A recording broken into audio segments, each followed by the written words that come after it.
Live from the Classic Chevrolet Studios. Turn it on, leave it on with Sean and RJ on 105.3 The Fan. Good morning, Metroplex. This is the Thursday edition of Sean and RJ on DFW Sports Station 105.3 The Fan.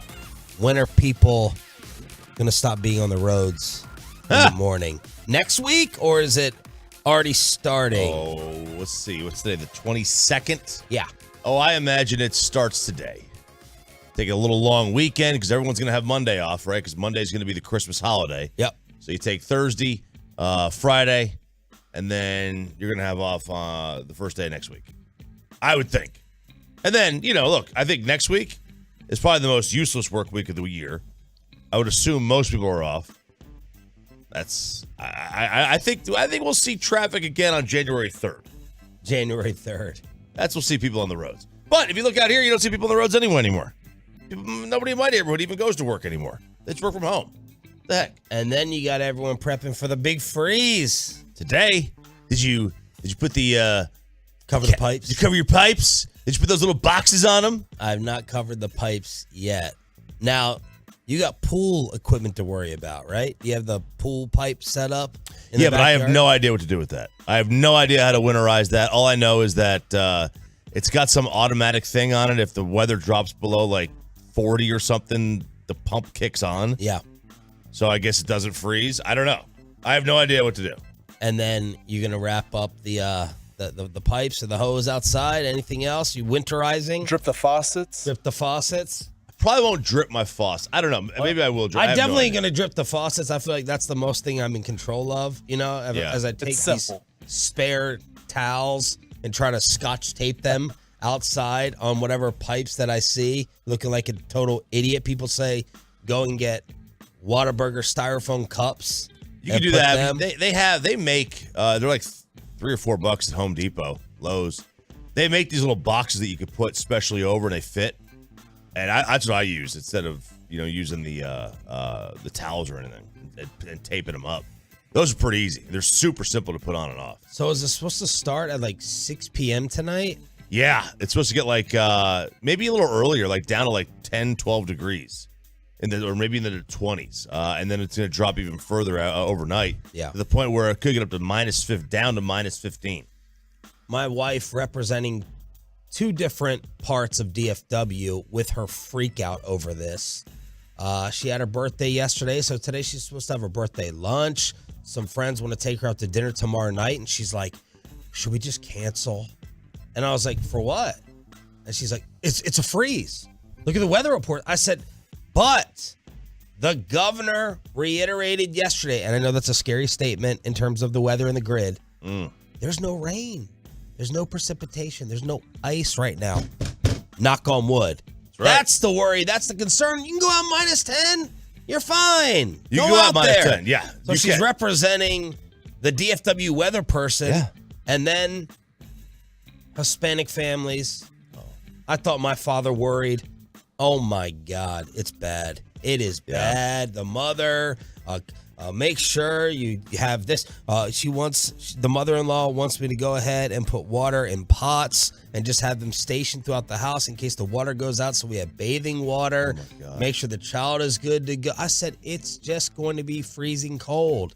That's it. It's going to be freezing cold. Hopefully the grid does hold up. But you taught me to put the battery in the fireplace. That'll warm up the living room. Yep, there you go. As long as the roads are good with the snow and the elements, then we should be fine. Should be all right. Although that was fun a couple years ago. Outside of my hot water heater blowing up and losing some pipes. Oh, yeah. And not having power for 3 days. And your parents' roof caved in? Yeah, it did. Other than those, details, I had a lot of fun that week where it was like just a terrible ice storm. Are you being serious that you had fun? Well, the neighborhood became very communal. Like one guy had a generator hooked up, so we all went over to his house in the morning for coffee. He was the only one that could have coffee. I thought a lot of people came together in my neighborhood. Yeah, I know, it sucked, and people actually had real problems, like death. But first world RJ over here. I was like, okay, you know what? If I could just go through that again and nobody died, like that was, I felt closer to my neighbors that week. just try to keep the grid rolling. That's all I'm saying. Mike Q just came out a couple weeks ago, worked on the AC unit, so hopefully I'll be good to go there. But You got a heat pump or you got a furnace? A heat pump? For like your heater. Like, do you have gas or electric? I have gas. There you go. No, but I need to. My next home, one of the top things, you want your living room, you want your backyard, you want your pool. No. The number one thing, I want to move towards a grid. I want to move towards a hospital. I want to move towards a fire station. Or schools. Come to Rockwall. We didn't lose power. You don't? No, we don't.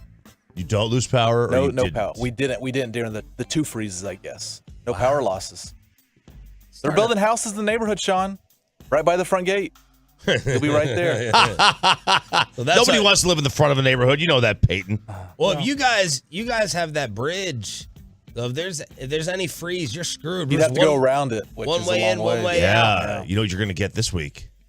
Lake effect snow. Yeah, what is that? That didn't scare me. It should. It's what happens in Buffalo. What do you drive? A Camaro, Oh. which I paid for myself, by the way. Let's get that out there. Is it a super sport or a rally sport? It's a base model, You're poor. You poor Kenny.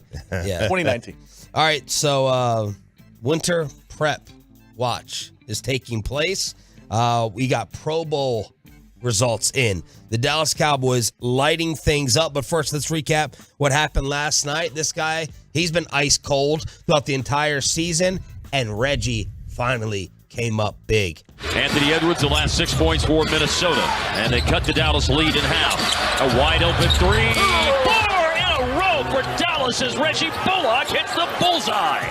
Reggie Bullock hitting a couple of big threes, and the Mavs get even with the Timberwolves 104-99 as Christian Wood remained in that starting lineup. He only scored 12 points. Luka had 25, 10, and 9. Rudy Gobert came back for them, but the Mavs with a very nice win on the road to get back to 500 in Minnesota with the exact same record at 16-16. The West is a mess. It is. It's so jumbled up. It's a jumbled up mess. Yeah, it is a jumbled mess. The East is actually kind of, Which I think is good for us right now. yeah, it is. The East is kind of taken like, okay, they're really a really solid conference. I hate these back-to-backs in cities. You know, Hockey's been doing it. hockey does it quite a bit. Yep, it just seems very weird in the NBA. It's Why like, do you hate it? I don't know. I just it's too much like a series to me. You know, like just get in, get out, go somewhere else. I don't know. It doesn't. It never really kind of struck me as like, ooh, I can't wait to play this team again the next night. So the best record in the West is 19-11. That's Denver and Memphis. Yeah, they're only like 5 out. Yeah, the number 8 seed is 3 games out. The number 8 seed in the East is 6.5 games out. That's turning into the NFL. Yeah. In the NBA, the Pelicans are the 3. The Suns are the 4. The Clippers are the 5. The Kings, who beat down the Lakers last night, they're the 6. Then Portland, Utah's the 8. And then there are the Mavs and the Timberwolves tied for the 9 and 10 records. Golden State is 11th at 15-18.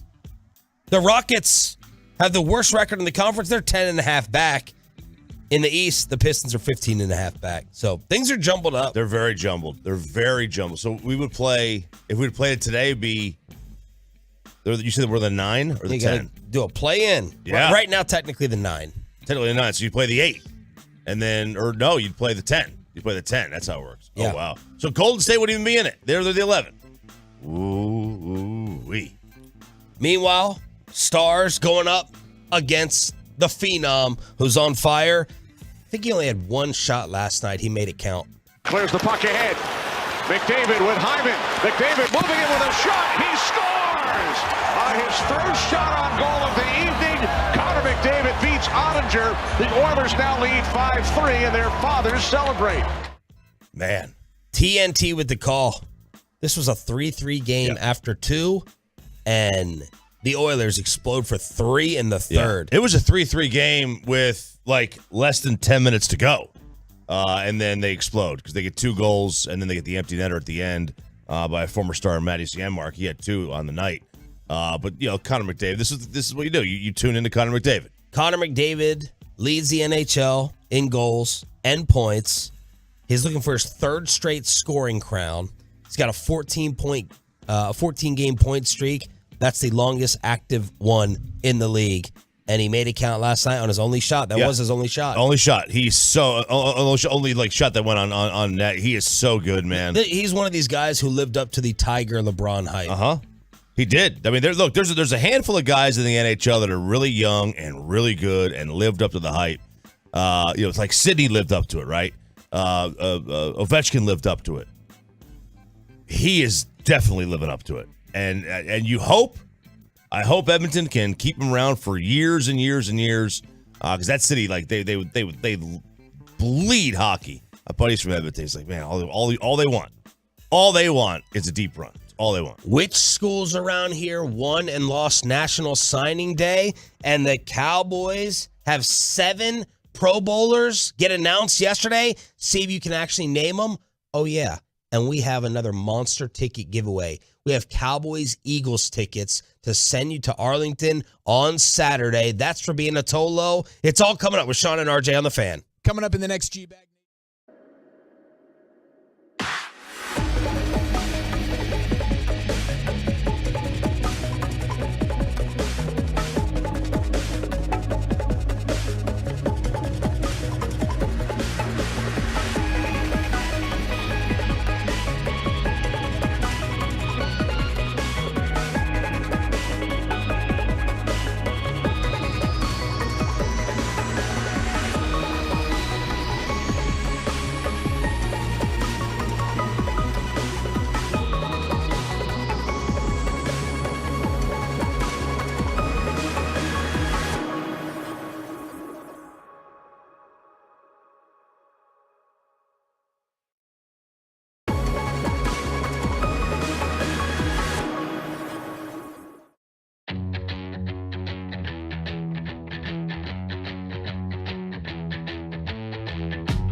Eagles ticket giveaway in the 7 o'clock expressway here on DFW Sports Station.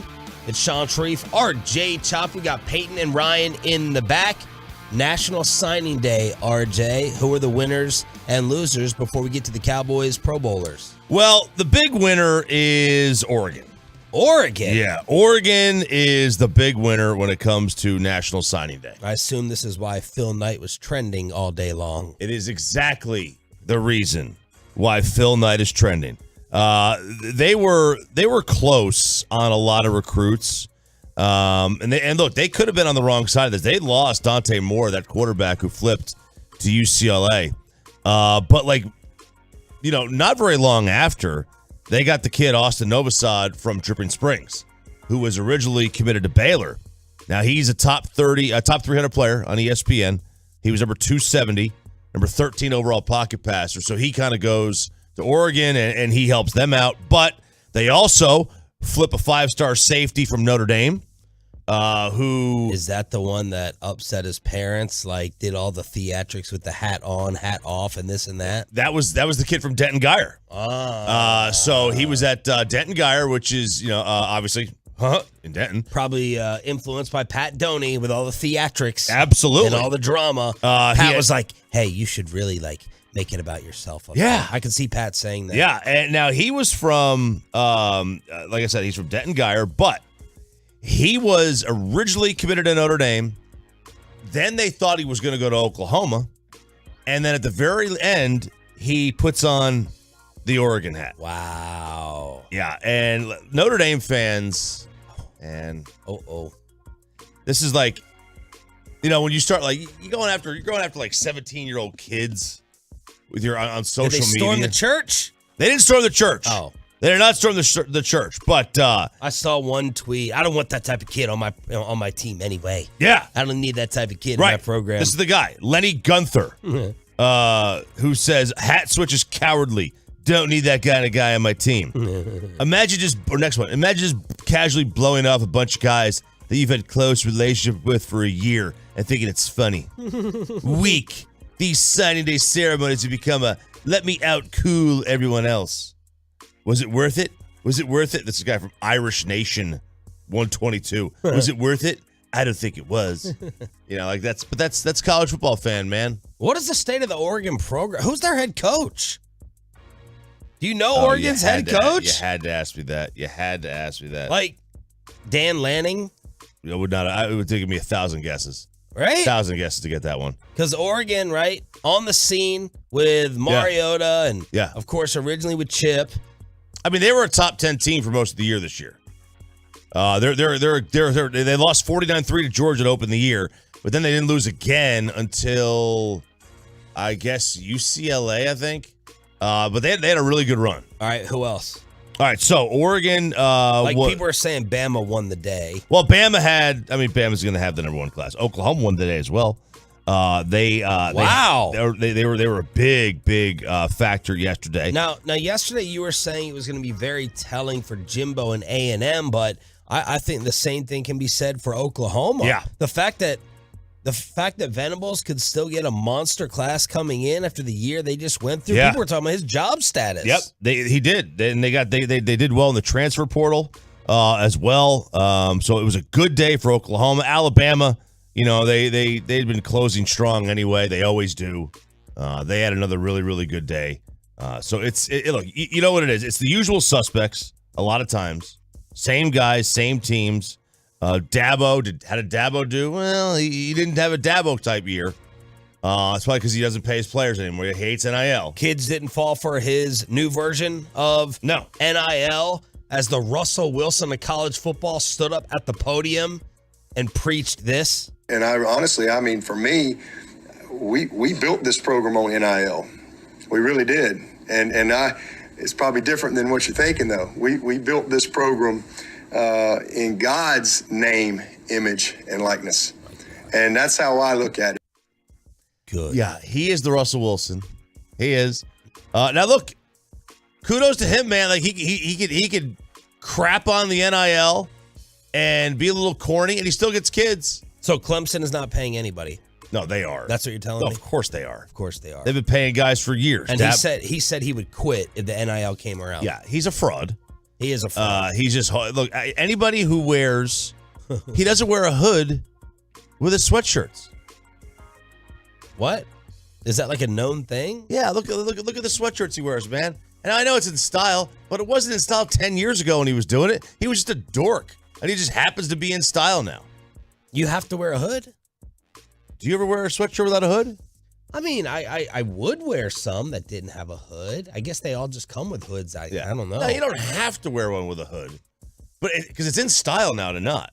Okay, so right? give him props. You're the one changing your style with the times. Right. Well, yes, but Dabo always did it like that, even when it was out of style. That means he was ahead of the curve. It does. He was Or trendy. he's just the guy that, always had the goatee and the cargo shorts. Now it's back in style. What about Jimbo? What about Texas? What about the local players? All right, so TCU. So I'll just do the rankings real quick. Bama 1, Georgia 2, Miami 3, Oklahoma 4, Oregon, and then Texas coming in. Depending on what publication you use, I'm using ESPN's. They have them at number 6. I thought it was going to be higher. Look, when you get Arch Manning, I figured you'd be tops in your conference. But what a day for Oklahoma to be the number 1 class in the Big 12. Notre Dame, LSU 8, Florida, and then Ohio State. So you have Clemson after that, Penn State, USC, Tennessee, A&M at 15. And there's the issue. The money did not roll in the way it did last year. A&M had one of the best recruiting classes ever last year. Now, maybe you could say they didn't have the room to get all these players. You got a lot of kids that are like, well, I don't want to sit behind a bunch of freshmen that are as good as me. But like their top player, their top defensive commit was number 15. Their top offense was number 42 ranked. Like that's for A&M, the way it's been going with Jimbo, that's pretty low. That's more on the low side. It doesn't mean they're not going to be good players. These recruiting rankings can obviously be wrong, but they signed the top class last year, and this year was a little bit of a disappointment. I think a lot of that has to do with the fact that maybe the boosters didn't pony up the money.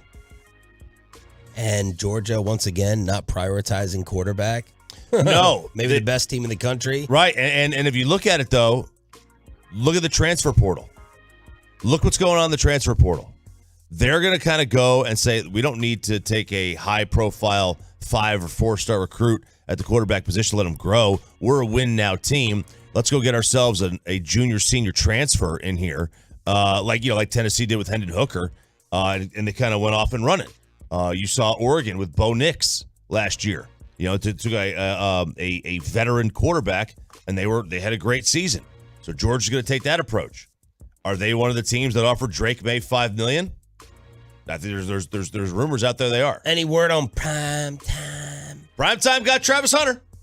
That happened last night. Travis Hunter's done? Late last night. He flipped. He got his 100,000 YouTube subscribers, I guess. He was saying he wasn't going to announce until he got his YouTube subscribers. He got his YouTube subscribers, so he is going to follow Dion to Colorado. Wow. They are not. By the way, TCU is 17th in the top rankings. They're the third Big 12 team. I'm telling you, one of these bigger schools is going to make a mistake not bringing Dion in. I agree. It's already. That's who I'm checking on every day. I'm checking on. He's doing the all access. He got Travis Hunter. Of course, he got his boys over there. And I don't know. It just feels like it's inevitable that they're going to win. I think one of these bigger schools screwed up. I really believe it. Texas Tech's 22. Baylor's 32. I'm trying to find where Colorado is here. Oh, Sam. Okay. One win last year. Going to take some time.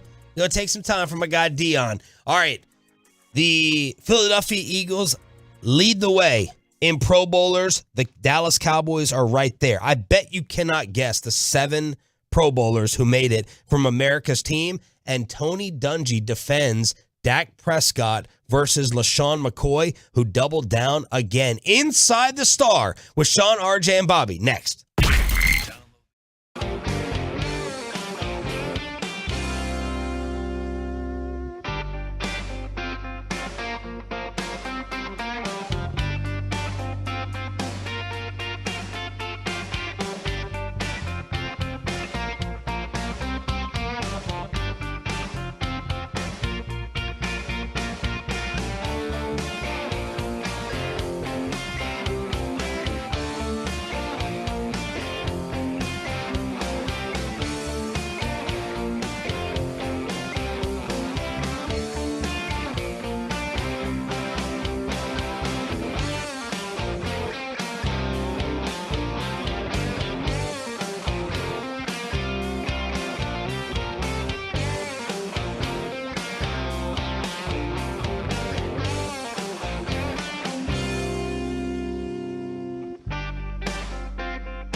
Live from the Classic Chevrolet Studios. Turn it on, leave it on with Sean and RJ on 105.3 The Fan. From news and notes to the coaches and players for America's team, let us go inside the stars on 105.3 The Fan.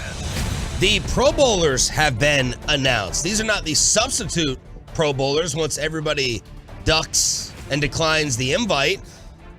This is the initial list as voted on by players, coaches, and fans. The Eagles, no surprise, lead the way.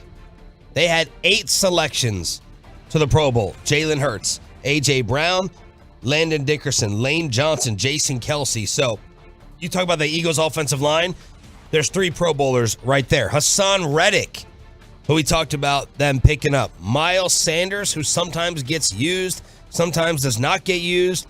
And then big play, Darius Slay. 5 other teams are sending at least 5 players, 7 members of the Dallas Cowboys. And I was surprised over a couple of these. Zach Martin made it. Diggs made it. Lamb made it. Micah made it. And then the 3 that made me go to the stats and kind of look up the numbers, Tank, Pollard, and Turpin. I can see Pollard. Pollard had a really good year. Very high yards per carry. Yep. Why are we naming these already, by the way? Like, Only They 3 typically games left, do. right? Yeah, they typically it's do just mid-December. stupid. It's like maybe we should wait on the entire season. Wait, Tony Pollard is 969 yards rushing. Is that Pro Bowl? Anyone think that Tony Pollard was going to make the Pro Bowl? Like if I asked you yesterday, I didn't. But isn't he like 3rd in yards from scrimmage though? I think He's high. the one that everybody was. There are a lot of people complaining yesterday on the internet that Tony Pollard shouldn't have made it over Christian McCaffrey. Because Christian McCaffrey was kind of the big snub that everybody had yesterday. Sure. I mean, isn't San Francisco undefeated since they got him? Yeah, I believe so. And he's got 900 rushing yards and 600 receiving yards. now Pollard is 8th in rushing yards. If you take Justin Fields out of that, he'd be 7th. So okay, I mean, rushing leaders in the NFL: Josh Jacobs, AFC; Henry, AFC; Chubb, AFC; Saquon, Miles, Dalvin, 3 straight from the NFC, and then Tony Pollard. So I guess you could make a case. Guess you could make an argument. Has Turpin been lighting it up from a return standpoint? He's the best returner in the NFC. So he is 7th in yards per kick return. He's 4th in yards on punt return. So I mean, he's been consistent on both, but those numbers have gone down. There was a time this year where he was easily number 1 in punt, and I think he was 3rd in kick. He's had some bad returns the last about month or so. That's kind of slowed him down. But for the majority of the season, yeah, he was like the top return guy. Okay. And then Tank? Your guess is as good as mine. I don't know. Is he your biggest surprise amongst those 3? He's the one that I probably would say is least deserving of the 3. Okay. I mean, if he's been good, but I wouldn't think of him as being a Pro Bowler. Which one catches you off guard the most? Turpin. That does. I didn't think of him as a Pro Bowler really at any point this year. Maybe in the beginning, but not lately. Pollard, I'm not. I mean, I was surprised about it, just because I didn't think that he would make it. But looking at it, I mean, of all the guys up there in the top 10 or top 15 in total rushing yards, he leads them in yards per carry. He does. The only ones he doesn't lead is Justin Fields, who, by the way, is a 1,000-yard rusher. Yeah. And you got some guys like Khalil Herbert of Chicago, who's only got 100 carries in the year. So like he's got almost twice as many. He's got 180. So yeah, I don't think I have a major problem with that. It's just surprising. He's also 4th in the NFL, I guess, in touchdowns. So that matters too. Has he gotten enough touches? Sitting here going through these numbers now. Has he gotten enough touches? No. No, I mean, haven't we? Because the whole first half of the season, he wasn't getting enough touches. That's the thing. If he would have been the primary guy the first half of the season, he would have been putting up McCaffrey's numbers. Yeah. He's the most, productive running back per play running the football right now. Running the ball.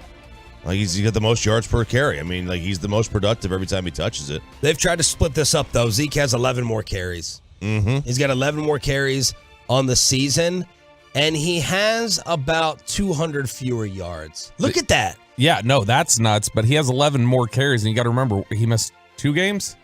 Yes. And Tony got all the carries of this. Yeah. So that's the only reason why it's that close. Great point. So the disparity would have been where even more to the wrong side of where we all wanted it in terms of carries. But look, 7 Pro Bowlers. I mean, that's damn impressive. It's going to be a flag football game.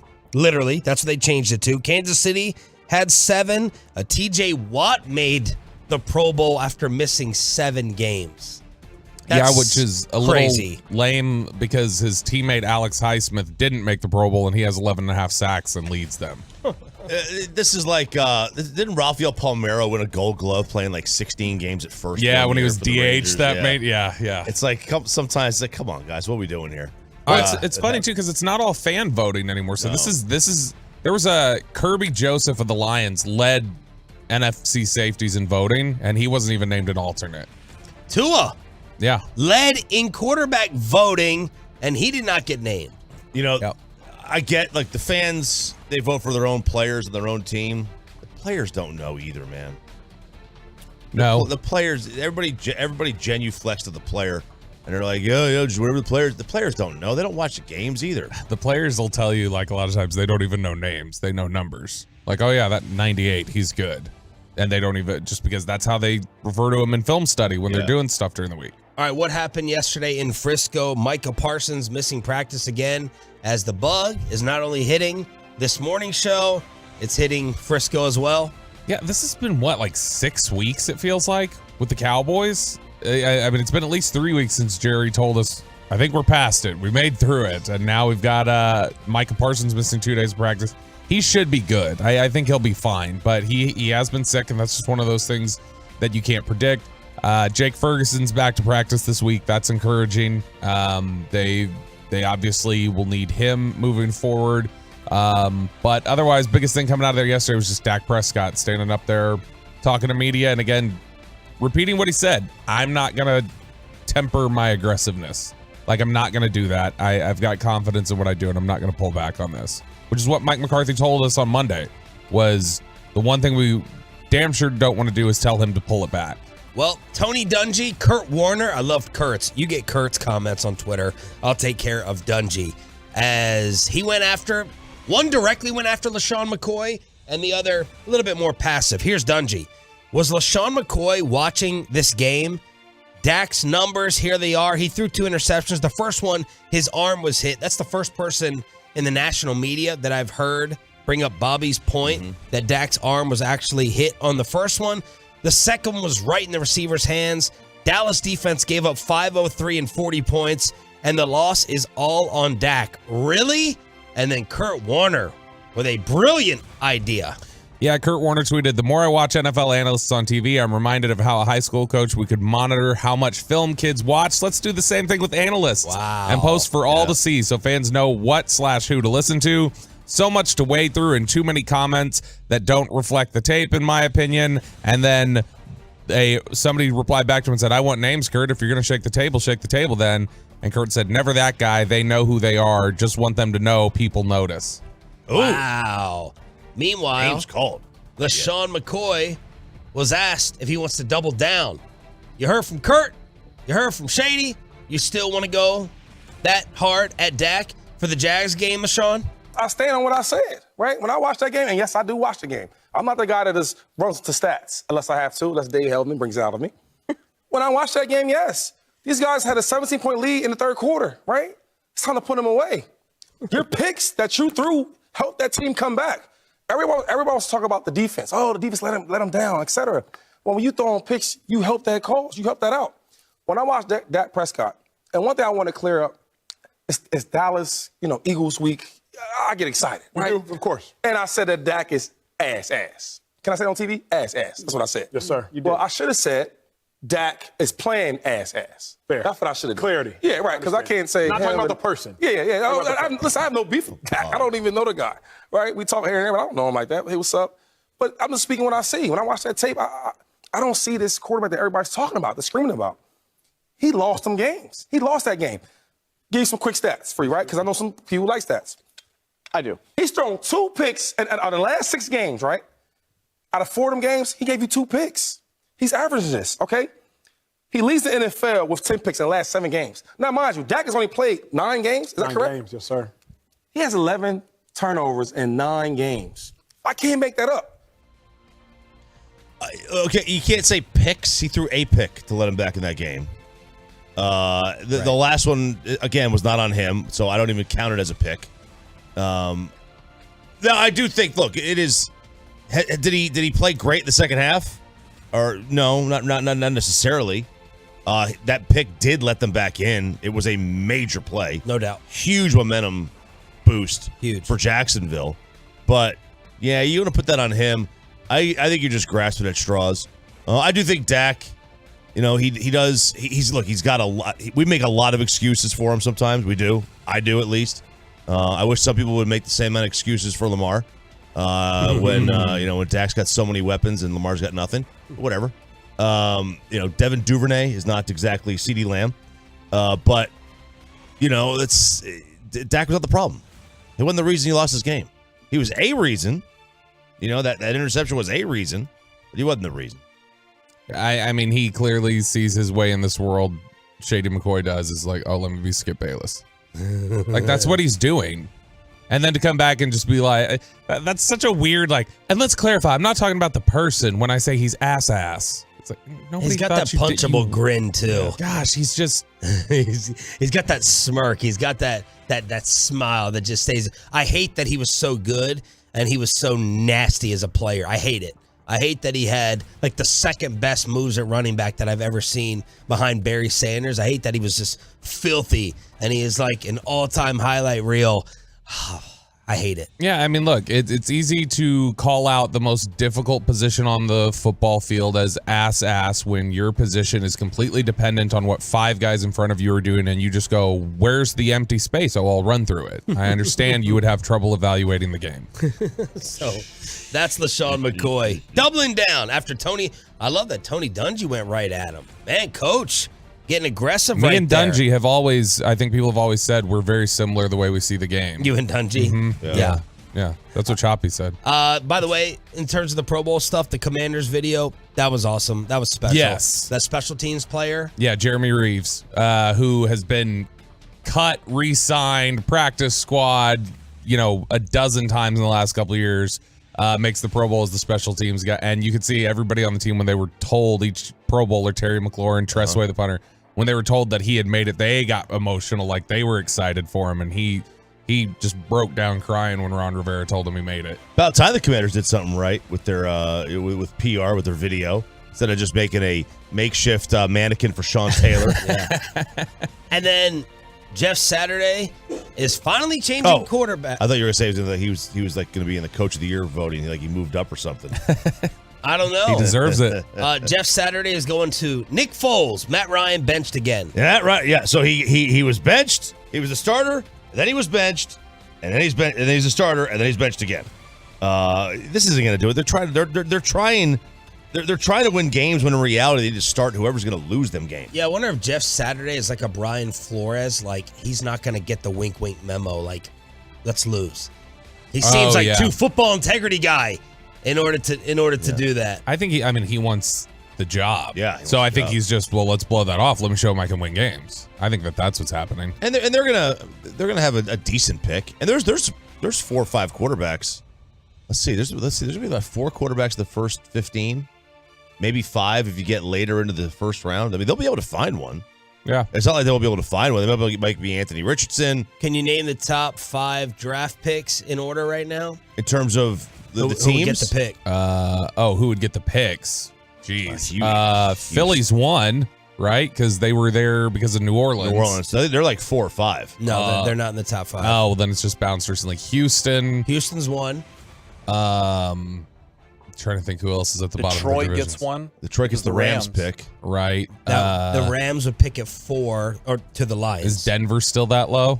Denver 3, but that goes to Seattle. Right. Let me just give you the order. This will take forever. thought this was an NFL show. Houston won. That's more football. Bears would pick 2. Seattle 3. Geno made the Pro Bowl, by the way. Congrats to him. Lions 4 from the Rams. Arizona 5. Indy 6. So how about that? Seattle and Detroit picking at 3 and 4 right now. So Indy not quite in the upper quartile of the upper quartile of the draft. Did Goff make it? The Pro Bowl? No. That's interesting. Geno over him? Philadelphia would be picking at 9 from the Saints. 9? It was 5. Yeah, it was like 5 2 days last ago. week. So I don't know. That they definitely are not going to rest their players against New Orleans next week then. Oh, yeah, no, because they want New Orleans to lose. They want that pick. Absolutely. If I'm Philadelphia, there's no chance I rest my players against the Saints. All right, there it is. Sean, RJ, and Bobby inside the Star here on your home of America's team. We have a Cowboys Eagles ticket giveaway in the Expressway. Do not miss that. In the Expressway. Dirk is going into the NBA Hall of Fame with who else? Oh, man. Is it almost worth it for Dirk to get denied entry because of the rest of his class? And are they trying to push Bill Belichick out of New England with this report? And Rob Gronkowski tweeted, yeah, I'm pretty bored. What could that mean in the NFC? That's all next on The Fan. But have you gotten yourself to the nest? Oh, man.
Hub if you're still with us and not already on holiday break.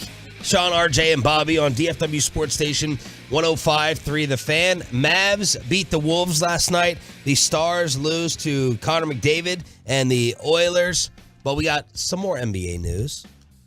The Basketball Hall of Fame class, usually the biggest joke of all the sports when it comes to letting everybody in. Oh, yeah. I mean, like, there's college basketball coaches you've never heard of in the Basketball Hall of Fame. So the 2023 eligibility has been announced. Here are the guys who could go in and will go in. Dirk. Yes. Wade. No. Gasol. Pop. Tony Parker. And the 1976 United States Women's Olympic Basketball team. The whole team. All part of the potential nominees. Sounds like Dirk's the only one getting in. Well, I don't think so. I think Pop might have a chance. I think Pop might have a chance. My two questions, and I know what the answers are going to be, but Tony Parker and Gasol, like definite Hall of Famers. Any question over either of the two, or who would you have more of a question about? I know that Parker was on the championship teams and everything. 7 assists a game when he was in his prime. 18 points, 7 assists, no rebounds. I was just thinking to myself, like, was Tony Parker one of the best point guards I've ever seen? It is of the three major sports, it is by far the lowest threshold to get in. Oh my God. They put it, if you were to look through the list, there'd be a lot of people that go, oh, he was a Hall of Famer. They also look at things like Powell's getting in. And probably Tony too for the same reason, which is like international global impact and like being on that the front lines along with Dirk of like international players really like taking over as a way. So I don't even get him for that. I don't even care who they name. I just like us having the discussion over it. Like, sure. I just think when you have the category of greatest point guards ever, it would take us, if we're sitting in the bar arguing, a very long time to get to Tony Parker. Yeah. Yeah, he's not in the top 10 or ish. Oh no. But then again, is a top 20 at the position still a Hall of Famer? I would argue a top 20 pitcher ever is easily in the Hall of Fame. Is he a top 20 point guard? Oh, God, man, you got. Let's get on Chris Russo. Well, you got to get that koozie in there. And, let's not forget about 1947. Okay, the second year in the NBA. I mean, this would take way too long to do it right now, but... Well, I'm just going to rattle off names really fast. You Google top point guards of all time. You get Magic Johnson, Stephen Curry, Chris Paul, John. Don't do it that fast because I do want to count. Okay. Magic Johnson, Steph Curry, Chris Paul, John Stockton, better. Jason Kidd, better. Oscar Robertson, better. Isaiah Thomas, better. Steve Nash, better. Bob Cousy, better. Walt Frazier. I'm assuming. Gary Payton, better. Allen Iverson, better. Chauncey Billups, close. Nate Archibald, Kyrie Irving, Dame Lillard, Stephon Marbury, Penny Hardaway, Kevin Johnson. I don't think he's top 20. He's better than those three. Which ones? He's better than Penny? He's better than Starbury. So I drew the line at 12. I was like, there's 12 definites better. But I think he could have an argument for top 20. Is Pau Gasol more of a Hall of Famer than Tony Parker? Gasol in his prime was basically, he was 18, 8, 3 assists. I mean, no one really followed him until he went to the Lakers, of course. The rings are going to factor into this, but I'm just thinking, like, definite Hall of Famers, obviously Dirk and Wade are going in with no question. Who do you have more of a question about, if any? Or would you just instantly put them both in? I would have more of a question of Pau. Okay. Than Tony Parker. Yes. Like Pau Gasol or Chris Webber? Chris Webber was close. Yeah. And they tortured Chris Webber with this. Yeah, they did. The Basketball Hall of Fame, who everybody gets up into, tortured Chris Webber to try to get in this thing. Yeah. Now look. Now this isn't Pau being named. This is just a list of nominees. Yeah. But just throwing it out there. Yeah, look, I get it. And look, I get the numbers are better, but I'll tell you this. I'd much rather have Tony Parker on my team than Chris Paul. Oh, you're drunk. Okay. Well, insane. Chris Paul just sucks. Well, he does it. Like, Are you Pat Bev. I thought you're against the whole like immeasurable, intangible thing. Like you just want the hard facts about like what they do on the court. Chris Paul dwarfs Tony Parker. Basketball is different. I don't follow that in basketball. It's like, to me, wins in basketball, like the individual player has a bigger impact and more of an impact on wins in basketball than in anything else. Here's the thing is that they'll get let in, Powell and Tony Parker, but what should be the standard to me is similar to the Baseball Hall of Fame and the Pro Football Hall of Fame being more exclusive. And so if you set it at that bar, I don't think Powell and Parker come close enough. Okay. Like I wouldn't put them in. What about Ginobili? No. Ginobili behind Parker. Yeah, Ginobili behind Parker. Ginobili. Oh, no, I disagree with that. You think Ginobili's a better player than Tony Parker? Not even close. Not even the same level. Wow. Not even the same level. I remember Kalashaw wrote an article 20 years ago saying Ginobili was better than Dirk. There was a time you could. No, there was never a time. In 06. It was a stupid take then. In 05. That was a bad take in then. 05 you can make that. But no, Ginobili way over Tony. Not even close. Why? I mean, from an international standpoint, first of all, like Ginobili single-handedly won an Olympic gold medal. Tony never Well, let's led just his team talk. to that. I mean, let's talk about his NBA players. He was a better player on the Spurs. He averaged 30 minutes twice in his career. Yeah, he was a six man. That's okay. Like that was the role that they gave for him. I mean, we just were laughing at like you were like, I'm stunned Tony Pollard got in as a backup running back to the Pro Bowl, but then we're going to argue Hall of Fame for a sixth man. But again, who made two All-Star teams? I don't think it matters that he was the sixth man. He averaged 13 points for his career. I know. Like, don't look at the career because I'm not looking at Parker's career numbers. Yeah, look at the peak. Look at the peak. All right, fine. The peak, 19 points. The next closest was 17. We're gonna put Jason Terry in. He was a spot scorer. That's all he was. Jason Terry put up better numbers and had the same role. He changed the game. He brought the Euro step to the NBA. He completely changed the basketball. Ooh, I think that's a lot of credit. Changing the game. He changed the game. I think you might be. He averages more points a game than Chris Paul does. Okay, let me really test your alcohol level. That is. Do you think that Ginobili? Would you take Ginobili over Chris Paul on your team? Do you think he's a better player? Yeah, I would definitely take Ginobili over Chris Paul. Oh my God. Oh I think Chris Paul's got a bag of nothing. I can't stand Chris Paul. I can't stand Chris Paul. He's a loser. He's a loser. He's a loser. We've got Chris Paul has averaged 18 points, by the way, 9 times how many in his assists? career. Forget about his points. Oh yeah, his assists. He's had 10 assist seasons like 6 times. He's a loser. He's a loser. He played on some bad teams. He never had to defer to anybody in New Orleans. Is he a good player? Yeah, of course, and he is going to go to the Hall of Fame. He's a loser. If Tony Parker or Manu Ginobili were in Chris Paul's roles, they would never have made the playoffs. Never sniffed it. No, like if he was in New Orleans, they never would have sniffed it. Never would have had a chance. Chris Paul. There was a stretch where Chris Paul was like the top point guard in the NBA. Yeah, and it wasn't close. Yeah, so that's what's going on. It's a shame that Dirk is going to have to go in there with Dwayne Wade, who I always compare the shooting guard spot in the NBA to wide receivers in the NFL. It's like surprisingly thin, in my opinion, when it comes to like the best of all time. So you like who are your top 5 wideouts ever? And name your top 5 shooting guards ever. Somebody had said, I can't remember who it was. I heard somebody refer to in the national media as Dwayne Wade as a top 5 shooting guard of all time. And I was like, just instinctively was like BS. Yeah. And then I went and thought through and I was like, oh crap. Yeah. There's not as many as I thought right off the top of my head. Right. So Mike, Kobe, Jerry West, Clyde. Right.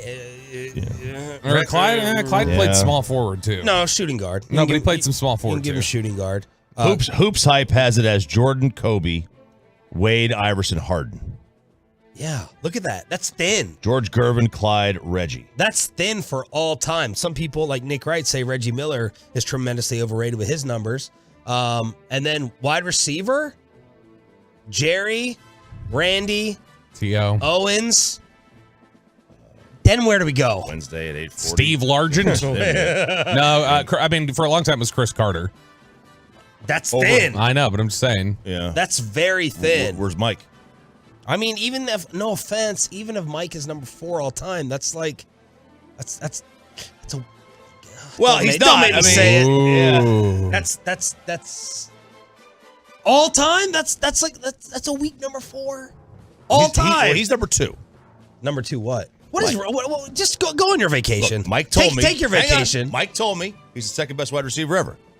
Mike. Well, put up- good. That's Mike- a good source. Mike put up 200 yards in the mud on Deion Sanders in his prime. Like Michael, I think I would Y'all argue can have Michael your top cute 5. little throw-ups No to one Randy else Moss. would, but I'll take the guy who makes plays. the playmaker. Playmaker. That's the most badass nickname It of is all such a great time. name. It is such a great name. Good Lord. Don't post this segment. Please do and tag Michael Irvin on Twitter. No. Yeah. The whole segment. The whole segment. Just erase He's not going to it. defend y'all now. on Erase First it Take. from the record. Yeah, is that what this is about? That he didn't defend you to Stephen A. Smith? Is No, that I why- was talking about the basketball part of it. I want to erase. I'm not insulting Mike. I mean, at the time, yeah, Mike was probably clearly number 2 in our era growing up. I'm just saying, if he's number 4 forever, then you guys messing up my original point. You're going to get me in trouble.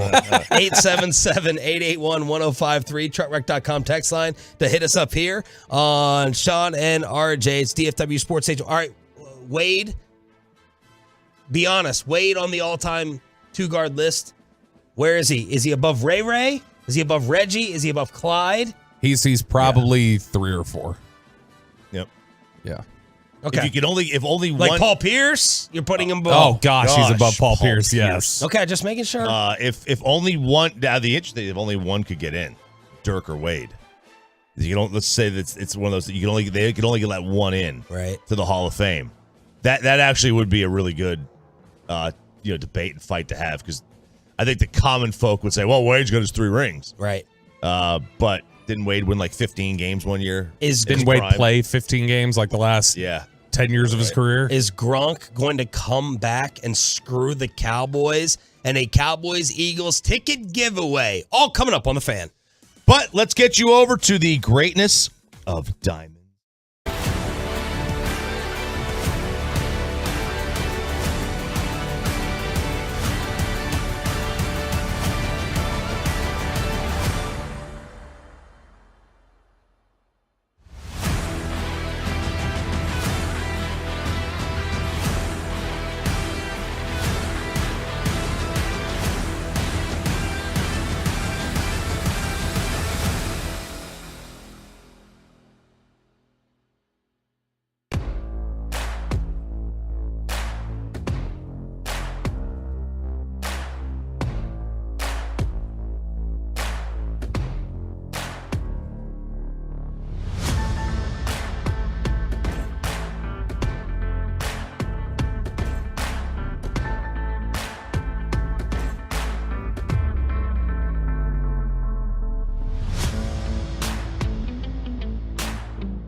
Plex, our Cowboys Eagles ticket giveaway is coming up in the Expressway right after headlines, 7 a.m.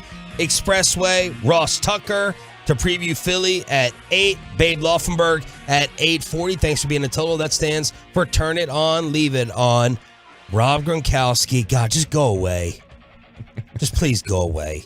Tweeting out yesterday, I'm kind of bored. ... Look at me, attention whore. Can't go on Fox and actually talk about football. Just be zany, crazy guy. Smash things over your head. And now the entire world has to talk about Gronk going to assist Tom Brady, maybe. Yeah. To finish up Tampa Bay's playoff run. That, of course, would start with us. That'd be perfect Cowboys luck to finally get Brady being done with their horrible offense that can't score. And then Gronk would swoop in on his caveman vine and play tight end for them, and then they would take us out, and Tom would remain undefeated against the Cowboys for his entire life. Could you imagine if he came back, they got hot, and they go on a run? I mean, you would never be able to. No one will live it down. Like, he would remind you. He'd remind Tom for the rest of Tom's life. Man, you couldn't even do it without me. Couldn't even do it without me. Oh, the Tom haters would definitely never let that go. They'd be like, well, Gronk made him. Gronk made it. You couldn't win without Gronk. No, he'd get a pass. Tom would get a pass. But what do we think? You just trying to get attention, or you think he seriously would come back and play? He's Odell Beckham Jr. Yeah. Keep my name out there at any cost. I'm half expecting the blessed from Rob Gronkowski. How in shape? Because usually he does keep himself in pretty good shape. But, like, how in shape is he? Could he run 4 or 5 straight games? Could he do it? Could he run 4 or 5 straight games during his entire career without getting hurt? Fair. Oh, I'm not even worried about the hurt. Like, could you just physically do it? Like, is he in shape enough to do it? Like, he would have to start, like, now to get ready to gear it up for the postseason. Kind of bored from Gronk. Kind of bored. But didn't he lose a lot of weight, though? Like, he got pretty thin. I don't think he's at playing Maybe weight. he wants to be a wide receiver instead of a tight end. He's still, he can still go run a few red zone routes. No, I know, but if he's not the same size that he is, he can't body guys out of the way like he used to. No, but he is, 6'7"? Yeah. Like, he can still do jump balls. Yeah. Kyle Pitts. The great one. The one that would be inducted into the Hall of Fame. God, I've been on a run of being right. So, I mean, I'm on fire when it comes to football. I was right about Kyle Pitts. I don't even think we knew. I don't even think we knew who you were back then. Yeah. So I don't know what your opinion was. Is it fair? Is it fair to make it? He has nobody thrown to him. No, it's not that fair. But shut up. All right. I put on a Zoom background with the nosebleeds that said Kyle Pitts can go to hell. Why? Not literally. I was just super annoyed by go get Kyle Pitts, score 50 points a game. And I was like, you don't score any more points with Kyle Pitts. The pie doesn't expand. You just change how you divvy it up. He doesn't do anything for you. Right. And he was going to be Tony Gonzalez and which he's Aaron been Hernandez. good. He's been good. Yeah. And I think they're probably underutilizing him as well. All right, let's get to this Patriots drama. Oh, boy. This is from Tom Curran, who's respected as a Patriots reporter. Mm-hmm. Tom Curran reporting out of Boston. So yesterday they asked Belichick, are you going to stick with Mac Jones against Cincinnati? Why are all his press conferences where he gives great quotes right before Cincinnati? Right. Oh, we're on to Cincinnati. And he goes, the plan is to try to beat Cincinnati. He wouldn't say, right? Like, Mac is going, which I don't know if he would anyway, even if he was planning to play Mac. I don't know if he would tell the media that. But he's like, the plan is to beat Cincinnati. So the story is, Belichick passes up the opportunity to confirm Mac Jones as his starter. Well, here's Tom Curran, who is plugged in there. What Mac is doing right now is really eroding Bill's trust for him. Bill lives on a chain of command, respect for authority. That's a cardinal rule for him. What Mac is doing now is eroding that trust. And Robert Kraft at some point is going to look at Mac yelling and screaming every week and saying to his quarterback, what's going on here? And Mac is either going to support Bill or have a problem with him. Remember yesterday I said Mac Jones, getting away with, that's very un-Belichick. Like, you can throw some hissy fits and temper tantrums, right? That's Tom did. You're showing up your coaching after step. 3 Super Bowls, yes. Yes, Tom did eventually, and Tom was given leeway He would get into it with Bill O'Brien and Josh McDaniels. Yeah. I don't remember him having face-to-face with Charlie Weiss. Right. But Mac was early. But Mac has already probably had as many of these as I can remember with Tom. Tom maybe on the bench just yelling and screaming. I mean, he waved off Patricia, dropping F-bombs, and it's like, yo, man.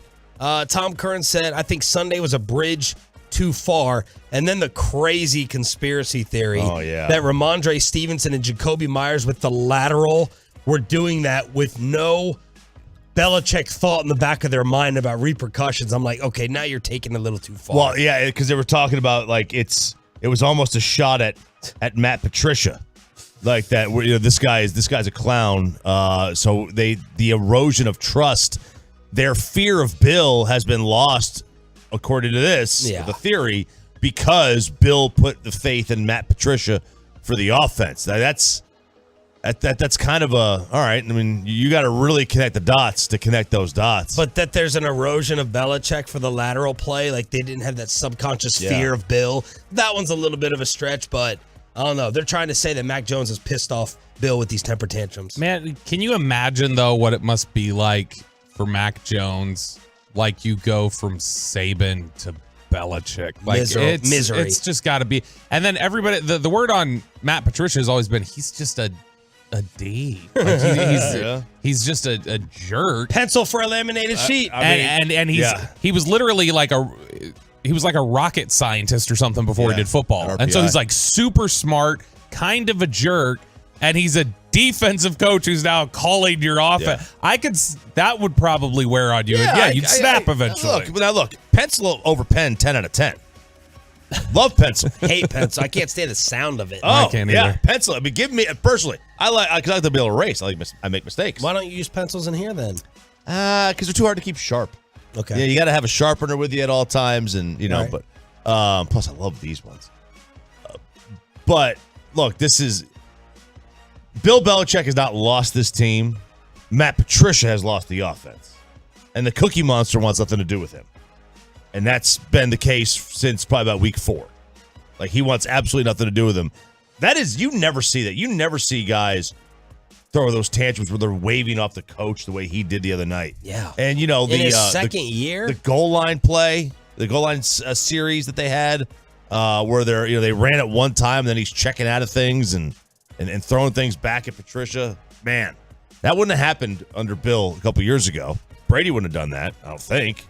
Just when we thought that Antonio Brown had completely lost it, he proves that he can outsmart the legal system. Outsmart police, as the Antonio Brown arrest warrant has been withdrawn. He made it. Yep, he made it. He survived. What, 20 days did we go? 20 days. No, it was more than that. It was November 29th. He went like almost a full month. 28th. Yeah, but the warrant was the 29th. So you got Okay. 29th, 30th, and then what? So he ended up going 24 days. Yeah, I know the warrant. Did they go and serve the warrant immediately? But yeah, it was something like that. This is amazing. Yeah. This is crazy. Police issued a warrant. He never came out of his house. They were monitoring for food deliveries. They saw no one go in, no one go out, and now he waited everyone out and they withdrew the warrant. Yeah, now here's the funny thing. What if they see a video of him driving back to the house that he had already snuck out? He had snuck out. He hadn't been there for weeks, and now there's a footage of him driving back to his home. Wow. That would be epic. That would be my favorite part of the story. His attorney, the real MVP. Whoever told him, here's the strategy. It's You're going to starve to death for a month. like you think it's almost like a Bond villain or something. Like you think he's somewhere, and then it's like, oh, hello, James Bond. And he's like filming from the beach. It's like, what? You're supposed to be in the house. How'd you get out of here? He was always really good at evading defenders. With the yards after the catch and everything. He put that to use, man. Yards after charge. Yeah, Yak. That's what the yak was. Yeah. So there it is. Antonio Brown somehow escapes. I respect it, to be honest. Look at that. Played the waiting game.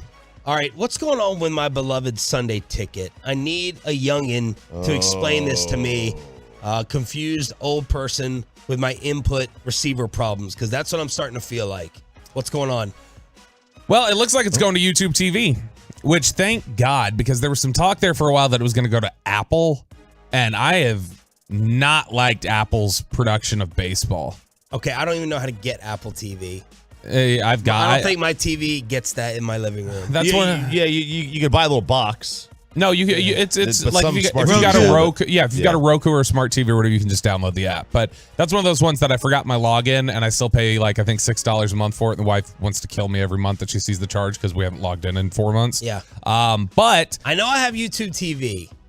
Well, so the Sunday ticket package is going to be available on YouTube TV and YouTube Premium channels if and when the deal is done. But this is going to be a $2.5 billion per year deal for NFL Sunday Ticket, which, by the way, can I just make the point? I think YouTube TV is an available app. I don't think I have an account for it.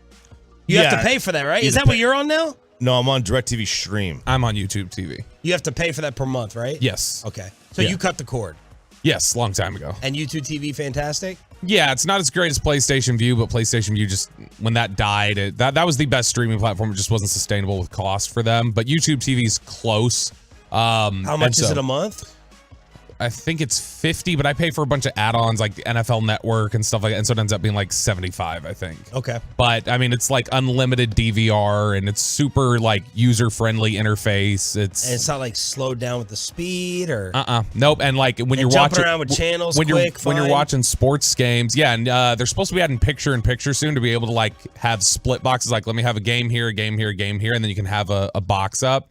But they have like, if you join a game in progress, it'll ask you join live, start from beginning, catch up with key plays. And if you hit catch up with key plays, it shows you the highlights leading up to, and then when the string of highlights is done, it jumps into the live portion of the game. Wow, that's cool. Yeah, so they're really good. But this is another example here of whenever anybody, specifically recently with the Gio Bernard thing, and everybody, you know, a bunch of athletes going, yeah, entitled ass media and all that. Like, this is another example of like, this is why the league exists and you get paid like you do, is because of deals like that. The media, regardless of if you think the media is just reporters, the media is also like the delivery of these games and things like that. That's why the media matters. That's why the NFL and these sports leagues like have these relationships, these partnerships, and why you're supposed to stand up there and answer questions.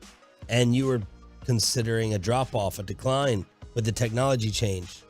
Like in terms of in terms of the drop-off of what you sent me in the email, your opinion. Oh, yeah. Well, look, I mean, I wonder how many people over the age of 50 who have DirecTV are going to switch to YouTube TV.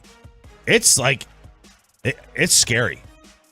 It's scary to make changes at as the older you get. I don't know, even at 43, it's like, you know, making a change technology wise is like, oh, do I really want to do that? Like that was the biggest reason I stuck with Uverse for so long. I had the channels memorized.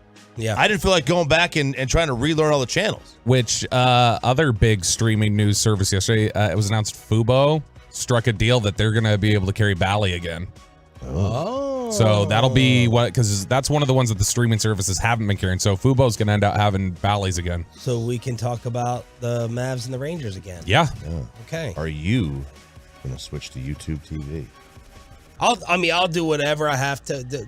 I can't be without the red zone. I'll show you my login during the break. They're not like putting a kibosh on that, like Netflix limiting other logins? I can log in. That's what we were watching on the plane when I was holding up my phone. I was on my YouTube TV. And you just justified your hiring for many years to come. All right, let's get to signing day winners and losers here in the great state of Texas and beyond. Mavs, Stars, the Cowboys dominate the Pro Bowl, and we got to send you to Arlington on Saturday for Cowboys versus Filthy. We have the tickets, thanks to you being a Tolo. Headlines on Sean and RJ next. But first, need some guidance on how to...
Live from the Classic Chevrolet Studios. Turn it on, leave it on with Sean and RJ on 105.3 The Fan. The Cowboys have 7 Pro Bowlers. The rosters were announced yesterday. The Eagles lead the way with 8. Kansas City with 7. Somehow TJ Watt made it after playing 7 games. But the Cowboys have 7 Pro Bowlers. They are Zach Martin, Tank Lawrence, Trayvon Diggs, CeeDee Lamb, Micah Parsons, Tony Pollard, and Turpentine. Turpin. I was wondering why he was trending yesterday. I was like, why is Turpin trending? And then I was like, he got named to the Pro Bowl? Yeah. Turpin. I was surprised by Turpin, Tank, and Pollard just because of the touches. Like, if Pollard got the amount of touches that I was hoping he was going to get, definitely deserving of it. But the Cowboys have 7 voted in by the fans, the players, and the coaches. No Dak? No. Oh. Well, no, because he's ass, right? Yeah. No, he's ass. Yeah, He's ass. That's ass. right. He's ass. He's the old Big Sean song. Ass. That's what he is. All right, Jalen Hurts, Geno, and Cousins. Dak have a case over them with the amount of games missed. Obviously, games missed is not something to ding you with TJ Watt. That's weird. They put a running back at the quarterback spot There for we them. go. That's cool. That's interesting. There we go. Is that like position flex? Is that like the flex position in fantasy football? I haven't played in a while. It is flag football now. Maybe they're just picking it like that. Geno or Dak? For this year. Oh yeah, well, I mean, not in the second half. Geno hasn't played as well. Right. I think Dak's played better since he got back than Geno has. I mean, should Jared Goff be in this over Geno Probably. or Cousins? Probably over Geno, I'd say. Yeah, over Geno because Geno's tailed off. I mean, I don't know. Like, I don't think of like I know they're 10-3 or whatever, but I don't think of Minnesota as winning because of Kirk Cousins. You know, like or him having like this incredible role in that. Like he's had a good role in it, but I don't think of Kirk Cousins as having some great year. No, but I mean, like it's kind of been a down year for quarterbacks. Cousins is 19th in QBR, 51. QBR is a 51. I mean, like that's not good, man. Like that's not a Pro Bowler. That's not a Pro Bowler at all. He's 5th in touchdown passes. It's Mahomes, Burrow, Allen, Geno, and then Cousins is tied with Tua and Trevor Lawrence for touchdown passes. A lot of AFC quarterbacks there. Mm-hmm. That's the problem. The NFC's just it's thin at quarterback this year. The AFC's been loaded at quarterback since about 2001. What happened yesterday at the Star? Micah Parsons missing practice again? Micah Parsons missed again. He's still dealing with an illness, which, you know, is the rest the worst thing in the world for him? Maybe that's okay. But I still think he's playing on Saturday. Mike McCarthy just said it's that same bug, been going around getting guys. But sounds like they're not too concerned with his availability on Saturday. But Jake Ferguson returning to practice this week, that was big for them. Man, I wish this bug on nobody. It's the worst flu season I can ever remember. It's hit my house nonstop. I wouldn't wish it on my worst enemy. I would. I wish the worst on my worst enemy. What about the lights guy? He doesn't get in. He still hasn't paid me. He still is, and I've sent him a remind. Bro, that's gone. That's way gone. Guess what? I'm still gonna flood his notifications. Have Bobby every day. Have Bobby find him like he proved us yesterday. He could track down anybody. Have the Bobby and Bassett crime team track him down. They'll find him real quick. Yeah, they will. There's no doubt about that. Report him to the BBB, the better Bassett, the better Bassett Belt Bureau, the quadruple Bs. You just have to text them and say, "I will tweet out your number if you do not pay me." Ooh. That might be threatening. Yeah, I don't know. It's a lot of it's illegal. That might get you blackmail. Canceled. Might get you canceled. Really? By the way, Bobby's poll question. You should be, as a producer, you should be like the guardrail. Like you're supposed to be the fence. Peacemaker? You're our last line of defense. Not peacemaker. Oh. You're supposed to be like the conscience. Like, let's not do that. I'm the safe one. Not threaten him. Put out his bank. Yeah. We Put don't out his routing number. Yeah. We don't want a wild man with his finger over like the nuclear button. He said, "Get out." Did you call it a nuclear? Nuclear. I thought you said nuclear. I was like, nuclear. No, nuclear. I've heard nuclear and nuclear, but I've never heard nuclear. Nuclear. That's what they have you look at the airport to skip the line. Bobby Bell put out the poll question yesterday. Which coordinator deserves the most scrutiny right now? Kellen Moore, Dan Quinn, both or neither? The boring option won out. Both got 50%. 3,300 Tolos voted on this. Between Kellen and Quinn, I knew it was going to be Kellen Moore getting the majority of the heat. 28%, 11% for Dan Quinn, and 11% for neither. So Kellen over Dan in terms of individual coordinator criticism right now from the Tolos. For the year, I don't think either one of them deserve criticism for the year they've had. Both are commanding units that are in the top 7 in the league. So I don't think either one of them deserve criticism for the year. Recently, am I going to criticize Dan Quinn because there's been some injuries? I mean, that's kind of part of it. Like, injuries are a major reason why. Why doesn't Kellen Moore get, God, it's such a double standard. We already forgot about Cooper Rush this year. Right. But now that Hankins and Anthony Brown are gone, it's like, go easy on Dan. Kellen Moore lost. Dan's the favorite. Kellen Moore lost his quarterback, his left tackle. We gave him a lot of credit for that, I think, at the time, didn't we? Yeah, well, I'm saying, why?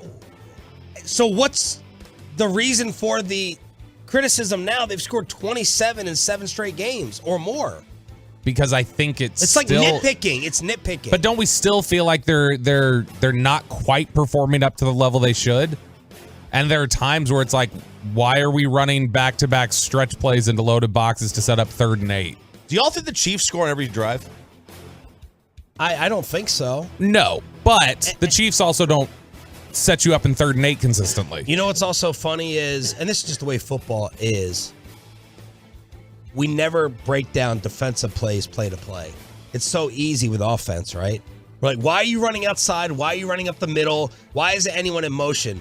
Never on Twitter for play-by-play during a football game are we saying it's missed tackles. You look at missed tackles. You look at missed tackles and no pass rush, right? But we're not talking about scheme. We can't see, number one. Wait, you don't know. It's just so much easier to criticize the offense. Well, it is easier to criticize the offense because we follow the ball. Like, why are we playing zone here? I guess some people say it after a pass completion or, why are we going man-to-man? Why cover 0? You do that afterwards, but it's just so much more common with offense. It is because, again, like you follow the ball more, and it's just easier, too, to look at it just from an offensive standpoint. One of the Cowboys Pro Bowlers, Tank Lawrence, was on with the G-Bag Nation. They asked him if the Eagles are just annoying to play with everything they do offensively. I mean, I like it when situations get chippy. So, I like being in those moments, and having to just focus on, the guy in front of me and, doing my job. So I say, yeah, they can get annoying. But at the end of the day, I hopefully people saying that same thing about us. Bobby just took a photo. What is that? They don't have Hurts. We'll save it. We'll save it as TV people are making their picks. Oh, my gosh. For the game on Saturday that we're going to send you to in 10 minutes. Cowboys Eagles ticket giveaway. Mavs with a nice win last night to get back to 500. Anthony Edwards, the last 6 points for Minnesota. And they cut the Dallas lead in half. A wide open 3. 4 in a row for Dallas as Reggie Bullock hits the bullseye. Finally, Reggie hitting some big threes like he did in their playoff run last year. They beat the Wolves 104-99.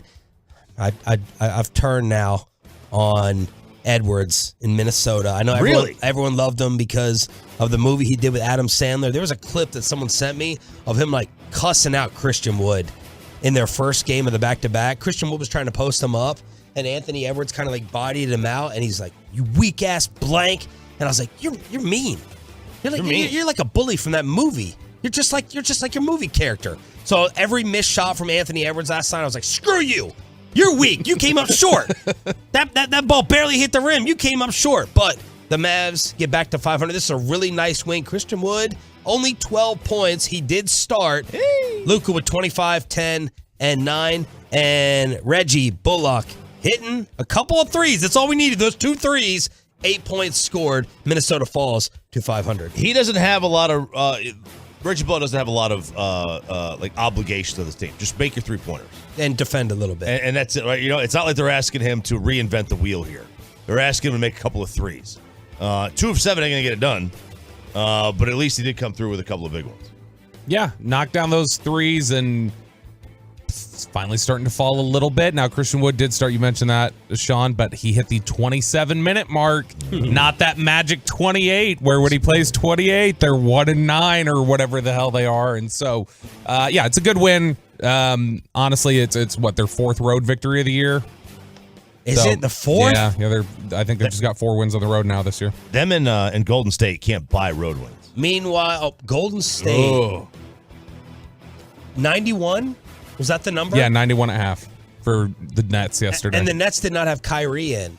The Nets scored 91 at halftime against the Warriors. It was 46-17 at the end of the first quarter. Solid defense. Meanwhile, we have McJesus, Connor McHockey, McSavior, the next one, all the nicknames. Mm-hmm. He only had 1 shot last night against the Stars, but it counted. Clears the puck ahead. McDavid with Hyman. McDavid moving in with a shot. He scores! On his first shot on goal of the evening, Connor McDavid beats Ottinger. The Oilers now lead 5-3, and their fathers celebrate. That was a call on TNT. They got a good one. This game was tied at 3 after 2. 3 goals by the Oilers in the third. Man, Kenny Albert's so good on that call right there, too. But, you know, like, when Connor McDavid comes to town, it's like one of those like games that you circle. Man, I would like to go to that one, and if I can't get a ticket for that game, it's must see. He is as good as advertised, and he has been since the moment he came in the league. Signing day, winners and losers. RJ Chavez from the world of college football. The big winner is Phil Knight and Oregon, as they really kind of cleaned up. They did lose a quarterback in Dante Moore, who flipped to UCLA. But then they got the Austin Novosad kid out of Dripping Springs, who was a Baylor commit to flip late. They also got Peyton Bowen from Denton Guyer, who was originally committed to Notre Dame, and then the reports thought that he was going to go to Oklahoma. But then yesterday at Guyer, he threw the Oregon hat on, did the old switcheroo, which drew the ire of Notre Dame fans. They were not happy with that. Some social media went after him a little bit for the hat switch, which nobody liked from Notre Dame, but Oregon with a big day. Oklahoma with a strong day. Alabama won the day. And then it's like Texas, they got Arch Manning. And when you get Arch Manning, you won the day as well. Yep, 4 or 5-star recruits for Texas yesterday. Second behind Alabama. Texas, according to 247, finishes with the 3rd best recruiting class behind really? Bama and Georgia. Really? Okay, so ESPN has them behind Oklahoma. And behind Bama, Georgia. 247 has Oklahoma at 8th. Okay, yeah, see, that's the thing. Like, these publications, like, they all can view these players differently and rank them differently. Like, Arch Manning is not the number 1 player in the ESPN class. It's Malachi Nelson is the number 1 player. Yes, he overtook him about midway through the year. Now, I don't know who 247 has as the number 1. They might have Arch Manning. Yeah. And that would boost Texas's ranking a little bit. Headlines here on a Thursday, trying to get you to your holiday break as quickly as possible. Here on Sean, RJ, and Bobby, it's DFW Sports Station, and we are giving away tickets to the mega event on Saturday. Cowboys, Eagles, Tolo ticket giveaway next on The Fan. But let's get you over to Boomer Jacks, your official game day headquarters and the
Injury lawyers, Frankel and Frankel. There's a reason you need a special license to drive a big truck.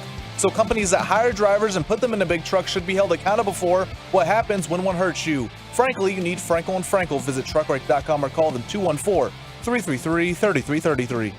Shout out to Tolo Dustin. You talk about dedication. These fathers who I always apologize to Tolos when they have their wives or daughters with them. They're like, hey, big listener, thank you. This is so-and-so. And always to school and on my way. I'm like, I'm sorry. I'm sorry that your dad makes you listen to us and puts up with us. And then you get the Tolo who puts us on in the hospital while a child is being born. There's the Odyssey app in the hospital working while she's sitting there finishing up, one of the great gifts of life. And Dustin is one of the diehard Tolos. Cowboys, Rangers, Mavs Nation gained another super fan. His game day attire is ready for Saturday night. Sorry, fellas, haven't been able to Tolo as much. We'll be back very soon. So that's Dustin Harrell with the picture. Only problem is it looks like your child's name is Dawson. That's my only issue. Oh. So an overrated barbecuer right off the jump. Right out the womb. Yeah. Or a tight end in the NFL. Dawson Knox. Or a tight end. One of the two. I dropped Dawson Knox. Congratulations, Dustin. Yes, congratulations. All right. Wow, Bobby.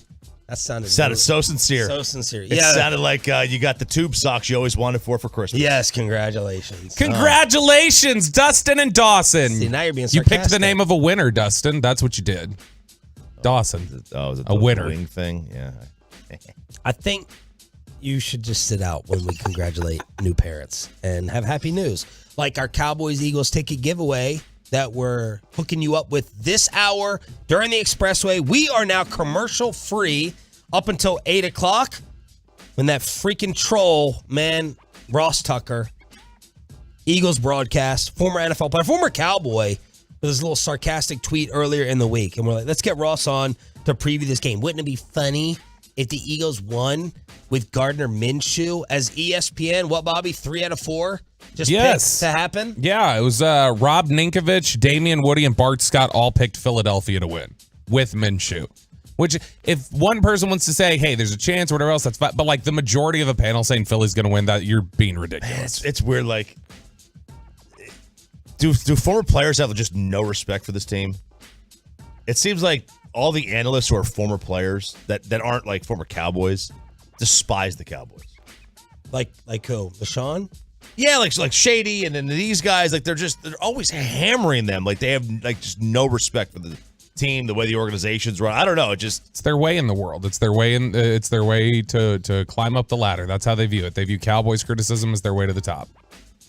Bayless blueprint. Bayless and Stephen A. That's what they turned our profession into. Ross Tucker will be joining us at 8 o'clock this morning. Brought to you by Driveway.com. Insider calls brought to you by Driveway Car Buying, delivered on your terms and on your turf. All right, Choppy, let's determine, or have the moon, the sun, whatever it is, determine who's cheap, who cheats, and who's going to die alone. Yeah. I love the Zodiac. What are they called? Astrology? Astrology, yeah, all that stuff. So you believe in that? I believe in this stuff. I don't necessarily believe in it, like in terms of, but when I read it, I'm like, oh man, that's me. I don't take it. So there's two types, I think. It's like I can look up the 20 traits about your sign, and then there's the ones who look up their daily horoscope and like go off of that. Like, oh, the moon and the sun, they're going to line up with the planets, and that means this and that. You got to get married before 10 a.m. I don't take it that far. I just think, like, in general, the traits will be accurate. Yeah, like, yes, exactly. The traits will. But, you know, when I find out if something's like, if it's like a weird week, or I just feel like everything is like against, I'm like, oh, Mercury's in retrograde, which it oftentimes is. It oftentimes is. But, all right, so let's go here for cheap. The 3 cheapest zodiac signs. Okay. All right. And by the way, let's all name ours. I'm a Scorpio. Okay. So November 21. That's Gemini. Usually very aggressive and temperamental. I didn't know what the traits were of a Gemini until Slater got on me for one of them. But other than that, I didn't know what they were. But I'm a Gemini. Which is when? When were you born? June 15th.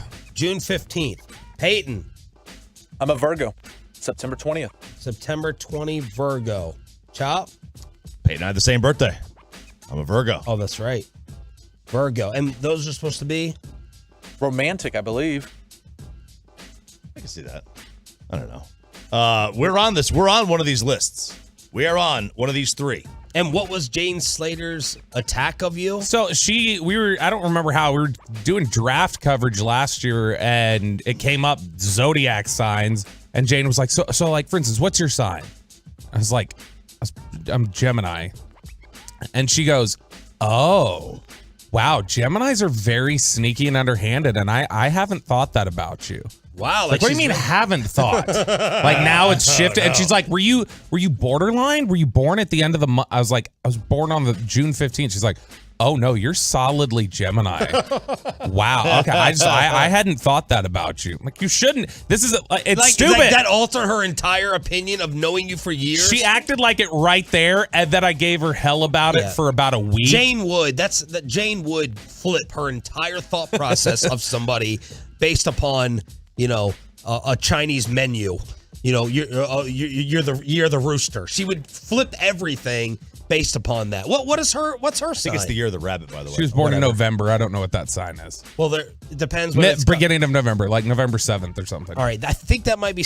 Damn it, that might be mine, Scorpio. Oh, that would make sense. Now I did look up the Gemini traits because I was just curious because I don't know what they are. Do these sound like me? Uses humor as a crutch. Yes. Could talk to a brick wall. Yeah. Yes. Arguments as flirting. Yes. Yeah. Knows a little about everything. Uh-huh. Yes. Oh. See? There you go. That's deadly. So I am two-faced, like she said.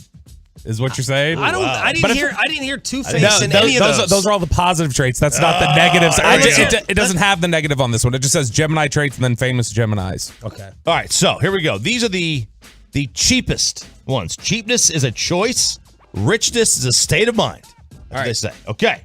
I know Bobby's not in this. There's no Gemini in cheap. I don't believe. Number one, or not number one, but one of the three. In fact, you're reckless, as your wife would confirm. Reckless financially. Yes. Libra. Okay. Libra despises cheapness in others, but are ever and always trying to get someone else to foot the bill for their frivolity. Okay. Frivolity. That's whatever. a tough word. Trying to think who in the station would be cheap. Their expensive tastes and allergic reaction to hard work. These people were born to be sugar babies. Oh, yeah. Oh, so a sugar. Okay. So looking for Easy Street. That's September 23rd to October 22nd. You're pointing at Peyton. Just saying. he does live in the gated community with Cadbury. That's not my sign, though. Days later, is someone up here marry into like money, or maybe trying to date for money? Trying to think. I don't think this applies to really anyone I could think of. Yeah, nobody here in the building. All right, next one. We don't take off 2 weeks during, important football times. We're not looking for Easy Street. Well, Capricorn is next. That is December 22nd to January 19th. So today, right? Today is the first day of the Capricorn moon or whatever the hell it is. Okay. They are Spartan spendthrifts who will count coins and clip coupons if necessary to afford the top of the line, ridiculously expensive but built to last luxury item. Coupon cutters. Yep. All right. Yep. They are preoccupied with preparing for the future through strategic savings and are never above using an expired gift card to pay for a first date. How's Chiafalo in this category? Chiafalo, now I'm not calling him cheap. I'm just saying because he's a blast to go out with. He's down for anything. But is he like, yo, they got the deal, the special? Let's go there. I'll get that. I mean, he's saving for how many kids does he have now? Well, he's 3, 4, something like that. He's got 3. He just had baby number 3. Octo host over here on G-Bag. So I'm trying to think. I've not known him to be cheap. Not to go cheap, I haven't known him to look for a deal when we're out. I haven't known him to do that. Okay. All right, next one. And I don't know how Kevin is with this. Bassick, Bassick is very. He'll find the deal. He's in line for Black Friday every single year. So I put Bassick in that category. Yep. Yeah, he is in line for Black Friday. But I don't think finding the deal is necessarily cheap. Well, I'm not saying cheap. A coupon cutter. There's a difference between finding the deal though and refusing to go unless you have the deal. Right. That's my wife. Very good. My wife will not go unless there's the deal. Fair. The next one is Pisces, February 19th through March 20th. They are not cheap because they want to be, but because they are absolutely reckless with their own spending. So they're forced to be cheap because they spend so frivolously that then it comes to a point where they have to actually do something. They become cheap. They can never pay their share of the bill as they've usually overdrawn their account, paying for experimental MDMA therapy, a poetry workshop they dropped out of, a pyramid scheme, a plane ticket to see their married lover, or a charitable donation to a sanctuary for retired circus animals. Like whatever it is, that's the third one on the list. So Libra, Capricorn, and Pisces. For cheap. For cheap. Okay. Now, die alone. Oh, wow. What traits would this be of a sign? Miserable. Ooh. Yeah, just somebody who's difficult to get along with. All right. I will have to say. Now, I've not. Or someone who enjoys loneliness, like I do, and I can't ever get. I love it. Loneliness. You love loneliness? Mm-hmm. Which apparently is not one of the traits of a Gemini, but I do like it. This is without question my biggest fear in life. Without question. You've always been terrified of this. The last thing I want to be is that lonely old man. I do that is the last thing I want to be. My biggest fear. Biggest fear. You don't want to be 103 years old in Denton? I would love to be 103 years old. But I don't want to be alone at 103. So these are the look, Virgo. That's you go. On there. That's me. August 23rd through September 22nd. More health conscious, paranoid than other signs. Virgos tend to outlive their loved ones due to strict adherence to weird diets, sauna stints, bouts of calisthenics, and the consumption of black market sups. Let's see. There's a bit of the old self-defeat beating in the low cholesterol heart of the Virgo. A steady belief that they're destined to be alone and misunderstood forever. And as any 2-bit healer will tell you, what we believe is what we become. Wow. And you're a Virgo. Yeah. That's you. I am. So you're dead, alone. And Peyton's a Virgo, and his mustache ensures he'll die alone, too. I know. That's right. You guys can live in a home somewhere. Next one. I think you missed this by a day. All right.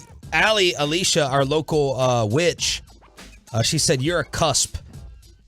A cusper. Better than, at least there's an S in there. You're Scorpio and Sagittarius, so I have traits of both. I'm like on the day. So she said, trust your local witch. So you're the 21st? Yep. So that's like a day, and the next day it'd be a Sagittarius. Okay. Right. Well, Sagittarius is next on the fear of dying alone. Or most likely, I should say, to die alone. You can't keep a wolf howling. Roamers, seekers, gamblers, rock and rollers, the grass is always greener types. That is what the Sagittarius is. Yeah, that's not me. Yeah. They, like Jim Morrison, who died alone. Death makes angels out of us all. Gave us all that crap. Sagittarius, another one that are destined to die alone. And then Aquarius. The age, Bobby, of Aquarius. January 20th through February 18th. They're another one, though, that are destined to die alone. All right. So there it is. What's your sign? How accurate is it for you? Here on Sean and RJ. And that is your biggest fear. I never think about it. I don't think about it until it's close. Death? Yeah. Oh, I think about it daily. I think I'm dying like every day. So that's me. That I think is my fear though of I got young kids and it's like, let me get them to 18 and then it'll probably disappear from my brain. Right. Yeah, I don't know what it is with me. I've always been like. Is that why you got a younger girlfriend so she could take care of you? No, it's not why. It helps, but it's not why. Yeah. Who's the one that's destined to be a sugar whatever? Is that Sarah's sign? You gonna? No. She's gonna. No. Oh my God, my kids! Did I tell you this? They asked me if I was a sugar daddy because she's like 10 years younger than me. And I was like, guys, no, stop, no. They're like, does she work or are you her sugar daddy? That's what they asked. Wow. Before they had met her, does she work or are you her sugar daddy? I'm like, yes, she works. And then you just flexed and you went like, this is why she's with me. Okay. Exactly what it was. And then who's on the cheater list? Real quick. Oh, the cheater list is Gemini. Me. Bobby. May 21st through June 20th. If that isn't perfect. I'm not a cheater. Look right here. Right here. Bluetooth. Oh, he's got his ring on today for this segment. He knew we were doing this segment today. We put on that fake backup Chiafalo ring. We have that. We have the Bluetooth incident. We have him still talking with Wolchuk's girl from California. We have all these. That is a misrepresentation. Here we go. This is a good one. Geminis are absolutely unmatched when it comes to gaslighting prowess. So if you're involved with one, be prepared to be talked out of your suspicions and into therapy for your trust issues. Oh, Kristen. Famous Geminis include Scott Disick, Kanye West, Donald Trump, Eddie Cibrian, Lamar Odom, and Jesse James. God. Oh, Lord. Libra. No one lies as easily or cheats as prolifically as a Libra. Wow. They are preternaturally. What the hell is that? They are adept at lubricating in social situation, avoiding conflict, and dodging accountability. So they had, let's see, Mario Lopez, Usher, Shaggy. Liars. As they're Libras. I mean, Shaggy had a whole song. It wasn't me. It wasn't me. Yeah, I wasn't caught. Yeah. And then Pisces, which include Tristan Thompson. Oh, man. Adam Levine. Oh, Lord. Dirtbag Josh Duggar. Oh, gosh. Robin Thicke. Oh. Who after he cheated on his wife, Paula Patton. Okay. So there's some of the cheaters. Yep. So there you go. This is what the moon and the stars say about you and your future. Let's send you to Arlington. That's right, Tolos. Right now, caller number 10 at 877-881-1053 wins a pair of awesome tickets and a parking pass to see your Dallas Cowboys take on the Philadelphia Eagles on Saturday, courtesy of AT&T 5G, fast, reliable, secure. That's caller number 10 at 877-881-1053. And the parking pass? Oh, That's my right. Lord. Oh, AT&T 5G, fast, reliable, secure keys to victory. What needs to happen fast, Bobby Belt? Cowboys need to get to the quarterback. They haven't done it the last several weeks. That's got to happen early with Minshew dropping back. Chop, who needs to be reliable? Dak Prescott. Can't win a game with your quarterback playing poorly. He needs to be the reliable one. And secure the victory. Don't turn it over. There it is. The Cowboys Eagles ticket giveaway. All thanks to AT&T 5G, fast, reliable, secure. It's Sean, RJ, and Bobby on DFW Sports Station. All right, let's take you on over to Vegas, one of my favorite segments of the entire week. All these numbers and odds coming in from Bet Online. All right, Bet Online with all the different numbers. Will these teams make the playoffs? All right, you can bet on it. Oh. Carolina. Will they make the playoffs?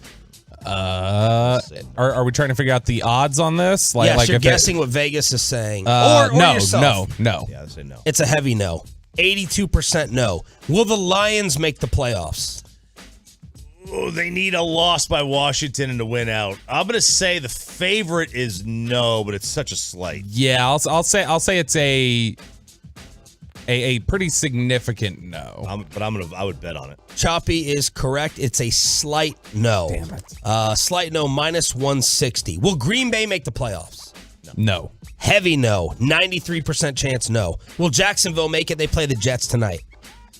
I'm trying to remember what They're one out. They're one out, and they've got a game with them, right? I'm going to say yes.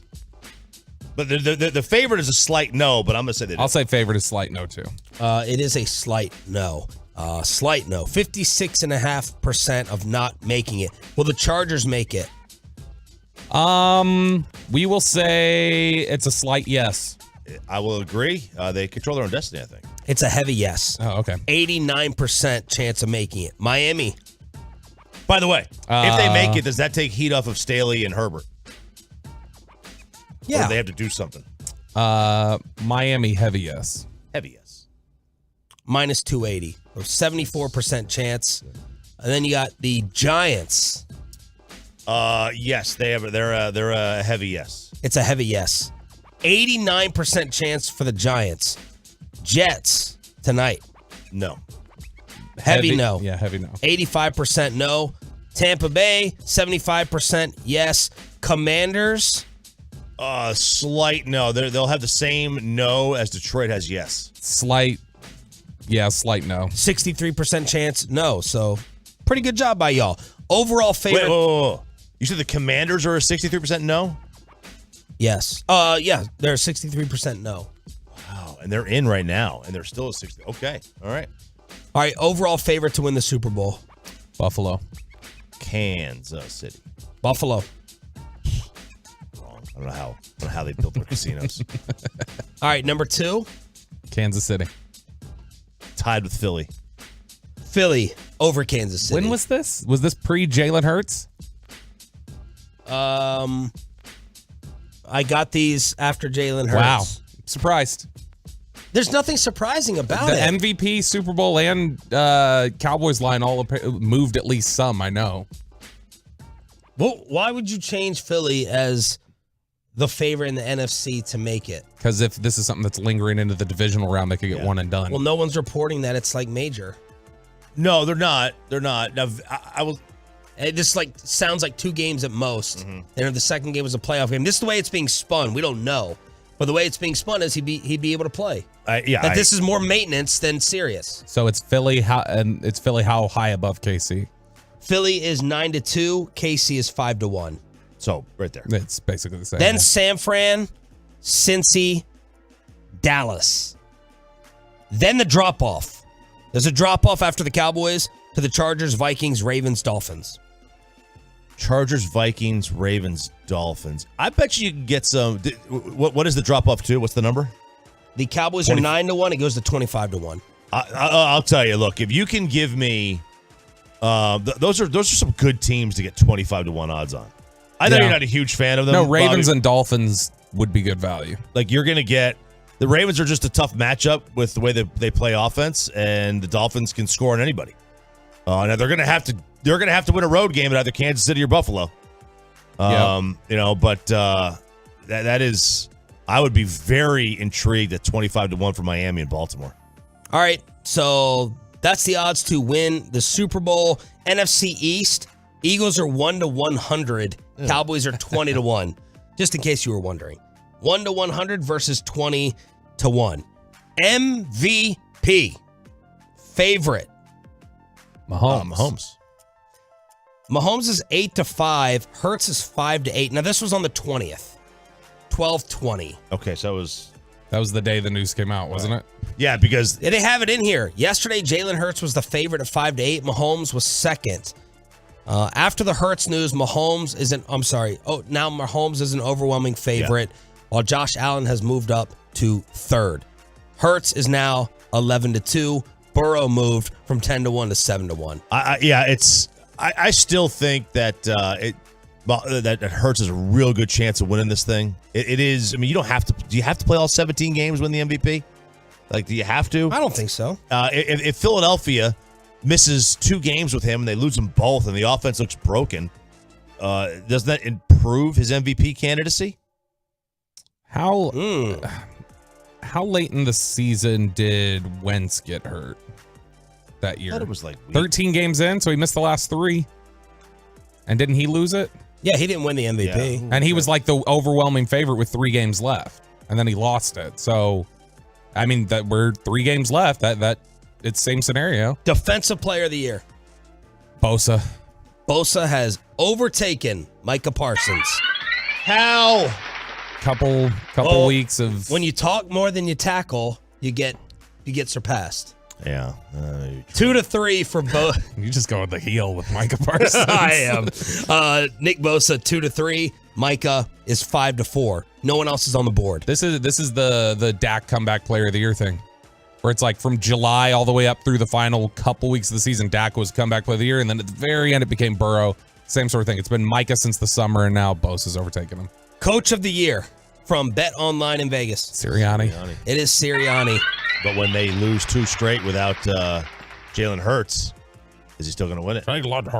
Who's second? Kevin O'Connell. I think I saw this. Dan Campbell. Oh, yeah. Then Kyle Shanahan. Then Kevin O'Connell. Then Dayball. 3 weeks ago. Over McCarthy. Let me give you the names before McCarthy. Okay. Dayball. Okay, well, Sirianni, Campbell, Shanahan, O'Connell, Dayball, Peterson, Saleh. Come on, man. Zach Taylor, Andy Reid, Pete Carroll, Sean McDermott, Mike McCarthy is tied with Mike McDaniel now. Look, if you all those names over Mike McCarthy. I could easily say, I mean, look, Dayball, fine. Sirianni, fine. Campbell, yes. O'Connell, fine. Saleh, fine. Because those teams came, a lot of those teams came out of nowhere. Zach Taylor, Doug Peterson. The these Jets are are names 7. You can't get it over McCarthy at 500. I'm sorry. I don't care that the Jets came out of nowhere. They're 7-7. Like the Giants, fine. They're 8-5. Like Saleh, that's inexcusable. McCarthy needs to be in the top 5. With a backup quarterback? Yeah. Dayball, fine. I can't accept the Jets. That's just me. McCarthy needs to be in the top 5. Now, what's interesting about Dan Campbell being second is Wait. literally. Who else? Who else did you have that you were gonna? Dayball, Sirianni, Dan Campbell, Kevin O'Connell, Saleh, and I can say Pete Carroll. Now, I'm not saying I would necessarily put Pete Carroll or Saleh over Mike McCarthy, but I could say I don't have a problem with it. All right. I wouldn't necessarily do it, but I don't have a problem with it. Because they came out of nowhere. There was no expectation. But Mike they're McCarthy's 500. Yeah, that's true. Like come out of nowhere to be. I mean, they're playoff contention. That's big. Okay. McCarthy's problem is that most people expected this team to win 10, 11 games. But everyone has forgotten Cooper Rush. Of course. Everyone's forgotten that Cooper Rush played in the amount of games he did, I think. And I think the problem is that too many people are giving Dan Quinn the credit for that. I'd have Shanahan, Dayball, and I guess Sirianni and Campbell above. Yes, God, you sound like you have to start giving like a little bit of credit. Okay. They have one loss with a guy that you think isn't a quarterback. So if you're not going to give Hurts the credit, this is your argument yesterday. You can't have it both ways for the Cowboys. You can't blame Dak and Kellen Moore. So you have to give either Sirianni or Hurts credit.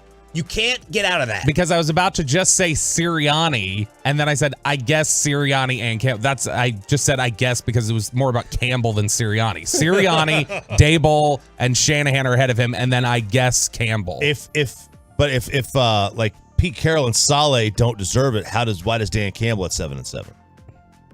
I think that like Dan Campbell has undergone a full-fledged culture change in a losing organization that's bigger than just today. Good question. Yeah, I mean the end result, like the Seahawks and the Jets had, like, they had really good records 3 weeks ago. We did the odds 3 weeks ago on next coach to be fired, and Dan Campbell was third. Right. Now he's second on Coach of the Year. Comeback Player of the Year. Any guesses before we wrap this up? Is it still Geno? It is Geno. Then McCaffrey, Goff, Saquon. Rookies of the Year on each side? Sauce and is it Olave? No. Garrett Wilson? Garrett Wilson is the favorite offensively, heavy favorite, and Sauce defensively. Sauce was not happy the other day that he was not thrown on. He was not happy. He was not targeted once. Has that ever happened? Has somebody gotten both offensive and defensive? Wow. A team get both of them? I don't know. That's a good question. Wow, that is a really good question. I wonder. That's a hell of a draft class right there. It is. Hell of a coaching job by Robert Saleh to get those rookies ready, huh? Including Zach Wilson, the job he did with him. Well, let's forget about that. By the way, they just threw up on TV Zach Wilson trying to make amends with his teammates, bought the entire offensive line motorized scooters, and was posting that on social media. Well, Zach's luck, someone will fall off that thing and tear an ACL. Yeah, right. By the way, you saw saying he was upset that he didn't get thrown on. Isn't that the ultimate respect? They don't even throw your way? Yes, it is. He's like, yeah, but I couldn't get a pick six. I couldn't add points on the board for my team. You took away half the field. Is he this shut down? Yeah, he's great. He really is. This is a lot of people thought it was a little silly that the Texans took Stingley over him. Like, even at the time, because they were like, okay, Stingley's like traits, but like Sauce, the tape is ridiculous. I don't know that he gave up like one touchdown his entire college career or something. Yeah, it was against it was in the and he was a Final Four. Yeah, it was. And then is the final odds for today. Hockey.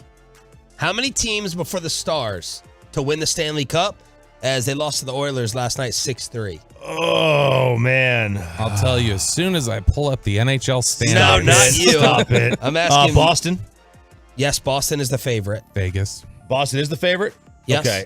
Vegas is right ahead of the Stars. Bobby, don't guess. What You're about cheating? What about Actually, Carolina? RJ's looking at the standings too, so I'm just gonna I tell Bobby don't cheat. RJ looks right at his What about the computer. Jets? I'm a Gemini. I cheat. What do you want from me? The Jets, huh? I'm going to go Jets, Winnipeg. In order: Boston, Colorado, Carolina, and Toronto are tied at 8-1. Vegas 11-1, and your Dallas Stars 14-1 to win it all. If you like the Stars, Wow. 14-1. Then Jersey, Tampa Bay, the Rangers, and the Penguins. DeMar DeRozan next team, if not the Bulls. The Mavs are tied for third. Ooh. And Zach LaVine next team, if not the Bulls. The Mavs are fourth on the list as they're having problems in Chicago under Billy Do Donovan. the Mavs even have what it takes to get them? How bad do they want to just dump people, I guess is the question. Right. I mean, because in the NBA, we know if somebody wants out bad enough, if somebody wants you gone bad enough, they'll take trash for it.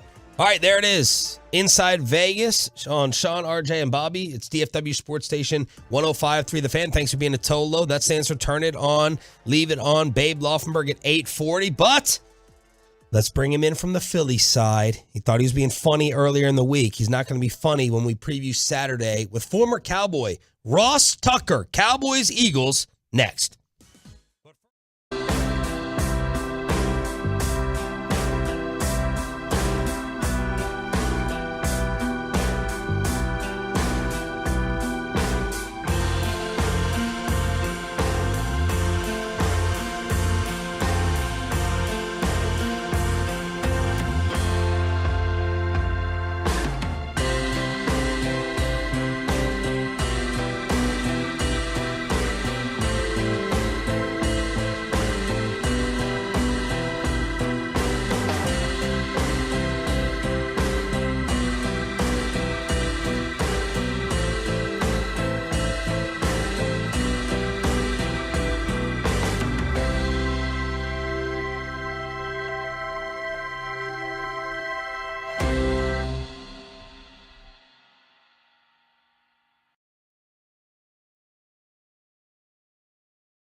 Live from the Classic Chevrolet Studios. Turn it on, leave it on with Sean and RJ on 105.3 The Fan.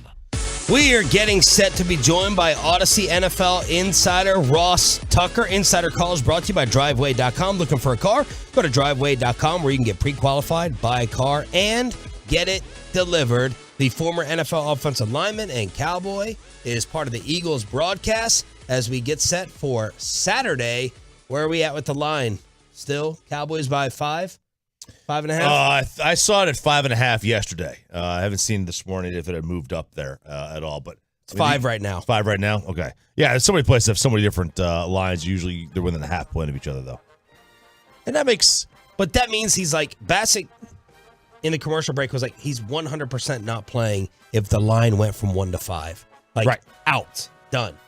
Yeah, Vegas isn't going to move the line like that if he's going to play. And they know, and they knew before anybody else that he was hurt. I still have a problem with that. Actually, right now, MGM's got it at 4.5. Right now.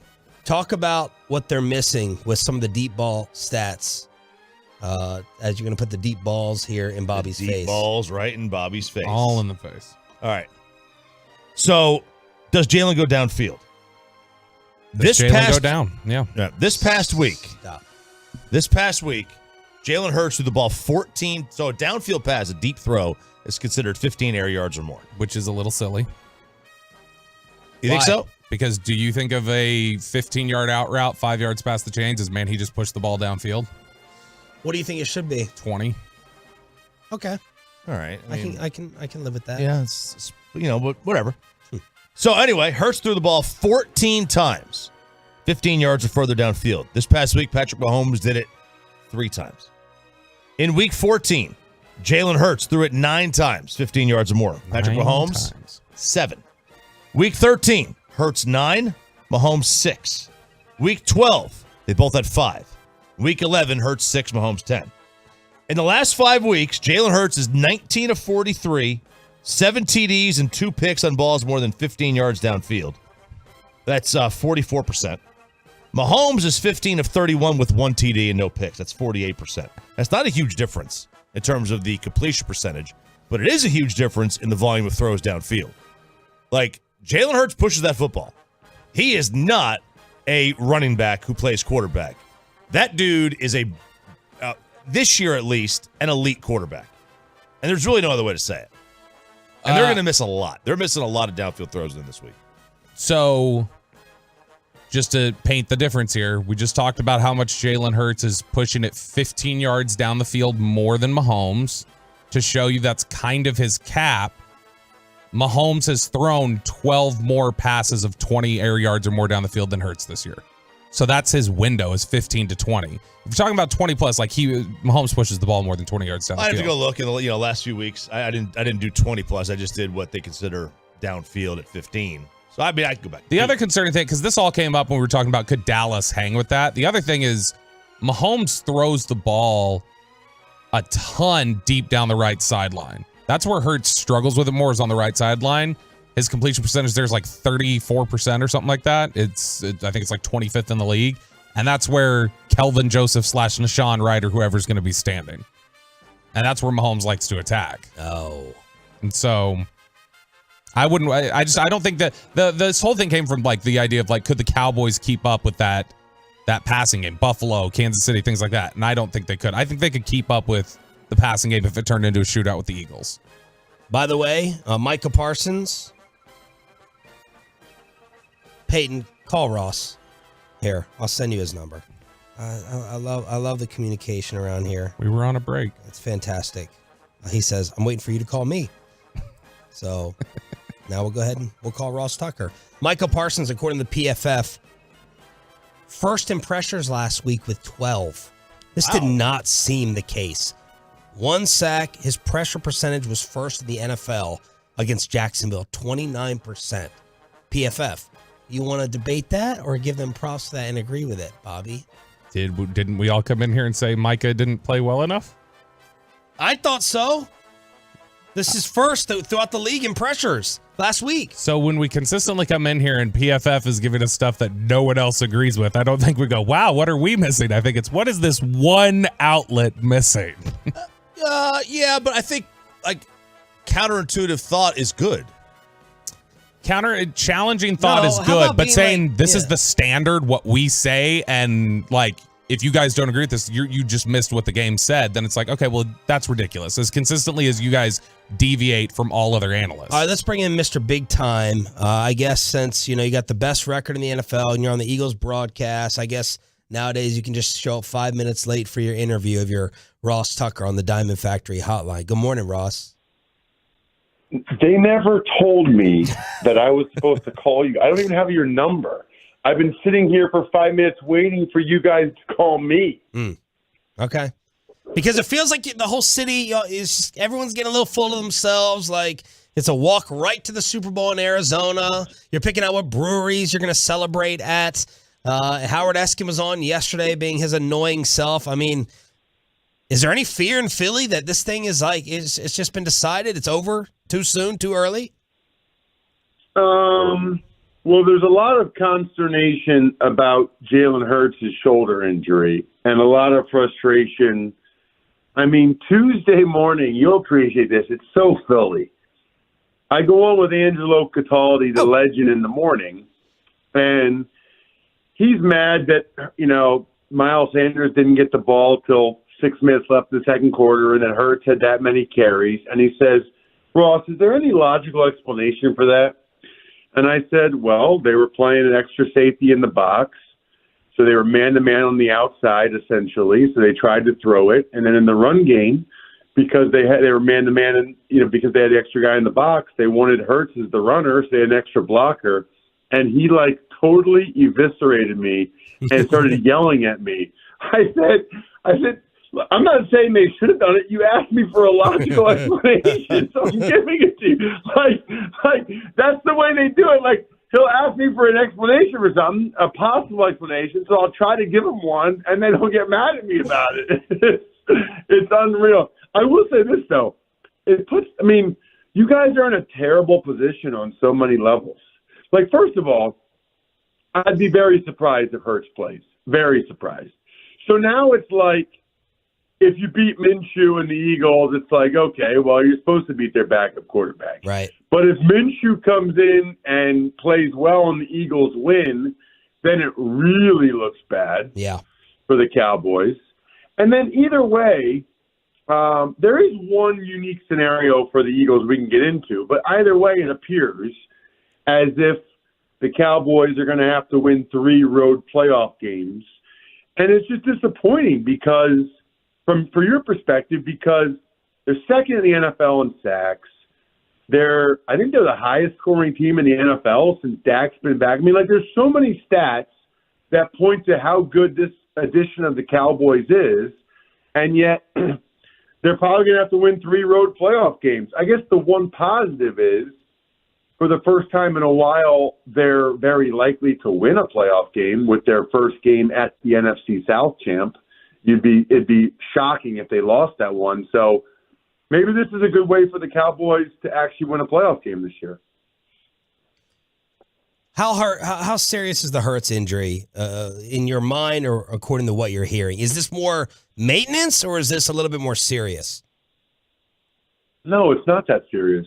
How can it be that serious if it happened in the third quarter against the Bears and he played his best part of the game in the fourth quarter?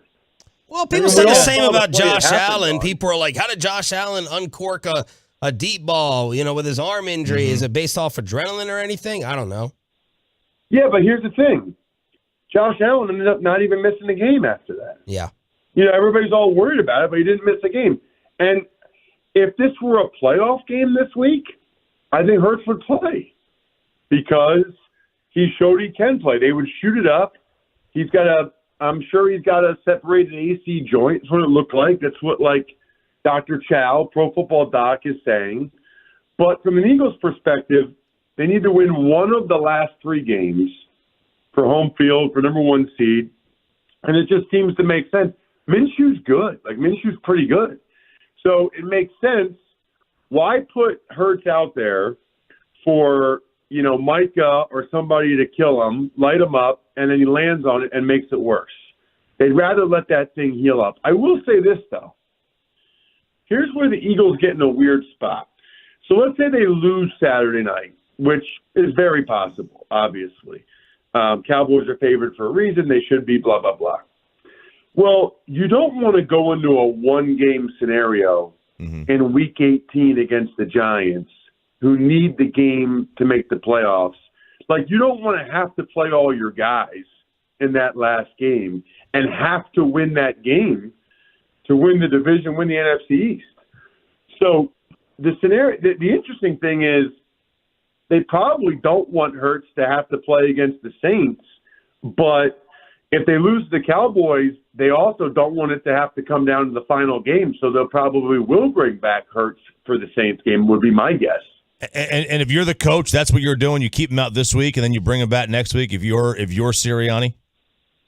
Well, I don't know enough about the injury, but based on what I'm looking at and what I think, yes, that is what I think I would do. I would let him have the full 2 weeks to heal the sprained AC joint, have him play, and obviously they're probably hoping so badly that Minshew can somehow get the win against the Cowboys.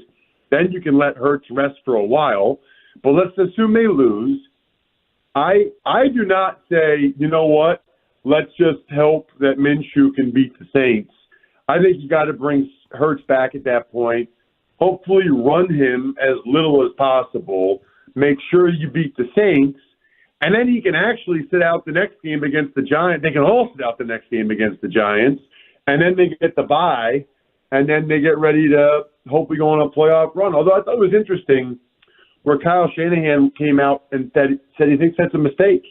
He thinks resting players is a mistake. It's a one-game scenario. This is not like the NBA where it's a 7-game series. And if you have guys sitting out a week or two and resting, they might be sluggish when they come back and it might be too late, which is interesting because the Eagles will likely have the bye. So some of these guys, they won't play for 3-4 weeks. Talking with Ross Tucker here on 105 through the Fan. Ross, assuming everybody gets back to normal health, Jalen Hurts is ready, healthy, for the divisional round. Where do you think Philadelphia is most vulnerable going into their playoff run?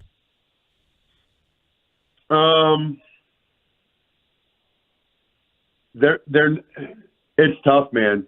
I mean, look, I'm from the area, even though I never played for them. I went to my first game at the Vet in 84, I think, maybe 85, which, by the way, back then, you probably, if you're in the 700 level, which is all we could afford, you probably watch the game half the time and you watch the fights and people pouring beer on people's heads and stands half the time. It was like wildly entertaining for a 6-year-old to be in that environment. It's the best Eagles team I've ever seen. Like, it's better than any of the McNabb, 2004 team. It's better than the team that won the Super Bowl 5 years ago. Put it into perspective, okay?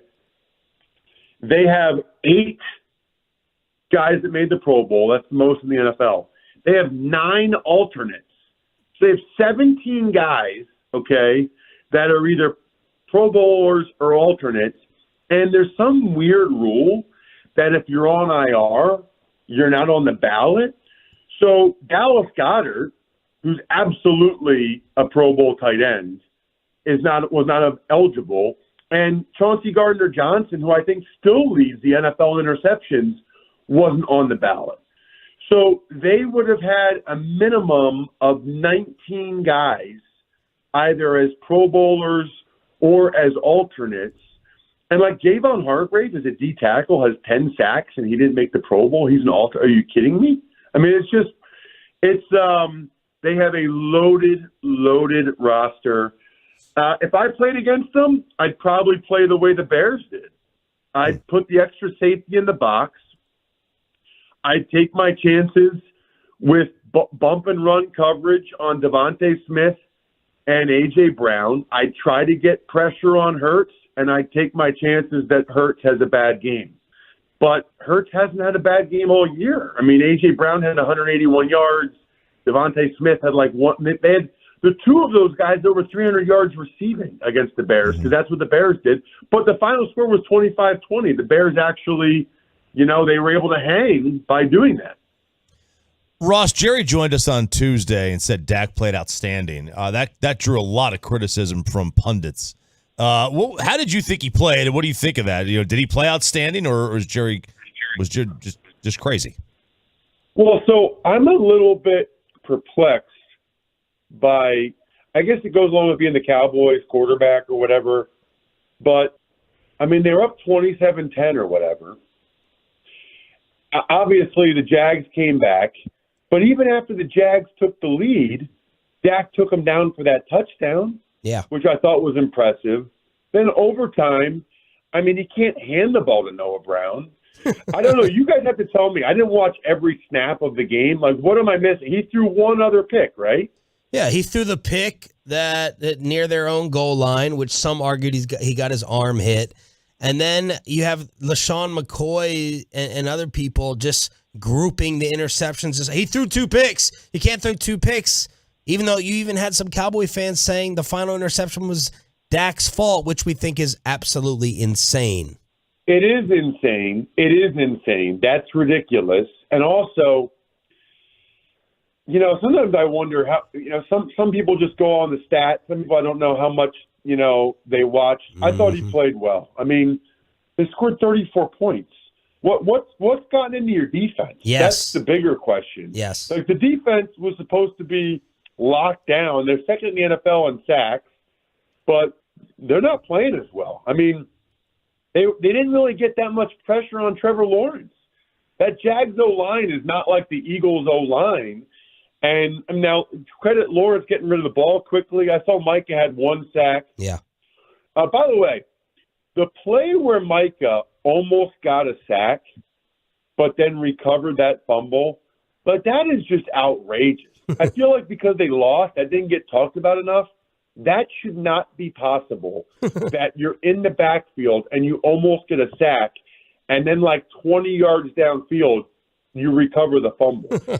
I'm doing the Raiders-Steelers game Saturday night for Westwood One, and I guess there's some stat, which I never even heard of, which is called like a hustle stat, which is like plays that are made where you have to run more than 20 yards.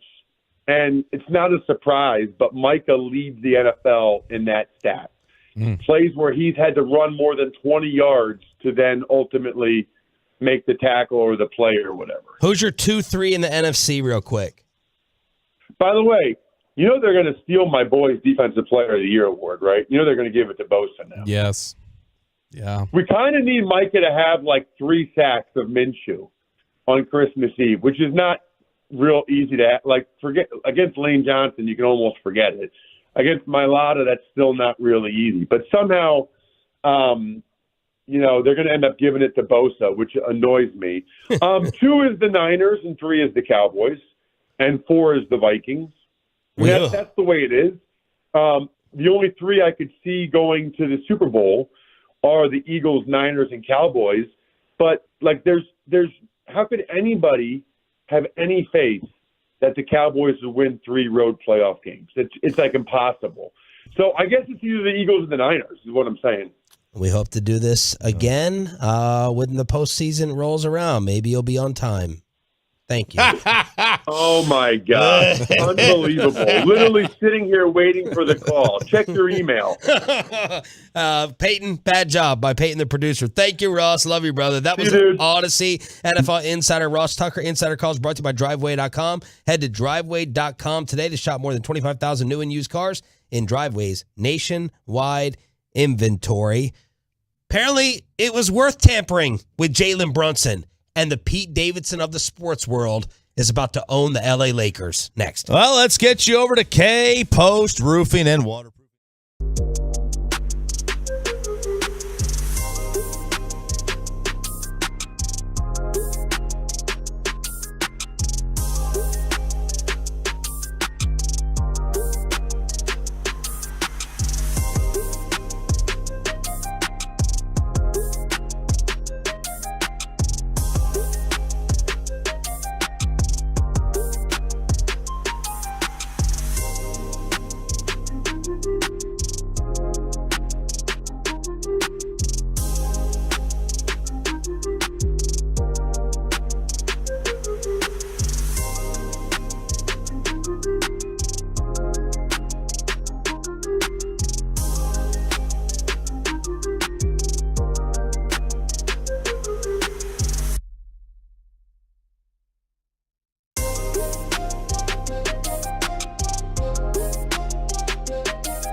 On 105.3 The Fan segment brought to you by the personal injury lawyers Frankel and Frankel. There's a reason you need a special license to drive a big truck.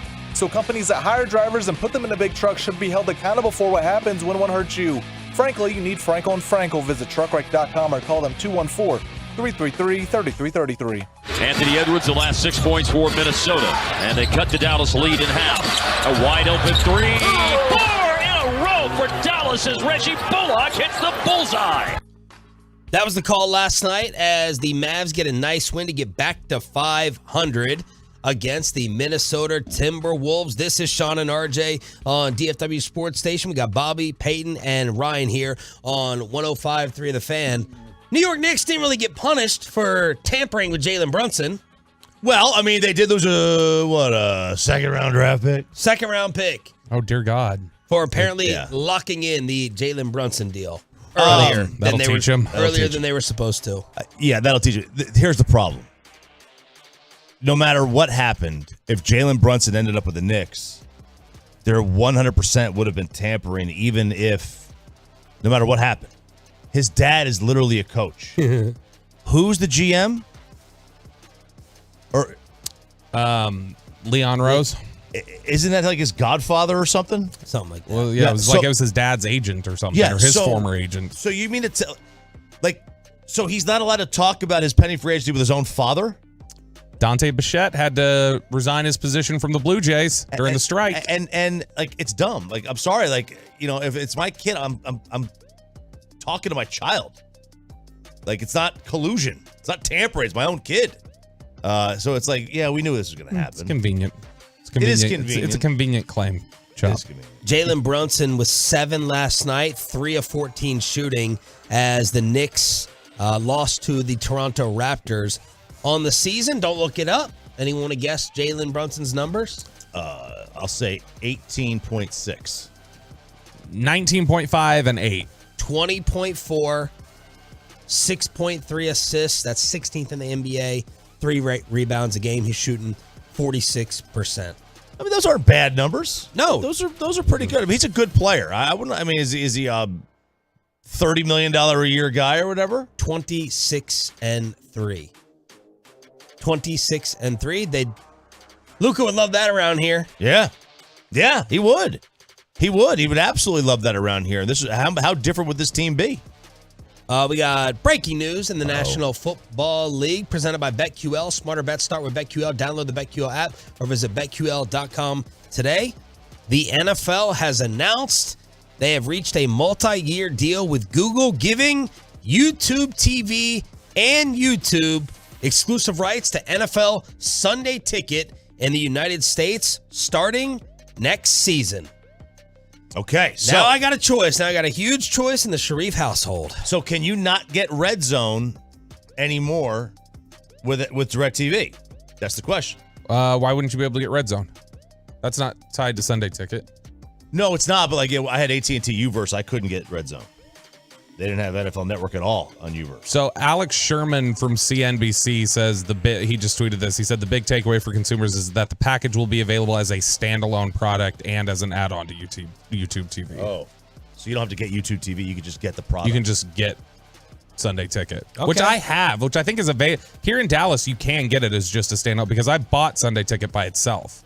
But it's just, I think in certain markets, like certain areas of Dallas. With the Red Zone in it. Yeah, with certain zip codes, like within Dallas. Because I remember David Hellman was complaining about that. He and I were talking about it. Hellman, where he lived, he couldn't get Sunday Ticket as a standalone, but I could where I live. What? Yeah, it's ridiculous. Dude, the blackout restrictions in these professional sports, like Major League Baseball. I had a buddy who lived in Iowa, okay? Like 7 different baseball teams were blacked out in Iowa. Like you couldn't, if you had the MLB package, you couldn't get Cubs games, White Sox, Twins, like Royals, like all these teams were blacked out. The blackout restrictions in Major League Baseball are so stupid. And I hate that was the case with you and Hellman, where, like, you know, you can't certain zip codes. Like, who cares about your zip code? I've never not had DirecTV. Never. Even going back to my parents' house in Maryland, always DirecTV. So this is shaking me up like my grandmother having to switch to her new telephone. Yeah. I mean, when we gave her a microwave for Christmas, she literally broke down and cried. Really? Yeah, she felt overwhelmed with the technology. With a microwave. And that's how, boil the coffee, boil the water. Oh, God. Don't sit there with a microwave. I mean, the woman lived to 100. Time to get away from the rotary phone, Sean. I know. Come into the main, which, by the way, so overwhelmed by all the apps and all the Rokus and all that. It's just like the Roku and the Fire Stick is so easy. It's so awesome. And my wife says, you can figure out how to cook a brisket overnight without waking up with your phone technology and your, Flame Boss 300, but you can't figure out TVs, which is true. It's interesting. One of our producers over at NFL Network had just tweeted out that, look at this now, the NFL is clearly shifting towards, like, let's partner up with tech giants, because this is now partnerships with Google, Amazon, and Microsoft in the last, 5 years, where they're locked in. Wow. All right, thanks to the Tolos who sent us Jacob deGrom's goodbye to the New York Mets, which, by the way, you got to get ready to tell us about the Mets becoming the Yankees. Go ahead and say goodbye, Bobby. Yes, I'm going to get the dang thing back up. It just closed on me. He's got Paul Schwartz. He gave this to the New York Post, is where he sent this, and it says, to the city of New York. Load up, please. Do you want me to just do it? No, to the city of New York, the New York Mets organization, and Mets fans everywhere. I can still remember the exact moment that I stood on the Citi Field mound for the first time after getting called up in 2014. It was a moment filled with so many wonderful emotions that will always be etched in my mind. My family and I are forever grateful to the Mets for an incredible last 11 years, and most importantly, for believing in me, for giving me the opportunity to play the game I love at the highest level for all these years. There are so many people that I want to thank and recognize, and then he goes into a laundry list of people that he wants to thank. And the Mets? The Mets, they're not the Yankees. They haven't become the Yankees. They have far surpassed in this. Nobody has ever spent like the New York Mets. Ever. It's not even close. Boston. Not even close. The Yankees. The Dodgers. Not even close. Not even close. With the Carlos Correa 12 for 315, their payroll has surged to $382 million. Now, last year, the Dodgers led baseball before the All-Star break, so before the trade deadline, with a $260 million payroll. The Mets is now at $382 million. That's $89 million beyond the fourth and highest tax threshold. So when you factor in luxury tax, they're going to be paying over $100 million in luxury tax. Their luxury tax bill of $109 million is higher than the current payrolls of the Orioles, Marlins, Royals, Reds, Pirates, A's, D-backs, and that's it. They will have a salary and luxury tax payroll this year of $491 million. Mark Cuban just had an aneurysm at that luxury tax number. He just can't even imagine that. Wow. Now, Steve Cohen is their owner. So they still thought it was a good idea they're going for it, and they're like, we're better off trading DeGrom for Verlander. Yeah. So they're definitely going for it. That wasn't a cheap move by them to let DeGrom go. They thought they upgraded with health. Yeah, they got an older guy who's coming off a Cy Young for 2 years and $43 million each. Now, is this gonna? By the way, the NBA has a soft cap of $123 million. The Mets luxury tax is almost as high as the NBA salary cap limit. Man, the salary cap. So the NBA's salary cap is $123 million. Are they the ones who tried to give Drake May $5 million? Maybe are.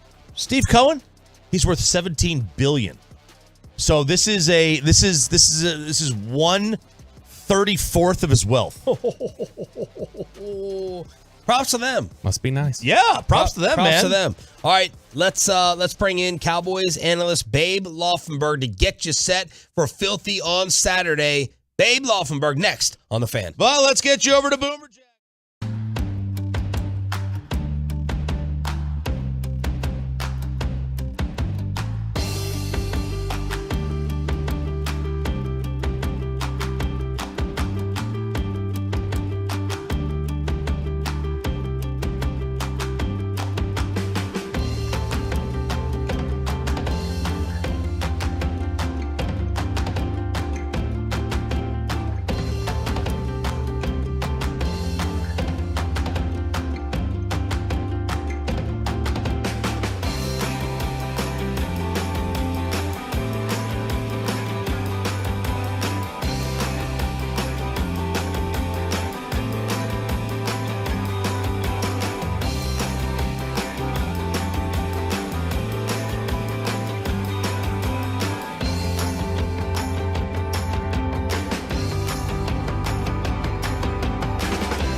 If you're in need of traffic control or barricade rentals, Buyers Barricades is a full-service provider taking care of your project or special event.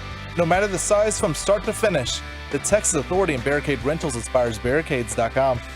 All right, Cowboys Eagles on Saturday. Let's bring in the guy you're going to hear on the radio, Babe Laufenberg on the Diamond Factory Hotline here on Sean and RJ. Good morning, Babe. Are you winterized? Are you winter prepped for tonight and tomorrow? You know what's funny? I covered my hose bibs, I should say, last night.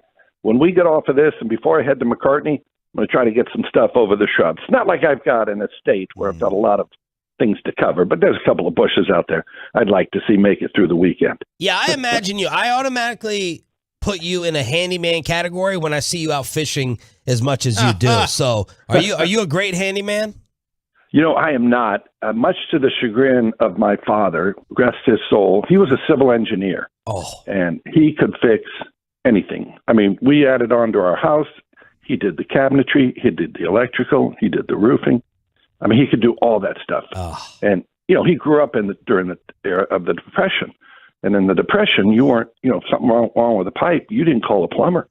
So those people learned how to fix everything. Yeah. And, yeah, my dad, I mean, he was like, hey, you know, the NFL thing is great. The network TV thing is great. But, I mean, if you can't change spark plugs in your car, you're just not a man. Right. You know those people, right? Yeah. It's like, oh, that's a nice little thing, but I mean, if you can't fix your own home, you're not a man. You're worthless. I know. That's why you got to pick your wife carefully. Like, let her know early on you're incapable, like I did.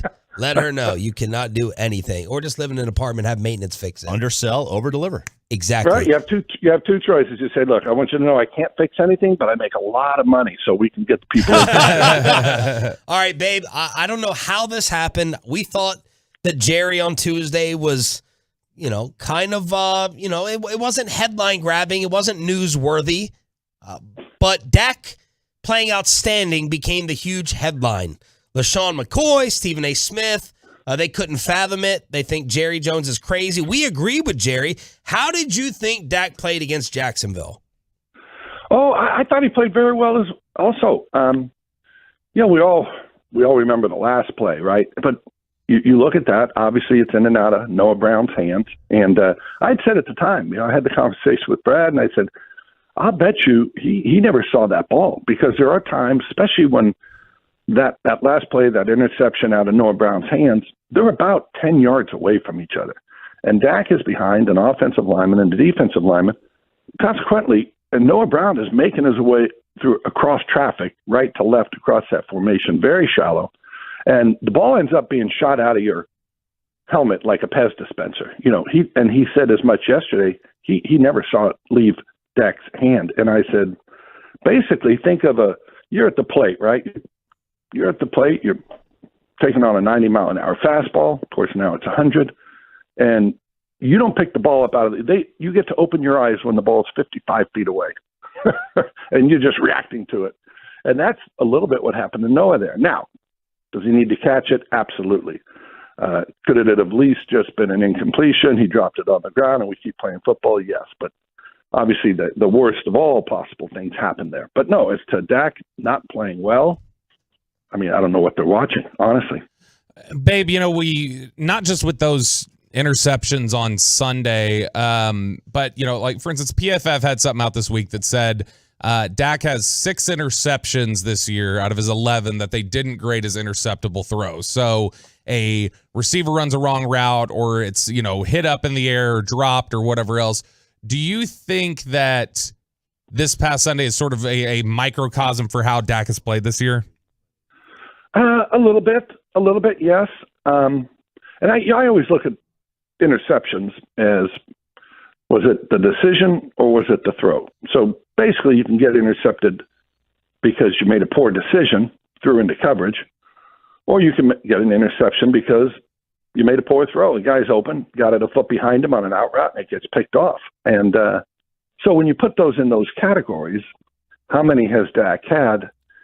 He had the one against Indy through an out route against outside leverage. I'd put that on the decision. Mm-hmm. I'll be honest with you. Go back and look at the 6th play of this game. They doubled up. I'm going to get a little technical here, but we'll all follow along. They bracketed CD Lamb. snap of the ball, they got brackets on CD, playing an inside-outside. Mm-hmm. So the outside corner has help inside. He doesn't need to bite on anything going outside, right? If you want to give him a move inside, fine. I got a guy in there. And I don't. That ball should have been intercepted. It gets caught. CD Lamb catches it for about 15 yards. As soon as the ball went in the air, I just said, oh, this is trouble. And CD somehow worked his way in front of the defender and got on that ball.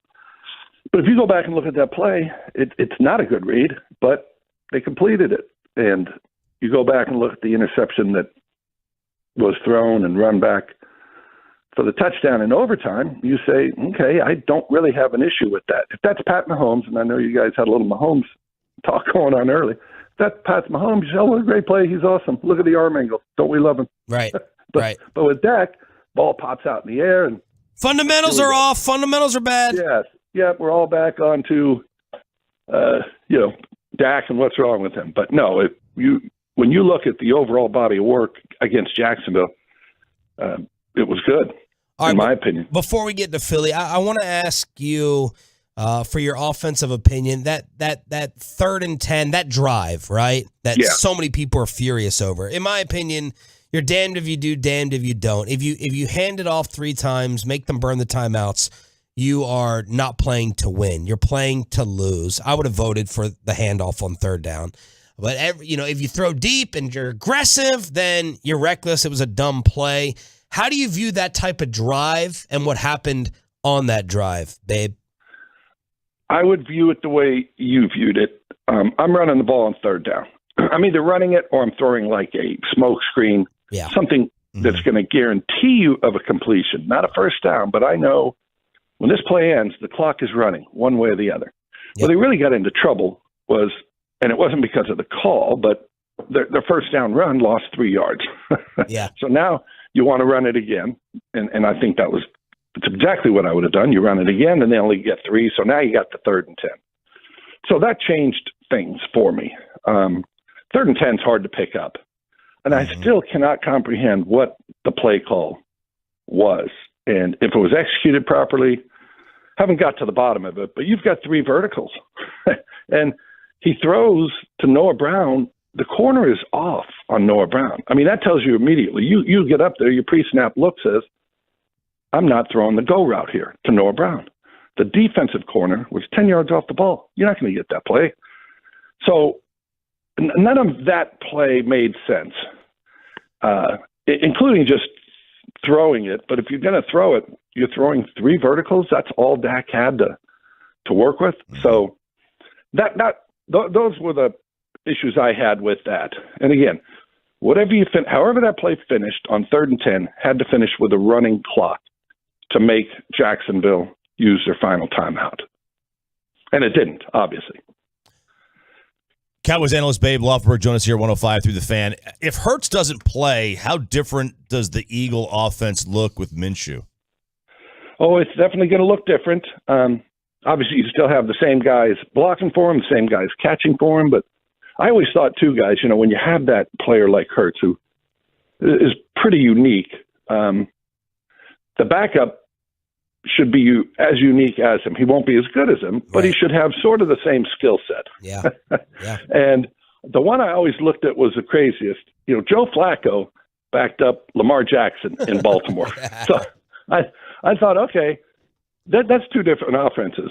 Now Minshew can run a little, you're not going to use him like Hurts and designed runs, but if you want to sit there and boot him, and he's going to be able, he's an athlete, but the Joe Flacco, Lamar Jackson thing, I thought, okay, you might as well have like 2 offensive coordinators too. Okay, you'll call him for Joe, and you'll call him for Lamar. But I was a little disappointed, if you will. The Cowboys didn't pick up Minshew. If you recall, when he was traded, it was basically the day of the Cowboys-Jacksonville game 2 years ago in the preseason. And, they gave up a 6th-round pick for him. I always liked him. I could give you some numbers, but you don't want him. But he's right up there. He was on a bad football team.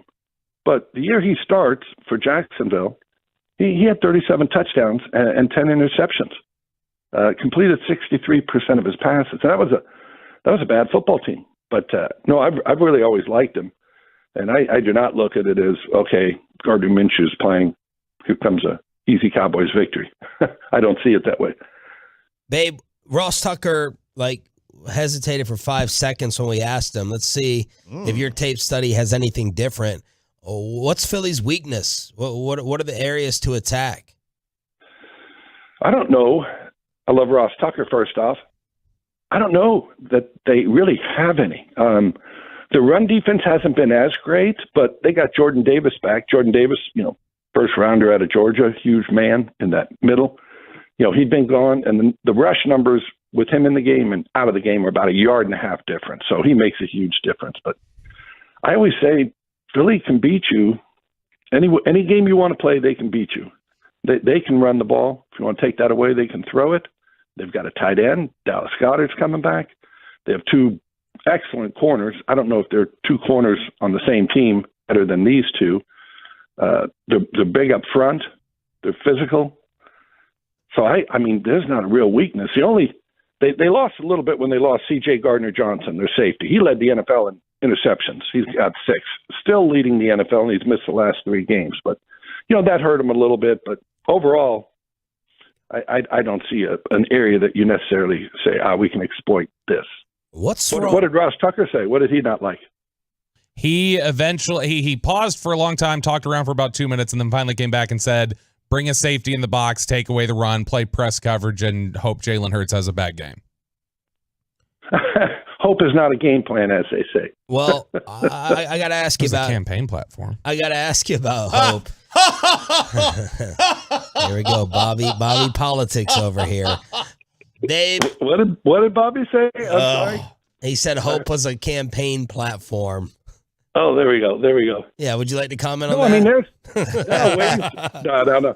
Hey, there are ways. I always tell Brad, hey, there's ways to win all these games, no matter who you're playing, right? Doesn't matter the game. There's ways for these teams to win all of them. Now, we didn't know the way for Minnesota to beat Indy was to fall behind 33-0. Yeah.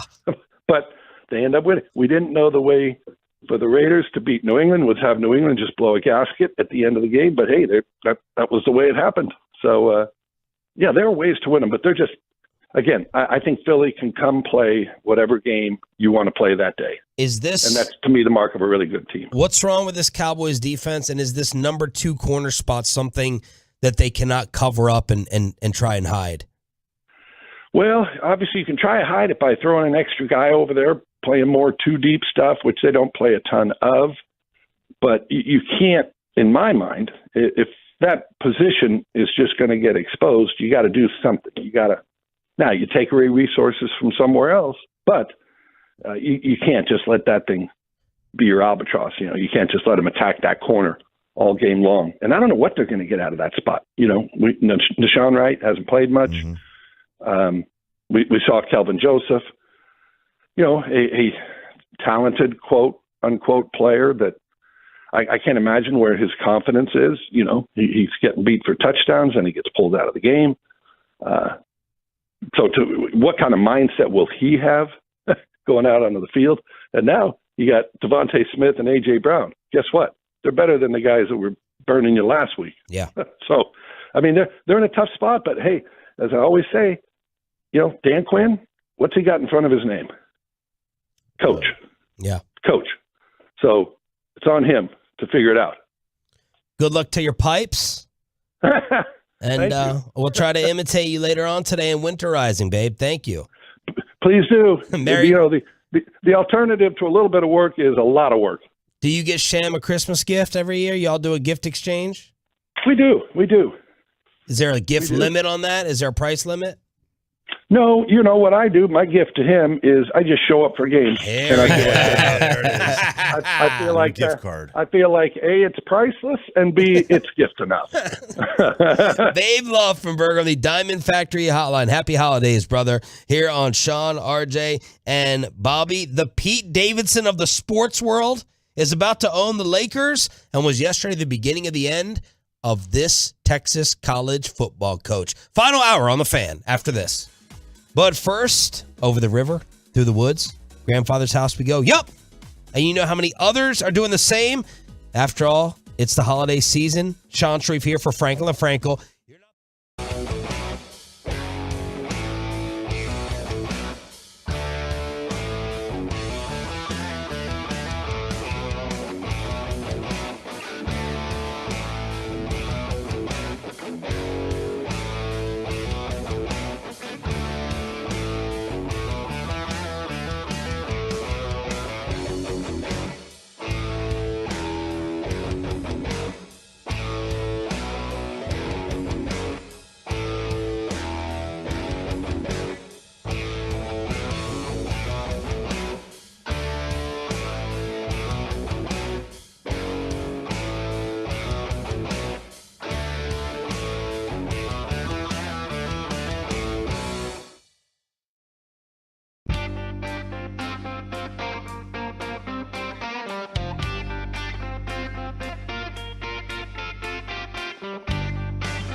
Live from the Classic Chevrolet Studios. Turn it on, leave it on with Sean and RJ on 105.3 The Fan. Final hour, fist pump time on the Fan Cam. We're live on Twitch, YouTube, Fan Cam. We got Peyton and Ryan in the back, Sean Sharif, RJ Choppy, and Bobby Belt as we get you closer to your holiday break. Someone on TV just said that Mike McCarthy will be in trouble on the hot seat if they lose to the Eagles without Jalen Hurts. Shut up. Are we approaching like the worst? I know this is a very, very loaded question, and it's very extreme. I don't want to be guilty of hyperbole. Is this like the worst era and time of TV sports analysis that we've hit? Yeah, you could have probably just stopped at era and time in general. No, yeah, I think so. Because I mean, this is what works. Like, people will watch it as you know, as much as people get mad at it and it's low hanging fruit. It gets attention. It gets, you know, everything else. It's just I'm surprised. What I guess I'm surprised by is that it felt like maybe we're the dummies for like not doing the same thing. I think the fan text and the listeners would tell us, don't be those people. But I will. Are they watching these shows? It's a good question. Let us know. 877-881-1053. Someone's watching. You know where the real evolution has occurred is it used to be you had the Skip Bayless types that would do that, but generally former players weren't. Like today's era, that's where you've seen the evolution is the former players are now doing this. All right, what former players do you think follow a script? LaShawn McCoy. I think he's just Kendrick Perkins. Say the word. I think he's just dumb. Perkins, Orlovsky. I don't mean like intellectually dumb. I just think he's just dumb. Bart Scott. Oh yeah, Bart's awful. Acho. Yeah, Bart's like a radio dude now too. Like Bart's got to have like he's got content. He's probably just saying things just to come up with content for his radio program. That's exactly what we're talking about. He's you know, it's fake. Which Acho? Emmanuel. He's the FS1 dude? Yeah. Yeah, he's fake. Yeah. And so, I mean, honestly, there's some of them who are really good, I think. Like? Oh, wow. You actually make me name somebody who's good now. Generally, the guys who are like actually analysts in the booth and stuff like that, I think those former players are better. If you're sitting on the set of one of these shows, I think Marcus Spears is really good. I don't think Marcus follows the script. I think Marcus just looks at things, evaluates it, says. I think the NBA on TNT guys are really good. I think that they shoot it pretty straight. But other than that, I mean, Kendrick Perkins told people this offseason that he leaned into a take that producers told him to have that he didn't even believe it. And then he went way over the top with it. He was like, yeah, sure, they're going to win 3 titles in a row. I mean, that tells you where it's at. Yeah. I mean, Orlovsky kind of slipped on this show once when he came on. Yesterday, National Signing Day. How big of a deal is this for local college football fans? You're a Longhorn fan, you're an Aggie fan, or does it break down in sections of who's following this, like diehards? Like, how much should we be updating? Fans care. College people who, if you know your starting offense and defense, because there's some T-shirt fans who could tell you who like 3 players on the team are, and just, like it. But if you know your starters on your college football team, this day matters to you. It matters a little less than it did 5 years ago, I'd say. Why? Yeah, because the portal. It's like, great, he's here now. Is he going to be here next year? Like, there's just no assurances with any of it. Yeah, the portal has killed it or made it better, depending on what you want to how you want to view it. There is no middle ground. You either are all in on signing day or you are all out. Nobody just kind of cares. You either follow it and you're constantly refreshing, or you're just like, yeah, I'll just catch me at the spring game. That's kind of where it is. But Jimbo is, so for like an A&M fan, last year it was like, oh my God, this means everything. And then this year it's like, signing day doesn't mean anything. Oh, really? That's how fans are. If your team has a great signing day, you are sitting there on a stage singing how important signing day is and how this is going to be the change of the program. And if your school has a bad signing day, it's like, nah, it doesn't really matter. Here's Jimbo on the current way players can transfer and get paid. I knew eventually pay for play. I didn't know if it NIL like it came about. And like I say, the problem with all of it is there's no consistency in rules. And then when you get into the portal, there's so much tampering going on. It's utterly ridiculous. I mean, it's a joke. It's an absolute joke in ruling college football. And like I heard, I was the coach at UTSA the other day. I think he was. I mean, those guys there, and all of a sudden everybody's robbing their players and taking their. I mean, using them. I mean, that level of players at that. I mean, this is not good for college football as far as how it's done. I'm not saying being able to transfer is not bad. I'm not saying paying players is not bad. But the current rules and status of how it's done, the way it's done, is ridiculous. I mean, but it is here. So everybody's got the same issues. Everybody's got the same problems, and the ones that keep pushing the rules and breaking them will get rewarded, and the other ones, you've got to keep fighting, scratching, and clawing to do things the right way, but you can do it that way and win. Always have. Was he saying that last year? Well, yeah. Now, last year was not necessarily the transfer portal that was beneficial to him. It was the NIL, and that's fine. The portal, but you outbid everyone with NIL stuff too. You absolutely can. You absolutely can, and they did last year, and other teams did this year. I do have a major issue, and I think he's pretty right on the portal. I think transferring is a great thing. I think the transfer portal is great in general. But if a player like Jeff Traylor's talking about this at UTSA, you should never be fearful of your players who are not in the portal being poached by another team. It's no different than a contract. And this is why they need to have either contracts for these guys that you can get out of, but you gotta go in the transfer portal. But if you are found, they need to make them more penal. If you are found to be trying to poach a player that is not in the portal, you need to not be able to sign any recruits in the next recruiting cycle. That's your punishment. Well, that's death penalty in this day. That's SMU in the 80s. And it'll stop. It will stop. The moment Nick Saban, and I'm just using his as an example, the moment Nick Saban cannot go and recruit anybody the following year, he will stop, or whoever's doing it will stop trying to poach players. Man, that's significant. What I don't like right now is all these coaches who, like Traylor, Pat Narduzzi, like all these different coaches are just like, there are teams out there doing this. I know, Nate. Say it. Then say it. Get your accusation out there. They're not going because they don't want to be the snitch. Okay, well then quit crying about it. Either say it or quit crying. Who won and lost yesterday, according to all the services? Oregon won. Texas won. Once you got Arch Manning, you win. That was a win. Oklahoma 4 or 5-star recruits, baby. I didn't see you guys listed as a major winner. I saw Oklahoma. They were 6 according to ESPN, 3 according to 24/7. Okay, I saw Oklahoma. I saw Oregon. Alabama, Bama. Georgia. Texas is definitely a winner, though. Clemson's a loser. Clemson's outside the top 10 in recruiting. And Dabo is doing Dabo things, man. He is sanctimonious as hell, fraudulent as hell. Eye roll. I don't know how a kid can look him in the eye and be like, dude, you don't want me to make money? Right. This is Dabo yesterday with his Russell Wilson press conference. And for me, we built this program on NIL. We really did. And it's probably different than what you're thinking, though. We built this program in God's name, image, and likeness. And that's how I look at it. Someone said with Deshaun Watson. Yeah, right?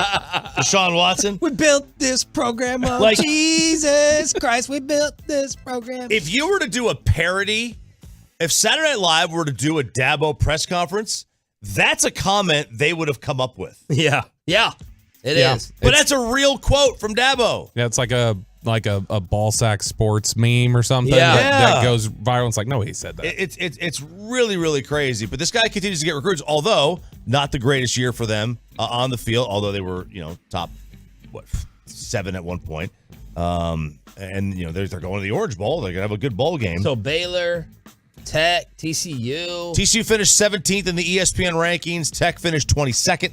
Those are for Texas Tech, which is not an easy place to recruit, and for TCU, which has never had under Gary Patterson, they never dominated recruiting. Those are good numbers. Those are good finishes for both those programs. All right, this is my story of the week. Nothing else is even close. I was disturbed. I was jealous. I was blown away when I saw this name trending. Always been nice to us. He's come on the show a couple of times. Comedian Jay Moore. Oh, yeah. Is engaged to Jeannie Buss. Oh, my freaking Lord. Are you kidding me? Jay Moore, Bob Sugarman. A lot of issues in the past with him. Jeannie Buss, the owner of the Lakers. Used to date Phil Jackson. First off, Jay Moore, unrecognizable. Someone said, when did he turn into Jim Belushi? Someone said, all the bees. Jay Moore got stung by all the bees. Messed up. But, man, there were rumors back like in 2017 that they were dating. And then yesterday, Jay Moore trending everywhere for inheriting the Lakers empire.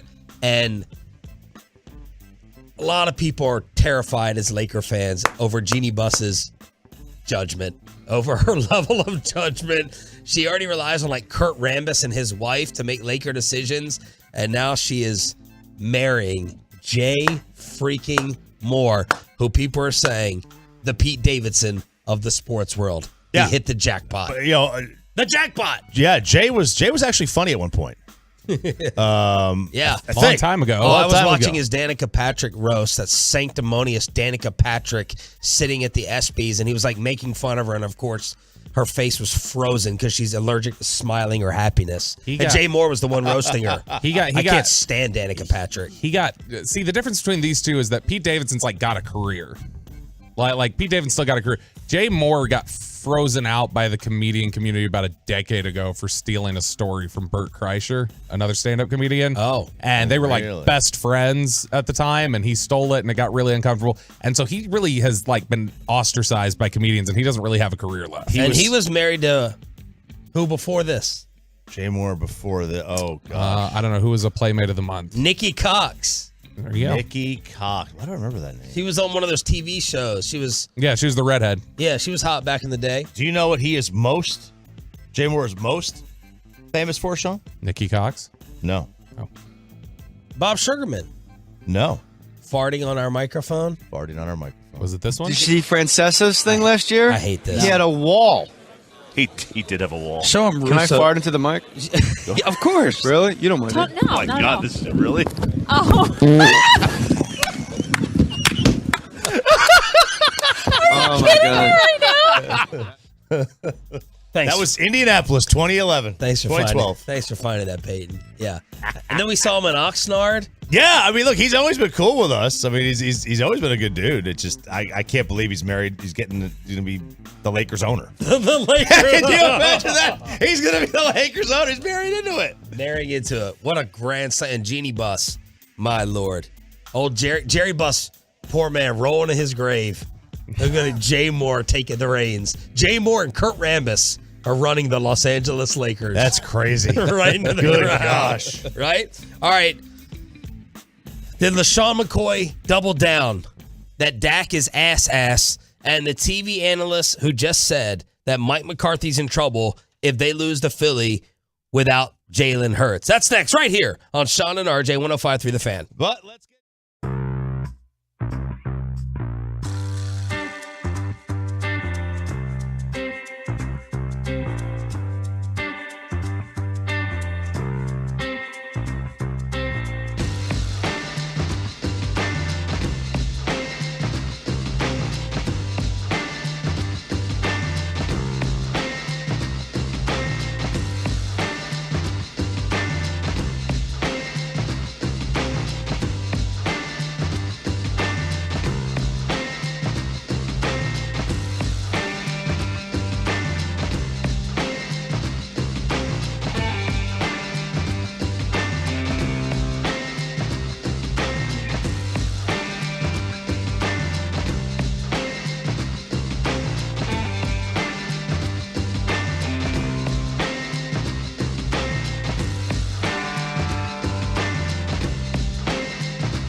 for Saturday against the Cowboys.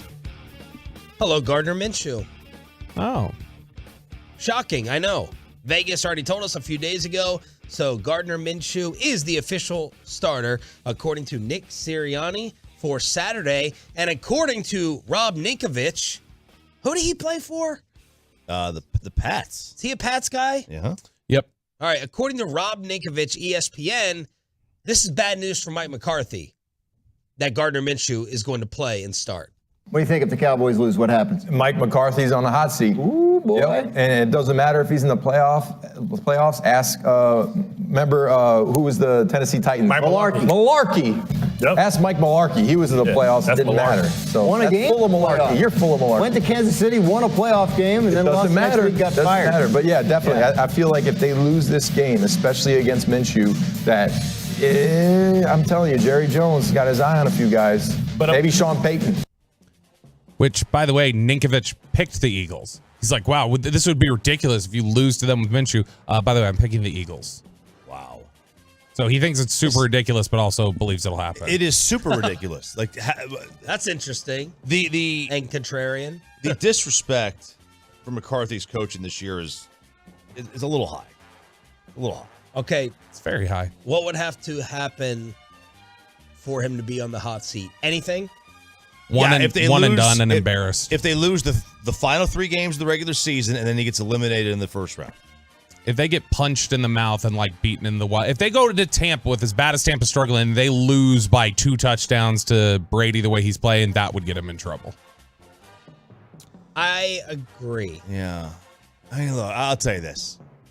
If he goes 12-5 again, 2 years in a row, grossly exceeding expectations for the regular season. Backup QB. With a backup quarterback, I don't care if he misses the flight and they schedule to the wrong and they schedule the flight to Charlotte instead of Tampa and they don't play the game. I can't fire him. Wow. Okay. He would have exceeded his win total by 3 games. That is insane in the NFL. Insane to exceed your win total by that much. Can't fire Rick Adelman. Can't fire Mike D'Antoni. It's great. It's good you did that. But if you, in back-to-back years, have December struggles and then utterly collapse against a team that you're better than, that you're more talented than. On the road? That's bad. But a team that already beat you this year in your place. And you're going on the road, and they're going to get Gronk back after Gronk tweeted, I'm really bored. This team doesn't play well on the road anyway. And you're either going to go beat Tom Brady? Yeah, but is Jerry thinking that? So you know Jerry and Steven aren't going to look at themselves as it's our roster that we don't have any depth issues. No. We're fine at corner. We got the talent. Oh, yeah. Jerry said that twice on Tuesday. We got the talent. Oh, yeah. Now, I know he's trying to hype up his guys, but part of me thinks he really believes it. Of course he believes it because he picked it. Of course the guys you pick you think are going to be best. Well, he nodded. Okay, Yeah. Will McClay. Sure, Will. Sure. Yeah. Sure, Will. So that's Rob Ninkovich saying that he would be on the hot seat if they lost. Dude, Philadelphia can beat the Cowboys on Saturday with Gardner Minshew. I don't think I'm going to be outraged. I'll be outraged depending on how the Cowboys play, maybe. But if you tell me right now the Eagles win, I'm not gonna go crazy. If they lose 31-17, I'll be like, okay, we got a problem here. They could lose. That doesn't mean that they should lose. They should beat the Eagles with Gardner Minshew. Like, I mean, I'm not saying it's just like they could lose to Jacksonville, but they should have beat Jacksonville. Yeah. Okay. Tony Dungy went after LaShawn McCoy for his Dak take the other day on FS1. Get him. Dungy tweeted, was LaShawn McCoy watching this game? And he tagged him. Dak, 23 of 30, 256, 3 touchdowns. The first one, his arm was hit. That's the first national guy to talk about Dak's arm being hit. He knows quarterbacks. Dungy pointed. Great call, coach. He knows defense. The first one, his arm was hit as he threw. The second one was right in the receiver's hands. Dallas defense gave up 503 and 40, and the loss is all on Dak. Really? LaShawn McCoy? Shady responded and was asked, do you want to double down on this take? I stand on what I said, right? When I watched that game, and yes, I do watch the game. I'm not the guy that just runs to stats unless I have to, unless Dave Heldman brings it out of me. When I watched that game, yes. These guys had a 17-point lead in the third quarter, right? It's time to put them away. Your picks that you threw helped that team come back. Everyone wants to talk about the defense. Oh, the defense let him down, etc. Well, when you throw on picks, you help that cause. You help that out. When I watched Dak Prescott, and one thing I want to clear up, it's Dallas, Eagles week. I get excited, right? You do, of course. And I said that Dak is ass. Can I say it on TV? Ass. That's what I said. Yes, sir. You did. Well, I should have said Dak is playing ass. Fair. That's what I should have done. Clarity. Yeah, right, because I can't say... Not talking about the person. Yeah. Listen, I have no beef with Dak. I don't even know the guy, right? We talk here and there, but I don't know him like that. Hey, what's up? But I'm just speaking what I see. When I watch that tape, I don't see this quarterback that everybody's talking about, they're screaming about. He lost some games. He lost that game. Give you some quick stats for you, right? Because I know some people like stats. I do. He's thrown 2 picks out of the last 6 games, right? Out of 4 of them games, he gave you 2 picks. He's averaging this, okay? He leads the NFL with 10 picks in the last 7 games. Now, mind you, Dak has only played 9 games. Is that correct? 9 games, yes, sir. He has 11 turnovers in 9 games. I can't make that up. -6 should be subtracted by 6 because of Pro Football Focus with the picks and interceptions that were not his fault. Which I do agree with. I mean, now he has had some picks that were dropped that would have been his fault. So you got to figure out what the number is. Has he? I mean, over the course of the year, every I think I remember maybe 1 pick that's been dropped. Look, let's move this forward, right? We know LaShawn McCoy. By the way, for the record, we didn't get one Tolo call or one person who covers this sport to come on all week long so far and agree that Dak Prescott did not play well. Not Jerry Jones, not Babe Laufenberg, not Brad Sham. No one has fought that fight on the radio airwaves on this show. Only on Twitter. And I haven't even seen that kind of taper off. Here's the thing moving forward with Dak. We all know he played very well against Jacksonville. The problem with Dak Prescott is I have no idea what's going to happen on Saturday. No clue. I have no clue if Dak's going to go out and ball, even though he has really good numbers against Philadelphia, the Cowboys do in general, or whether he's going to throw 2 or 3 interceptions. I do not know. That's the problem and issue with Dak Prescott. So that's where things stand, and the Cowboys are going to have 7 Pro Bowlers to help him because yesterday, Philly got 8 Pro Bowlers named. The Cowboys got 7. Zach Martin, Tank, Diggs, Lamb, Micah, Pollard, and Turpin. Turpin, Tank, and Tony surprised me a little bit at the Pro Bowl. Yeah, I mean, I at least can kind of get Turpin because the first half of the year he was clearly like the top return guy in the NFL, and he's in top 10 in return average on both kickoffs and punts. So I get that one. I guess the one that surprised me is DeMarcus Lawrence, because he's been good. I don't know that he stands out as being, one of the 3 to 6 best edge rushers in the NFL, though. That's a little surprising to me.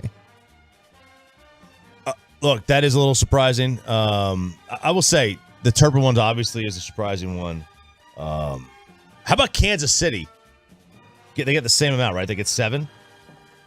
And Patrick Mahomes is doing this with not a single wideout getting on there. But you know who did? His former wideout, Tyreek.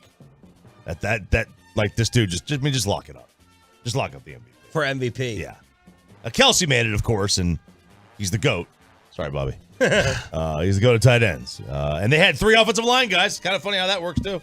All right. So there it is. Inside the Star, around the NFL. We're going to crosstalk at 9:40 with KMC. Have a little fun basketball argument.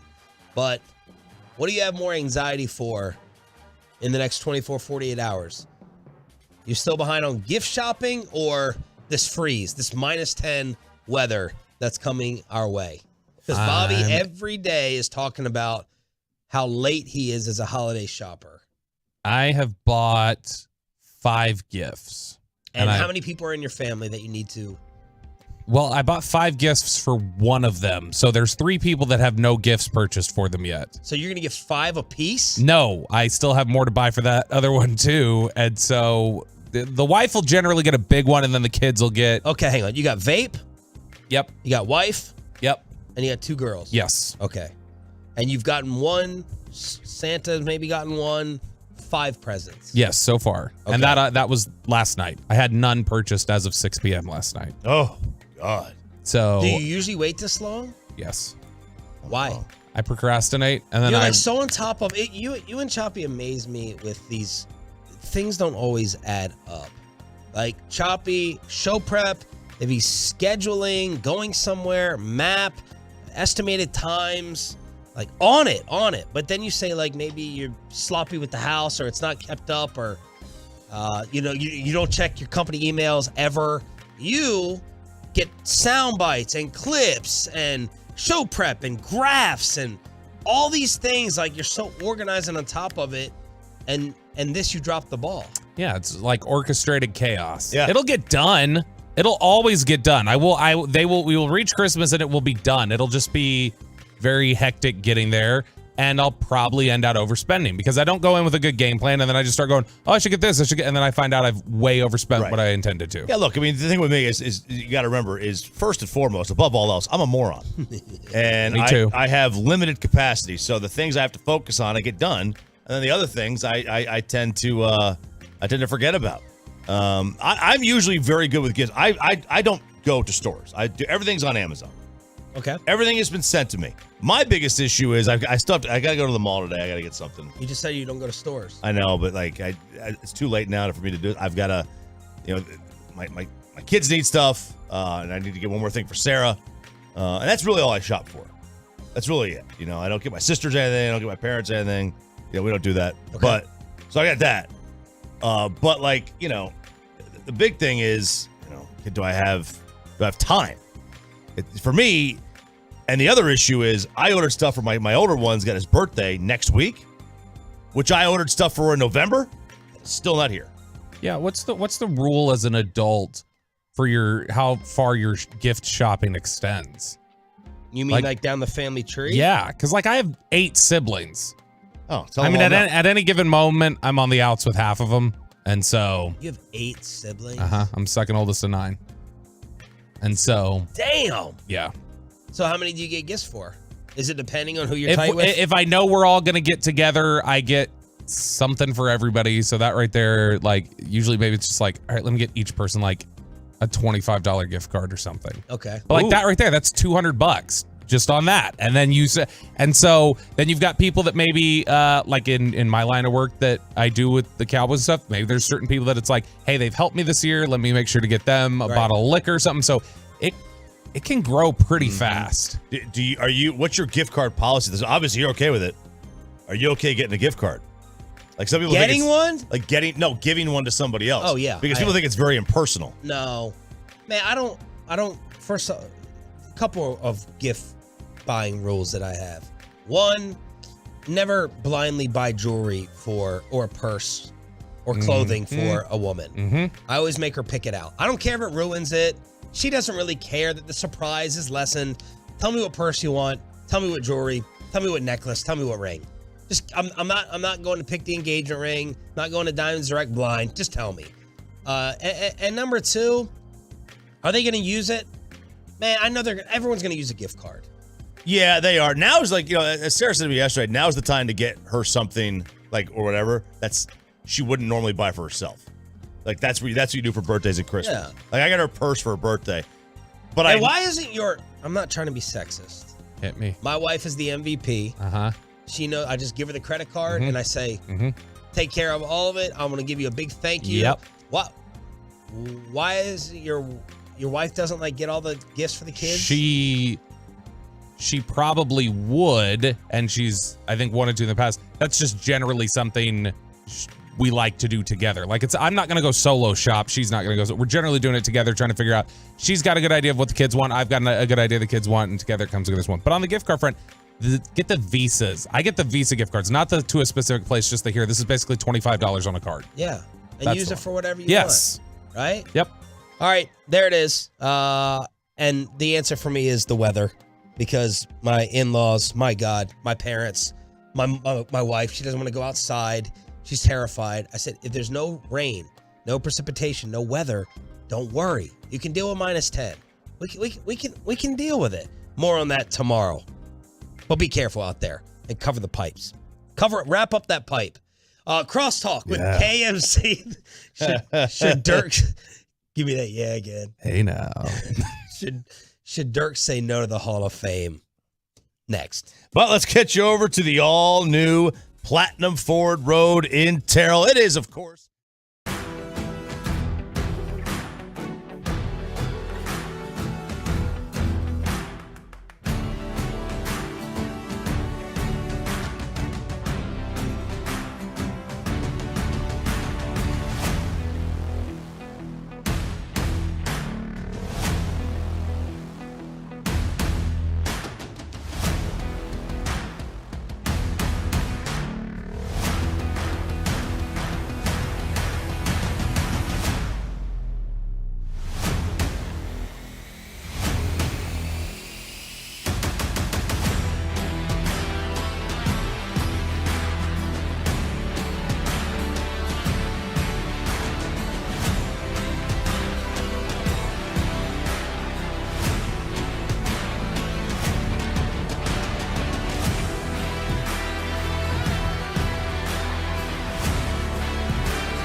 Masterpiece here on Sean and RJ along with Bobby Belt. Bobby, we getting some weather updates out there? Yeah, and it's interesting because I didn't see any of the like weather people saying on Twitter, but we're getting a bunch on the fan text. 817 says snowing and icing Louisville and Grapevine. Somebody says sleet in Irving. 817 freezing drizzle in Arlington right now. I didn't experience any of that, but I'm coming from the other direction, so I'm sure that is all. I'm going north to Louisville, which is lovely. In South Dallas, nothing. Okay. I was about to say, because I'm going to have a nice day off tomorrow with ice on the ground. I'm going to miss you, man. The Kevin Hagelin's got to ruin it for everybody, you know. What, because I came into work? Yeah. Come in no matter what. COVID. Yeah. Oh, you man. probably spend like $7 on your expense report, too. Screw the rest of us. On the road. I submitted Green Bay, by the way. Thank God. Oh, good. I had to go off on Bobby because wife still doesn't know. I just remembered that. Oh, okay. Well, that'll help. Anyway, Mike, tell us about your cookies. So I made cookies this morning, and when I say I made cookies this morning, I made this like a week ago, but then you just freeze them. Oh. You freeze like the log, and then you cut the log, and then you can bake them so they're somewhat fresh cookies. I'm a baker. I bake from scratch, like 2 cups flour. I think like taking cookies that you buy, the Nestle Toll House, and you just break them apart and put them in the oven. I don't want to say they're trash. Bake shaming. But I don't think that they are close to when you go with homemade cookies. It's like a pellet grill. Yeah. And so I wanted to bring these in too, because I feel like a little bit ashamed because I'm not a barbecuer slash I don't want to say griller. I mean, grilling a hamburger or a hot dog, I guess, is grilling or whatever. Yeah, but that's your thing. And so you're like, I don't know if you're a foodie, Mike, right? And I'm like, no. I bake. No, I know you love food. I bake. I cook. I just don't really get out to the grill a lot. And I definitely don't smoke meats. Okay. So, he wants you to respect his game. I want you to respect my game. You got the big green egg early on. I have it. I would say, and I do like the big green egg. I'm definitely not going out and using it anytime soon with how cold it is outside. Yeah, I got to do it Saturday, apparently, according to the wife. So you said you like to bake. Yes. Do you know? So sometimes you have to take the egg yolk out. Yeah. Do you know the trick to get it out? Oh. Well, I just do the egg back and forth, the shell. Water bottle? No. So I saw this on Instagram or TikTok. Yeah, so it has to be real. Anyway, you crack the egg, you put it in the bowl, so the yolk is still whole. All right. Rub your finger on garlic and then just pick it up, and it comes out whole. It'll do that. It's wild. It'll do that. But Why garlic? If you've That's got not worth it. If you've got your bottle there, right? If you literally just if it's empty, if you squeeze it and release, it literally suctions the yolk right out. I have seen that too. That's how we get yolks out. At the Really? house. You get what out? Yolks. You pronounce the L? Yeah. I don't think. Hang on. Is this going to be another Sean debacle? All right, say it again. Sean, yolk. I think it's yolk, right? Whatever. We know what he's talking about. No. By the way, John Machota backs you on the Sean thing. He said it's the difference between awning and just like awning, which I still think sounds exactly the same. If you're not using the yolk though with some sort of garlic in the yolk. it. All right, can you just yolk? Whichever one. I swear I'm done after this. On the count of 3, I just want you all to say the word at the same time. Okay. All right, 1, 2, 3. Screw you. Oh, that was so rude. But if you're not using the yolk for a garlicky something or other, aren't you now putting, like if I'm going to use that for baking, I'm going to use that for making a cheesecake. Yeah. I've now maybe put a little bit of garlic flavor in my cheesecake, and getting right? garlic on your fingers is maybe like one of the worst. Like gasoline almost? Awful. The worst thing. So Is that the worst thing you've ever got on your fingers? Ask your No. Look at you about to go out on a holiday break in a blaze of glory. No holiday breaks for me. You're working tomorrow too? Yeah, I'm working. The only day I have off is Monday. I don't know why. I felt guilt. Maybe it's to catch y'all in ratings. I'm proud of you. I know. We're on the same team. I'm rooting for your ratings as well. I know. I'm really rooting against it. All right. Oh my God. I want you to get a lotto pick. Mike, these are good. Thank you. Excellent. They were very good. All right, let me have a little bit of fun. Okay. No, go. Talk about? No, go. All right, I want to have some NBA Hall of Fame fun. Okay. Because the Hall of Fame class. Yep. Not the class, the nominees. Sure. So you got Dirk. That's easy. Wade. Gross. Pau Gasol. Close. Pop, Yes. Yeah. Tony Parker, and I don't know why, but the entire 1976 women's Olympic basketball team.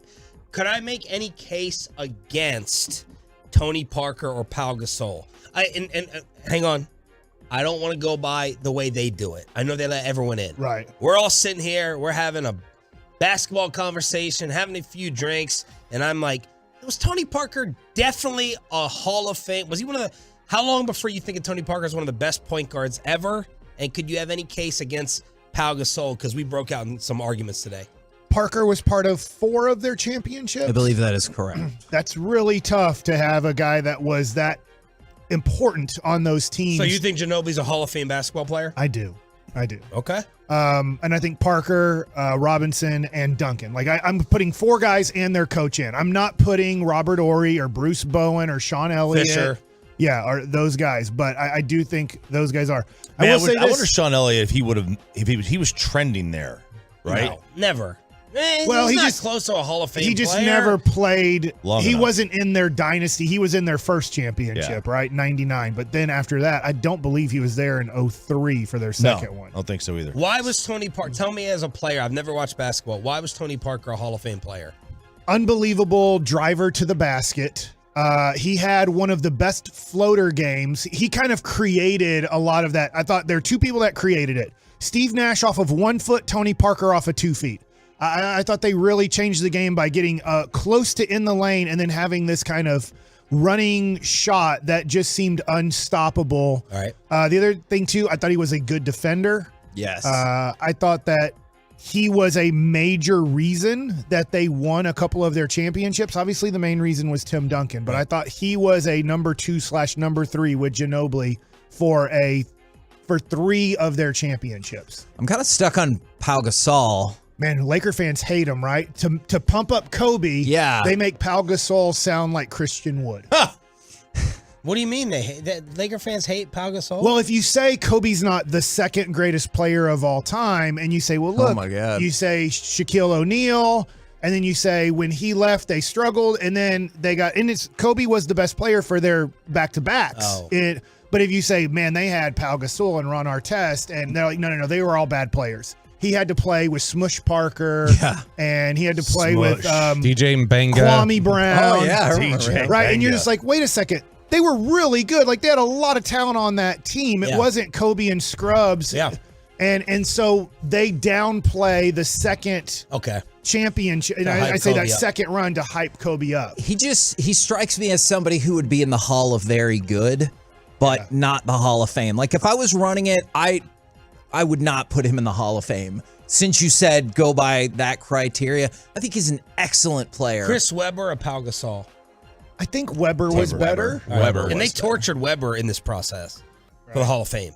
Now, Choppy had this interesting question. If there was only one, who would the Hall of Fame let in if it could only be this year, Dirk or Wade? Most everybody ranks Dirk higher on the all-time list. I've never seen a list that ranks Wade higher. They're not far apart. So I would lean towards, even though, Wade's higher on the shooting guard list than Dirk is on the power forward list. But on the all-time overall list, Is that right? Where is Wade on the shooting guard list? Well, let's top do 3 it. or 4. Let's go, Mike. Dirk is top 3 or 4 on the power forward list. All right, let's write them down. Mike and Kobe. Mike, right? Kobe, Jerry West. Right. And I think shooting guard thins out. You know, I said this earlier. It's like wide receiver in football. It surprisingly thins out. Who do we go to then?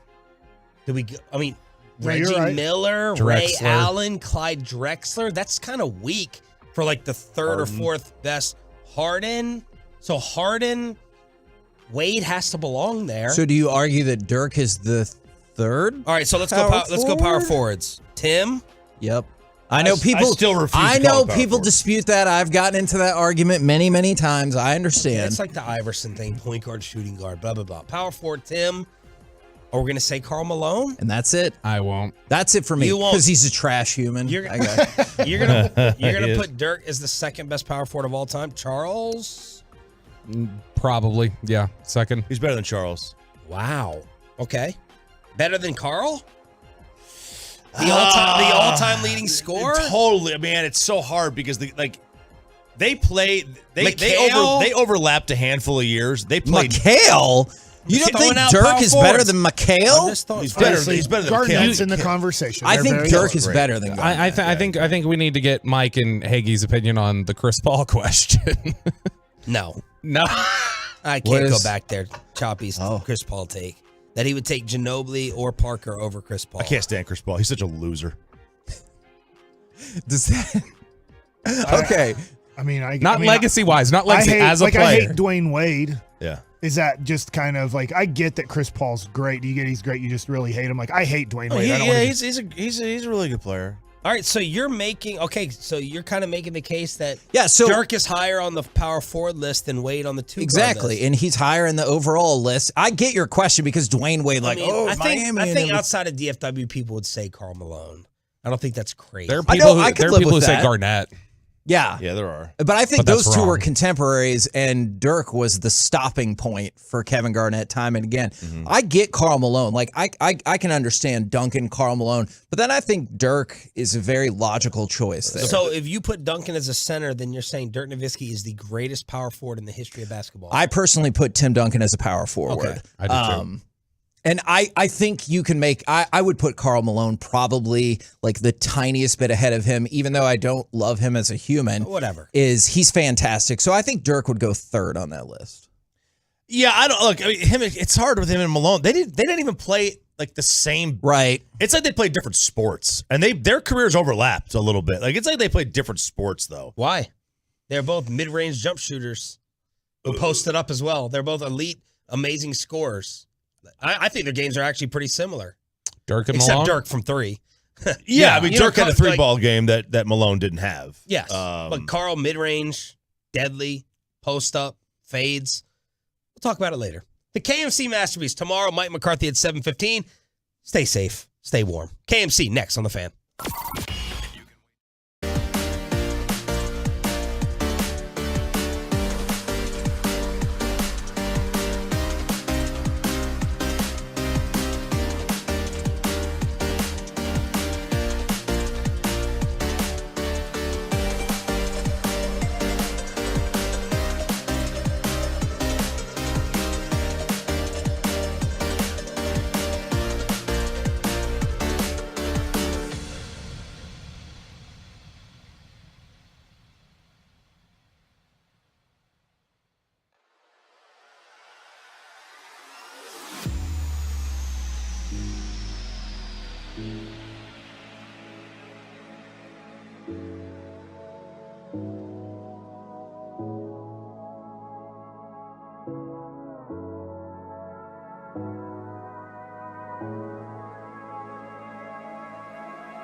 cookies are fantastic. Yes! I love making cookies for people. They are really, really good.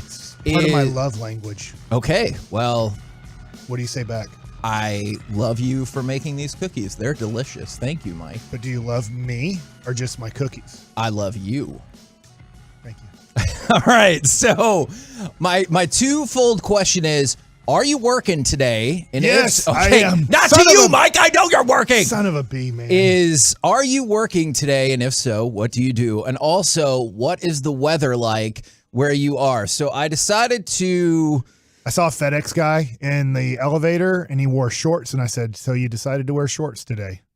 He's like, yeah, I'll wear pants tomorrow. And I'm like, it's going to get down to like 25 degrees by noon. I feel like you should have put on some pants. I wasn't sure if that was a mandatory part of the uniform, if they had the pants option, which I don't know, you probably need to have the pants option. But I also made the bold decision, since it's going to be freezing cold the rest of the week, to go in and get another walk-in this morning.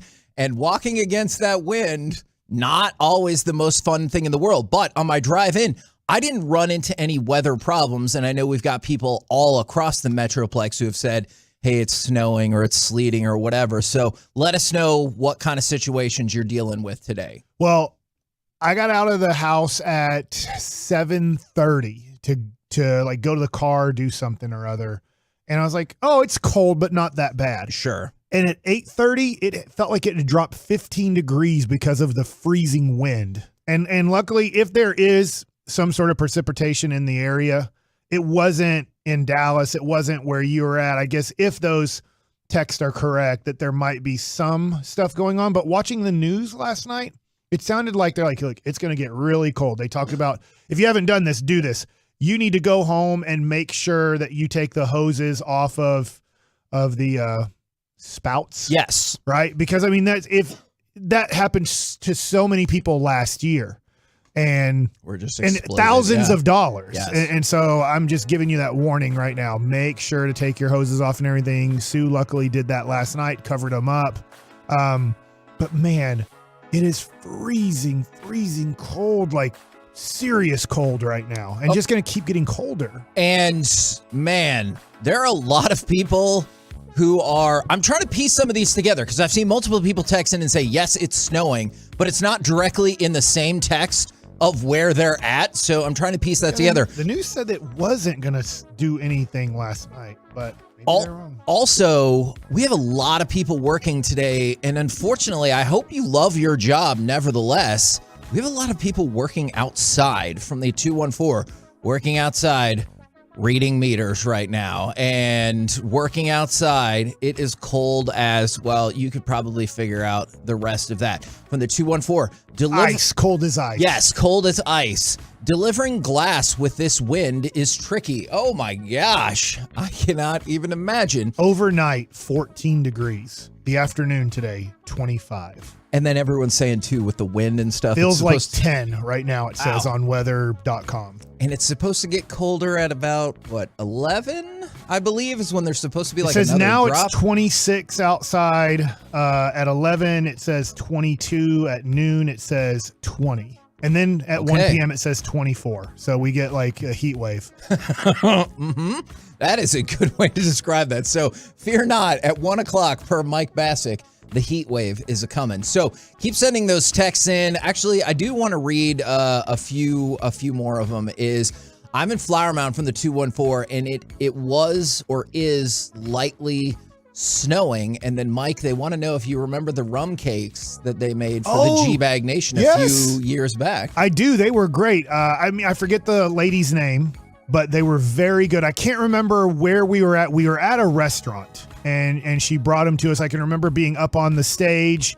I think for some reason, Rob Gronkowski, when he was retired for that short amount of time, came there and partied there. So I can't remember the name of the restaurant, but I think the owner or whatever said, yeah, Gronk was here like a month or so ago. And they were very good. I feel like she made 2 different ones. Okay. And it might have been a rum cake and another cake, but I do remember the rum cake was great and then got me interested in making rum cakes, and I did not make it as good as yours. From the 214, this is pretty cool. I'm working today, tour operations manager at the Star.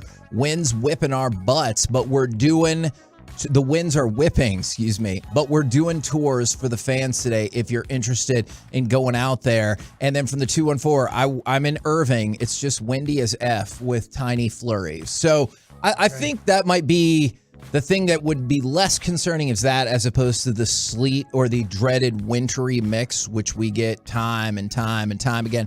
From the 918 in Prosper, it's 21, and my windshield is iced over. And so there's some freezing drizzle. So be careful out there. I see multiple people. I'm doing Uber Eats. It might snow in Argyle. It's snowing in Fort Worth. So a couple things that we've learned here.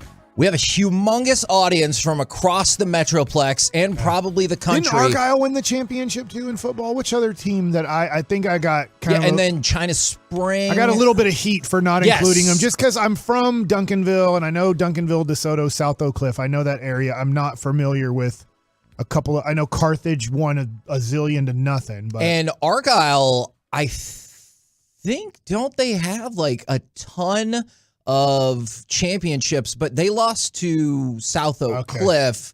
I can't in the remember. Semifinals? There's another team that would be considered in our Metroplex that won, I believe, the small 5A championship, and I didn't include them, and I know a lot of people let me know about it, and I'm sorry about that. Okay, Mike, I want you to research it and make it up to them. I believe in you. You can do this. Oh, my gosh. Alito.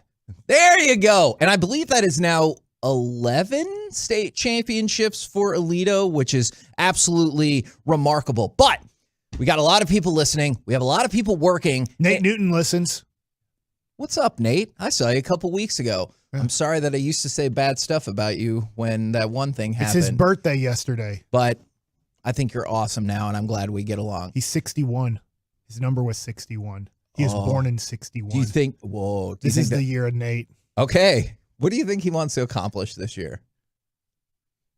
You just saw him last night. He didn't say what he wants to accomplish. I would think at 61, you just want to feel good. Mm-hmm. You don't want any body parts hurting you and stuff like that. You just want to wake up and you want to feel like, man, I feel good. Okay. James Brown. I could tell you feel good today. This is definitely the last day before Mike goes on vacation. Oh, man. Yes, I'm aware, Mike. How about that McDonald's thing I got? Okay, well, let's talk about that later. Let's get into a little content. We'll have plenty of fun today, I promise. All right, fine. Content. And you know what's going to be really fun for somebody today? In the lunch rush, in the expressway, we will give away tickets to the Eagles and Cowboys in the 100 level. So these are top-notch tickets. Very good. Excited about that. My question, and I don't know even if you're a fan of the Eagles. I am not. Would you rather go to the game or go to the Eagles concert? Oh, I thought you meant, am I a fan of Eagles, the football team? I think I would rather go to this game, but I see the appeal of both. I think it'd be super cool to go see an Eagles concert. Yeah. They cost a lot of money. I have no doubt about they that. They played at Dickies earlier in the year. Did you go see them? No, because I tried to. And then just to get in the building was like $385 a ticket. And I'm like, somebody wants to give me free ones, I'm going and enjoying. Okay. Well, as long as you're asking for free things, if anyone has tickets to the Nutcracker, let me know. All right. So, man. So, do the Cowboys have to beat the Eagles for you to have any hope in the playoffs? I heard Sean and RJ bring up kind of this general idea, and they're like, well, it depends how the game plays out and everything like that. I kind of feel like, and I think maybe more importantly, a lot of our fans feel like if you do not beat the Eagles, that's a wrap for the season. Like, you'll make the playoffs, but they think you're going to be DOA. I do. I think if you can't win at home, and I get the injuries the Cowboys have, but if you can't win at home against the Eagles' backup quarterback, right, then I would say this is very much like Arizona last year. I thought Arizona was a big test. The Cowboys weren't playing that great going into that game, but they were going to play a playoff team. We knew Arizona was going to be in the playoffs, and you had a home game. And it just meant a lot to me, and I think to a lot of Cowboy fans. If you look good against Arizona with a couple weeks left to go in the season, it makes you feel better about possibly making a run. Right. And they didn't look good, and they lost. And they continued that type of play against San Francisco in the playoffs and were out in the first round. For me, the Cowboys are most likely going to get to play a very bad opponent in the first round, a very beatable opponent from the South. but then you're most likely going to have to go to Philadelphia. And even if there's an upset, you still have to go to San Francisco. So either way. Right. Either way, those are your probable destinations. But if you can't beat them at home with a backup quarterback, I don't have any belief. I'll just speak for me, but I do believe a lot of Cowboy fans would have to feel this way. What's the belief you would have if Jalen Hurts is healthy and you're going to Philadelphia? That's like, but we're going to beat them this time. Well, I will tell you this. When you say a lot of fans, you're not wrong. Here are some of the texts. The Cowboys can't win, just like the last 27 years. The Cowboys are frauds. The Cowboys were never contenders.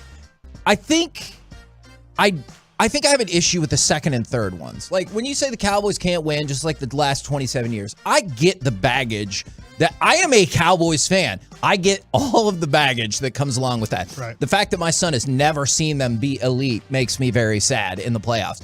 But they're frauds and were never contenders. I feverishly disagree with that. Regardless of how the season ends, I think that is wrong. I wouldn't bet on them making the Super Bowl. At the same time, I still think they have the third best chance in the NFC to make the Super Bowl. Philadelphia, I think, has the best chance, and by far. Brock Purdy still is a rookie quarterback, and it's never happened. They've never, at least I know, won a Super Bowl. I don't think a rookie quarterback's ever been in the Super Bowl. I know a buddy of mine texted Ben Roethlisberger, but that was second year. Right. That is correct. And so I just think if the Cowboys get in playing well, and I know there's also things that say, hey, momentum doesn't carry into the playoffs, but I would say this team, it really needs to, because they're not playing that great recently. They beat Houston. They didn't play well against Indy for pretty much 3 quarters and then had a great fourth quarter. Didn't play great against Jacksonville, had moments, but you lost to a team that you should have beat. And then if you can beat Philadelphia, if you can obviously slow down Derrick Henry and show that, hey, you're not just going to be able to run all over us in the playoffs, I think that they can beat, let's just say, Tampa. They win this game on Saturday, let's just say 37-20. Okay, so you score 4 offensive touchdowns. Yep. You drive the ball a few other times and kick field goals. Yep. And maybe your defense, I know they're turning over Gardner Minshew, let's say, but they turn over Gardner Minshew 1 or 2 times, and you just have a great Christmas Eve game. That makes me feel like or think, all right, you're probably not going to win the division. You're probably still going to have to go on the road.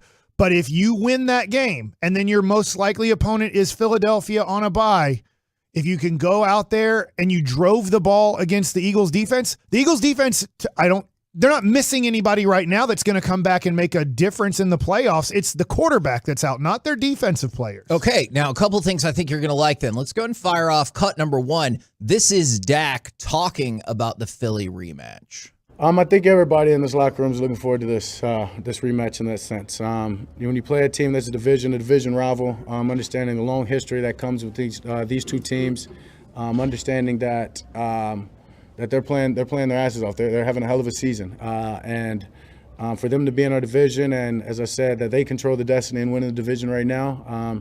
You just want to get in and get another shot, and as I said, make sure you put your best foot forward in doing so. And so that's why I think this game is so important, because I know some people have been like, well, without Jalen Hurts, I don't know.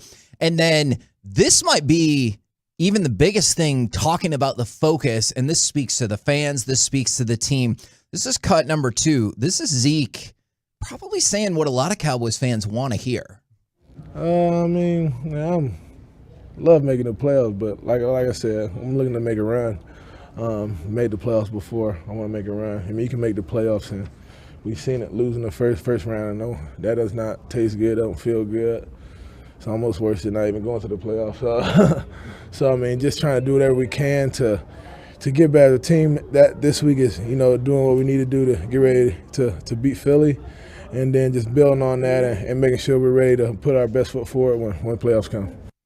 I like that answer. Yeah. I like his mentality and thinking. I want to say this too. I'm on Twitch right now. Okay. And they're saying, Mike, hey, they're not going to blow out Philadelphia. Minshew's a good quarterback. I agree with that. By the way, I'll just say it right now. I'm picking 27-24 Dallas, and I want to somewhat pick 27-24 Philadelphia. I think it's going to be a very tight, close game. I do think Minshew's a very good backup quarterback.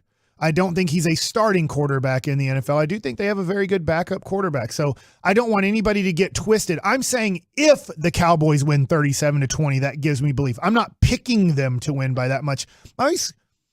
It frustrates, I think, all of us at times when we do these things that you're like, gosh, I didn't say the Cowboys are going to blow out Philadelphia, or if they don't blow out Philadelphia. You said in a hypothetical scenario. And so it just gets frustrating to be like, I love you guys and girls, but it's like, no, I'm not saying the Cowboys are 17 points better. I'm just saying that would give you a lot of confidence if you have to play them in the divisional round that you just beat them by 17 points. We're the KNC Masterpiece right here on 105.3 The Fan. Coming up next, our Dallas Stars and Dallas Mavericks super segment right here on 105.3 The Fan. All right, let's talk about DFW Security. It's the most wonderful time of the year right now at DFW Security. Keep an eye on your deliveries, kids, employees, or pets with a jolly good deal on a 3-camera package. In fact, yesterday, DFW Security came over to my home. I have an issue right now with a smoke detector. It's fine, but it just keeps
in the entire state of Texas, according to TopVerdict.com. Trust my family to fight for yours. Call 214-INJURED, online, Mullen and Mullen.com.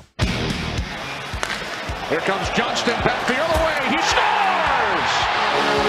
2-1 Dallas. Get it! Well, unfortunately, things would take a pretty hard your turn. face, Connor. After that, yeah, and Connor was part of the reason it took a pretty hard turn for the Stars after that. We're going to do our Stars Mavericks super segment. However, in the least surprising breaking news ever, Jalen Hurts isn't, well, it's not really breaking news because we talked about like 3 days ago. Jalen Hurts is officially out versus the Cowboys to the surprise of anyone? You? Dang it. No? A few people.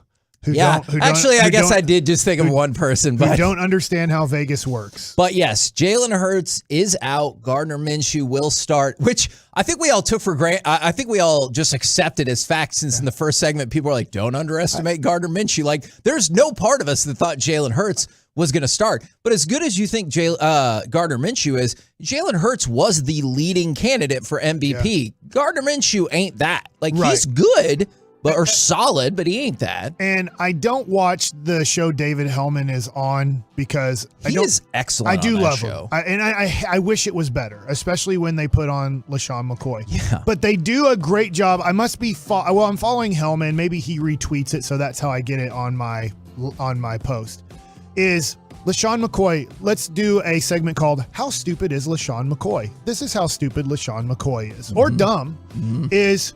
He's talking about the line because the line did move to 6. And he goes, I'd have loved to seen what the line is if Jalen Hurts was going to play, probably Eagles by 7.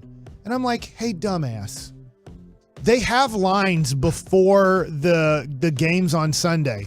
The line was Cowboys by 1 on Friday and Saturday. Yeah. And then the line stayed at 1 after the games were over on Sunday. And then as information leaked that Jalen Hurts might not play, it quickly went to 1.5 and then 2. And we're like, what in the world's going on? Why is so much money coming in on the Cowboys after what the Cowboys just did in Jacksonville? And then we find out a few hours later it jumps to 6 and that Jalen Hurts is probably not going to play. And also, no quarterback is worth 13 points. This was yesterday.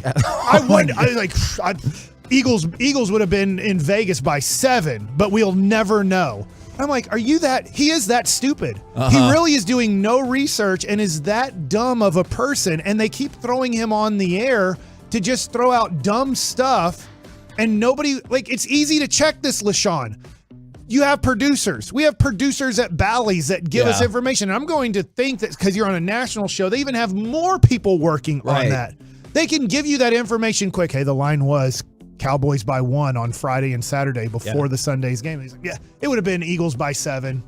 I would also have been like, even like Patrick Mahomes and stuff is only worth 8 to 8.5 on the point spread, so that's too big of a swing. Yeah, so it was a 5-point swing. At least they bumped it 5 immediately and wanted to see where it was going to land. But anyways, I just had to get that off my chest on social media. I'm like, God, he really is this dumb, and they keep throwing him out there. Now, Positive Joey was back in effect. Yes. With that highlight. Do we want to pretend like the game ended at 2-1 and or we could just say 3-3 and just completely ignore the third period against the Oilers? I watched. I'm going to give you my assessment of hockey without knowing much about hockey or soccer. Connor McDavid does look like a different skater on the ice. He's a different human, yes. He's the best. That's all I know.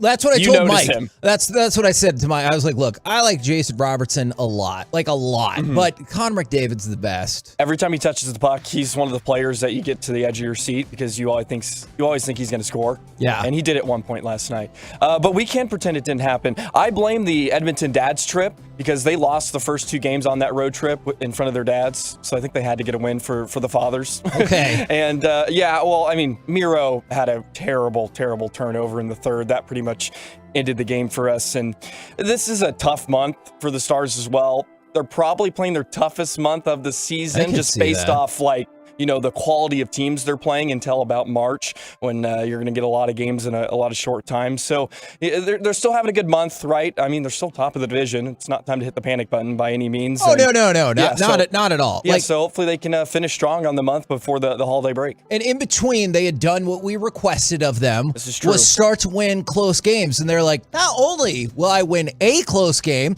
I'll do it back to back, and then I'll do it a couple more times. Now I think they have, 4 one-goal wins in this month, Yeah. I believe. They had 0 before that. So they have gotten better in tenser moments, which it looked like this would be, and then all hell broke loose. Joey, I did like watching last night's game. I don't watch a lot of hockey, but I felt like there was a lot of free-flowing action. So, I turned it on about halfway through the second period, and I'm like, man, they're both playing fast. They are both playing an aggressive offensive style with kind of, I would say, freedom on the ice. Yeah. And I know you're a big hockey fan, so I just thought it was a really entertaining style of hockey I watched last night. It was a fantastic game. I was telling my dad when we were watching the third period, I was like, this is one of the better games all year, because I am big into, free-flowing hockey. I hate ticky-tack calls, and I feel like sometimes refs, especially in today's NHL, will make a call that just really doesn't need to be made, like the Pavelski one last night when they were both battling to go to the puck,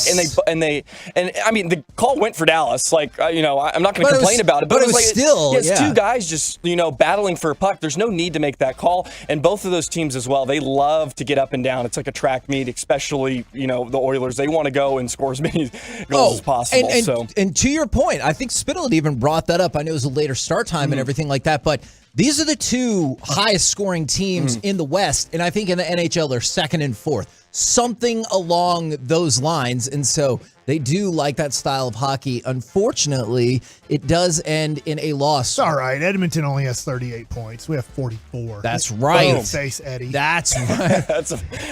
Is that Eddie Edmonton? Yep. Okay. All right, Connor McDavid, you can have your fancy Hart trophy while you're sitting around maybe being a wild card team. Now, I also was reading something really interesting about the Stars and their furthering of their analytics department in the last several years, and how Jim Nill they work together with Rodell and they put together this department, or they have been not put together this department like it just happened, but they have finally started to gain more traction and results from the department, which I thought was interesting. Yeah, I would think that's probably helping too with bringing in Pete DeBoer. Because Rick Bowness was much more old school, which, no fault of his own. I mean, he's doing pretty well in Winnipeg, but he was a lot more old school defensive hockey guy. And with bringing in Pete DeBoer, they want to score goals. They want to get the defense involved. It's almost like a 5-man offense. So it's good to see them kind of have this change, especially so quickly from one season to another. And especially since it's also paying off with wins. Like we were joking about before this, is like, I know no hockey team goes out there and is like, what we need to do? Entertain those people out there tonight. Like, first and foremost, you're trying to win. And so it is nice that the Stars can score a lot of goals, but still at times have really good defense and a really good goaltender, and have also won. And when you can merge the entertainment factor beyond just the winning, I think that's a huge deal right there. And one more thing, last note on this, congratulations, Jamie Benn, his 800th career point. So he moved up third to the franchise lead. That's why I played the goal too. He got a point on that. So. Behind Madonna and who else? I don't know. Neil Broughton. All right. Minnesota North Star shout out right there. But I don't know. I don't recall if he was in the Mighty Ducks. I know Mike Madonna was. I do not recall. I don't think so. So even further advantage. I almost said Mike Bassick, Mike Madonna. Thank you. Now on the Mavericks front, Mavericks victorious 104-99 over the Minnesota Timberwolves. One interesting thing of note is Christian Wood got the start again, and Jason Kidd after the game said the more minutes he can get with that group, it puts us in a good situation.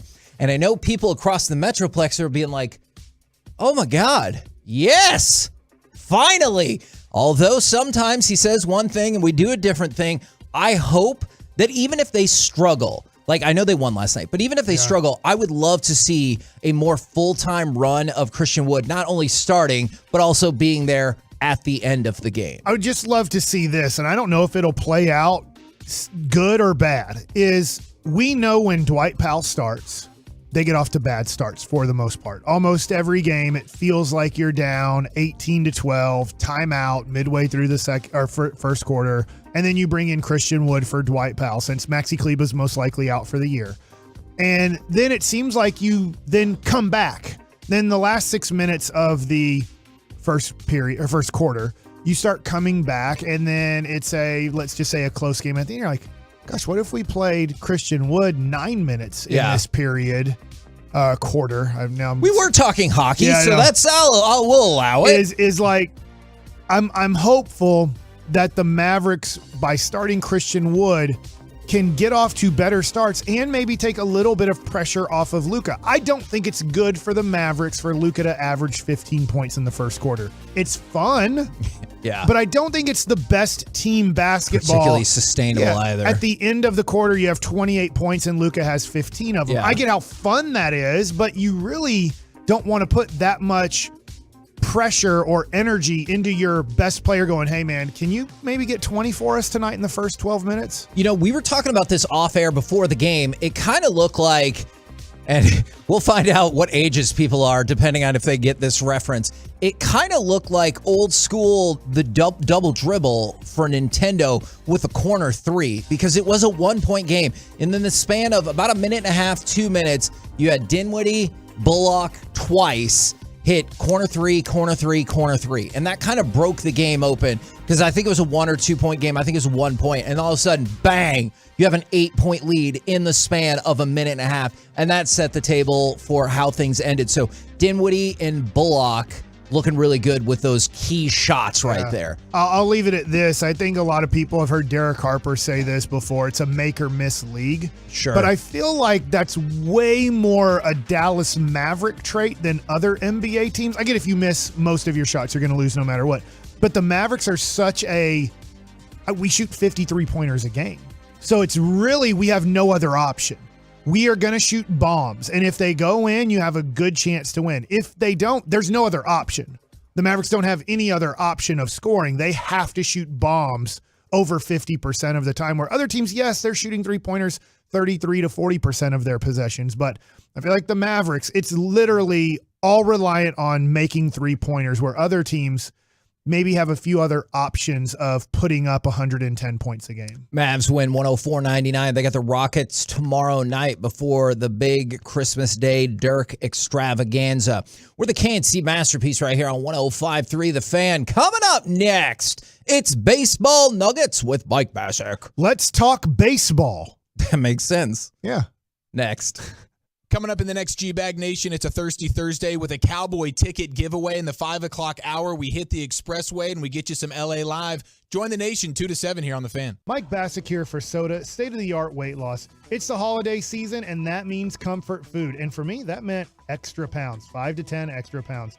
I was fed up with failing on my own broken program. I saw the success of my friends that they were having with Soda. So I immediately called Soda and I started losing weight and I felt better. The staff at Soda put me on a program that was easy to follow and it kept my appetite satisfied. I took off 30 plus pounds in months. My father saw the results and he went to Soda and he shed almost 50 pounds. Give Soda a call at 1-800-555-6521. They are the vetted and chosen program of the Dallas Cowboys organization and their fans. You can go to their website, sodaweightloss.com, see thousands of positive results of people just like you who have lost 30, 50, even 100 plus pounds. 7 DFW locations. Soda, it's not a soft drink, it's state-of-the-art. Stretch your lashes to new heights with CoverGirl Exhibitionist Stretch and Strengthen Mascara. Up to 60% longer looking lashes. It's an instant lash extension effect. Lift, stretch, and lengthen with a lightweight formula infused with biotin, peptides, and pro vitamin B5 for strength and protection against breakage. Looking for a lash extension in a bottle? Try CoverGirl Exhibitionist Stretch and Strengthen Mascara for up to 60% longer lashes. From easy, breezy, beautiful CoverGirl. Hi there, it's Pete Thompson from the Consumer Team. This time of year, cold temps can hit out of nowhere. And if you're dealing with a furnace issue or a breakdown, I recommend you call the On-Time Experts. They'll be at your home same day, or the service and diagnostic fee is free. And you'll love the fact that their technicians are there to fix your system and not try to sell you stuff you don't need. Go to theontimeexperts.com and set your appointment time today. TheOnTimeExperts.com, the choice of the consumer team. Your Dallas Cowboys know what it takes to be the best. You need the right pieces to succeed. Top-notch performance and the capability to beat out the competition. The Dallas Cowboys have a history of putting it all together. And the same goes for Ford F-Series trucks. The best-selling trucks for 45 years and counting. Head to your Best in Texas Ford dealer today to get a great deal on F-Series trucks and the rest of the Ford lineup. Ford, the best in Texas. Based on 1977 to 2021 calendar year total sales. Your Dallas Cowboys know what it takes to be the best. You need the right pieces to succeed. Top-notch performance and the capability to beat out the competition. The Dallas Cowboys have a history of putting it all together. And the same goes for Ford F-Series trucks. The best-selling trucks for 45 years and counting. Head to your Best in Texas Ford dealer today to get a great deal on F-Series trucks and the rest of the Ford lineup. Ford, the best in Texas. Based on 1977 to 2021 calendar year total sales. This is for the men who never settle. The ones who believe only quitters end a game in a tie. The type of guys who choose the bar with the biggest TVs to overcompensate for theirs at home. This is the Lodge mentality. This is Twin Peaks. Santa's Little Helpers are making their way from the North Pole to Twin Peaks. Join them December 20th through 24th for their Red Hot costume party. Specials on their favorite drafts, cocktails, and more. Merry Christmas, Twin Peaks. Eats, drinks, scenic views. Happening at all Twin Peaks except for the Burleson location. Get locked into You Better You Bet, presented by BetMGM, with Nick Kostos and Ken Barkley on the BetQL network. I don't know who's good, and that's really awesome. That's what made the weekend so fun. I'm leaving that weekend questioning everything about who's going to win the college football national championship, who's even going to go to the playoff, who's going to win the Heisman Trophy, who's going to win the Super Bowl if it's not Buffalo. You Better You Bet, 3 to 7 p.m. Eastern from the BetQL network. Always live on the free Odyssey app. Are you kidding me? Gas prices are up again? Somebody has to do something. Well, someone did. That's why I use Upside. Upside? What's that? It's a free app that pays you back real money for every gallon of gas or diesel you buy. I just earned 25 cents back on every gallon of this tank. Hold on. So the Upside app is free and you actually get cash back every time you use it? No strings attached? Yep, it's awesome. Check it out. It only takes a couple of minutes to sign up. Instead of just watching your dollars go into your tank, start putting money back into your wallet with the free app from Upside. With the price of gas today, it's big news and big money. To cash out of your Upside cash, just transfer it to your bank account, PayPal, or a gift card. Upside users have already earned over $200 million. Now it's your turn. Download the free Upside app and get cash back on every gallon of gas. Use promo code GOLF for an extra 25 cents per gallon on your first fill-up. That's code GOLF. Use code GOLF for an extra 25 cents per gallon back in your first fill-up. Cashback's not available in gas in New Jersey and Wisconsin. Babe Loffenberg here at Classic Chevrolet with Dorian Jimenez. Hey, babe. Merry Christmas and happy holidays to you and your family. Well, right back at you, Dorian. Okay, everybody's looking for a deal at this time of year. Are you playing Santa out there at Classic Chevrolet? You know, babe, everybody's got their Christmas wish list. They're trying to buy presents for all their friends, all their family, and it's all about saving money. So if you check out our website, you're going to see some sizzling specials, and plus with interest rates going higher and higher, we're here to save you some money. Okay, they're going to save some money, but you're also making a push to finish the year as the #1 Chevy dealership in America for the 3rd year in a row. How are you going to get that done? Yes, sir. We're going to take care of every customer that comes in. So we're pretty fortunate on 63 acres. We're getting truckloads every single day. That's new and pre-owned vehicles.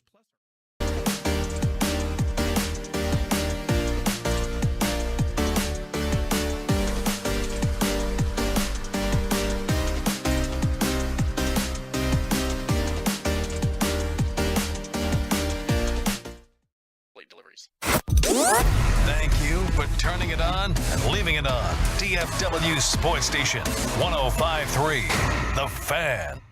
This segment of the KNC Masterpiece is brought to you by Classic Chevrolet. It all comes down to this. Classic Chevrolet in Grapevine is leading the way to finish the year #1 in America. They never charge more than MSRP. Not now, not ever. Plus, they'll pay full market value for your current vehicle. Find new roads. Classic Chevrolet. Relax and enjoy the difference.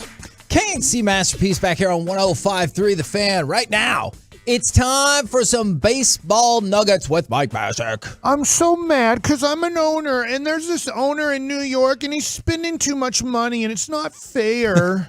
Hey, you just redid a whole CBA. Literally, we just had a lockout where a season started about 10 days late. You had to add another series at the end of the year to try to make things up. You had double headers, that you threw in there, or a random one-game trip to Miami.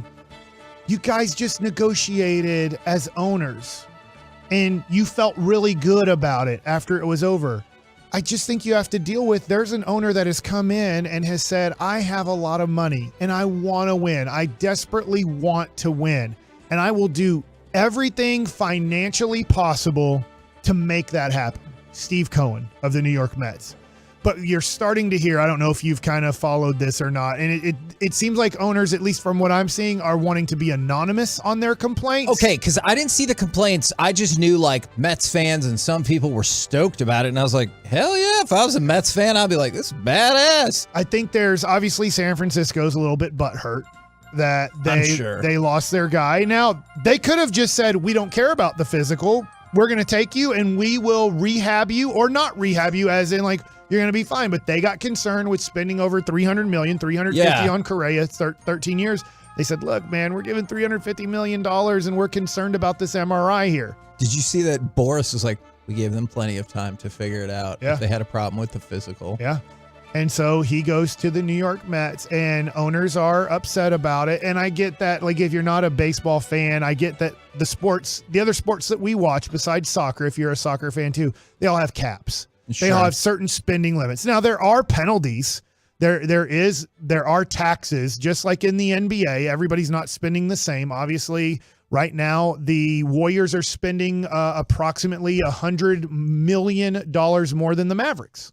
Right. Because of taxes right. and because paying the players, they're paying more. And then because of taxes, they're paying over $100 million more this year for their team. And they're behind the Mavericks. They're 15-18. So it led to a championship last year. It's not leading to a good season this year for the Warriors. So it happens in basketball. See that Brooklyn game yesterday? Yeah.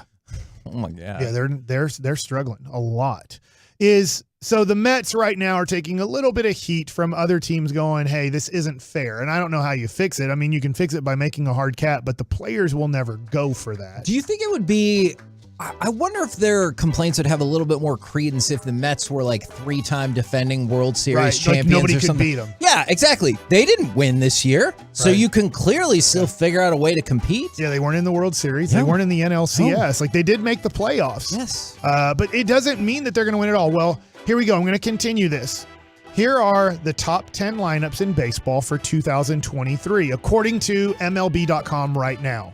Number 1 is the Mets. Let me give you what their lineup looks like going into the season. And I know it can be a little bit tough. The great thing is this year, Kevin, the Mets are going to play the Rangers. I don't know. I can't remember if it's here or there, but I think this is really good for baseball. I know some traditionalists don't like it, and you want to have like the National League be more National League and the American League be more National League. But I love that. Here's the lineup. Brandon Nimmo, Carlos Correa, Francisco Lindor. That's 1, 2, 3. 4, 5, 6 are Pete Alonso, Jeff McNeil, Starling Marte.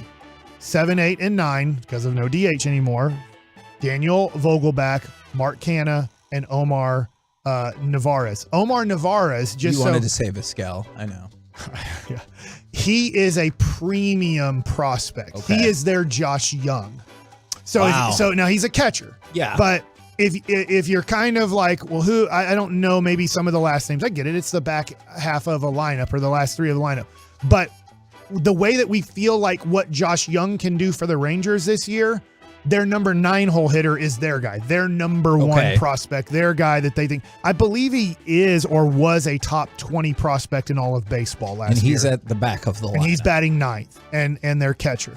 But they consider the Mets the best lineup in baseball. And don't worry, we'll get into a little bit of Rangers talks because where are the Rangers on this list? Number 2, a little bit of an asterisk on this lineup. Astros. No, it's the Padres. Because leading off, they have Fernando Tatis Jr., but they're saying, look, he has to still miss the first 20 games because of his steroid suspension. But after 20 games, Tatis, Soto, Machado, Xander Bogaerts. That is a tough 4 guys to start off a lineup with. I mean, literally, Tatis, Soto, Machado are all MVP candidates. Yeah. So you have 3 MVP candidates to start your lineup off. They pick up Bogarts to play shortstop. Then Cronenworth, Matt Carpenter, who I thought got paid a lot of money for what he did last year. Great for him, right? We had him on our show. He was in the Rangers spring training last year. The Rangers said, you're not good enough to be on our team. He got a 1-year, $11 million contract from the Padres the other day.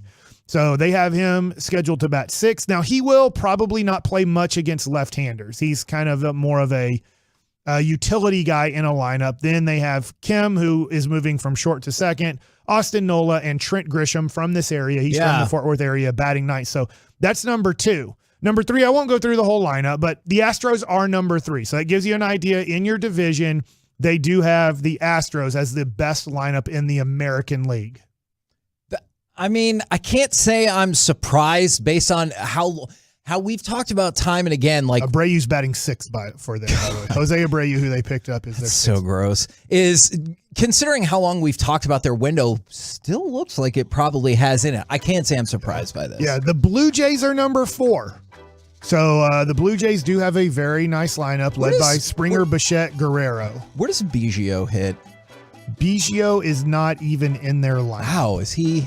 He's not. He's kind of a guy that's looking. Look, there's plenty of time for him to become a major leaguer, like an everyday major leaguer. But right now, he's in that 4A thing that we talk about. Yeah. He's good enough to be in the major leagues, but he's not good enough to stick in the major leagues. And that's what I was kind of curious about, because I know like you had all kinds of hype behind, hey, they're sons of major leaguers and Hall of Famers and everything like that. And obviously, we know about Vlad. I was curious what had happened with Biggio. Cardinals are 5th. Braves are 6th.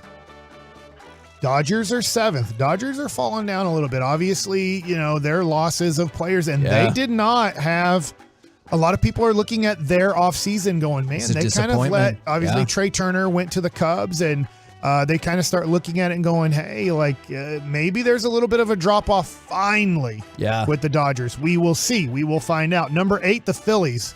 That means 3 of the top 8 lineups are in the National League East. Even though Harper will be out for the first at least 2.5 months. Okay, man. They do have him in the lineup when they list their 9. But, that's going to be tough that you're missing your number 3 4-hole hitter for the first probably 3 months of the year. Are the Rangers going to crack the top 10? Number 9, the New York Yankees. I feel like he set me up to. And number 10, the Cleveland Guardians. So when people are saying, hey, who's the left fielder? Hey, can the Rangers add anything else? Look, it's a prediction. It's a looking at lineups and saying, I think these are the 10 best or this and that. But the Rangers are not considered one of the 10 best offensive lineups going into the season. And I understand that. When you look at right now, it looks like it will be Simeon, Seager, Nate Lowe, Adolis, Garcia. Yeah. Those are your first. That's nice. That's good. But it doesn't compare to when I read Tatis, Soto, Machado, Bogarts. Yeah. That's it's not even particularly close when you use that lineup as an example. Right. And then as you get deeper in the lineup now, is it Leody Taveras? Is it Bubba Thompson? Josh Young, is he going to be able to hit at a major league level? We honestly have no clue, but he'll probably be batting 6th or 7th. In your lineup. So you just start looking at things. Jonah Heim had a great start to the year. It was considered an all-star candidate and then really faded in the second half. How will he do? Will Mitch Garver come back and be a good hitter for you, or has that injury led to him really not being able to contribute at a major league level? So I think the Rangers are going into the season with a nice team, a competitive team. And because wouldn't you say the same kind of thing about, you sort of feel that way about the rotation? Is like they have a solid rotation. Right. They have a solid batting order for a team that has been lingering in the 60s in terms of wins the last 2 years. That feels like the potential for a big improvement. Yes. And I think the goal for me, and there's more offseason to be had. Maybe there's a big trade that the Rangers are going to make. I know that, yesterday, Derek Holland really wants them to go get Brian Reynolds and thinks that would make a big difference. And I think it'd make a difference. I think we might disagree on how big of a difference he would make, but it would make a positive impact on the Texas Rangers. Is in that list, you also didn't have the Seattle Mariners or the Angels. Like Oakland's one of the worst teams, if not the worst team in all of baseball. So I'm not worried about them. They're going to lose 100 to 115 games. but the Mariners are really good and they didn't make the list.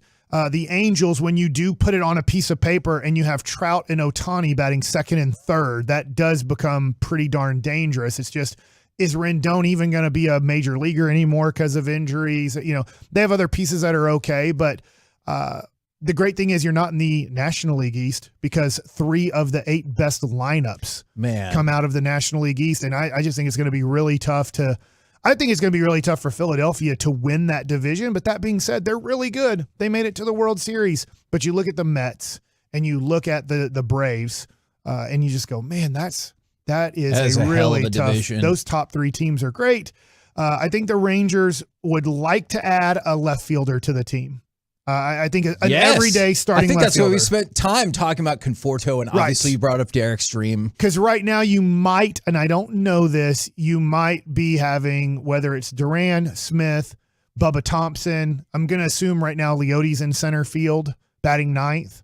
And I think the Rangers want better than those 3 guys. Not knocking those 3 guys. Those 3 guys have potential to be nice major league players. But I think a lot of people that I talk to see Bubba Thompson as a great 4th outfielder. Okay. Who's a good defensive outfielder, great pinch runner that you have, can give guys days off, play 100 games, contribute in a whole bunch of different ways. But is he an everyday player in the major leagues? I think there's a big question mark on, is he an everyday player?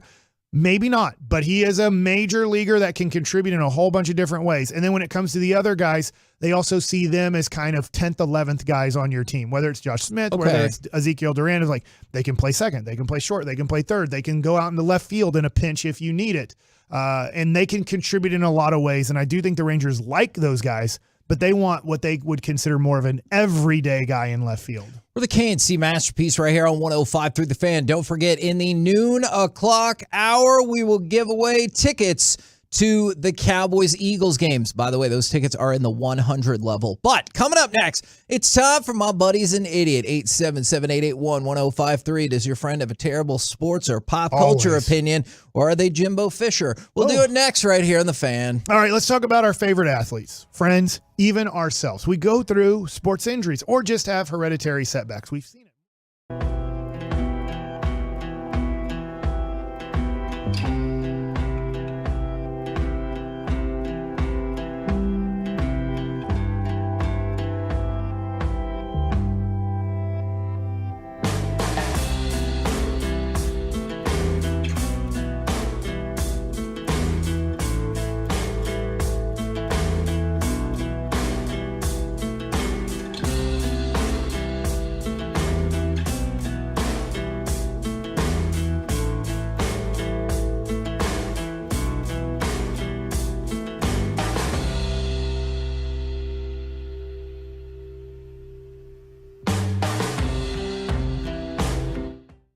Dallas.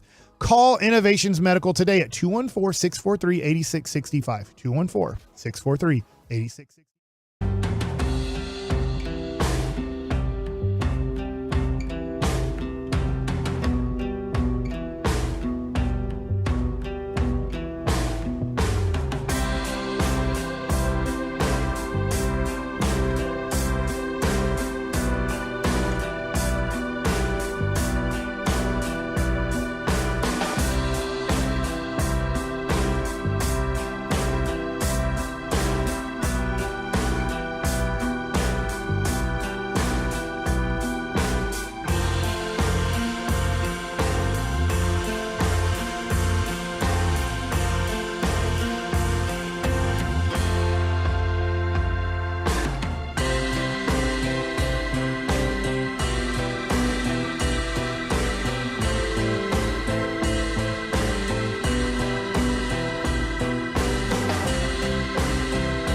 Like where we're at, we're just north of downtown off of 75 where we're broadcasting today.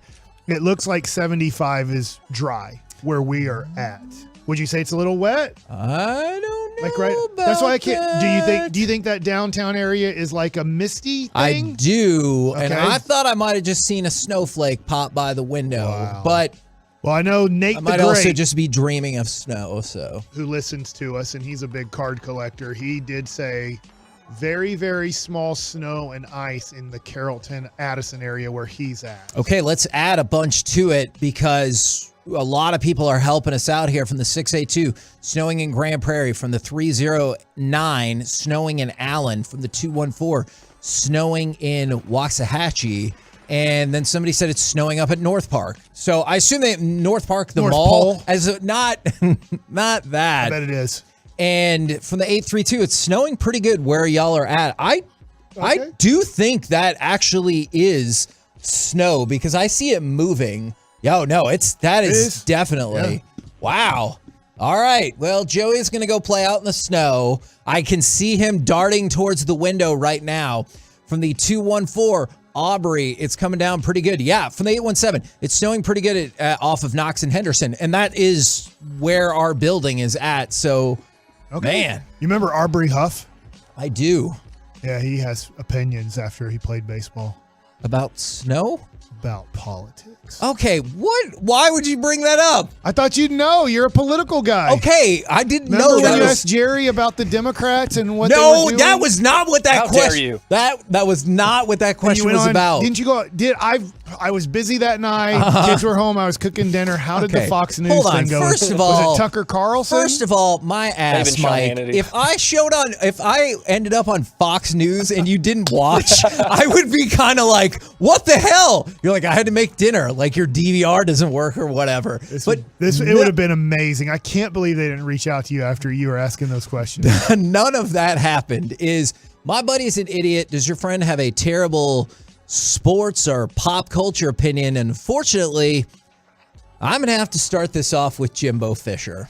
Your guy! My football coach. He's going all the way this year. Yeah, we'll see about that. So last year... Remember when you liked him? I did. I would love it if he just became our recruiting coordinator, even though this year that didn't go super awesome. But anyways, last year they had what was recorded as the best recruiting class in the history of the college football rankings. And so Jimbo Fisher came out and said, I believe it was last night, I knew eventually pay for play.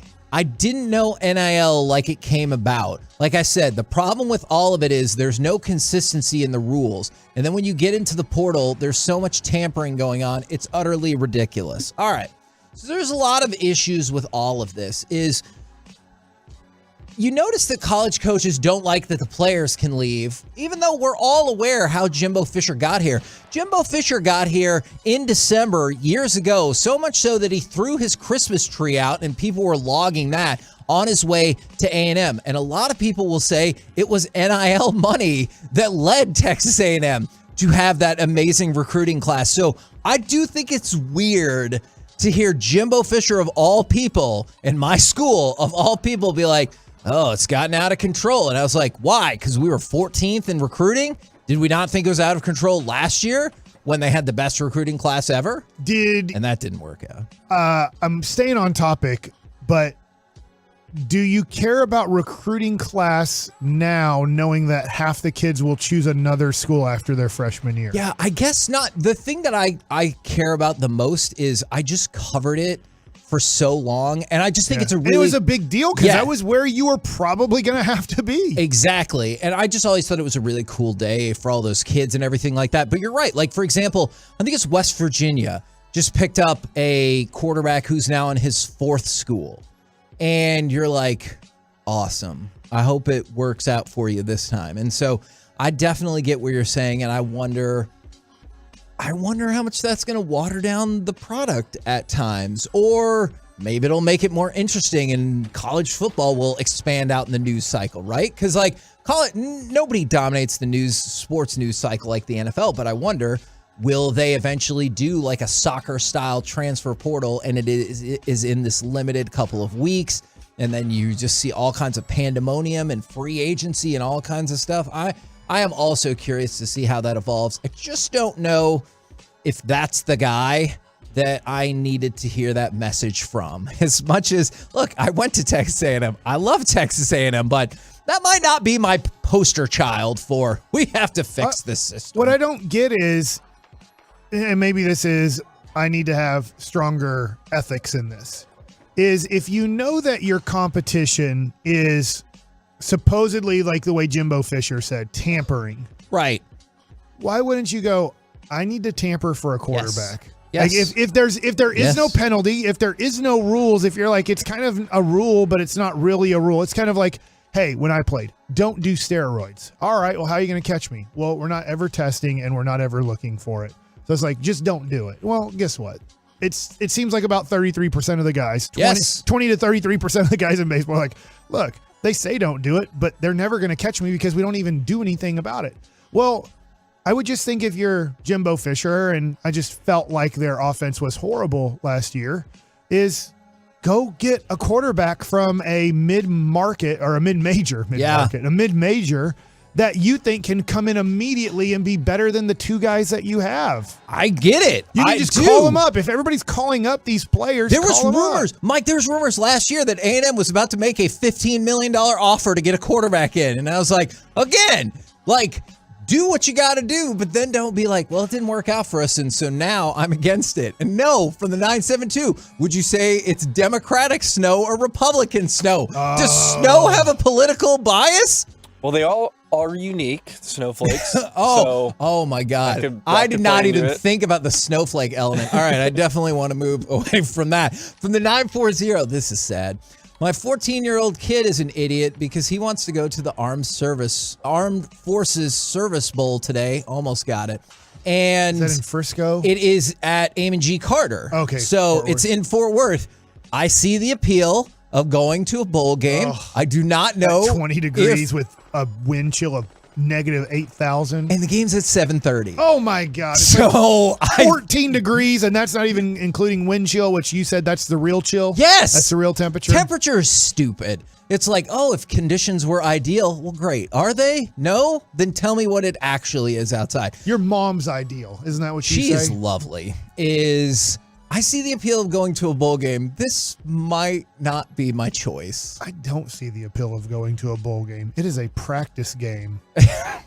It means absolutely nothing. You know, it was really interesting the other day. The Alabama quarterback, Bryce Young, came out and was like, of course I'm going to play in the bowl game. It's an honor. And I was like, I'm proud of you, man. A lot of people do not feel that way. They're at least in like a New Year's Six. Yeah, and they're like in a bigger bowl. But I mean, if you're playing in the I Don't Care Bowl at Amon G. Carter Stadium, I'll take that Armed Forces Bowl. Yeah, I actually went to it one of its first years. It was freezing cold that day too, but not this cold as it is today.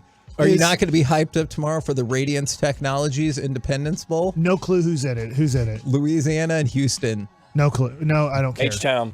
I'd rather watch Houston play basketball. They might win the national championship. That actually is very fair. And those fair. games somewhat matter more because it might lead to watching a national champion. This one is leading towards, as I've heard, Broadus can confirm this, but a lot of times one of the big things about making a bowl, like these crap bowls, is it gives you 3 more weeks to practice, and you start practicing your freshmen and your sophomores maybe that didn't get to play a lot to get a better read on them. And hey, can they start for me next year? Can they contribute for me next year? Or do I really need to bring in a junior college kid, or now bring in a kid from a smaller school to take that position? This is truly amazing. And another reason why we won't get into the political perspectives of snow is about 30 seconds apart, somebody sent in a text about what political affiliation they think snow would be. And knowing that they can't see these texts, and I didn't read that text, someone else preemptively texted in with a response that fit perfectly against that first person. Truly truly amazing right there. Is the NBA idiots for making an announcement about their BS penalty against the Knicks? How come we don't get it? Yeah, we don't have like a second-round pick for 73 years. I also think if you're the team that was tampered against, is devastating punishment for the Knicks. They lost a second-round pick in 2025. Whoa, look out! But yes, it could be Nikolai Jokic. I have. Well, then I'll really be upset. I also want to know why that does not go to the team that was tampered against. I think that's unfair. They're like, we're just taking the pick out of the draft. Well, who does that help? Some poor kid who could have got drafted. You just took his dream away to punish the Knicks. Give it to the Mavs. We won't use it correctly. Yeah, we'll draft Pavel Podkolzin or Nick Fizikis. Yeah, no, he couldn't even walk. We drafted a guy who couldn't walk. And I told Brian Cardinal and Dirk Nowitzki that at their Heroes baseball charity game, and they both laughed because they both knew it was true. That Mark Cuban said, man, you don't look like you can run or walk right. You want to play in the NBA? And then they took the dude from, where was he from? India? Yeah. Hey, guess what? Nobody from India has ever played in the NBA. Yeah, that's right. There's a reason. They're not good at basketball. Oh, that's a broad stroke. Now he's a wrestler. Yeah. And guess what? Still, nobody from India has really played in the NBA. Did they ever? They probably put him in a game that I forgot about, but he's the only one, and he didn't deserve it. Are the folks who did not put Tua into the Pro Bowl idiots? No. Oh. Okay. Who made it? I'm going to assume Mahomes, Burrow, and Allen. I think that is correct. Is he better than those three? I will tell you. Depends on what metric you're looking at. I'm surprised. He must have been really low on there because he did lead fan voting, which is part of it. But also, his QBR is second in the league. His QBR 71.8 is second in the league. And now that it's the Pro Bowl games, you're not going to see the same level of like massive substitutions and everything like that. So Tua, 24 touchdowns, 5 interceptions, 71.8 QBR, which is second in the league. No Pro Bowl. Well, we did this in Mike Ask All the Football Questions, is when you look at the AFC and you look at who's about to be in the playoffs and you go Lamar Jackson, Justin Herbert, Tua T. Those are the 3 wild card teams. The only team that's winning a division that doesn't have what you'd consider a good or great quarterback is Ryan Tannehill, who's out for the year. Sure. And if they get overtaken by Trevor Lawrence, a lot of people are now like, on the power rankings, he's now considered the 7th best quarterback in the NFL, according to CBS Sports. So you start looking at those things and go, hey, man, no offense to Tua T. If he was in the NFC, probably would have made the Pro Bowl. But unfortunately, in the AFC, there's kind of 6 or 7 Pro Bowl-worthy quarterbacks over there. And then I don't know if – I got 2 more for you. Did Iowa basketball deserve forgiveness yesterday? When they were the 2 seed and lost? Well, in the tournament? No, this is for what happened yesterday. They lost to Eastern Illinois. Eastern Illinois was a 31.5-point underdog. That is the biggest upset in the last 30 seasons of college basketball. The reason why I like that is it usurps the previous biggest upset when Stephen F. Austin defeated Duke like 3 years ago. Is Jamal Tinsley upset right now? I don't know. I'll have to check on that. I'm trying to think of the other guy. They had kind of a bigger power forward on that team, I think. Was that Iowa? No, Iowa State? Iowa State. Yeah, this is regular Iowa. Oh, regular Iowa. Oh, man, those corn-fed players. From the 903, am I an idiot? If the Cowboys are one and done, I think McCarthy is on the hot seat. I said that a while back. I don't think you're an idiot. Okay. I see it. Name a basketball player from Iowa. That school. Luke Garza. Okay. Yeah, I couldn't think of any. Yeah. He's not really doing much in the NBA. I can think of, isn't there that guy Dwight, not Schrute, Tim Dwight. He played football and shaved his whole body. He was a hairless football player. Mm-hmm. Well, there you remember go. That? I do not believe I remember that. You know what? I should have said yes, because I know in the break you're going to show me some kind of video of it. Dang it. I really dropped the ball on that, so perhaps I am an idiot. We're the KNC Masterpiece right here on 105.3 The Fan. Coming up next, let's talk with our Dallas Cowboys insider, Mickey Spagnola, plus maybe a little Dirk Hall of Fame love next on The Fan. Cowboys DeMarcus Lawrence lets his opinions fly with the G-Bag Nation. Tell us what it do. Every Thursday afternoon at 5 right here on 105.3 The Fan and on the Odyssey app. Have you tried dieting and exercise and feel there is something holding you back? It may be your hormones. Optimizing hormones can have a dramatic impact, both physically and mentally. BioT is the world's leader in training healthcare providers on bioidentical hormone optimization. BioT's providers treat low T, low energy, muscle loss, low sex drive, and performance. Get your edge back by visiting myhormonelevels.com to see if you qualify for a reduced cost program offered by a BioT certified provider. That's myhormonelevels.com. All right, the holiday season is here, which means it's the holiday, sales event happening right now.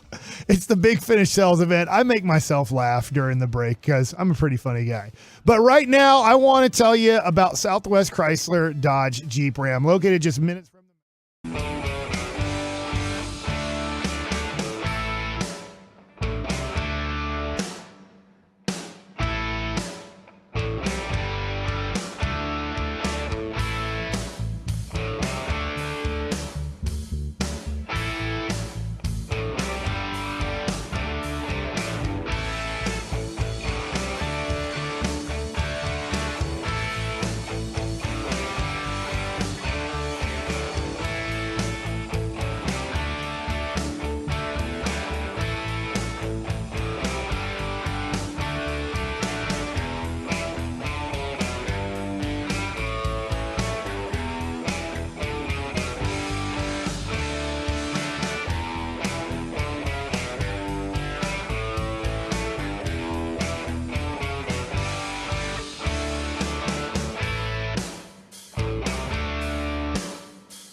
But now the time was a little different. It was a little quicker to Valley Ranch than it is to here, and a tad less expensive, by the way, because I got to take the tollway to get here. Oh, okay. And it adds up, by the way. That you don't realize, if you were throwing the money in there like the old days, then it's like you have a better concept of it. What percentage of our audience listening right now do you think it was familiar with the toll booth where you toss the coins in there and everything? And if you missed by accident, you had to get out. And the person behind you was really mad. Because where we lived in Chicago, we had to take the toll road to get to the airport, to O'Hare. Yeah. And you had to make sure, before you left, okay, you got all your quarters, because the last thing you want to do is get in the line where you had to get change, and otherwise you just blow through it and hope they didn't recognize that you missed throwing your money in the slot. Now, on the Pro Bowl front, the Cowboys get 7. It's for anybody who's missed it. Zach Martin, DeMarcus Lawrence, Micah Parsons, Trayvon Diggs, CeeDee Lamb, Tony Pollard, and Kevontae Turpin. Any that surprised you, at least social media chatter when we posted on our Facebook page, it seemed like Kevontae Turpin surprised some people. I'm not saying he didn't deserve it, but that seemed to be the one that surprised some folks. Yeah, and we were just talking about it. It's like I think the thing that maybe impressed the coaches and the players are the guys that knew more than just stats, right? Yeah. I bet the coaches said, "Oh, we got to prepare for this guy." Right? And the players knew how difficult it was. And the other thing is usually you have a kickoff return specialist and a punt return specialist. Well, he does both. I'm not sure where exactly it is right now, but I know earlier in the year, at least midway through, he was top 5 in both. And he was the only one top 5 in both. So I think that gave him maybe a little bit of an edge on the people that had to prepare to take him on. The other one that kind of gives me confidence in the voting system is DeMarcus Lawrence. Yeah, because he was mad, last week with the fan voting? With the fan voting. Like, come on, y'all. Yeah, well, that just tells you what they know, right? Sorry if I'm offending anybody. But obviously the people having to game plan him, to play against him, understand it's more than just about sacks. You have to look at his production against the run, where the guy's got 50 tackles. Think about that, 50 tackles. You're not just a pass rush expert, right? And then he's got the 6 sacks and 36 quarterback pressures, by the way. Obviously that's second on the team. So I think they recognize the level he's playing at. And, that gives me faith in the fact that people do more when they vote than just look at the stats and say, okay, that guy's got the most sacks. This guy's got the next most sacks. That's who I'm voting for. Are you surprised, Mickey, at all? You bring up Turpin, that they were never able to, as we come to a close of the season, and obviously they've picked up T.Y. Hilton, that they could never figure out maybe a way how to use Turpin on offense? Yeah, a little bit. And you just don't know what happens in practice, how much he gets or doesn't get, or, his ability to run routes. Because, in the USFL, part of him winning that award at the end of the year was not just the kick returns. He was pretty good as a receiver, too. I guess it comes down to, do you send them on, a couple routes, or you trust your other guys that, are your normal guys that you depend on. So, it was a little bit surprising, but again, at his size, he's got to have a clear opening down the sideline, right? Otherwise, you're not going to see him. Yeah. That would be like throwing it to me. He's same I would size. love to see that. Who's the greatest, smallest receiver that you can remember? Oh, my. Like, is there a guy that's ever been really good at his size? I know Kelvin Martin was smaller, but I don't know how much. He wasn't that small. Okay. How big was Wes Welker? Was he pretty I big? think he was still bigger. Okay. Think about it. he's one of. I mean, I remember when I did the first interview with him, I said to myself, "This is the first time I looked eye to eye with some guy I'm talking to." So that's how small he is. Yeah. So yeah, that one. But the other one. At first, I was thinking, well, how's somebody better than Brett Maher? Yeah. And then I saw the guy's stats, and he's missed one field goal and one extra point. And he's got 6 for 6 from 50.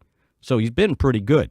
So I was like, okay, I can live with that. But I was just thinking from critical field goals that Maher's made, that he would get a nod. But maybe if there was 2 kickers, he would have been the second one. And I guess it seems less likely. Like, I know they still line up alternates and everything like that, but now that it's the Pro Bowl games, as opposed to like playing the actual game itself, it seems like there'll probably be less substitutions in like there has for several years. Yeah, whatever they're doing. Yeah, guys will go to this, right? It's not like, my elbow hurts. I don't want to go. Robert Edwards wants to bring back beach volleyball. Yeah, football. right. Yeah, probably not. Oh man, I remember that. And the other one, that was people recognized the play was Trayvon Diggs. Because you'll sit there and go, well, he had 11 interceptions last year. This year, all he's got is 3. But just look at his coverage skills and the passes broken up and how he affects what an offense does. I was kind of glad to see that because I for the last several years, I was thinking all they do is look at the stats and vote for the guy with the numbers instead of voting for the guy that's playing. And so, that was good to see. And speaking of that cornerback position, that'll be something that we keep an eye on Saturday on how the Cowboys adjust. All right, I got a question for you about that in just 1 second, but I did also see Trayvon Diggs is the first Cowboys cornerback to make back-to-back Pro Bowls since Deion Sanders. Oh, really? Yeah. I was going to say since Everson Walls. If we have to go back to that again. Yes. Now, you mentioned the cornerback situation. I've been reading about it a little bit more, and I know we talked about him last week, but Trayvon Mullen, there's talk about how he's making an impression, like in terms of how he studies and everything like that. But is this a person that they will be like possibly using as we try to figure out more opposite Diggs? So my feeling on it has always been, who's your next best corner on the team? I guess Bland, right? Exactly. He's leading them with 4 interceptions. Yeah. And again, I'm not getting caught up in the stats. I'm getting caught up in the play. So to me, if he's the next best one, then I'm putting him out there at left corner, and I'll figure out when you're facing 3 wide, who's in the slot. Yeah. I'm seriously asking, do you think there's any discussion, I guess maybe he feels most comfortable there since that's what he's done a lot of this year? But he was an outside guy in college. And he was an outside guy in training camp until they had to, make an adjustment. And if Jordan Lewis doesn't get hurt, we may not even be talking about this, right? Do you get the sense that the Cowboys they're trying that out or having that discussion about Bland running off the left side? Oh yeah, I think absolutely. And then if you're looking at the other guys, it's like who goes into the slot. Now he could do both, but they do have a guy that's played in the slot during his career, Mackenzie Alexander. That's kind of what he's done. I think there's a good possibility, maybe going that way. Or at least that was how I kind of deducted, what could take place. Because if you look at the snaps that Bland's played, he's over 400 snaps as the nickel corner. Just put him outside and let's see how that works, because whatever happened last week didn't work out so well. And since we brought up Mackenzie Alexander, Trayvon Mullen, I wanted to go back to something that Mike had brought up is T.Y. Hilton. Mike McCarthy said he very clearly has a strong understanding of the offense. Do you think that starts to translate into at least seeing some time on the field? Yeah, I think it's close. And if it's not Saturday, then it probably is next Thursday. He's ready to go from being, in shape. like 100 times better than OBJ. I mean, this guy looked like he'd been playing all year. And that's what I heard from his workouts too. So now it was a matter of just getting, the playbook down and all the nuances that you have to make adjustments when you're in the slot. But I think being the veteran he is, I think that makes it easier for Dak and he to adjust. So I'm thinking, maybe this week, and if not for sure the next game, you're going to see as and I didn't realize this when he did his interview the other day, that his nickname in Indianapolis was the Ghost. Oh. And somebody asked him, well, why the Ghost? He goes, well, so if I'm on the line of scrimmage and the defensive guy's out there with me, he goes, one second he sees me and the next second he doesn't. Okay, I wasn't sure if he was just rude, ending relationships or anything like that, but... No, he's good. He has utmost confidence in his speed, right? Okay. So it'll be interesting to see. So I couldn't pass this corny thing up when I was doing something yesterday, and I said, well, maybe it'll be the Ghost of Christmas Present. Ooh, I actually really like that. Not corny. Well done, Mickey. Thank you very much. We'll catch you tomorrow. Okay, I'll be here. There you go. Mickey Spagnola from DallasCowboys.com. By the way, if you're curious, first Pro Bowl appearance for Cavante Turpin, for Tony Pollard, second for Lamb, second for Diggs, second for Parsons. That's very encouraging right there. Third for DeMarcus Lawrence, and eighth for Zach Martin. Zach Martin has made the Pro Bowl 8 times and in his entire career been called for 6 holding penalties. So if you ever needed a stat to hammer home his Hall of Fame resume, that's probably a good one. With a KNC masterpiece right here on 105 Through the Fan. Coming up next, you're going to like this. It's time for Gridiron Gravy. Big day for Geno Smith, but perhaps an even bigger day for Mike Bassick. We'll do it next right here on The Fan. We've got to always look out for new ways to interface with the community, new ways to grow our products and services, new ways to serve.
This is your radio home for the Dallas Cowboys and Texas Rangers. DFW Sports Station is 105.3 The Fan.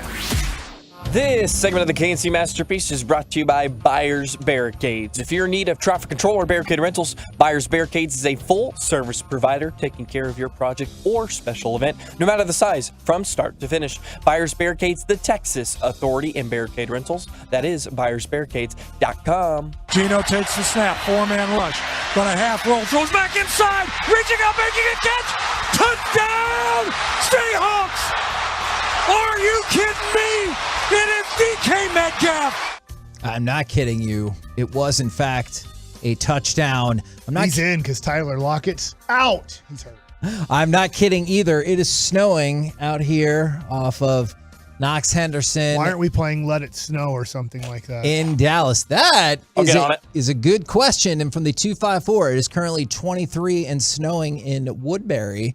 So folks have been telling us it feels like, man, all across the Metroplex, most places have gotten at least like some semblance of flurries or sleet, which I know road-wise can be very different. And I know we don't want it to happen again, like in February last year. So really hoping the grid works out and everything. Yeah. I guess the good news is, and you can say I'm wrong here, looking at roofs and looking at the streets below us, at least it looks like nothing's sticking or getting super wet yet. Is the concern that like in a few hours, since the temperature is going to keep dropping, that it could be problematic? I don't know, but I hope everything stays, well, because obviously a lot of people will be moving and shaking Friday, Saturday, and Sunday, going to whether it's parents, family members, Cowboys game, church, a whole bunch of different things. So it makes it tough if the streets got bad.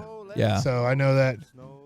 What is it, tomorrow? Yeah, tomorrow we drive to Glen Rose and then drive from Glen Rose to Arlington back to home. So hopefully everything is nice. I know it'll be freezing cold the next couple days. Yeah. But I love this song. It is a very good song. Is this Frank Sinatra? This is. Huh? Beautiful. That is. All right, you guys ready to go across the entire NFL and dip into some gridiron gravy? It's T-Law time. Okay, I was Jaguars not sure. are playing tonight. That was Turn a on your Jaguar TV.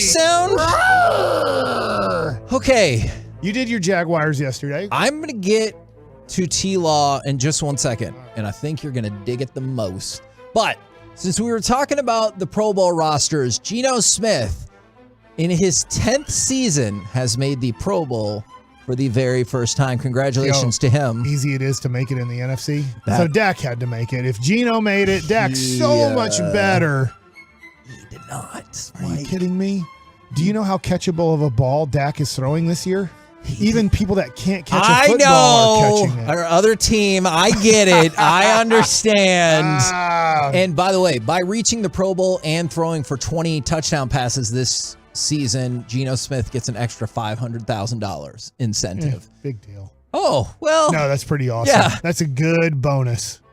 And I didn't ask Joey for the audio. What would be a bonus? What's the number that you would care about? So if somebody said, hey, we're giving you a $20 bonus, hey, would you be like, well, thanks, but 20, like, if it's $100, like, man, $100, like, that's. I think like $250, I'd be pretty darn stoked. And the higher the bonus goes, like if somebody gave me a $5,000 bonus, what would you do with it? I would what I would do with it. You'd put it in Brandon's college fund. And exactly. I would save it because I'm a very boring human being, but I think that would be amazing and I would make sure to thank that person.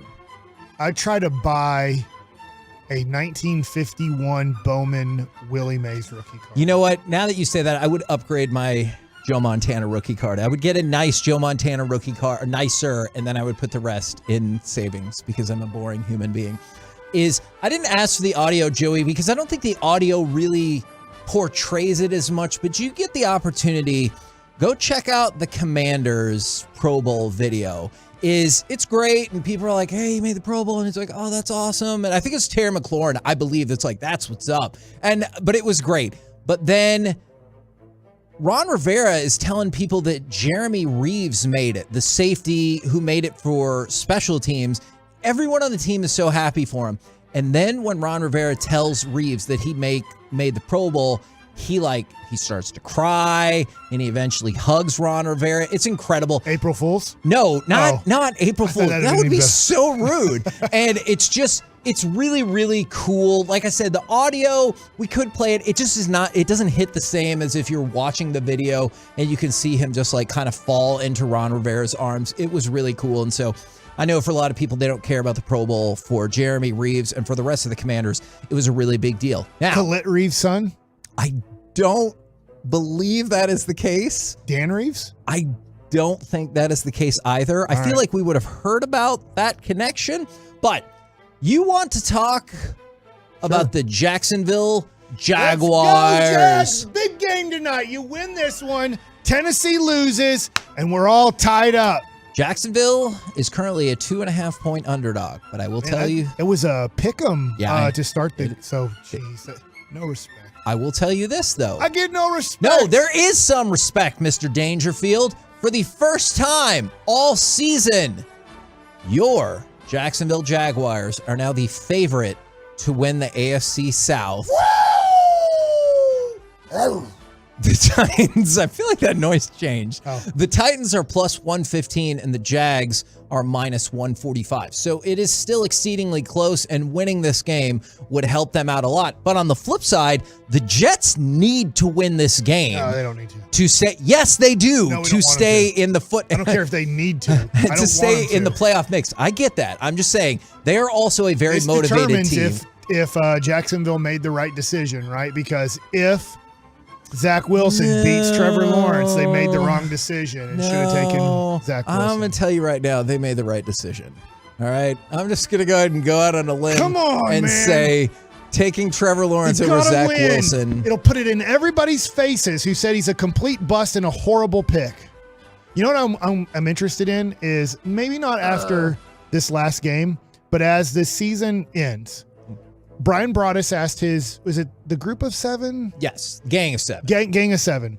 He asked the gang of 7 when I said, I think every general manager would take Trevor Lawrence over Dak Prescott before the season started. Right. And he called his gang of 7. And I can't remember where it was. It was pretty even. It might have been 4-3 Dak Prescott or 4-3 Trevor Lawrence. I can't remember, but it was a pretty much a very 50-50 decision. I wonder now that Trevor Lawrence is finishing his second year. Trevor Lawrence will win now. I don't know would change their mind. Yes. I don't know how definitive it is, but I think he would win. Okay. Are you picking the Jags tonight? It's all that short turnaround off a very emotional win and on the road doesn't make me feel confident about that young team yet. Okay. But Zach Wilson makes me feel better because he can blow it. Yes. Like a game. Yes. Who the hell knows what else is, by the way, Ryan Tannehill probably out for the rest of the season as long as we're talking across some of the AFC divisions. Is that bad for the Cowboys? I know that we're looking at Philadelphia and it's Christmas time, but does that mean they're going to run the ball 47 times next week? And that's not the way they've used Malik Willis so far. Like, he hasn't thrown the ball a bunch, but they've tried to get him involved. The early results have not been super great for him. So real quick, the no joke zone. This is very sad. I don't know if you remember him or not, but the Denver Broncos running back Ronnie Hillman he had been suffering from cancer. He died at the age of 31. They made the announcement this morning. And did it say what kind of cancer? I mean, obviously it has to be one of those really bad It was liver cancer, and then he had also contracted pneumonia, which is one of the things that you hear a lot in cases like this, whether it's cancer, HIV. There's a variety of diseases where if you get hit with something else simultaneously, it can just be a disaster. So yeah, at the age of 31, very, very sad right there. We really do. I don't want to get too sentimental. Like, we do take life for granted. Sure. Like, anything can happen any second, any day, health-wise. I am not a great person. Accident-wise. Mike, you know this. I'm not a great person at focusing on today. I frequently look ahead, even though that is not a good way to do things. So, and Corey looks at his phone while he drives. Which one's worse? I have told him numerous times that makes me concerned, and he's like, I got it. I got it down. We're good. Which one's more concerning? You're not living in the moment, or Corey living on the telephone? Probably the Corey one. I know he might be good at it. I still just think that is not the best thing. Let's call Corey during the break and tell him how much we love him. Okay. You don't want to do that on the show? You think he'll answer? He'll look at his clock and be like, all right, this is on air, and then decide accordingly. Nuno 1. After this segment's over, we're calling Corey on the hotline and seeing if he'll answer. Okay. That 100% will decide if he wants to be on air, because he'll be like, oh no, what is this? By the way, wanted to shout out Josh Jacobs. He leads the NFL with 84 first down runs this season. No other running back has more than 60, and he has 84. So good work being done by Josh Jacobs. All right. Comeback Player of the Year. Who is your NFL Comeback Player of the Year? Is Geno Smith on the list? Geno Smith is eligible. Would he be? Saquon Barkley was a candidate to start the year. Is he? He is in the top 4. Joey, if you need to help him out. There's probably somebody that I'm completely and totally forgetting. What about that Robinson guy from the Commanders? You know what? Remember, we learned That's not that they said he is ineligible. Unfortunately, otherwise, sure. Am I running backs? Christian McCaffrey, does he count? Christian McCaffrey is in the list of the top 4. There's one more. He's an offensive player in the NFC. Is he a quarterback? Yes, he is. I have NBA standings pulled up. That is probably not going to help you in this particular moment. Don't give it to me. Okay. I don't know. Now, should I tell Daniel Jones? Jared Goff. Because they're 7-7. So Saquon has really taken a tumble, because for most of the year it looked like it was going to be Barkley or Smith. Like, that's how it's going to be. Right now, he's 10-1. So still in the mix, but realistically, Geno Smith, even money. Christian McCaffrey and Jared Goff are both a little bit more than 2-1. So it seems like with Barkley fading some, and I was going to say the Giants fading some, but obviously they just got that huge win. It looks like Geno Smith, Christian McCaffrey, and Jared Goff is what it's going to end up coming down to for Comeback Player of the Year.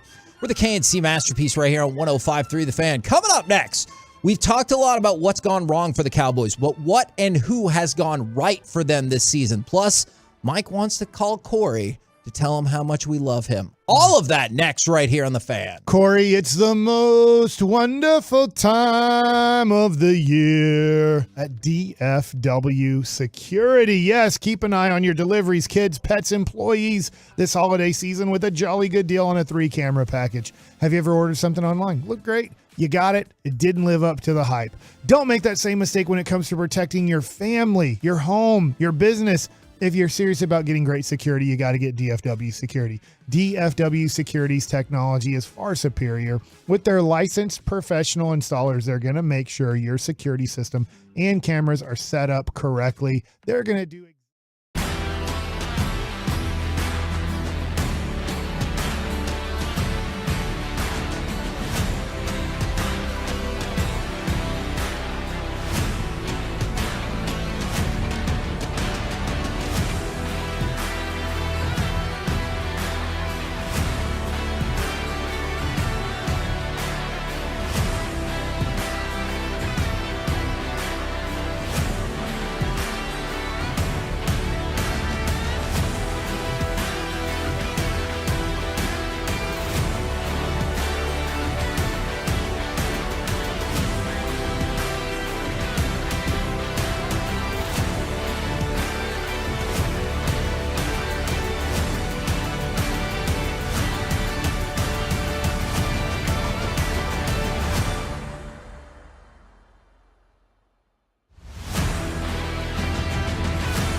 been a lot of negative attitudes towards the Cowboys, and I totally get why.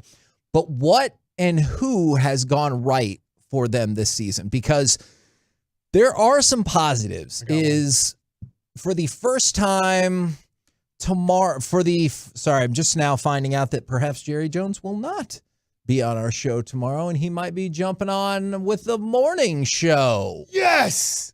Are you pumped about that? That means you get to review it. Okay. Yeah, you know what? That actually is true. You don't even have any questions ready for him. Oh, I definitely did. How did you lose that game, Jerry?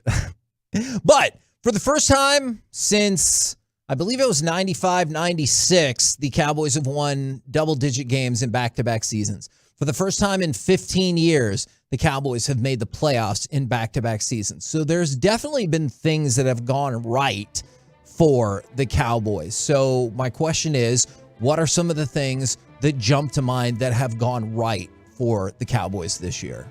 Tony Pollard.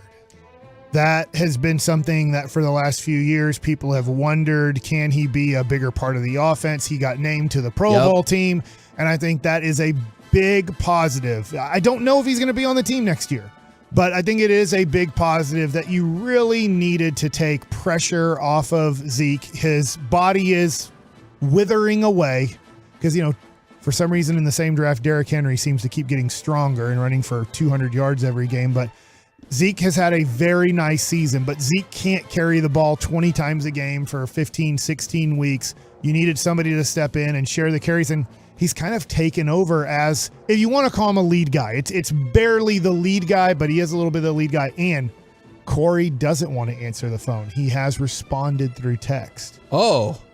I put, what are you doing right now? I love you. And he goes, I'm at my mom's. I love you too, honey. And I said, Kevin loves you too. And he says, I also work with him.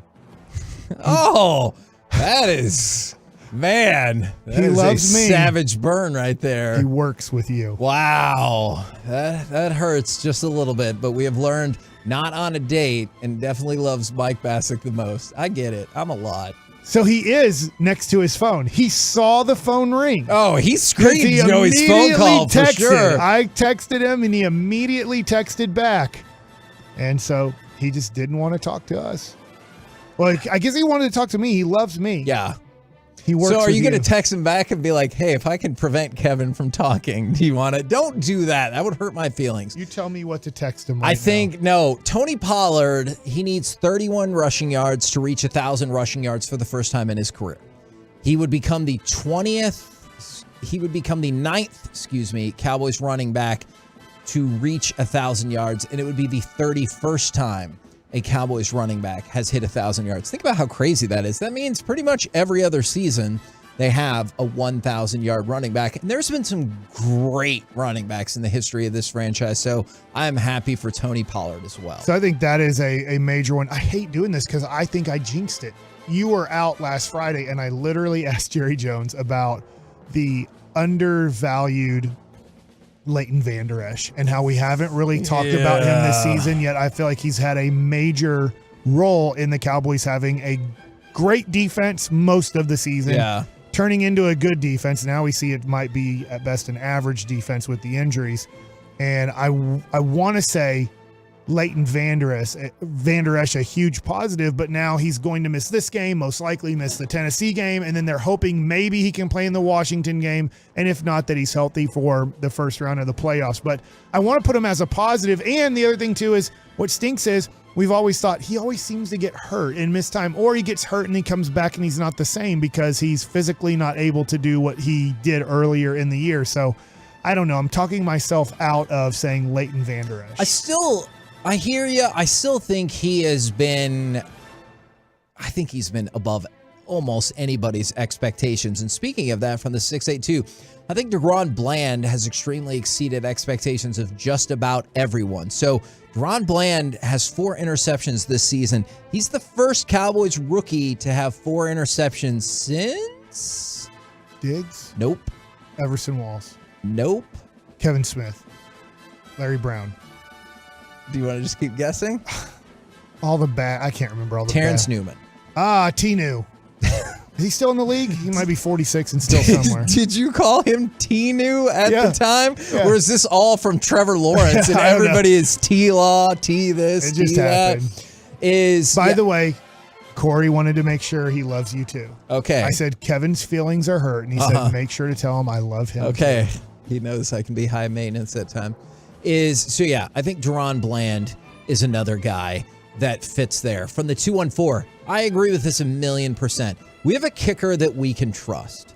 Like, not that you're going to be in this situation. Because going into week 1, we oh didn't my feel gosh. that way. We talked about it. When they signed Brett Maher after the competition between the two kickers was like, well, this doesn't work at all. Then we signed Brett Maher, and everyone's reaction was like a giant shrug, right? Like, all right, that's fine. But you signed Brett Maher. Now I tell you, I know you prefer to just win this game or whatever, but you have to play Philly in the divisional round. You're losing by 2 points. There's 1 second left on the clock and a 50-yard field goal. I'm taking my chances with Brett Maher. I really am. I feel pretty good about that. I don't feel awesome, but I feel pretty good about that. I mean, I don't know if anybody feels like, yeah, we've won the game. We have a 50-yard field goal with a do-or-die situation, as in like our season, ends or continues. Absolutely. So you're not like super excited about that, but you feel like you have one of the best guys kicking that field goal for you. He is 9 of 11 on field goals from 50 yards plus. First of all, that's an 82% conversion rate, which is outstanding. Now, I know also you might be like, why have we had to kick 11 field goals from 50 yards or more? That's a fair point that we probably need to figure out. But the 9 field goals made on 50 plus yards is the most ever in a season for the Cowboys. And if he gets one more, he'll tie the NFL record of 10. So he's already set the Cowboys record. He's 1 away from tying the NFL record and 2 from surpassing the NFL record. I know that this is an easy one, but Micah Parsons, he followed up his rookie year with right now it looks like he might be fading away from Defensive Player of the Year, but he's still in the top 2, top 3. He's in the top 2. And so there's still, he has a great game Saturday afternoon. He might vault himself back into Defensive Player of the Year, at least odds favorite type of a guy. But he followed up his first year with so far a great second year. Interviewing Tony Tolbert last night here on the Cowboy Show, and I thought Kevin Gray, man, he does a great job of leading the show, Cowboys Hour. He is fantastic. I asked Tony Tolbert about what he said. And on the Get Right, 7 to 11 on the fan. And what he said to Von Miller about his body being more beat up this year. He's a little bit more fatigued right now physically because of playing defensive end so much. And Tony Tolbert, if I'm kind of saying what he said correctly last night, is they and he have to now make the offseason decision on, are you a defensive end? Because if you are, you have to change your body. Yeah. He has a linebacker's body playing defensive end, so you're going to get beat up there. Your body's not prepared to handle that position, even though he's playing it. So if they want him to become a defensive end next year and not a linebacker, then he needs to change his body. And I'm assuming that maybe means putting on 15, 20 more pounds, being able to, you're getting pushed and hit every play, double teamed a lot, or stay your same body structure. We got to take you off of defensive end, 30% of the time. Now, Tony Tolbert didn't go that far into it, but I'm assuming if you want him to keep the same body, you got to play him maybe 50% of the time at defensive end. No, that makes sense. But if you want him to be a defensive end, I do agree with Tony Tolbert. The way that his body right now, Micah Parsons, might be not failing him, but really, hurting a little bit is, all right, well, let's change your body into a defensive end's body. This one's good from the 682 because it's easy to forget as we progress through the season. By the way, Mike, that was an excellent analysis of future steps from Micah Parsons. I did not want to skip over that. Very well done. Thank you. I love you. Cooper Rush stepped up while Dak was hurt. Yes, and I know we're far removed from that, but that is somebody who helped kind of keep your season afloat. From the 972, I think people will still dispute this. I'm feeling more and more comfortable with it. You have found your no doubt number 1 wide receiver in CeeDee Lamb. Put aside what you think. Like you personally. Right. Do you think that's where the Cowboys fan base is? Because I do not believe that the Cowboys fan base is, without a doubt, CeeDee Lamb's the number 1 wide receiver or a number 1 wide receiver. I would say it's close to 50-50, but I'd lean towards they probably want something a little bit better. That being said, I do think at least going through this with my son the other day, that he's right on the borderline of the 10th best receiver in the NFL. Sure. You can move him up to about 8 if you want to. He's kind of in the Dak Prescott quarterback situation, except there's obviously a lot more wide receivers. Yeah. But it's like you can get him as high as 8 if you want. I think a lot of people would disagree with putting him that high. But if you put him like at 18 or 20, I think a lot of people would disagree. Like you've now ranked him too far down the list. He's somewhere in that kind of probably 12 to 15 range, and that's pretty good. But I know, and I know I messed this up since we're talking about CeeDee Lamb, and you know who this projection is about. Yeah. But 98 catches, 1,320 yards, 7 touchdowns. That's his projection for the season. That's pretty good. I know the touchdown totals you would like to be better, but 98 and 1,320. That feels like a number one wide receiver because you could be a number one and not be, to your point. Right. Like, ain't Justin Jefferson and Tyreek Hill. Sure. All quarterbacks are different. All receivers, they're all different. But I think Dak loves running backs handing it off there. And he also loves tight ends. And in goal line, I think red zone is not defined well enough because when you're at the 18, that's very different than being at the 4-yard line. Absolutely. And Dak is not a good thrower to watch. Look, he wasn't good with Dez, and I know Dez was fading in 2016-17 in his career because of injuries, but Dez was catching a lot of touchdowns with Tony Romo in the red zone area. And then all of a sudden that stopped for the most part. Not completely. Yeah. Why did it? Well, Tony was better at getting the ball to big kind of wide receivers there, and Dak isn't or wasn't. And so I think that it will be tough for a wide receiver with Dak Prescott, and he's going to be the quarterback the next 5 years, to really get a 12 or 15 touchdown situation because Dak is not, in shorter plays, going to rocket that ball into wide receivers for a lot of touchdowns. He throws touchdowns, but it seems like he likes tight ends more. By the way, just real quick, a immediate look at the fan text leads me to believe that, yes, there is a pretty big split among Cowboys fans because for everyone that's like, well, he's obviously at number one, there are people who are like, he's not even close to top 10 in the league. So sometimes you just have to throw your arms up in the air. This might be my favorite one from the 682. That's what makes sports fun. Absolutely. And miserable because our teams always lose. Why can't we just win all the championships? Do you think you get desensitized to that? How many years before you're like, great? It's like Boston's run. Yeah. Oh, like we just win like every year? Yeah. I don't know. It would be fun to find out. Yes, I certainly agree with that. From the 682, biggest surprise, positive surprise of the year. Stephen Jones interviews have been surprisingly decent this season. Let's go! Yes, I love that. That's what I'm talking about. And then this was the biggest one for me, the turnovers. Everyone was like, well, turnovers are unpredictable and you're a regress and blah, blah, blah, blah, blah. Last year, the Cowboys led the NFL in takeaways with 34. Guess who leads the NFL in takeaways right now? Philadelphia. No, they're second to the Dallas Cowboys. I knew we were better and favored by, I don't even know what it is. It's still at 6 right now is the last I saw. So the Cowboys have 26 takeaways. So first last year, first right now. I think that has been a huge positive as well. We're the KNC Masterpiece right here on 105.3 The Fan. Coming up next, this segment is going to be awesome. First of all, we're going to have Mike Likes It, and you know that's going to be great. We're going to do our premium Cowboys ticket giveaway in the Lunch Rush in the Expressway, plus the Combo Platter Holiday Edition. 877-881-1053. Text in. Give us a sports opinion. And then, what is your favorite Christmas movie ever? All of that is next right here on The Fan. Where you going? Your day gets better with the G-Bag Nation starting at 2 o'clock on 105.3 The Fan. If you're looking for a unique gift this holiday season, check out Rosetta Stone. It's the award-winning app that's helped millions of people around the world learn to speak new languages with confidence. A lifetime unlimited subscription provides forever access to all 25 of Rosetta Stone's languages, from Spanish and Chinese to German and Tagalog. And through December 25th, they're offering it for 40% off.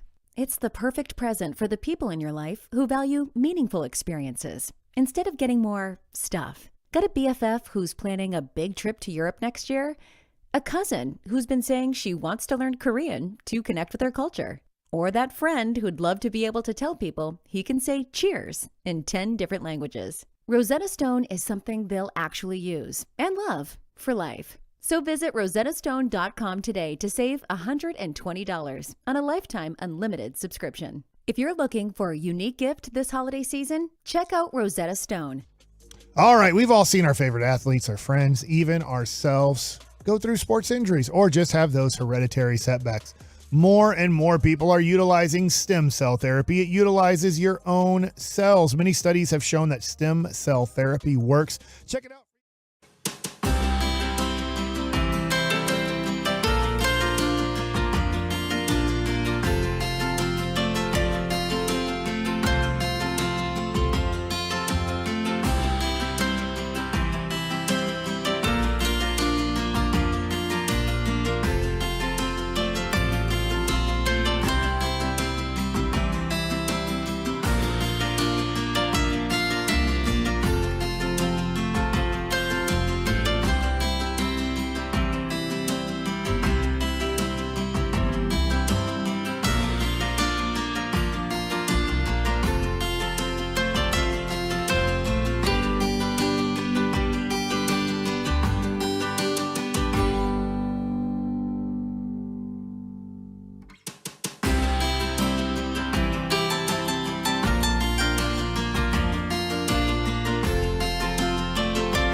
I think that he can have a very good game. Seattle's fading right now tremendously. Seattle's defense looks very suspect, so I think he can put up a very nice offensive game there. Then the Broncos, who they're horrible. They do have a decent defense, but I think that that's an easy win at home against the Broncos. And then they're going to have to play it out because they're trying to keep the 1 seed. Remember, they do not have the tiebreaker against the Bills, and they don't have the 1 seed right now. But what they're hoping is the Bills lose one game and they win out. Then at the Raiders. The Raiders will have nothing to play for that last week.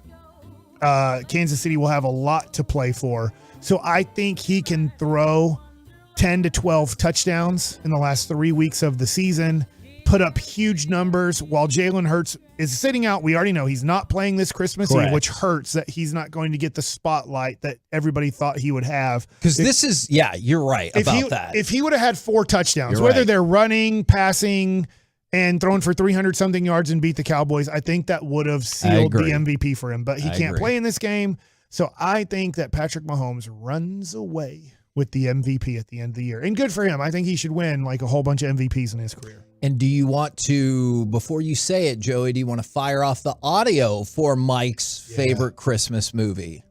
Where do you think you're going? Nobody's leaving. This is edited. Nobody's walking out on this fun old-fashioned family Christmas. No, we're all in this together. This is a full-blown 4-alarm holiday emergency here. We're going to press on, and we're going to have the happiest Christmas since Bing Crosby tap danced with Danny Kaye. And when Santa squeezes his fat white ass down that chimney tonight, he's going to find the jolliest bunch of this side of the nut house. Yes, Christmas Vacation. Tremendous. That is the best Christmas movie. Second on my list is Elf. So I love those 2 movies, and I love when he loses it because it happens in families. I don't feel like this is the most well-known and certainly not the most quoted, but I think my favorite line in that movie is when Eddie shows up and he goes, "Are you surprised?" And he goes, "Surprised? If I woke up tomorrow with my head sewn to the carpet, I don't think I would be more surprised than I am right now." I think that is such a great line.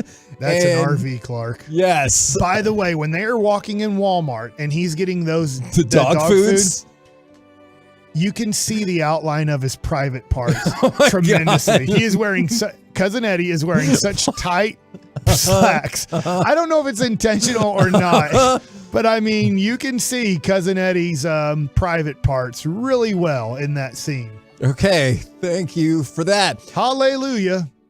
What's the next one? No, never mind. Holy You might. No. You might. guacamole. I know. Thank you. From the. You always worry I'm going to do something crazy You know on what? the air. I wasn't the only one. Joey stopped taking a drink back there because he also was worried. From the 785, Tony Pollard is going to be with the Bills next year, and the best Christmas movie ever is Gremlins.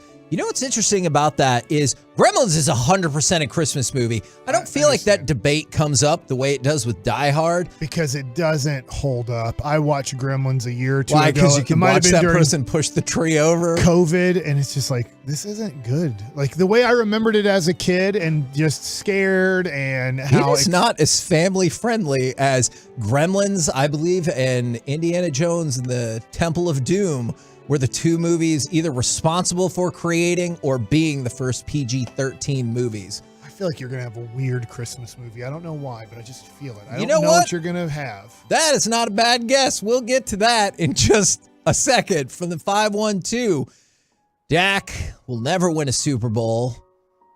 Next 5 years is going to be a waste. Home Alone is their favorite, you filthy animal.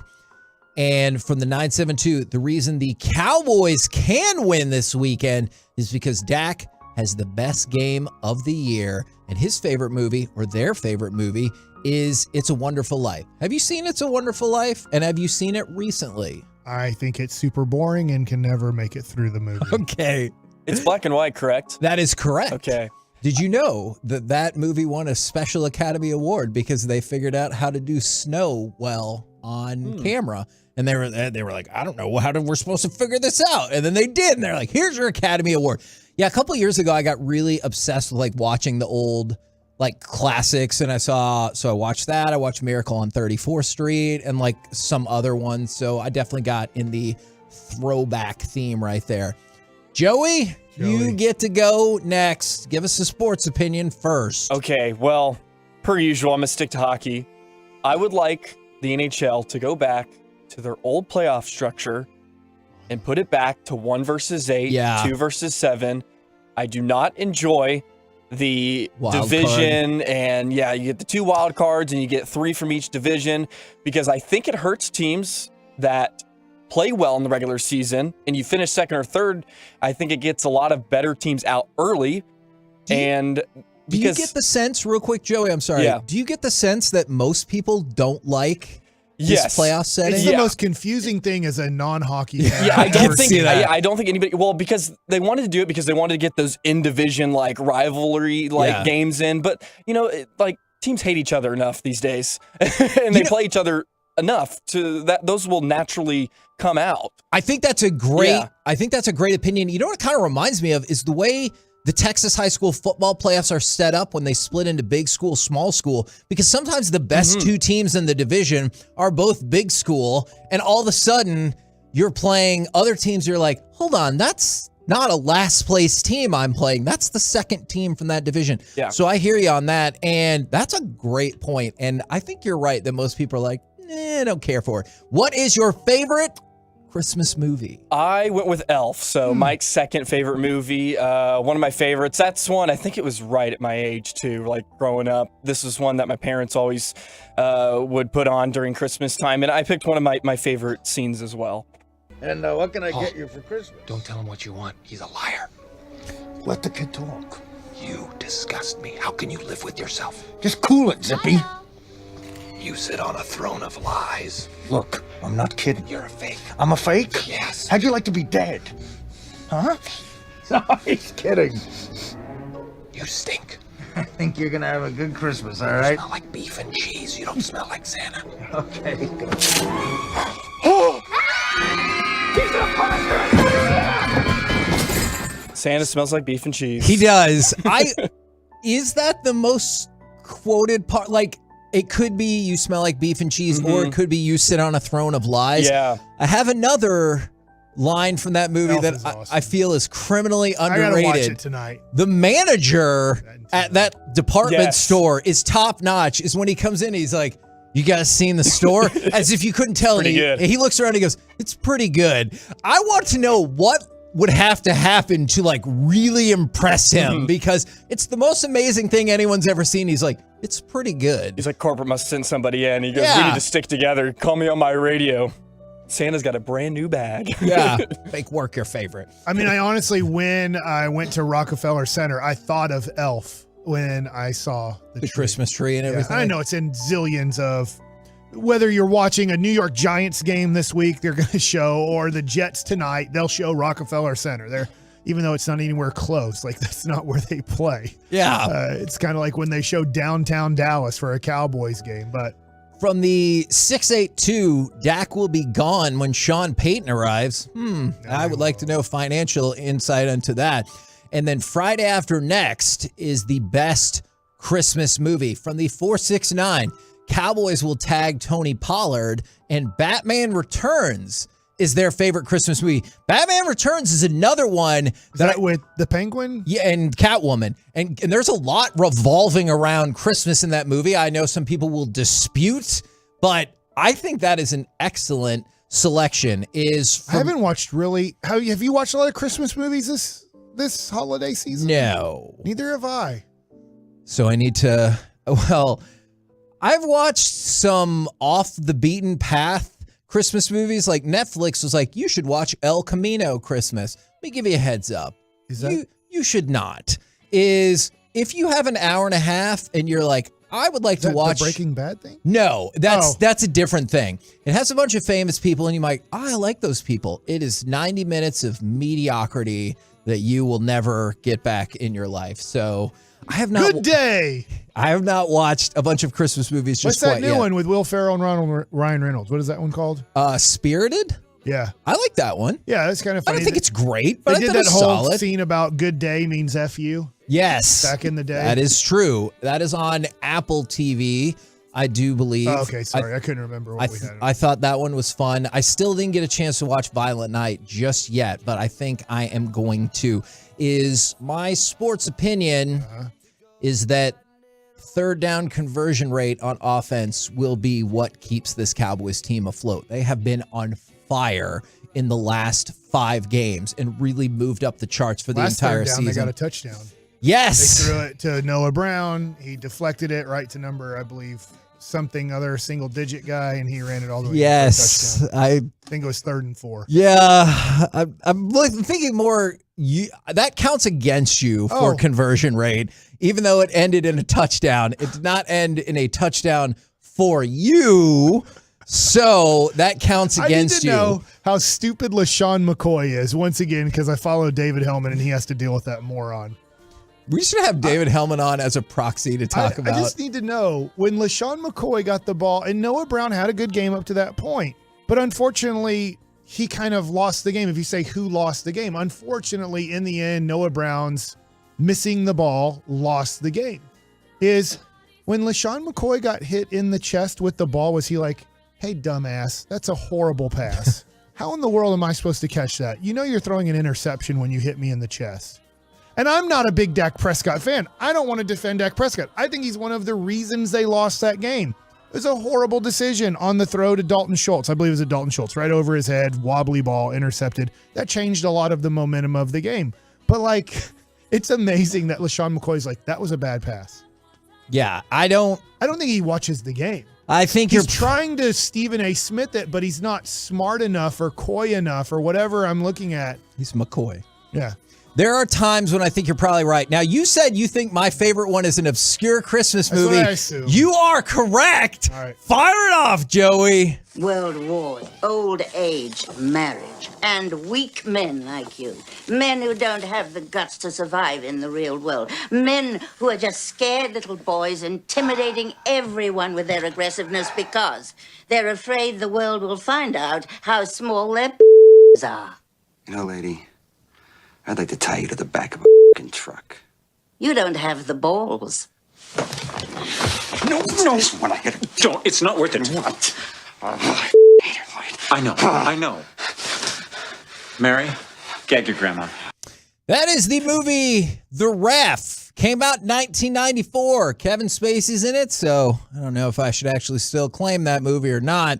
Dennis Leary is in it. It's all set on Christmas Eve when a burglar takes a family hostage. It is fantastic. The Ref? The Ref. Gag your grandma. I've never heard of it.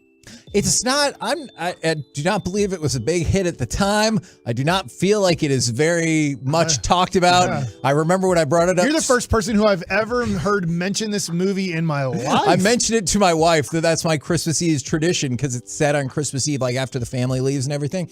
She's like, I'm sorry, I've never even heard of that movie. And I'm like, that's fine. What's your favorite movie that people know about for Christmas? I really Home like, Alone? I love, Home Alone is great. I love Love Actually. I think you should watch that with my wife because I don't want to. She That's loves favorite, it. Okay, and I'm just like, whatever. We tried to convince Colby to watch it once. We're like, hey, look, that's based off of that movie where they do that sign thing that I see the commercial for. Is it T-Mobile 1,000 times a football game? It has so many famous people in it. It has Liam Neeson. It has the bad guy from the first Die Hard. There's naked people in it. Some dude does like 3 girls at one time or something. I thought. Is that in the movie? And then I think eventually it's 4. I thought we could convince Colby to watch it, but he's like, it has love in the title. I'm not watching it. And then The Night Before is a more recent one. It has Seth Rogen in it. Is that skeletons or something? What? No. Okay. I'm really curious what that is. Well, I think The Night Before Christmas, I think, has skeletons. Oh, yeah. The Nightmare Before Christmas. Yeah. Okay. No, this one's just The Night Before. It has Seth Rogen and Anthony Mackie, who's now in the Marvel movies and stuff. It's really fun. I actually think you might like that one. Love Actually, just to me, I'm sure I might like it if I ever made it through the movie, but I just doesn't feel like I'd rather watch Elf, Christmas Vacation, The Grinch with Jim Carrey, Home Alone. Right. I feel like those are 4 of my major go-tos for Christmas movies. Okay. All right.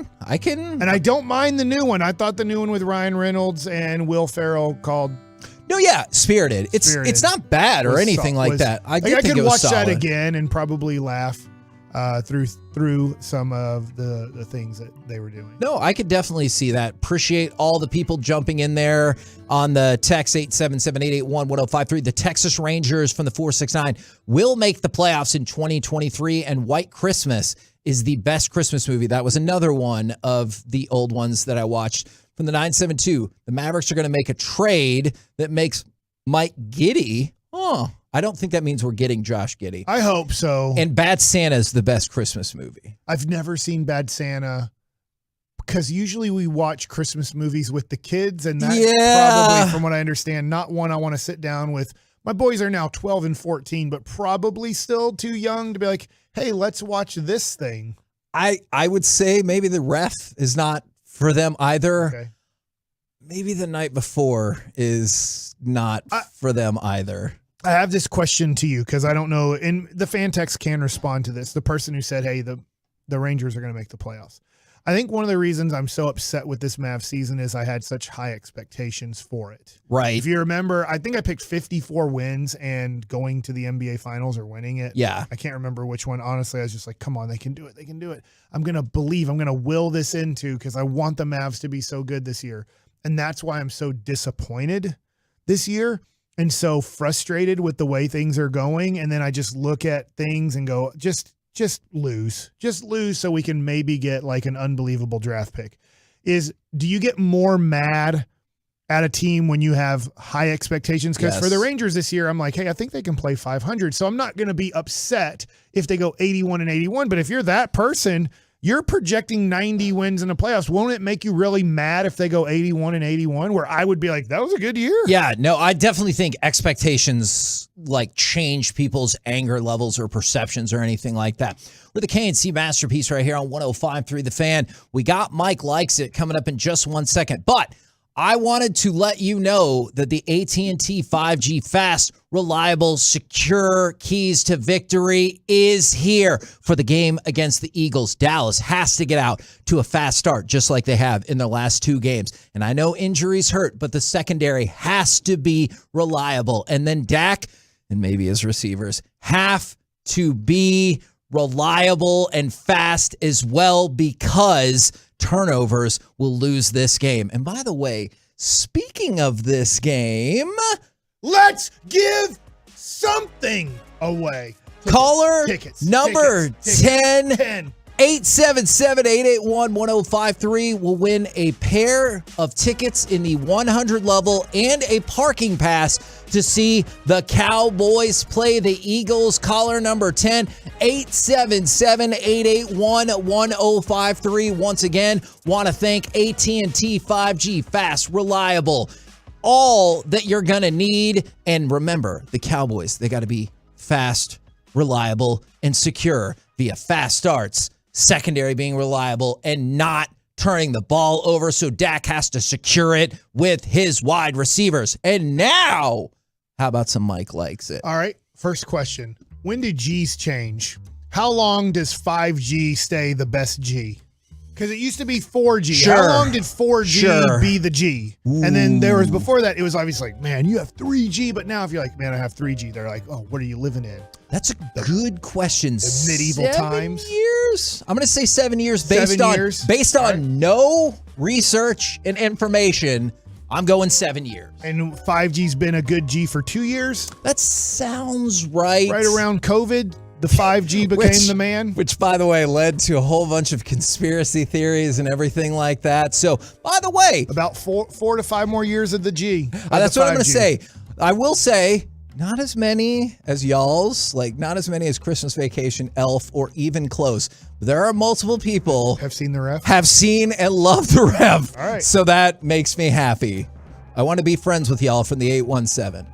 I have another question about Kevin. Let's get to know Kevin for just a second before we do a little bit of NFL, NBA talk. Okay. What's your favorite movie ever?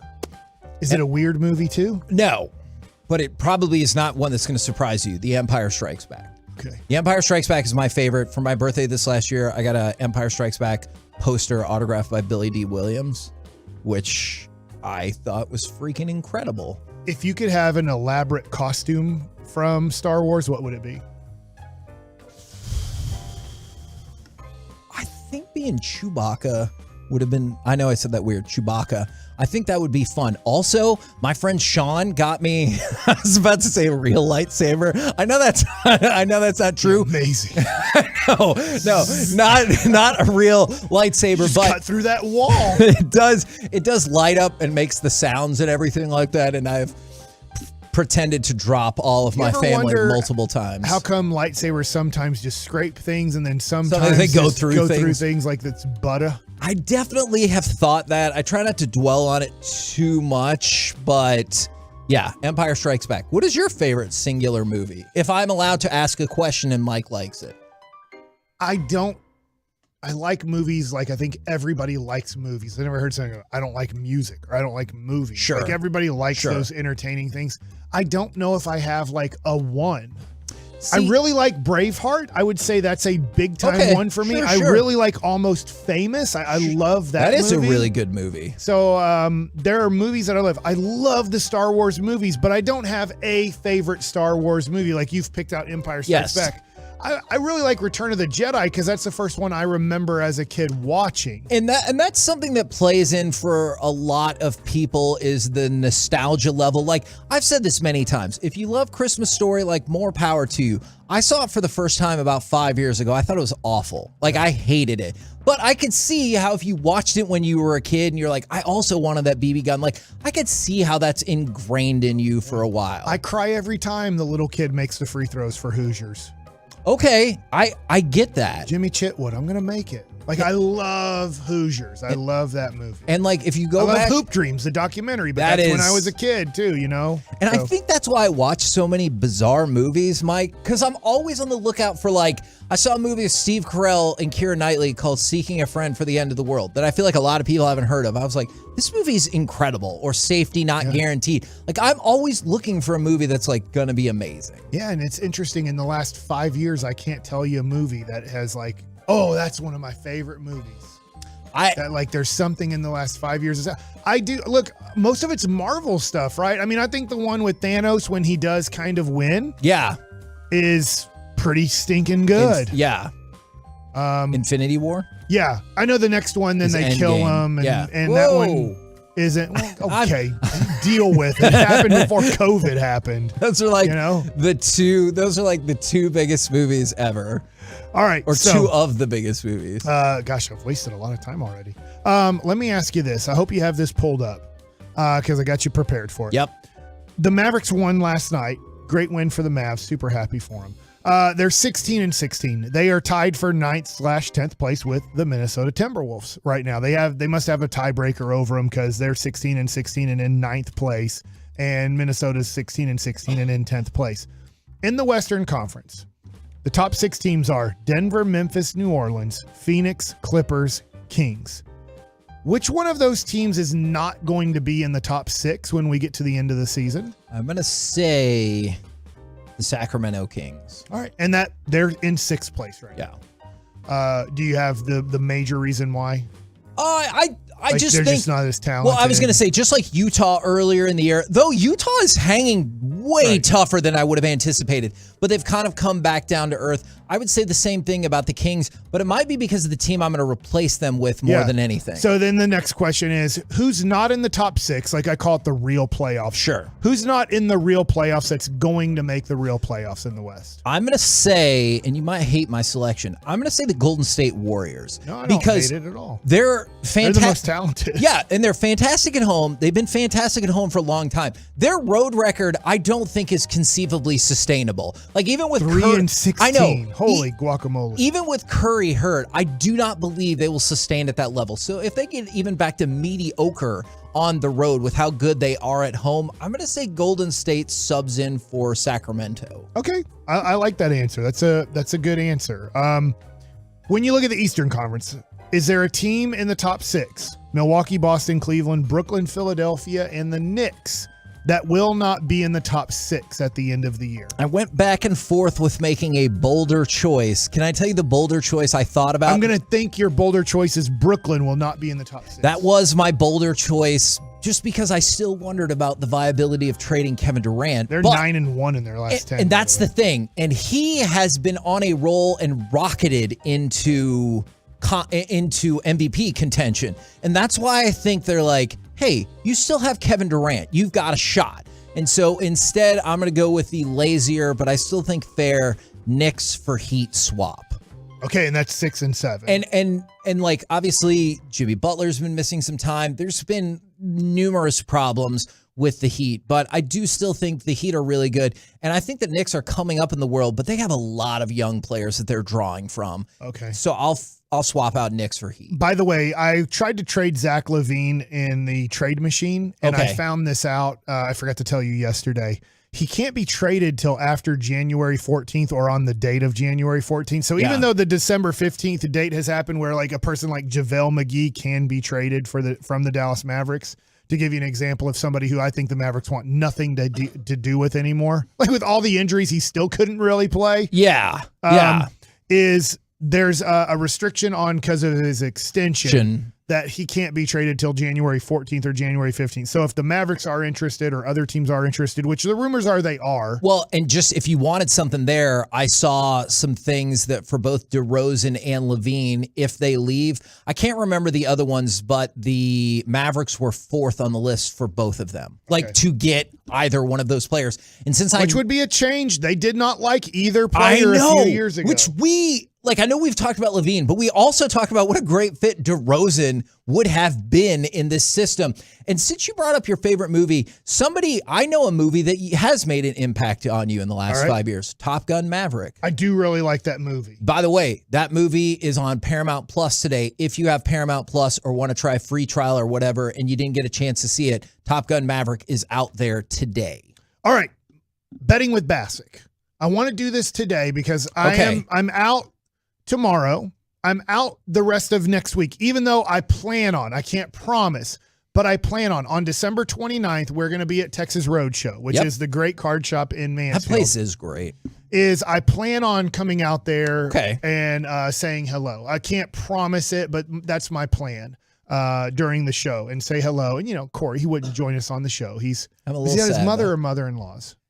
I can't remember. It's on my phone. I remember reading it. Probably his mother-in-law's might be my guess.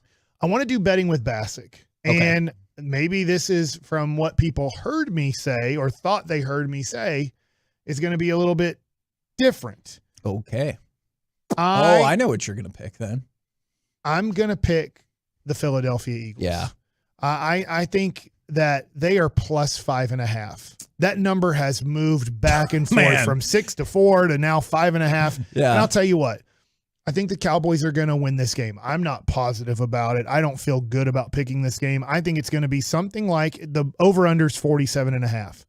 So I am going to pick 27-24 Dallas Cowboys. Okay. That does not cover the spread. Sure. I can see this game going the other way. I can see this being 27-24 Philadelphia. So because I see this being a pick'em 3-point game either way, I think a smart pick for me is to take the Philadelphia Eagles. Now, it's usually the way you don't like going because now you're all in on the Cowboys. Yeah, but it could lead to amazingness if they're able to get the win and get the win in emphatic fashion, I would love. Maybe you're going to wait till tomorrow. You can wait till tomorrow, but do you have a good feel for this game? You don't have to make your exact pick. Do you feel like the Cowboys are going to win this by a touchdown or? I think that is the direction I'm leaning. Okay. But there's a difference between the question you asked, right, and my prediction. I would probably say that, but I think the feel of this game is all over the place because you're looking at a Cowboys team that Jalen Hurts and I know he's out now, they have not been particularly consistent either. Do you want to pick a game against me? And if you don't, I would like to pick another game against you for fun.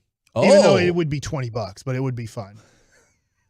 Because tonight, Jacksonville is 2.5-point dogs. I feel like, here's what I sense. Jacksonville just beat Dallas.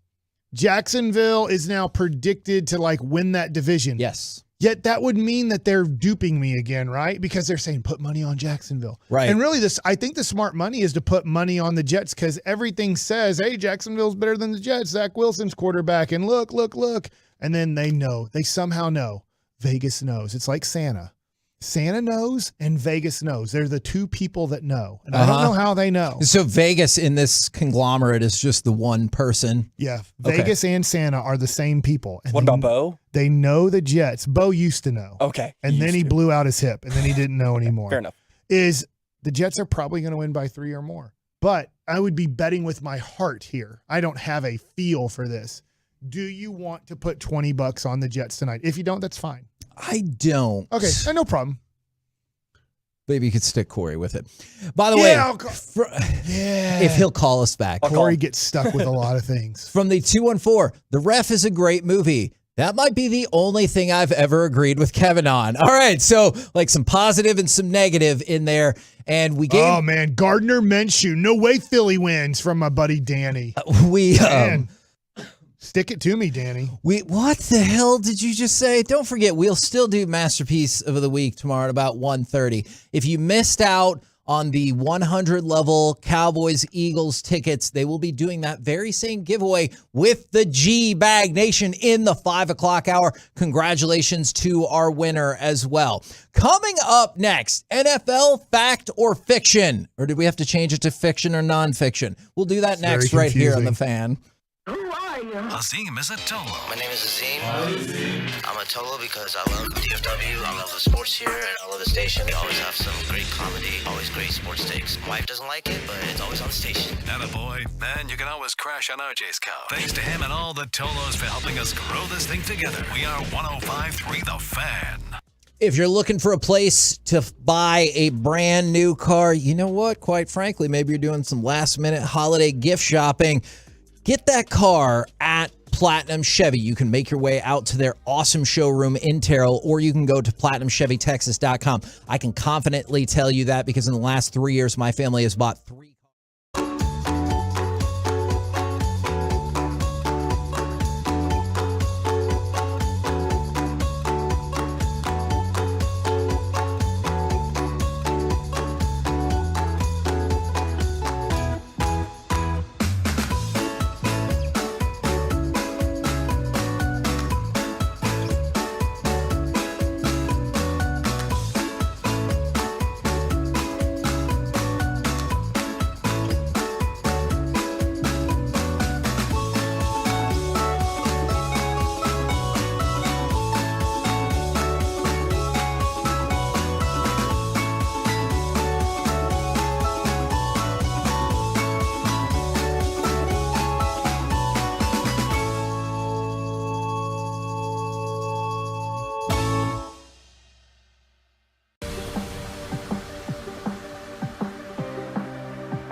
KNC Masterpiece back here on 105 through the Fan. Thank you again to AT&T 5G for our ticket giveaway. Congratulations to the winner. And if you missed out in the 5 o'clock hour, the G-Bag Nation will have the same giveaway going. So you have another opportunity to win these incredible tickets. And to give you an idea, you have maybe like a 1 in 1,000 chance of winning. Somebody will win. But like literally like 1,000 people. We only have 10 phone lines with 1,000 people calling in. Somebody got really mad and said they were never going to listen again because they didn't win. I was like, I'm sorry that you didn't win. These are like really good tickets. A lot of people want to win. Yeah, and we are in every day. How many people win every day? You said at 5 o'clock somebody else is going to win? And we did with Sean and RJ. So we had three different people. 3 different times people are going to this game, but it's still, your odds are very low. We're hoping you do it. Somebody does win, but we can't promise you that. Not 10 people called in. Thousands of people call in. And they say they're never going to total again. And I was like, so we would have been better off not giving away the tickets today? I don't know. All right. Are you ready? I'm ready. Some NFL fact or fiction. Nonfiction. Okay. NFL fiction or nonfiction? Fiction is real because it doesn't have the non. Oh my God. This is going to be too confusing. Well, I didn't make it up. Probably Ben Franklin did. He created bifocals and then he said, you know what? I created something with bi in it and now I'm going to create something with non in it. Actually, you're probably right about both of those things. For the purposes of this, play along with me here. Let's pretend, Mike, that fact is real and fiction is not. Like, let's just go out on a limb and pretend that's real and fiction is not. Non-factual. Yeah. Right? Factual? Non-factual. Okay. Fiction, non-fiction. Factual has to be the same. Or non-factual.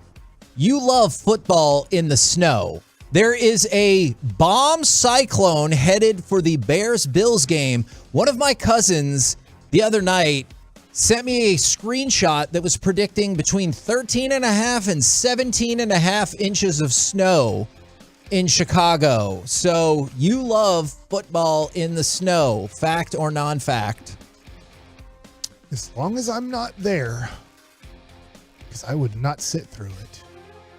No, I would rather get to see like a Josh Allen game where there's more passing. You can chuck the ball around and stuff. Like the craziest game we ever saw in our lifetimes was the Philadelphia-Chicago playoff Was game. it the fog game? Yeah, where you can't that even, which is weird because they couldn't throw the ball anymore because literally if the ball went in the air, you lost the football. Yeah. Like that's how bad the fog was if you weren't alive for this. And then you couldn't see the game on television because I can't see the players. You can't see them. Yeah. That was a playoff game. Yeah, that you had to run the ball every time, and you really couldn't see what was happening on the television, and you couldn't pass because the players were like, we can't see the ball in the fog. That's how bad it was. You just saw that with Buffalo and Miami, and now it looks like you're going to get another snow game. So even on TV, snow game. Snow game is cool to see, but I would rather have not perfect conditions, but I'd rather have conditions where you can do multiple things. Okay. NFL fact or non-fact, no more sub 500 division winners should make the playoffs. Now, I know we talked about reseeding, but this is a special scenario. There's no reseeding. However, if you win a division with a sub 500 record, you're bounced. So it could be like the Commanders are on the outside looking in, unless Tampa can't win, whatever game to get to 500. I love the thinking there, but I think it's too confusing. Okay. Unfortunately, every 10 years, approximately, you have the under 500 division winner. And hell, let's face it, the Cowboys were 7-8, 73 times in a row with Tony Romo. And they lost every time. They were. And so they could have benefited from this, where I know it wouldn't be under 500, but all they had to do was finish 8-8, and they were going to win a division, and they couldn't do it. NFL fact or fiction, the ending of the Raiders-Patriots game was the craziest single play you've ever seen to end a football game. Not saying the craziest place ever. I think so. I would say this, because it was such a negative way, and I know it wasn't NFL, and I know John Elway wasn't on the field. Oh my God, yes. But the band coming on the field and having you watch that? No, I didn't watch it live, but I mean, I've seen the highlights. No, did you watch they did like a E60 kind of I think I did, because they interviewed the Ben guy who got hurt because he got ran over. He got stomped in the end zone. But That's that wasn't the only NFL, one so. that I could think of. And I know there's been crazy plays. Like, unfortunately, we just talked about Franco Harris passing away yesterday. Or Plano East. Plano East and John Tyler. Is that, Joey, do you have any conception of that game? 1994, Plano East and John Tyler. I actually have, because I remember for some reason in like middle school, the Plano East football coach came to one of our practices, and he was trying to hype us up to be ready to play high school football, and then was it Johnny Ringo? It may have been, but he was bringing up that game because he was I played in one of the greatest high school football games ever. I thought they won, and then as I got a little bit older, I realized they were on the losing end of that, and it was crazy because I've seen the old videos and stuff now and the highlights. Pretty wild ending, but yeah. Did he say I'm your Huckleberry when he visited your school? That's different. But yeah, no, that's what I was thinking too. I wanted to give it a couple days so you're not just a prisoner of the moment. But I think that's where I fall with that as well. I don't even know I'm going to bother with this, but I will. Do you think I'm going to make a joke about it? Oh, no, I think you're going to laugh and be super pumped. NFL fact or fiction, the Jaguars will win the AFC South. Baby, come on, baby. I want it so bad. That's your Jaguar sound? Right? There, I did it live for you. They need to win 2 out of their last 3, including that Tennessee game. Yes. I really hope they can, because man, what a turnaround. I know once again it would be an 8-9 division champ, right? So as much as we're it's going to happen in the NFC, there's a great chance it happens in the AFC too. But Both in the South, right? Correct. Holy cow. I think somehow, some way, Tennessee's going to still do it because I don't want to get all my hopes up because, God, if they can do it. Come on, Jacksonville. NFL fact or fiction? What do you think? Yes say or no? Fictional. Fiction. But it's here with me. close fiction, though. Oh, tonight's going to rain too? Come on, Etienne. You got to take it over, baby. Patrick Mahomes will break the NFL record for passing yards in a season. How close is it? Okay. He is 982 yards away. And so right now, he's averaging 321 yards a game. He would need to average 326 over the last 3 games. Yeah, they're going to have to play it. this out. I guess they wouldn't have to if, well, they still have to play it out because then you're battling with Buffalo. Cincinnati. Yeah, and Cincinnati. That's a great point. So, yeah. Yeah, he's going to do it. He's going to win the MVP. I mean, you made me make not an NFL prediction, but hey, give us an opinion in sports. And I made the opinion that Mahomes is going to run away with this MVP at the end by the end of this because of the Jalen Hurts injury and how great he's going to play in the end. So yeah, he's got to do it. Okay, NFL fact or fiction: Mike Tomlin will not finish with a losing season. They're 6-8. No, they will. They have the Raiders, the Ravens, and the Browns to finish out. Nah. And no matter, I know that the Browns are losers and not going to make the playoffs, but they don't have their pick either, I don't think. Okay. I'm not 100% sure about that, but for some reason, I feel like that's the Houston Texans pick. I think it is because I believe they have the 12th overall pick and the first overall pick, and that's the Browns. So they're still going to play hard. I know this is going to sound like hyperbole, but stay with me for a second. NFL. It's really cold. Fact or fiction: Brock Purdy winning the Super Bowl would be the craziest story ever. Now, hear me out for a second, all right? How many third-string quarterbacks have ever started a Super Bowl? Nick Foles wasn't. None. Okay, yeah. I just wanted to make sure. How many rookie quarterbacks have ever started a Super Bowl? I think 0 too, right? That is also correct. Because that hit us hard in 2016. And we're like, we're going to do it. The Cowboys are going to do it. They're having a great year. Dak Prescott, 13-2. I don't count the last game because they didn't even try, and then you lost. How many Mr. Irrelevants have ever completed a single pass in an NFL game? Oh, in a game? Any game. Are you going to say 0? 0. Until Purdy? Until Brock Purdy. So no Mr. Irrelevant has ever completed a pass in an NFL regular season game. No rookie quarterback has ever started a Super Bowl. No third-string quarterback in season has ever started a Super Bowl. Would Brock Purdy making and winning the Super Bowl be the craziest thing ever? It sounds like it. That's kind of what I think. Brian Purdy has to do that Baskin-Robbins thing where you find out about your family, right? I think he's very confident that is not his child. And did you say the Baskin-Robbins Isn't thing? there the 30 the flavors in 23andMe? me? Yeah, 23andMe. I remember. You know what, Joey? I want to mark this as a sad day in your life, or maybe a great day. You spent too much time with us. You knew exactly what he meant. Yes. You're like 31 flavors, 23andMe, got it. Thank you. You're and welcome. I'm your also, sport. doesn't mean he's his dad, but he could be related to him. Okay, I will definitely concede that. Does it suck to be Trey Lance? He just didn't conceive him. You're conceding, but not conceiving. I wonder if you're Trey Lance, if you sit back and you're like, I need this MFer to lose. Oh, 100%. Because if he wins like 1 or 2 playoff games, do you think he's like probably the guy? 2 playoff going into next games, year? and there's a big debate. If he just wins the first game and then loses in the divisional round, He's in the NFC Championship the game. NFC Championship game, there is, hey, should we? It becomes a little bit of Tom Brady-ish type of situation. Yeah, no, absolutely. And then maybe the last one for you, NFL fact or fiction.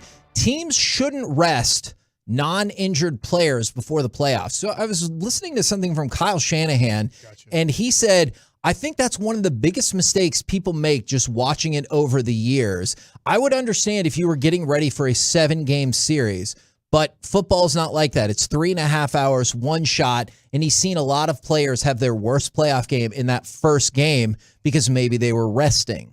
I think you should rest. Okay. I'm going to give you the example, and I know we're running out of time.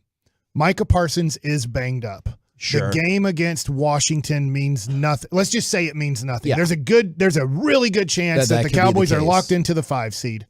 Why would you play a guy who's beat up the last week of the season? He's not hurt. He can play. I think that it is better to give Micah Parsons that game off. Okay. To have him have the best possible playoff run he can have. I think that would help. Fiction right there. We're the KNC Masterpiece right Non-fiction. here on 105.3 The Fan. It means it's you real. still don't have that figured out. Coming up next. I do. We I will, just read a fictional book about the Lakers. we will talk Mavs, they're Timberwolves, Dirk, and the offensive adjustment the Mavs might want to think about. We'll do all of it next right here on The Fan. You can wait 24 hours. Or you can find out Cowboys and NFL insider info immediately by listening to Super Bowl winning scout Brian Broaddus, part of the G-Bag Nation. Afternoons 2 to 7, right here on The Fan and our Odyssey app. Over the river and through the woods to grandmother's house we go. Yep, you know it. You might be traveling, and even if you aren't, you know a lot of others are doing the exact same thing because it is the holiday season. Kevin Hagelin and the KNC Masterpiece want to talk with you about Frankel and Frankel because you're not the only one.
5%. And if you want to go wild, 10%.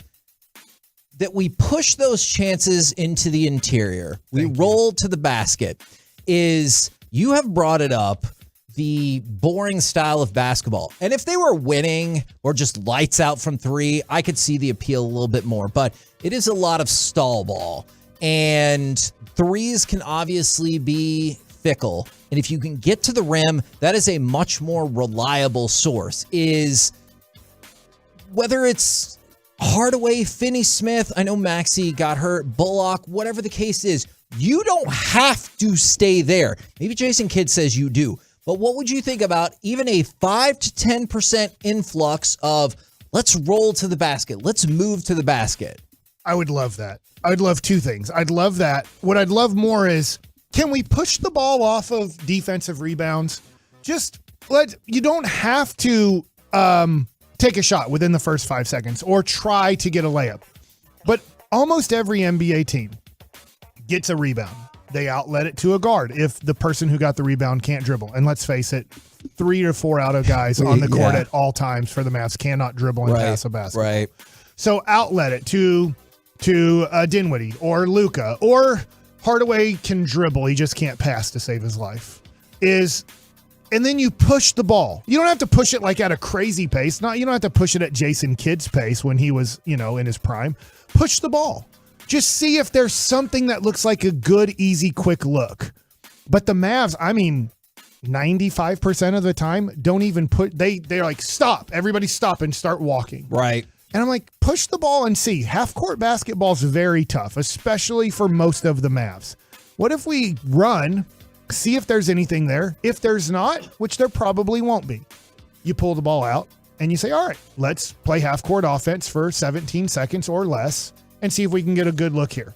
But the Mavs decide to do that every time. That's the toughest way to play basketball. Half-court offense is the toughest basketball in the NBA. Because it sets up the other team's defense. And I just want to say real quick, and I know a lot of people will be like, yeah, so there's so much half court in the playoffs and everything like that. By no means am I saying you have to abandon this style of basketball. I'm just saying, could we break out 5 to 10% and say we're moving? Yes. The other thing, too, is when you do that a lot, remember how the Phoenix Suns, they were one of the first teams to play super fast. The Mavs were playing very fast with Steve Nash, too. But then with D'Antoni and Steve Nash, they played super fast. You know what a lot of teams said? Do not try to get offensive rebounds, because if you don't, you're done. Because Sean Marion and Amari Stoudemire and Steve Nash and those guys are going to boat race you because they are all taking off as soon as the ball is rebounded. Well, if you start taking off quicker and getting easy baskets, they stop sending so many guys to the offensive boards because they're like, look, 3 guys need to be prepared to get back once the ball goes up because of how fast they play. But have you noticed that the Mavs get a lot of guys crashing boards because they're not really worried about the Mavs then getting a rebound and immediately scoring because you didn't have 2 or 3 guys back? Like, you only have to have 1 guy back. As long as you have 1 guy back, nobody else is going to run. And so I would like that. And then to your point, I would like to see more movement off of the ball. All the defensive players know where all the Mavs are. Yes. I don't know why Minnesota was so stupid last night, but they became dumbasses on the basketball court. It was in the same general 2 to 3 foot area that they went back 1, 2, 3 again. I couldn't figure it out either. You know Luka's going to have the ball, and you know that somebody's going to set a pick. Whether it's a guy popping like Reggie Bullock or Dorian Finney-Smith, they're going to set a pick and pop. You know that if Dwight Powell sets the pick, or usually Christian Wood, they're rolling to the basket. Christian Wood can do both and does do both, but usually they roll to the basket. That's the only human being moving without the basketball in the Mavs offensive system. And it just seems very easy to guard. I know that if I'm guarding Reggie Bullock, I know where he's going to be at all times. He's not going to move. Dorian Finney-Smith 90% of the time is not going to move. Tim Hardaway Jr. is not going to move. And that makes it very easy because you're supposed to watch the ball and your man, right? That's basic defense. But you don't have to watch your man if you know he's not going to move. And that's why I'm glad you said that, because somebody goes, well, I just want them to make 5 to 10 more % of their 3-pointers. Look, I will concede. If you can guarantee me that's going to happen, great, I'll do that. But because they said Luka and Dinwiddie are the only people that can take it to the hoop. But I'm not saying these players have to take it to the hoop. To your point about knowing where your man is, if the other players move to the basket, you know you have a transcendent passer that can get them the ball if they're moving to the hoop. Maxi Kleba, and I know he's kind of done for the year. Like I think he's not going to play the rest of the year. It's at least 2 months is what we're and I looking think at. it's going to be the year. You might be right. But he can catch the ball and dunk it. And Dorian Finney-Smith can. I'm not sure if Reggie Bullock can. Even talking to the Knicks guys, they're like, if you run him off the three-point line, he has zero offensive game. Right. But I'm wondering if he catches the ball on the move, can he catch the ball on a cut and then lay it up or dunk it? I don't know if he can or not, to be honest. I know that Tim Hardaway Jr. can. I know that Dinwiddie can. I know that a few other guys on the Mavs can. But when you just stand and do nothing, and I get it, man, Luka's so freaking good. Let's just face it. Luka's so freaking good that you can just stand there and just watch for 10 seconds, and you have to be ready to catch the ball. And he can hit you for an open look, three-point, NBA open look.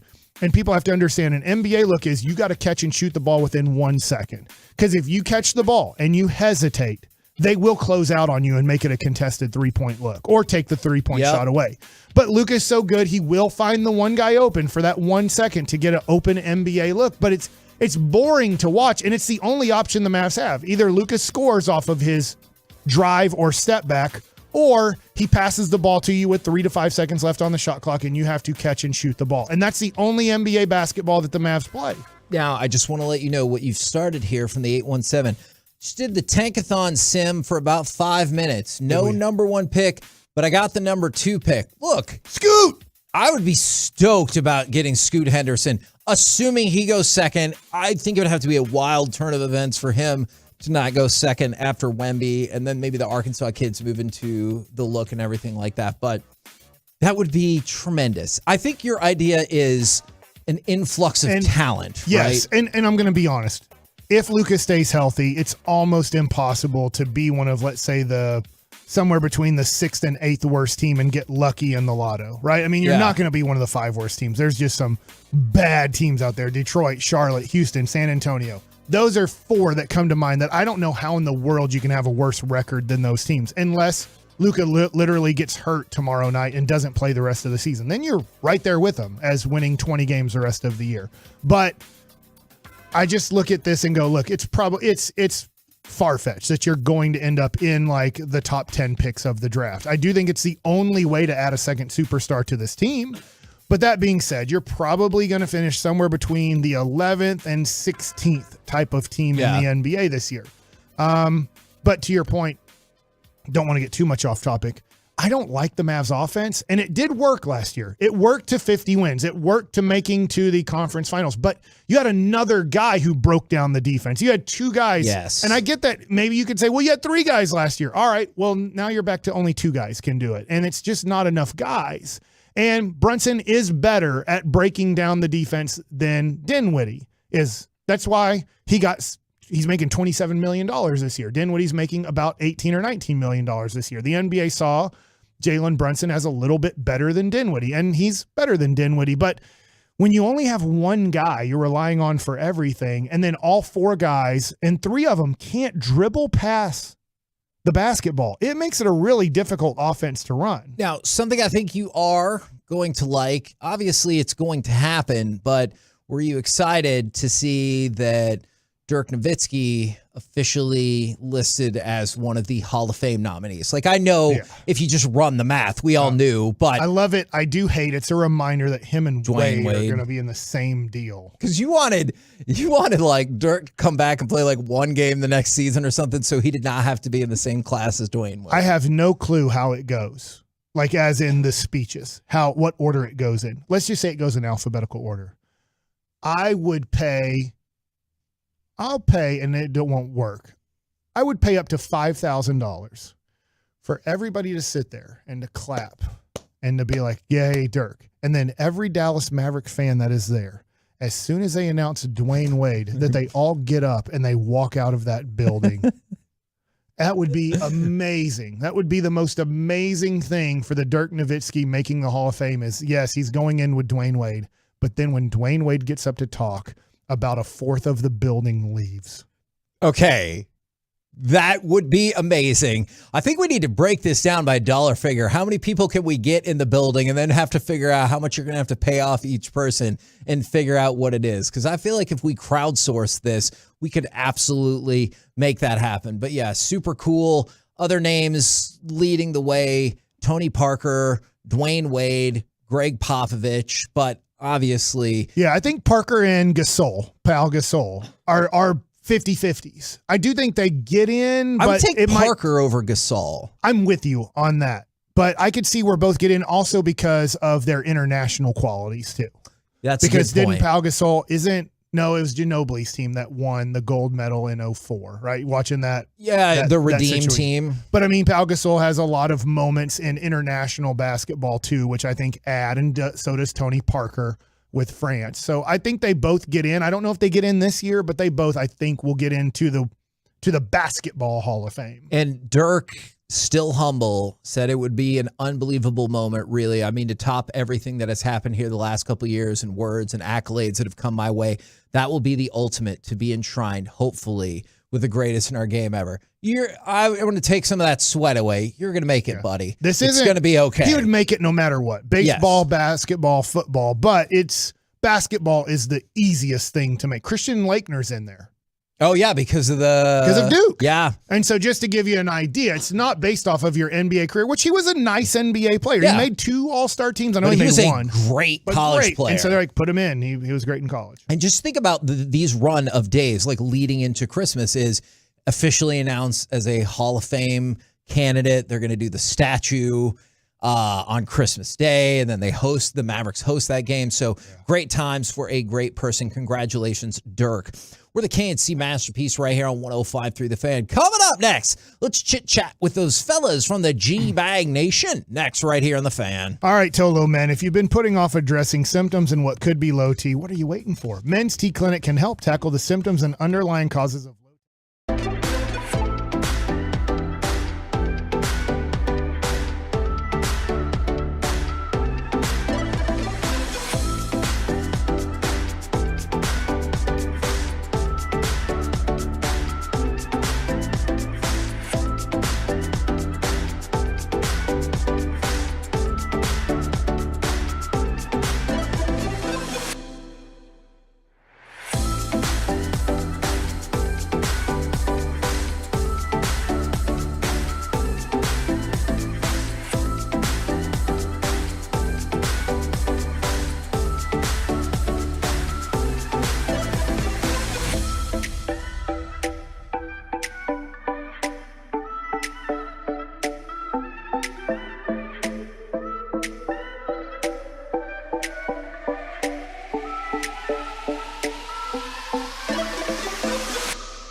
soda are, say it with me now, state of the art. Hugs and less pounds, everybody. Watch the latest videos from your favorite fan hosts and listen to exclusive podcasts at 1053thefan.com. This segment of the K&C Masterpiece is brought to you by Classic Chevrolet. It all comes down to this. Classic Chevrolet and Grapevine is leading the way to finish the year #1 in America. They never charge more than MSRP. Not now, not ever. Plus, they'll pay full market value for a current vehicle. Find new roads, Classic Chevrolet. Relax and enjoy the difference.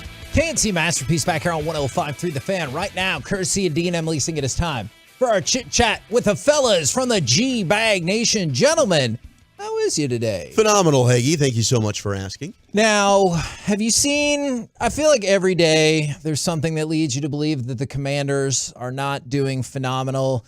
Have you seen now that the Washington Commanders Charitable Foundation has gotten further scrutiny that perhaps, you know what a shock. Their charitable donations are not going the way they should. I'm so surprised by this. No, I didn't see it. I did see the video of the Pro Bowl announcements, which was beautiful. Didn't you love that? That was great. Like, I think stuff that Ron Rivera and the actual football team does might not be bad. But anything that this organization is doing, you know that there is foolery going around. I can't trust a damn thing that they're saying. Now, the examination is... Sorry. You okay? Yeah, right? No, I just needed a cough. Did you just put down a cheeseburger? No, that is what Mike... I don't know if we're supposed to say that on air. That's what he's doing right now. That's why I didn't say Mike did it. I'm watching Scoot Henderson and your guy Mark Williams playing in the G League right now. I do like Mark Williams. I mean, we wanted him to get drafted by the Mavs. Is nonprofit watchdog groups Charity Watch and the National Committee for Wait, what's this place called? Charity Watch. Oh, what the whole name? I think that's what Wolchuk was doing last night, right? I was charity watching. Charity watching? It is a sport. And the National Committee for Responsive Philanthropy. Okay, that's another one. Oh, that's what's the acronym for that? They have examined the charity's tax filings and said there are enough red flags to warrant attention from the Attorney General's office in both Maryland and Virginia where they operate. So another day, another great time to be a Commanders fan. Now, we were talking about this off air. What would be your price to go watch and stay for the entirety of the Armed Forces Bowl tonight? That might be a bet payoff. Nothing against the teams involved or being an Amon Carter. It's going to be freezing cold. Yeah, no kidding. I walked out of the house in just this sweater on. My mother goes, "You're going to need a jacket." Well, yeah, all right, I'll bring a jacket. And then as soon as I stood outside, oh yeah, hell yeah, needed that jacket. It's like a spring day in Green Bay. I mean, I'd probably do it for $150. This is nothing for Broadus. I get it. We have fish fries and weather like this. I would do it for $150. My price was going to be Would you really? $2,000. I would. Okay. For $2,000, I would go to that game from start to finish. So you would get there for the whistle, the kickoff, and then the final gun. You can't leave. If one team just blowing the other out. I can obviously go to the concession stand and get a hot but I chocolate. can't stand underneath the concession stand or fine heat. I can't go to the men's room and just hang out in there people. But do. I would for $2,000. Some people I'd do. get not everybody hot chocolates and everything. Right. Can you bring your own stuff in? Can you try and sneak in? Like the hand warmers and all that stuff. Yeah. I'm not here to go against that. Sure. I might regret it at halftime and go, geez. But then I got to think about $2,000. And you wouldn't be able to eBay what you're going to buy. Here's the stipulation. I'm probably shorting myself. You definitely here. did. The stipulation, here it is for you. Yeah. You don't get to wear any extra gear. Oh, I couldn't do it. You get to wear a bullpen jacket. You can wear your bullpen jacket. I don't think I could with my ears and face. Pick your best bullpen jacket. No extra shoes or boots. No, because I don't think I could. Because I would put on 3 pairs of socks, the long johns, the really thick socks that go all the way up to the knees. Yeah. I mean, I know how cold and this is colder than this, but I mean, I've charted games in Buffalo and Syracuse and Rochester in the stands or Ottawa, and it's in the 30s at nighttime to start the baseball season up there in the International League. But I mean, I'm wearing everything in your locker, jackets, gloves, and you're still cold. Yeah. I might kick. I'm reevaluating. Too late to revise. I might kick it in if you just went an extra $1,000 for just golf shirt. Oh my God. Khaki pants. You could get really sick, right? You could. I don't know. Brian is calling us all kinds of names in pre-show.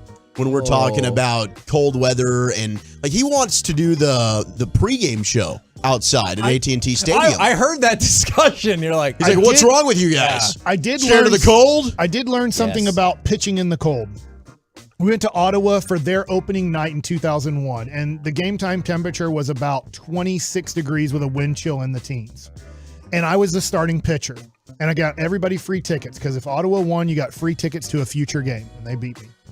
I wore multiple layers of sleeves to try to stay warm, being a Texas kid.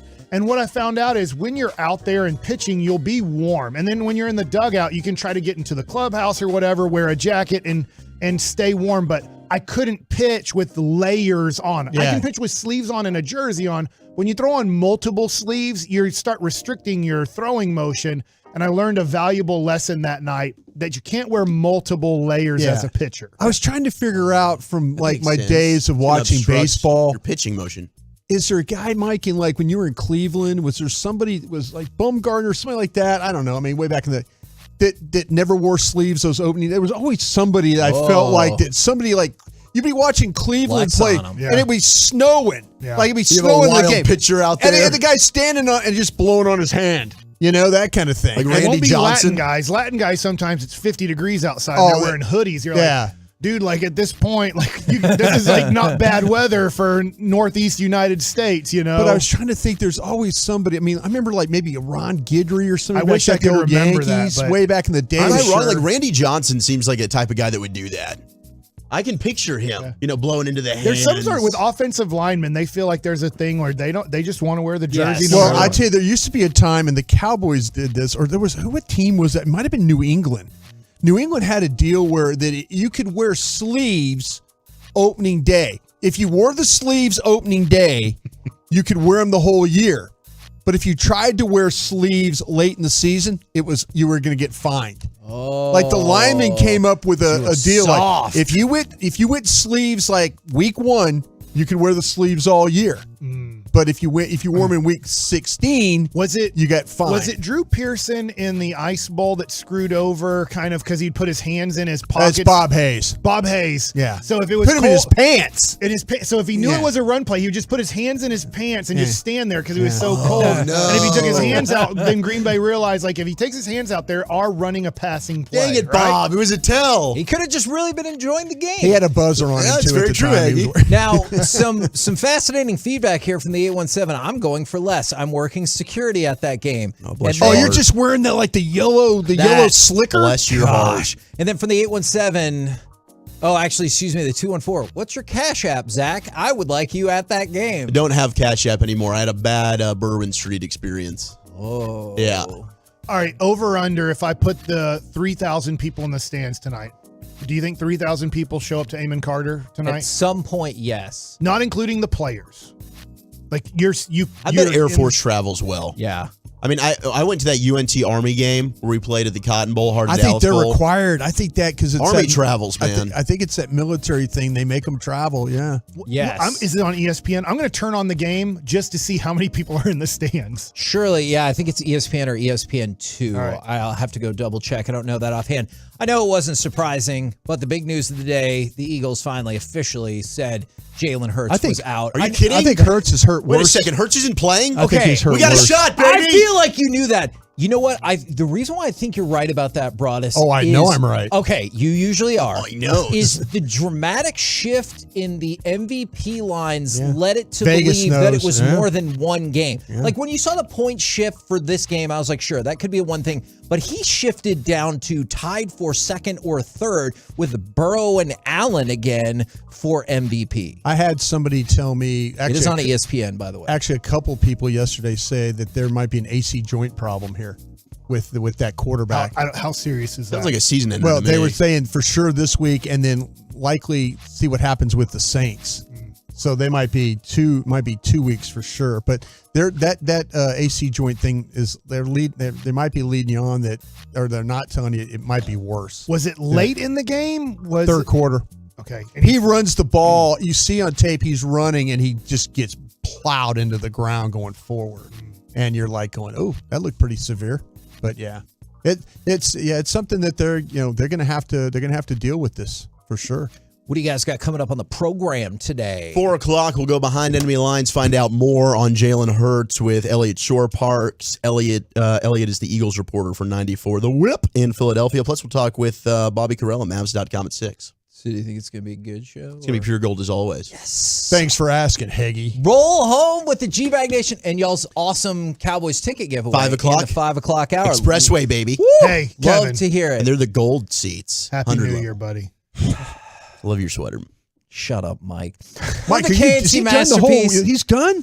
Yeah, but also brought us. I just hate when people, you're going to see them in like a week and they're like, see you next year. And I'm like, not anymore, you won't. Oh, I remember that. I'm going to hit you Nope, over the head with that all day tomorrow. Nope. See you next year, Kevin. Roll home with the G-Bag Nation. KNC will be back tomorrow, 10 a.m. to noon. And remember, Jerry will be on at 9:20 a.m. tomorrow. What? So stay locked in right here on 105 through the Fan. Say son of a nutcracker, Kevin.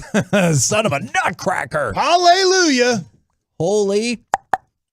Blasting out 100,000 watts of FM sports talk power and streaming 24/7 on the Odyssey app. This is DFW Sports Station 105.3 The Fan.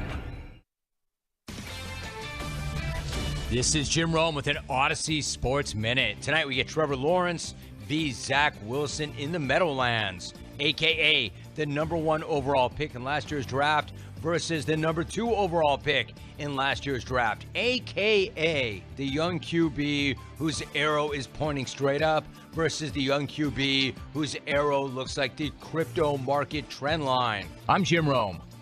Football season is underway, so now is the perfect time to download FanDuel, America's #1 sportsbook, because right now, new customers get in.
101.3 The Fan.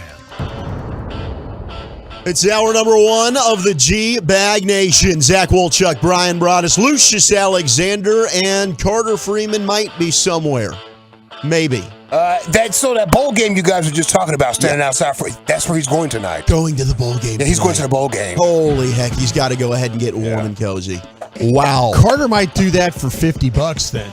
Yeah, well, I mean, he's already going, right? Yeah, he's bought paying tickets. to go. He's bought tickets to go. Oh, man. Wow. You crazy son of a gun, Carter Freeman. Well, he's coordinating the video somewhere because we're there. I mean, we're on it.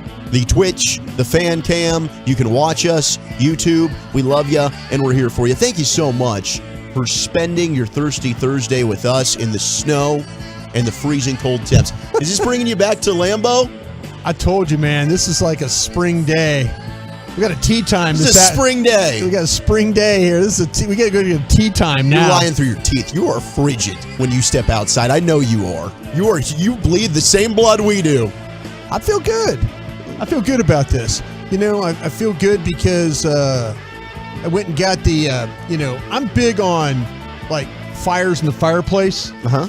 So before all this hit, I'm like, I'm dad around here. I'm like dad. I'm always preparing like I'm a dad. You are. You brought us the awesome stuff to put in the gas tank so that I'm trying to help. Everything Just doesn't freeze over. But I went ahead and got the wood delivery and stuff. So, yeah, got that ready. Get the fire going there, in the fireplace.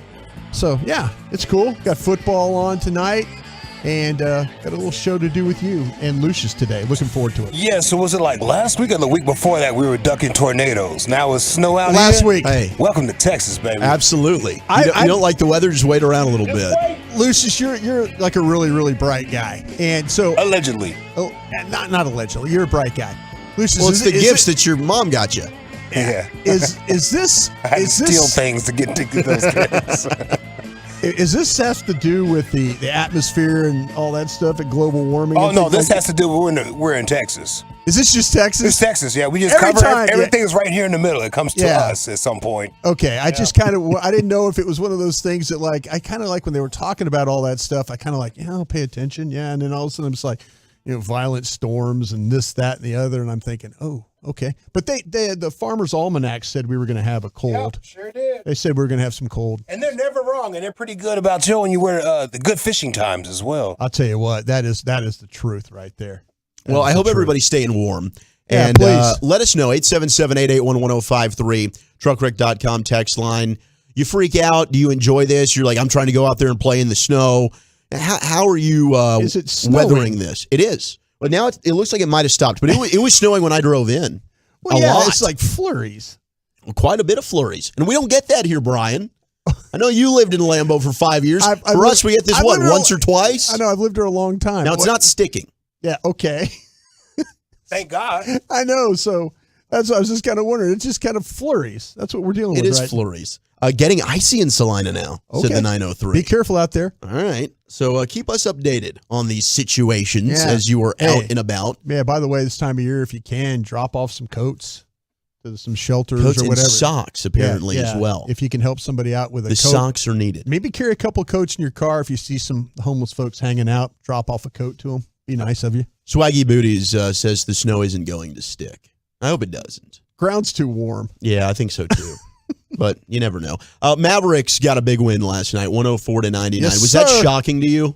Yeah. The short-handed Mavs? Yes. I'm looking up. Yes. I'm out there at Baby Dolls. We had a great turnout hey. last night, and I'm thinking, man, Mavs aren't going to win this one. But THJ was effective 40% from three. Yeah. Spencer Dinwiddie was 50% from three. They actually made their shots. Luka with another 25-point game. Imagine that when they make their shots. Made his free throws, too. He was 8 of 9 from the stripe. There you go. Yeah, I was talking to people in the organization about it before the game. I always have a couple of guys over there that I wish good luck to, and they were like, okay, we'll see how this one ends up. And then afterwards, I'll say, hey, way to go. And they're all like, man, that was ugly, but we'll take it. We'll take it. We will. Yeah. Mavericks now back to 500 on the year, and they've got a fun Christmas Eve or Christmas Day game against the Lakers. Afternoon basketball, and we've got the big Dirk statue that's going to get unveiled. And Chris Arnold still will not admit that he's seen this thing. I think Chris Arnold has absolutely I've been seen calling and texting him, and now he's dodging my calls. And you know what else happened today? We got an email, and I was heartbroken by this. Jerry. Was this a work email? It was a work email. Okay. Tim Collins, who is the best. He's our assistant program director. He emails us, and tomorrow I'm going to be sitting in with Kevin Hagelin. Whoa. And we'll get. I know. It's the aftermath from yesterday. Really? So I'm going to be in with Hagee. Eric will be back. He'll be with you, Brian. Eric, I don't know why he's not here today, but he's with the familia. He's got 3 kids under the age of 2. That's why he's Excuses. Show up to work. We know what he was doing during the pandemic, huh? Oh, good for him. That's my guy right there. Told you Lucius was a smart guy. Yeah, absolutely. But Jerry's going to be on with Sean and RJ, and I was so excited. It was going to be me and Hagee. We got to talk to Jerry. Did you have like a 90-second question ready? I was trying to go for beating Eric's record. Yeah. But not anymore. Do you think Jerry would cut you off? Do you think Jerry would just have enough and just cut you off on a question? Great question. I wonder. See, I've never been cut off by Jerry before, even in meetings and stuff like that. Well, I'm just going to stop you right there. Exactly. Yeah, Brian? Exactly. Jerry, but you knew when Jerry was getting close to cutting you off because he would look over the top of his glasses. Like, are you about to be finished? Kind of a thing. Kind of like he did with the Pollard question you asked him. Yeah. Oh, he didn't like my Pollard question at all. But he was looking, man, that was intimidating when he sat down with us. Yeah. He just looked like a badass with the sunglasses on and everything. I've never really been nervous, but that was a nerve-wracking interaction. What was your fumble in that game? I said I tried to reset, and I said 105.3 the phone. And I wanted to just crawl under the table and escape. That was like a Southwest Airlines want to get away moment. Jerry he's like, I'd say if you hang around him, he is a lot of fun. You talk about somebody that just likes to laugh and joke. Now, when he gets mad, you know you don't laugh and joke, but no question. If folks out there, I mean, I know there's a lot of like, Jerry's this, Jerry's that, but if you ever got to go to dinner with Jerry and hear the stories and the fact that he's going to order everything on the menu at the end of the day, he's going to pay for everything on the menu kind of a thing. But yeah, his stories, I mean, he is a lot of fun. He really, really is a lot of fun. Now, people, again, be very critical of his football team or how he runs his football team. But as he's told you before, right? Yeah. As long as you're fair, he's okay with that. He's totally okay with that. He has got some big shoulders. He will take your scorn. Absolutely. Speaking of the Cowboys, today we have, and Kevin mentioned this during Crosstalk, that Eagles head coach Nick Sirianni said that Gardner Minshew is going to be playing against the Cowboys, so Jalen Hurts will not be starting. That's not exactly a surprise. No. We've kind of known this. You mentioned yesterday the update that you got regarding the injury, and Vegas has all but told us regarding the line. Vegas knows, okay? So we got They Gardner knew on Minshew. Monday. They knew on Monday. They set that line, maybe Sunday night at 1.5. And then I was like, Dallas, 1.5. They must. And then then the line started to go up like the stock market does every once in a while. And then you're thinking, must be, and then it was quarterback related. Yeah. And then it was and then we started hearing the news, the Ian Rappaports and those guys saying, well, it's got a shoulder problem here and all that. And I'm hearing I've heard this from a couple different people. It's an AC joint problem. So we'll see. Well, hey, Gardner Minshew. Going forward for him. We've talked about this. Very capable player. Yeah. And yesterday when we had Michael Lombardi on, he said he should be starting in the NFL. He could be starting for a lot of different teams. So the thing that should worry you is if you're a Cowboy fan is what Driscoll and Davis Mills and guys, because Gardner Minshew is better than those guys. He's better. I love Davis Mills. I loved him coming out of Stanford. Gardner Minshew is a better player, more accurate, And he also can move around a little bit. Yeah, absolutely. Yeah, the offense is going to be a lot different, I believe. The offense is different when you don't have the threat of the quarterback running. Yeah. Now, not to say that Gardner Minshew won't run, but I think there'll be a little bit more handing off, a little bit more screens, a little bit more throwing to Dallas Goedert, a little bit more slants, things like that, the quick passing game. This will be a big test because they lost their quarterback, but they didn't lose anybody else. Micah Parsons good to go. He missed practice yesterday and Tuesday due to illness, but the latest is that he should be full go against the Eagles on Christmas Eve. And he is now also a 2-time Pro Bowler, as the Cowboys yesterday have 7 Pro Bowl players as we got the Pro Bowl announcements for the AFC and the NFC. You got Zach Martin getting his 8th selection. Our guy, DeMarcus Lawrence, congratulations, Tank, the G-Bag Nation's own, going to his third Pro Bowl. Trayvon Diggs is going back-to-back to his second. CeeDee Lamb going to Pro Bowl number 2. I mentioned Micah, and how about Tony Pollard? Yeah. Congratulations to TP. Well, how about Turpin, too? And Turpin getting in as the return specialist. I learned something today when I was over at the Cowboys that I did not know. And the fact that Micah has gone back-to-back Pro Bowls his first 2 years, his fifth-year option automatically turns into the salary of the franchise tag. Ooh, so he's getting a raise. So now, and that's when in the fifth year of his deal. Now, the trick will be, is he at that time a linebacker or is he a defensive end? Because I think defensive end right now is right at $20 million and a linebacker's at 17. So would that be assessed by like snaps played at the position? I think that's exactly what I would guess that's what they would do, but I did not know that. But the fact that he made Pro Bowl twice during his rookie contract means that he now gets the franchise tag money for his fifth-year option at that position. Wow. So that's something else that Steven and Adam Pacifica and those guys over the Cowboys have to deal with when that bridge gets crossed. Well, the Chiefs also tied the Cowboys with 7 Pro Bowlers, but the Eagles led the NFL with 8. So Christmas Eve's game is going to feature 15 players that are going to the Pro Bowl between the Cowboys and the Eagles on that NFC team. Now, this year's Pro Bowl, if you didn't know, the game's been replaced with the Pro Bowl games. So it's not a full-fledged football game anymore. It's going to be fun activities. It's like the Maccabi games. Pretty much. We're also going to have some like flag football. I think Eli and Peyton Manning are going to be coaching 2 of the flag football teams. I hope we're not playing on a beach.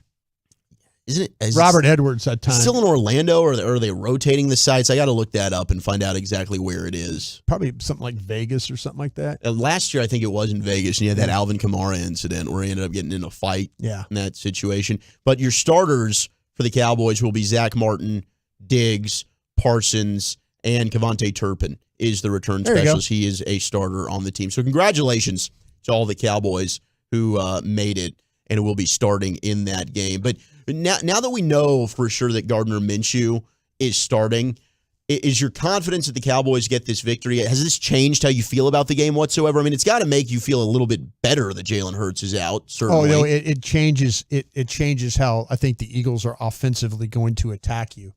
I still think the Eagles are going to win this game. You do? Yeah, I do. I mean, and dang it, Brian. Well, tomorrow, you're won't being honest, man. Well, you the thing about it is the thing with, I still feel like that Gardner Minshew can run this offense. Now, you don't have the dynamic ability of the run like you have with Hurts. That ability is 2nd and 10 and he runs for 28 yards because you're playing coverage and all of a sudden you turn your back and then he takes off running. So yeah, it's going to be a little bit of a different dynamic there, but the Eagles are not banged up. Their secondary is really good. We've talked about their pass rush. We talk about now I will say your offensive line is better.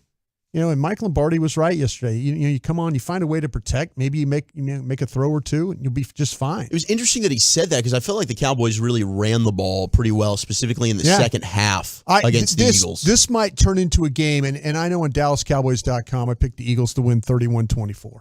And I kind of felt like, and Derek Eagleton made a really good point. He said this game might turn into, if you have a backup quarterback for them, can you limit their big plays? But, does it turn into a game for the Cowboys where you just try and run the ball? You just try and run the ball, protect your defense the best you can, finish some drives. You might have to, chew clock, and then also, just convert third downs. The Cowboys have done a pretty good job of third downs. They've been one of the best teams since Dak's come back. Well, really, mainly since Dak's come back, but for most of the season, they've been pretty good at third downs. I just feel like there's just going to be too many big plays that the Cowboys are going to have to deal with the Eagles. Still with their receivers, with their tight end, with their backs, their offensive line. I mean, they don't have guys that are hurt. The Cowboys are dealing with a lot of injuries, linebackers, corners. They're dealing with a lot of injuries. This team can find ways, to expose you at those spots. And I kind of feel like that's where they're going to attack you. And, can you find a way not to turn the ball over? Give them those extra possessions. But I think Derek might be right. I did pick the game 31-24 Eagles. You did? Yeah, I already did. Yeah, I was talking to some Tolos last night who came by Baby Dolls, and it was great seeing all of you out there in the VIP monthly party. Always a fun event, especially last night with the holiday party. It was a big turnout, but I'm kind of leaning Cowboys by 3. That's good. The more people that pick Cowboys, I'm cool with that. I think it's going to be close, but I really do think the Cowboys have been really good under Mike McCarthy after losses. And I still think the Eagles, I said the Eagles have a better roster prior to the season. I felt that way. But without Jalen Hurts and his ability to run around, I still think it's going to be tough. At the start of the season, they both were an even roster. Depending on which way you like the quarterbacks. But right now, you're really compromised on defense. Defensively, specifically. Yeah. But I think that the Cowboys will be able to do enough to be able to find a way to get this win with Hurts out, but it's going to be a dogfight. See, the thing about it is, though, the Cowboys have really lacked pass rush the last couple of weeks. And you're about to play against an offensive line that's really good in protection. Fantastic. And Lane Johnson, that was huge when he got hurt in that game. Yeah. Micah Parsons was neutralized. And then as soon as he left, you saw, and you mentioned, I remember watching that game with you, that backup, and is it Driscoll? Yeah, he's not any good. And then you started to see Micah Parsons start to have some success. So we'll see how that offensive line does. But last night, the Stars unfortunately lost to Edmonton 6-3. This one was close. And then the Oilers were able to score 3 goals in the third period. They put up 2 in the final 4 minutes. So the Stars fall as they returned home after their long road trip. And hopefully they can get back in the winning column in their next outing. We do have reports of snow in Royce City from some of the Tolos. And yes, the 817 saying the Pro Bowl is indeed in Vegas. So thank you very, very much. Keep those coming in here on the truckwreck.com text line. We love all the feedback as you hang out with us. We're on live the here. G-Bag Nation. We're live. Live and local here on 105.3 The Fan, your DFW sports station on a Thirsty Thursday. Coming up on the other side, we've of course got the G-Bag of the day, and one first-round prospect will not be playing in the Cotton Bowl. We'll tell you who next on The Fan. Friday morning, audio gold. Oh, RJ, it's a no-brainer where he went. So. Cowboys.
certified Lexus and experience our unparalleled customer service at Sewell Lexus of Dallas or Sewell Lexus of Fort Worth.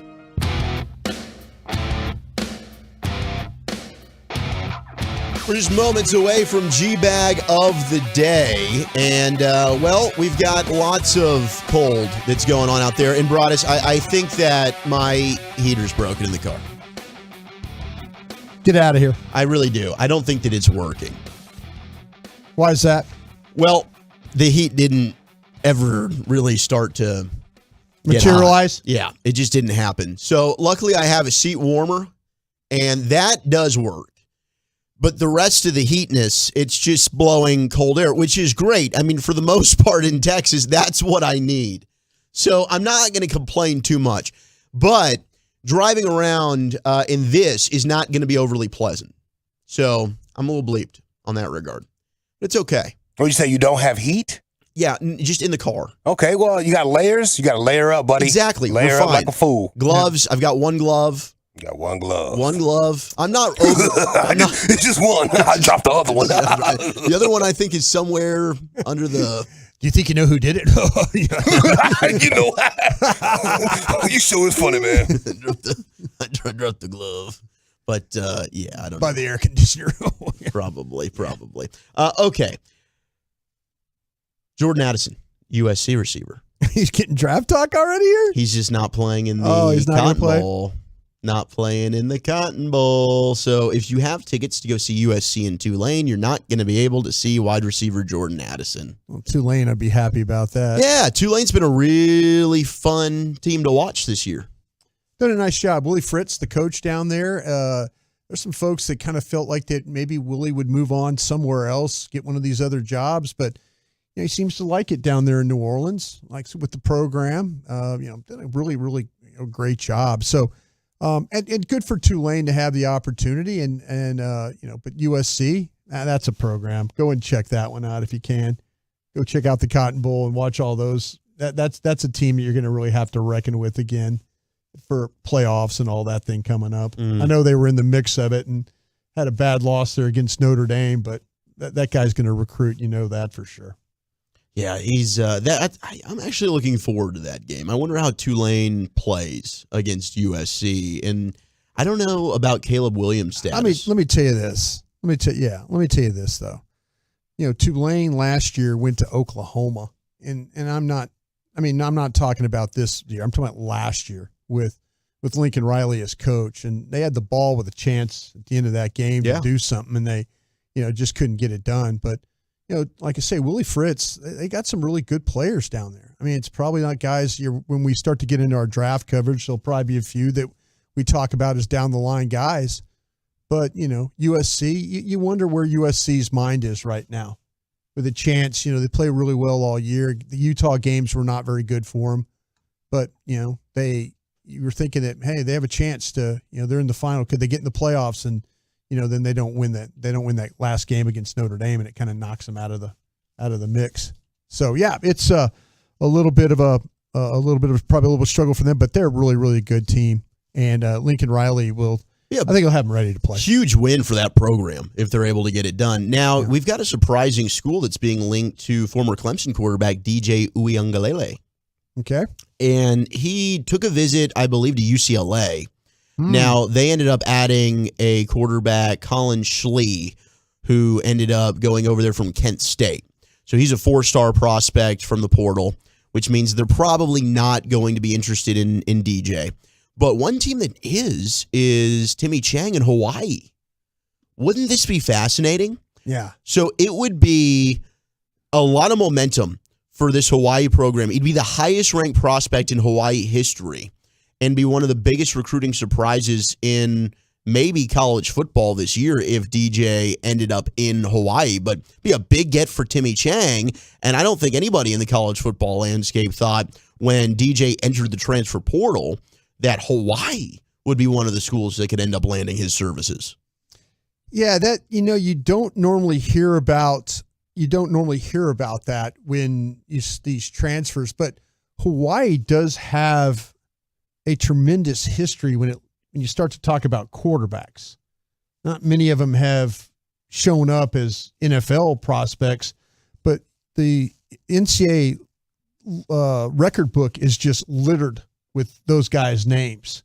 So, if he gets an opportunity, that's just unfortunate. You felt like with DJ, when he went to South Bend that 1 year, 2 years ago, and he played great. Played so well, and you're kind of thinking, wow, here's the second coming. Here they go. Clemson's got him another one.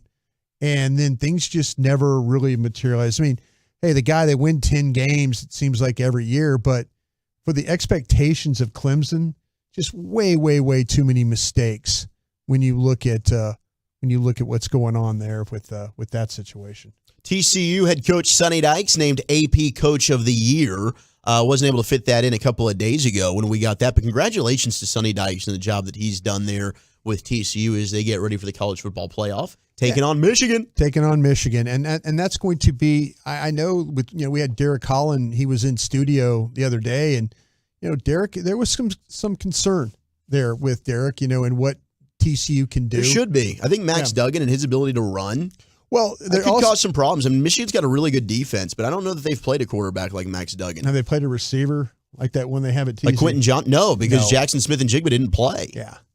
That's what I'm saying, though. I'm sure that, the Big Ten, I'm not acting like I watch every single game, but I know that at Michigan, they haven't faced one like this kid. No, like Egbuka is going to be, I think, a first-round pick, but he's only a sophomore. Only a sophomore, and he's not on quite the level of a Quentin Johnson. Right. Johnson's a big-time player then. I mean, and that's the thing. I mean, to me, with Max, the ability to throw the football, they run it. This is a team that's battle-tested, too. Played all those teams during the year that were ranked in the top 20. Sure. Some of the games they were behind had to come back and win. You look at how they played. Unfortunately, what happened to them in the Big 12 championship game. But man, that is a really good football team over there in Fort Worth. All right, let's throw things over to the Pimp Cup, to the greatness that is Lucius Alexander for your G-Bag of the day. It is. Day 4 right here for the father who could not spell father. Got mad at his family because they were all in on the joke, basically, except for him. The joke was on him. There we go. Boom, boom. Make sure my little old board was on. Bam, bam.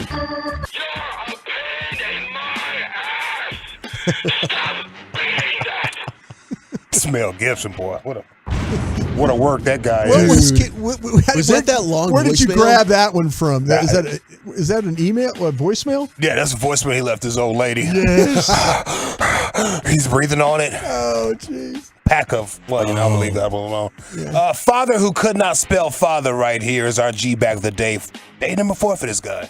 Okay, what is it together? Fat her. What? Are you sure? Yeah, fat her. What's so funny? I'm saying it right. Yeah. Okay, are you sure? Yes, fat her. I get it. Everybody, you guys making fun of me? What? Together. Fat her. And her. Spell it. F-A-T-H-E-R. What does that spell? Fat her. F-A-T-H-E-R. What is that? Huh? F-A-T-H-E-R. What is that? What word is that? F-A-T-H-E-R? Yeah, what is that? Fat her. What am I, stupid or what? Yeah. Stupid or what? Oh, man, we're getting upset. You guys. Oh, hey. I'm getting mad. I'm serious. F-A-T-H-E-R. Fat her. Stop. I'm getting really upset. F-A-T-H-E-R. Fat her. You guys are making me mad for real. Oh, yeah, okay. Oh, yeah. What? F-A-T-H-E-R. English. What are you? Fat her. What are you to Isabel? Daughter. What? She's my daughter. What are you to What are her? you to Isabel? Her father. How do you spell father? F-A-T-H-E-R. Oh. I know the feeling. I like how you trying to dunk on him. English! Ah! Yeah, exactly. He's still wrong, bro. Yeah, bro, you're way wrong. Jeez. Hilarious. Oh. All right, let's see. Yesterday was a church day. Any of you heathens give one up for the Lord? Prayers, but not the actual show up. I gave one up for the Lord. Definitely wasn't a good church day for Oh, me. I see. I put all the vibrations up for the Lord. I see. Sure did. Yeah. Let's see. Do you think these fellas right here practiced before they got up there in front of the church and started singing their song? You think they practiced? We ought to praise his name. Yeah, yeah. Cause if a Robbie can say thank you, you can do it too.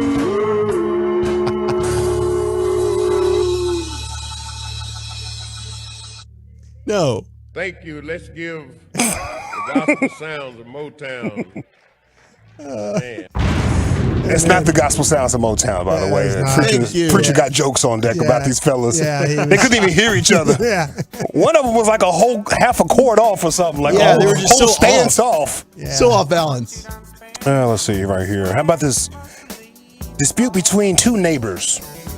She finally recorded this, man. She's going viral, too. There's like 2 videos. I'm going to play the second video for you fellas. But you can go search for the #1 video out there just trending. 2 neighbors arguing. Just cannot mind your own business. You skank. Oh. How's that? Where's everybody going now? All of a sudden, nobody's going there anymore, right? Skank. You smell like booze. Oh, yeah. You smell like alcohol. You smell very like, badly. You smell like Yeah. dog. I can smell the booze coming off your breath from here. I smell Okay. Keep talking. My dogs are a better smell than you. Yeah. Bye, babe. Go back to wherever you go. And where's that, Chuck? Where should I go? Anywhere other than L.A. So you own the city of Los Angeles, and so it's up to you to determine where people should go I've and been where here they should 40 live. years. 40 years. And that gives you a right to tell other people what to do and where to go. And that they shouldn't live here. Skank. You're skank. Uh-huh. You know what skank is? Look it up. Look it up in the dictionary. It's a skank. I love that. Lived in LA 40 years. You smell like bleep. You think they can piece it up after this? Like, hey, you know what? I was out of control. I'm sorry. No. I'm going to take back everything I said about you. No. Let's live in harmony together No, for the I next think they 15 need to years. no You think they can way. piece it up from this No point? way. You got to move, right? You got to move. Somebody's got to move. Gotta go. Gotta go. You're skank. Yeah. It's like 2 little kids. It's adorable. Nikolai Jokic? Oh, Nikola Jokic. Jokic? Mm-hmm. He's not a fan of how these boys in the NBA are dressing nowadays. Oh. Not a fan of it. You see them out there with a sharp suit on? Yes. Look like a villain? He always got the does. turtleneck. I'm rocking his turtleneck because Yeah, he had a turtleneck on. He straight up looks- inspired me, bro. He does. Yeah, he looks you look great. great today, by the way, but he straight up looks like one of John Wick's villains. Absolutely. Like he's coming after John Wick. Check this out. Well, we're going to finish up with this. We saw you coming in tonight. You were fly tonight, brother. Wait, you look good tonight walking in there. You must got big plans after the game tonight.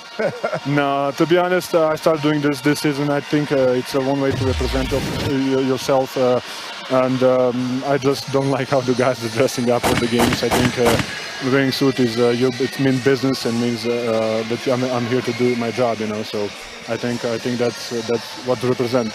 You don't like how those guys are dressing up nowadays with those oversized sweaters. Yeah, really big slides. Yeah. With some shorts when I went to the gym. Okay, let me ask you a question here real quick on that, though. All right, you're playing basketball basically every other night, right? Yeah. Okay, and probably in the wintertime a lot, right? Yeah. So, okay, you could dress up for that.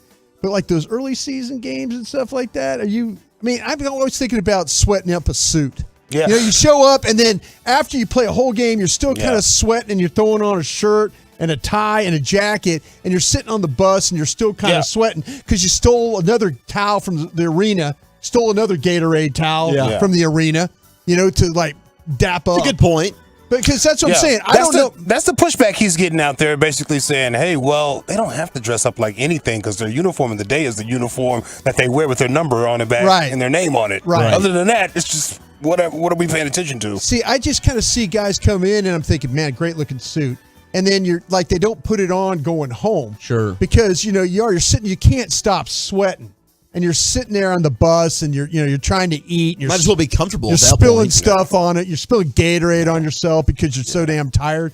But I just wonder. I would just show up to the game in my warm-ups all the time. I would jump out my warm-ups. That's what I'm saying. Like if you had really good shoes. Or LA gear. Yeah, exactly. Coming to a store near you. There you go. LA gear. That's what I'm saying. I mean, if you show up with a cool sweatshirt, you know, some jeans, your sneaks, whatever you have to wear, that's cool because to me, I'm sweating it up. Yeah. I'm not putting on a tie and making it all the way up to my neck. And I'm just not. I'm sorry. That's not me. Yeah. We should vote because I do have more, but I don't have as much Go time. do one more. Do one more. Because that's Krusty's corner. You going that? I don't have time. All right. Okay, fine. Since you said so, Okay, then. do it. Yes, over. First job. You guys had a first job. You looked at your check and said, "Man, I worked harder than this, right?" I felt like I didn't get paid for how hard I worked. FICA and Social Security and all of the things. Uh-huh. This little girl found her. She got her first check and seen that FICA was taking a whole lot of stuff. Okay, $7.83 and 86 cents, right? Really? They're supposed to take 6.2% out, which is, by calculations, $48.60. Why they taking $56.65? What the rest of my money? If I don't see it on my tax returns, I'm going to court. I'm saying, who are you taking to court though? The government. Because y'all playing with my money. Yeah, I'm going to court. She ain't wrong though. She ain't wrong at all. You know, the scene stealer is the music in the background of whatever they're watching. Mom didn't turn down anything. She decided I'm gonna record the little girl because she's having a moment, but I'm not gonna turn down this TV. No. Mom's in there watching X-Files. Yes, but it helps. It helps set the mood for what's going on. Yeah, that's fantastic. Okay, is it Fat Her? Is it the church song? Is it the neighbor dispute? Is it Nikola Jokic? Or is it the first check and she is taking the government to court? I think I am actually going to go with the neighbor dispute. Lucius, where are you going with it? For day number 4, I'm going to go with Fat Her. Love it. And shout out to day 26. All right, we're tied at 1. Yeah, let's go with Fat Her one more time. Oh, they've done it again. Fat Her.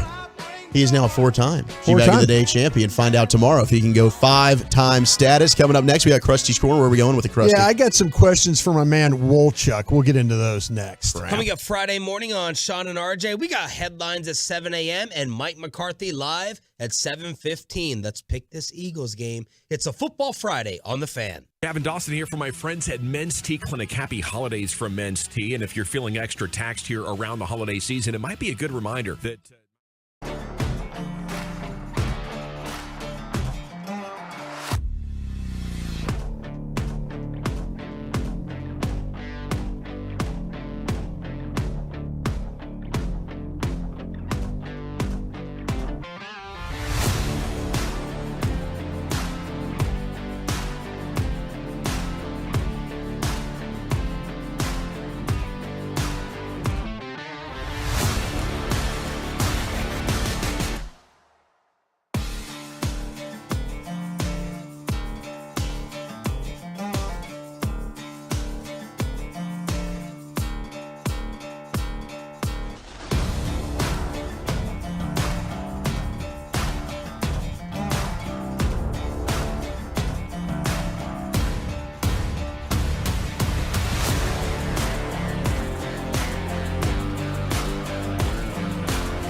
You know where sports content originates in this town?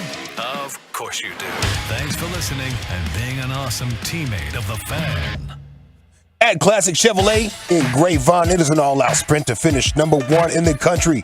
Custom order your vehicle online and lock in today's pricing. Because they're #1, they'll get it to you faster. Find new roads at Classic Chevrolet. This is pretty fantastic. On First Take this morning, Dan Orlovsky said, if I went and played for the Jets, they'd be a playoff team. And Stephen A., friend of the morning show, who has given them a lot of love, and shout out to Marcus Spears as well. Stephen A. clapped back and said, when you're the quarterback, you do have to stay in bounds in order to produce on the football field. That's pretty good. That's pretty good. All right, it's time for Krusty's Corner. Here he is, King of the Krusties, Brian Broaddus himself. Thank you very much there. Appreciate that there, Wooly Bully and Lucius. Before we get started here, I have my questions for you. Alex Kemp is your referee this weekend, by the way. Alex Kemp is your official. What do you know about Alex? Alex Kemp this year, his big number is offensive holding. He's had 31 of those offensive holding calls this year. Okay. 20 against the home team, 11 against the away team. So that doesn't bode well for your Dallas Cowboys being the home team there. No, it does not. But maybe we can get some on Micah and Tank finally. Yes. He's got 13 unnecessary roughness calls. 6 against the home, 7 against the away team. Okay. Defensive holding, that would be number 5 for him. His top 5 are offensive holding, false start, defensive offsides. I don't count the false starts and the offsides. Those are penalties. Those are things that you can kind of see. It's the other penalties you kind of have to know about. So offensive holding, unnecessary roughness, defensive holding, 13, like I said, 6 against the home, 7 against the away team. They're a big delay of game team. They're like, watch the clock. You know, sometimes you get in that mode where the clock gets down to 0 and they you feel give like you that extra beat. Yeah, you feel like, oh, wait a minute. Hey, wait, you got it. That's let's delay a game. You know, you're screaming at that. That's 8 calls he's made. He's made 7. Cruz made 7 defensive pass interference calls. I think that's pretty good for all the games. Only 7 of those. He's a special teams guy. Because you get a legal block above the waist. He's got 5 of those. That's one you don't see very often. No, you don't at all. So keep an eye on that for special teams. Illegal contact is 5. Roughing the passer is 4. And then he's got 3 for illegal man downfield. So that doesn't pertain to the Cowboys because anytime they run the screen, it's a disaster. But when you have a team like the Eagles, who are good at running screens, sometimes you get those guys down the field early. So at least Alex Kemp's crew understands that. And so that might be one of those calls that save you right there. So Alex Kemp, he actually, by the way, he was the official, or his crew was the officials in the playoff game against San Francisco at home last year. Oh, okay. So we remember that one as well. All right, I just told you I had some questions for you. These are all Cowboy related. Fire away. I'm ready. All right. You can get turnovers or not give up big plays against the Eagles. Which one you taking? I do not want to give up the big plays. I think the big plays are what killed the Cowboys against Jacksonville. And they got the turnovers and still lost. So I think if you minimize the big plays against the Eagles, I think that you should be able to win this football game. And I get it. Turnovers are huge. But I think we saw last week the big play can be a crusher for this defense. I totally agree with you. I think we're coming into a point in time where analytics and stuff are saying that big plays, you know, Mike McCarthy always talks about it too. The number of big plays, they chart them. You know, we were +5 and going into the second half, we ended up -4. You know what I mean? So it's obviously something really, really big to him. To me, the turnovers, yeah, great to have.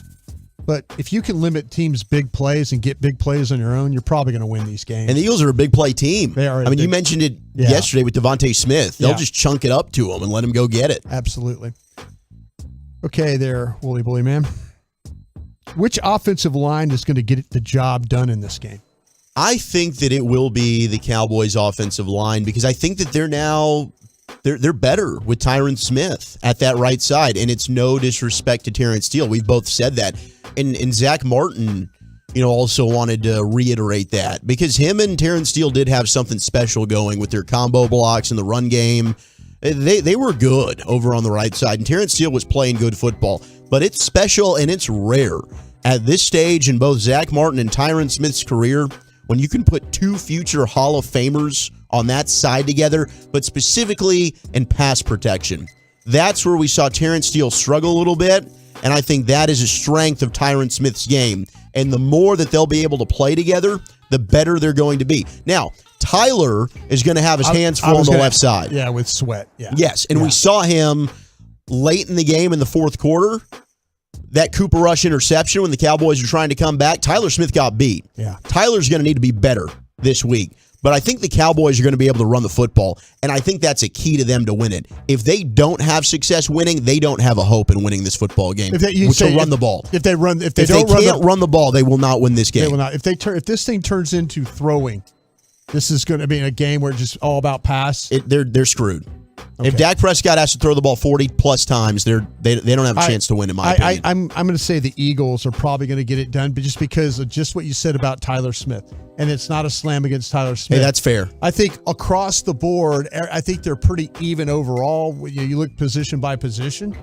But, I mean, I just kind of feel like maybe at left tackle because of you got a rookie over there playing. Sure. I think that's going to be a little bit more of a struggle for them. So I think the Eagles might be a little bit better there. All right. Big game from Deron Bland or Michael Gallup? Bland.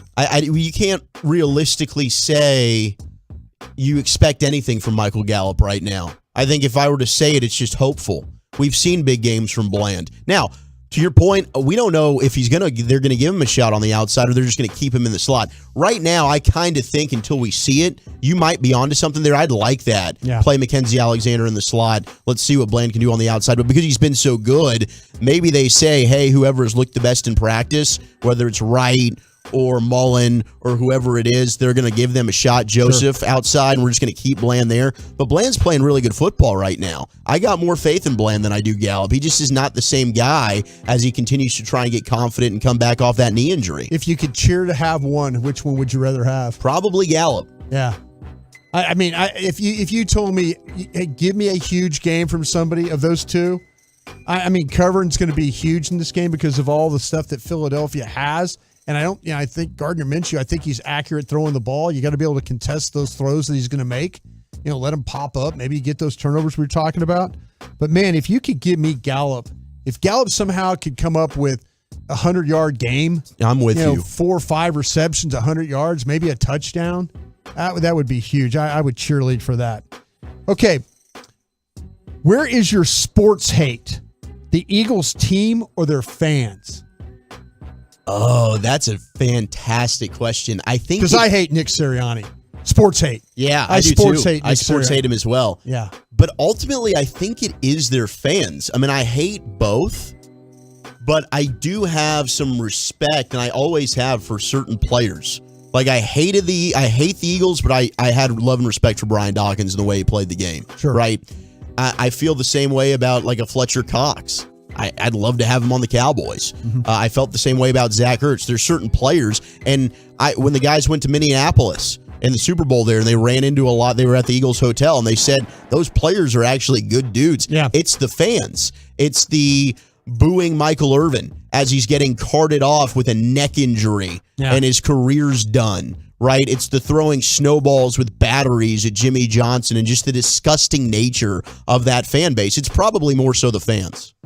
All right, I agree with you. Even though, again, Nick Sirianni, I have no... But I can't stand either. I mean, they're my most hated team by far. By far. In all of sports. My dad used to call me inside. Hey, boy, come inside. Randall Cunningham on TV. Yeah, Randall can play now. Stop the whole player. You had to come inside and watch Randall Cunningham. You got to watch him play. Play football. And then you would run like Randall Cunningham with one hand on the ball, and you would be pumping that joint like that? Exactly. Yeah. Absolutely. All right. Will our guy Turpin make the MVP of the Pro Bowl? I don't know how he can. I mean, I don't know what the hell they're doing. They don't tackle. They don't tackle. Right, but they're not doing a Pro Bowl game anymore. He would be the MVP though if they play the game, right? Yeah, maybe. Yeah, because they don't tackle. You're right. So he'd probably get a touchdown return. And hell, they're still doing a flag football game, so maybe he will be. Maybe he's going to be tough. If they play the game, if they play the game with the fact that they don't tackle, and you're punting the ball, he'd have a shot for. He's going to have a shot, even in flag football. I'll have a chance. That's gonna. I'd hate to try and have to yank a flag off him. I mean, that dude's quick. He is good. Congratulations to him, though, man. By the way, big MVP, time. and congratulations to the Cowboys Pro Personnel Department. Yeah, for making that one happen. Thank you. Appreciate you answering my questions. Absolutely. Thank you. Great edition of Krusty's Corner every day at 2:40 right here in the G-Bag Nation. Okay. Who would be an underrated star for you in the Christmas Eve matchup? 877-881-1053. Cowboys, Eagles, and the numbers show just how important LVE really is. We'll give those to you next on The Fan. It has the entire sports world locked in. Jerry Jones Show. Tolo Jerry Jones. Hamsan, Sean, and RJ. Tuesday mornings at 8:30. We've got a lot of football left.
DFW Boomerjacks locations. Find yours online, boomerjacks.com. This is the exclusive home of Dallas Cowboys football. KRLD FM and HD1, Dallas, Fort Worth. Let's go, Cowboys. Always live on the free Odyssey app. Live from the Classic Chevrolet Studios. You're rolling with the G-Bag Nation on 105.3 The Fan. Welcome to the Nation. 877-881-1053. Give me an underrated star for this Cowboys game against Philadelphia on Christmas Eve. And I'm going to tell you just how darn important Leighton Vander Esch has been for this Cowboys defense. Hour number 2 of the G-Bag Nation. Zach Wolchuk, Brian Broaddus, Lucius Alexander with you. The Twolos and the Tolos and the Tubers hanging out with you on a thirsty Thursday. Gavin Dawson on vacation. Eric Chiafalo taking care of the family. Eric will be back tomorrow hanging in with Brian. I will step in on KNC, hanging out with Hagee. It's going to be fun. We're mixing it up live and local here, getting you set for Cowboys Eagles on Christmas Eve. But we love you being a part of the show with us as always. And let us know how you're dealing with that weather out there. It is cold. It is snowing. Broaddus is just laughing, but it's, you know this as well as I do. We are not built for this, man. Yeah, especially since you lost all that weight. No, I used to have some extra layers, and now kind of like a polar bear out there. And I miss it. I freaking miss it right now. I could use that 70 pounds. No, you today. can't. You're so glad you don't have to deal with that. I'm pretty darn happy about it. That, what, fourth grader fell off you? Literally. Fourth grader hanging around your neck. It's kind of sickening when you think about it. Oh, sure. It really is. Yeah. And then and when you go into soda and you lose a certain amount of weight, what they do is they'll have you lift hold those bags. Yes. Yeah. Oh. And so you're literally like carrying the weight that you've lost, and you're thinking, holy hell. 5 pounds is a lot, bro. Yes. It's really a lot. Yeah. I was walking around with that on my body. Yeah. It puts it into perspective. Yeah. Mm-hmm. Really, really does. As you're holding those 2 bags, you're thinking about this being like 70 pounds of cheeseburgers. Like, oh, man, maybe I should not have had all those late night Whataburger runs, but gosh, they were so delicious. But yes, I'm in McKinney delivering for Amazon, and it's snowing. FML from the 214. Be safe. Enjoy that. 972. I did say hour number 2. I'm just trying to do a little something. I'm trying to like get into it, and then we'll get into the hour number 2 stuff. Underrated star for this game, Sam Williams from the 469. What do you think? I like that. I like that a lot. I sure do. I'm kind of thinking maybe an underrated star here for this, and I think it's going to have to come from maybe somebody from that defensive tackle group. Osa? Osa. I've given a lot of praise to this Eagles offensive line, but where do you find a spot to win? Okay. Where do you find a spot? They have, Kelsey's a super athletic center, but he's undersized. And he's undersized. And he's a kind of a belly-to-belly blocker. He tries to get up on you and turn you and, get in your way, and you have to run over him to get to the ball. And so I'm kind of feeling like, can you take advantage of him inside? Can you shoot gaps? And, he's not strong enough to keep you, cutting you off from, getting that head across and then, cutting you off from. So to me, Neville Gallimore, Osa, Watkins, Bohanna, if you give me a position that you could win at inside or win at on defense, man, if you could win at that defensive tackle spot, that would be really, really good. I like that. And I think Osa's been playing some really good football lately. Yeah. He was dominant against Houston. Not quite as dominant against Jacksonville, but I do think he played well. I wonder, are you hearing anything about Rush maybe getting a chance to play? Yeah, I need to dig in on that one a little bit. I need to dig in. I haven't really. And that's the defensive tackle after the Hankins injury. The Cowboys signed him off the Eagles practice squad. 350-pound tackle and I don't know. I know they felt like they were going to try and get him ready, but I don't know if he's going to be able to bust in the rotation right now with this defensive tackle group. We'll see. If you had, who's, people will say, well, Gallimore's sometimes good, sometimes bad. Bohanna probably the same way. Can I give you another guy that I'm kind of interested in to see, and maybe it's just a big old friggin' reach. What if Jabril Cox comes in here and gives you something? Man, I love that. I've been so eager to see him play. I loved him coming out. I talked to people in the organization that were like, they're like, listen, when we give him opportunities, he's been okay. He's been fine. And then there's other times where all of a sudden he's not doing his assignment or he has a bust and they're afraid to play him because they have a bust. So, which is totally fair. But they have no choice now. I mean, they've got, Van Der Esch is out. It's Barr, Clark, Gifford, Parsons, and Cox. And who runs the best? It's Cox. And here's the situation. Anthony Barr, as much of a veteran as he is, and he does make plays for you, but in certain situations he got exposed against Jacksonville, and he has been in space. He has been this year. I think Jabril Cox might be your best, outside of Micah Parsons, of course, your best space player at the position. And what was maddening to me was, at training camp, as he's coming off that knee, I thought he really did make some good plays where he's stretching out, running plays out wide. Did a good job closing on Tony Pollard and catching him along the sideline. And it's like, whoa, look at this guy. Yeah. And the Cowboys have struggled when it comes to the perimeter and getting it exposed along the edge of the run game. And that's why this whole year I'm thinking maybe Jabril Cox is a guy that can help you in that area. Now, they're there seeing him every day in practice. We haven't been out there to continue to watch them every day, so they know better than what we do. But I would just like to see it. Yeah, I don't know. I mean, I was so, my LSU guys, I want them to do so well, and they need somebody out of that group to step up. You mentioned Van Der Esch. That's a big loss for them. Van Der Esch, it's kind of like Van Der Esch is a little bit like Anthony Brown. Everybody's like, well, I can't tell you how many times during a game I'd get a tweet at me that says, get Anthony Brown off the field. Get him off, or get him off the field. The F? Yeah, exactly. And then now you're like, you would do anything to have Anthony Brown or Van Der Esch back on the field right now. So that's the tough thing right now for me. So let's look at just Leighton Van Der Esch. There was a great article, and we referenced this yesterday, Eric and I did. Nate Tice from The Athletic. The Cowboys have played 194 defensive snaps this season without Leighton Van Der Esch. And while on-off-field splits can have some, variation, the drop-off in success rate when he's on and off the field is steep. The defensive rush success, all right, with their ranking, when Leighton Van Der Esch is on the field, the Cowboys' rush success rate, 65%, second best in the NFL. Off the field, they drop to the worst in football, 47%.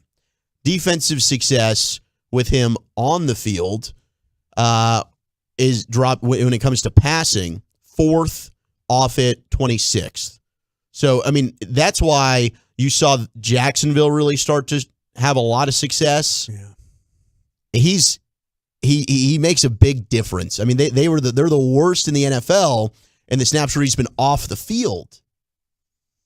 And it just shows kind of some of the I mean, you're forced to. Damone Clark is a guy who's kind of learning as he goes, and I think he's going to be a really good player. I got a lot of faith in him. Sure. But young, inexperienced. Anthony Barr just can't run quite as well. Veteran leadership, 100%. Maybe Jabril Cox can come in, help you out a little bit here.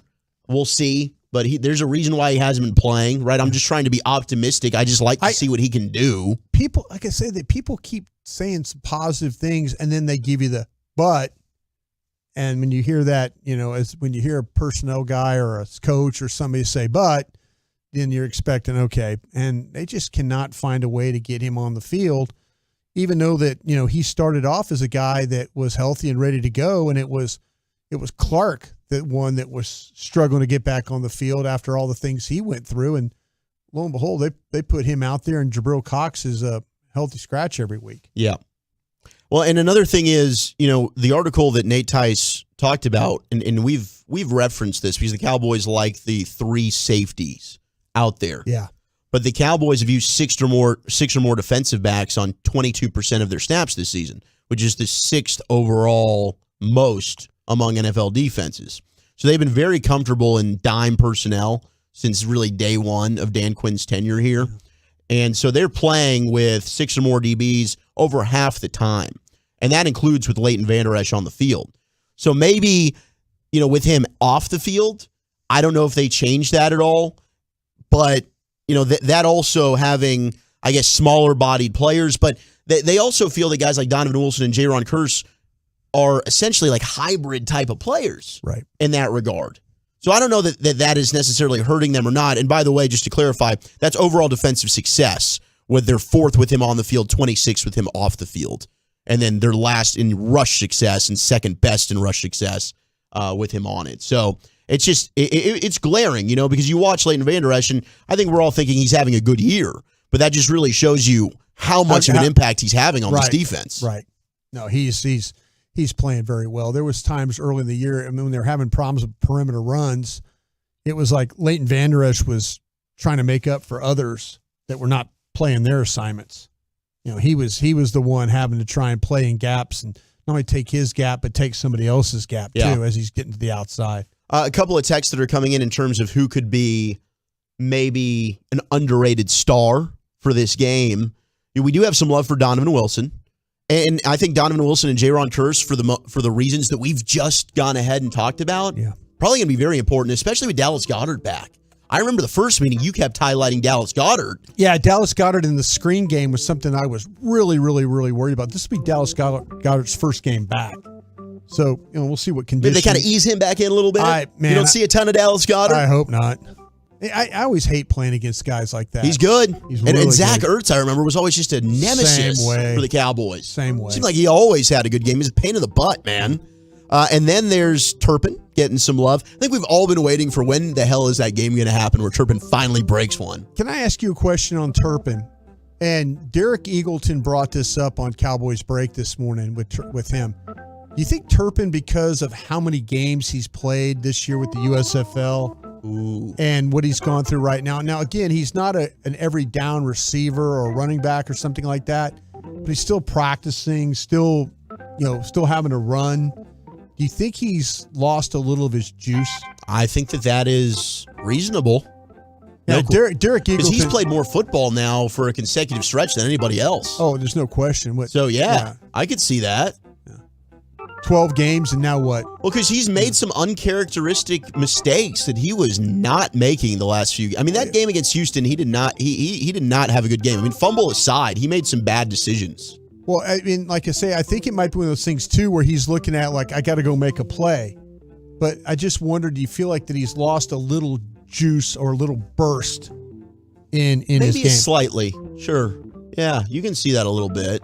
He's not really. Yeah, there's a little bit of an explosion that he's not quite hitting, his returns, like even just getting to the 20 as quickly. Yeah, I think there is something to that. I think that's a good point from Nick Eatman there. Speed kills. Derek Eagleton. Or Derek Eagleton, excuse Derek, me, right, from Derek there. From the 6'8" and I think people wonder this a lot. Why don't they just try and use Turpin more, maybe on the jet sweeps like they do with CeeDee Lamb, kind of like that Lucky Whitehead roller, just even in the offense a little bit, because teams might have to just go ahead and respect the speed element of his game. Kind of felt like it would have been a good opportunity on that first down play you had when you were trying to kill the clock. Just run him on a jet sweep, everybody thinking the ball's going to go inside, and you just quickly hit the edge. Seems like him running to the edge is a good for about 5-6 yards. Yeah. And that would have been a good positive. He's going to beat most defenders, you'd assume. Yeah. So, and then some of the other texts we've gotten in terms of the surprise stars, and this was one that Blogging the Boys actually had, and I didn't. It was surprising to me, but T.Y. Hilton, like how I need to ask, how much? Assuming he plays, it's just difficult to honestly predict. The amount of snaps, and then 2. First game, new team, what kind of impact immediately will a T.Y. Hilton have? Yeah. I need to ask if he's even active this week. You know what I'm saying? That happened. I mean, I'm willing to put my name on it. He's going to be active. I think that it would be it'd be a good idea to have him. You're going to need him for that third down stuff. They need him. Yeah. Especially with the lack of production right now that you're getting from MG. Yeah. You got to find it from somewhere. It can't just be CeeDee Lamb and Noah Brown. Yeah. You need help. You do. and Turpin's going to have to be that guy right now.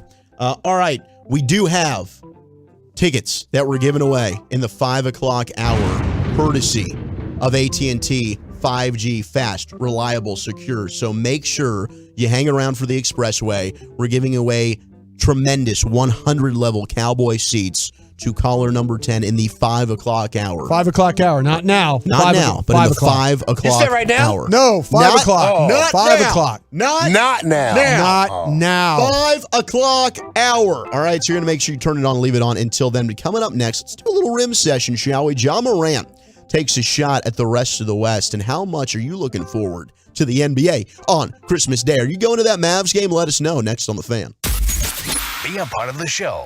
Text us on the truckwreck.com fan text line, 877-881-1053. That's 877-881.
101.3 The Fan.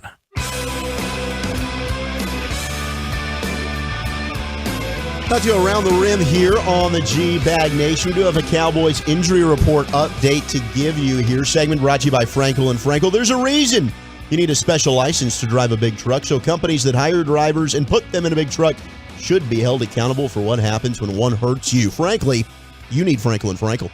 The consultation is always free. Visit truckwreck.com. Brian brought us what is going down on the Cowboys injury front.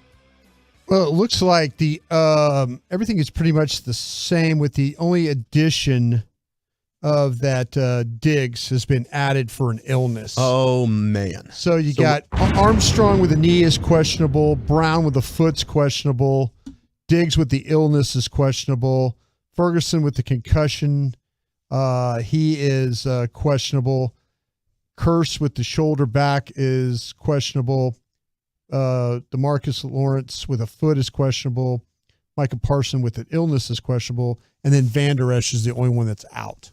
So everybody else is questionable. So I'd say all those questionables are probably going to play. So Diggs probably will be okay, but battling that illness, it's going around the star, and really is just going around DFW. You know, I got sick with it. I know, our bosses have been sick with it. Eric got it, and so it's just been. The crud is going around. You got to keep that propolis spray on deck. Propolis. Beekeepers propolis spray. Yes. I'm telling you right now, folks. Hey, listen to Lucius. 6 sprays of that. When Lucius you're around knows. people, you'll be all right a little bit. Mm-hmm. Help your immune system some. We got a Tolo in Lexington from the 859 said they're about to get a 50-degree drop in the next 4 hours. So, Godspeed to you and happy holidays. I think it was Lexington. the high. It was funny. The high in Houston was like 71, and then the low was 13. Yeah. It's nuts. Shout out to Texas. Yeah. We're back in the 60s, what, Monday or something like that? I was thinking I got to wear a short sleeve shirt on, bro. Friday. It's the way she goes. And yes, shout out to OU getting Peyton Bowen. He flipped over to the Sooners. The 405 texted that in. All right, so let's go ahead and cut the lights out, put the kids to bed, go all the way around the rim, shall we, fellas? Rain dance. Oh, rain dance. 214. Here, man. I've been saving for a special occasion. Sold my Christmas Day Mavs tickets as a season ticket holder. My cost is just over $200 for the set. They sold for $750. There you go. Got your tickets for next year. I mean, heck, look, I understand it, man. You're able to make a killing. Mavs aren't playing great, but that's going to be a special day. Christmas Day game, first Mavs Christmas Day game in a decade. I think since they did the banner against the Heat when they won the championship. Yeah. You're going to have the Dirk statue. It's LeBron who's playing tremendous basketball right now. I don't know how many people have been keeping up with the Lakers because they've stunk. But LeBron, I saw this. His last 5 games, 35, 5-5, 33, 9-9, 30, 9-4, 33, 7-9, 36, 11. He's crushing it right now. When they stunk. So at least you got LeBron and Luka. Yeah. That's your okay.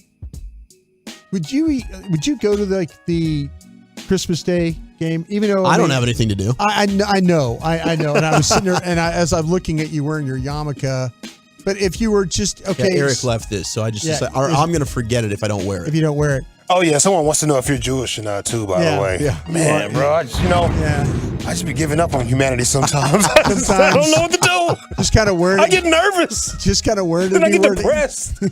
No, I'm not. But if you celebrated Christmas, would you go to the Mavs? Would you go to that game?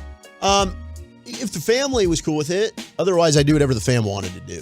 So if you had tickets and fam said, "Hey, we'd really like for you to stay home," I would do that. And both teams are like battling. They're 1 and 2 in the conference. See, the fam wouldn't hold me back though. Like that's the good thing about my family. I think I would tell the fam, "Listen, I'm going to this game. I'm going to the game. Bleep you. I'm going to this game. Sorry.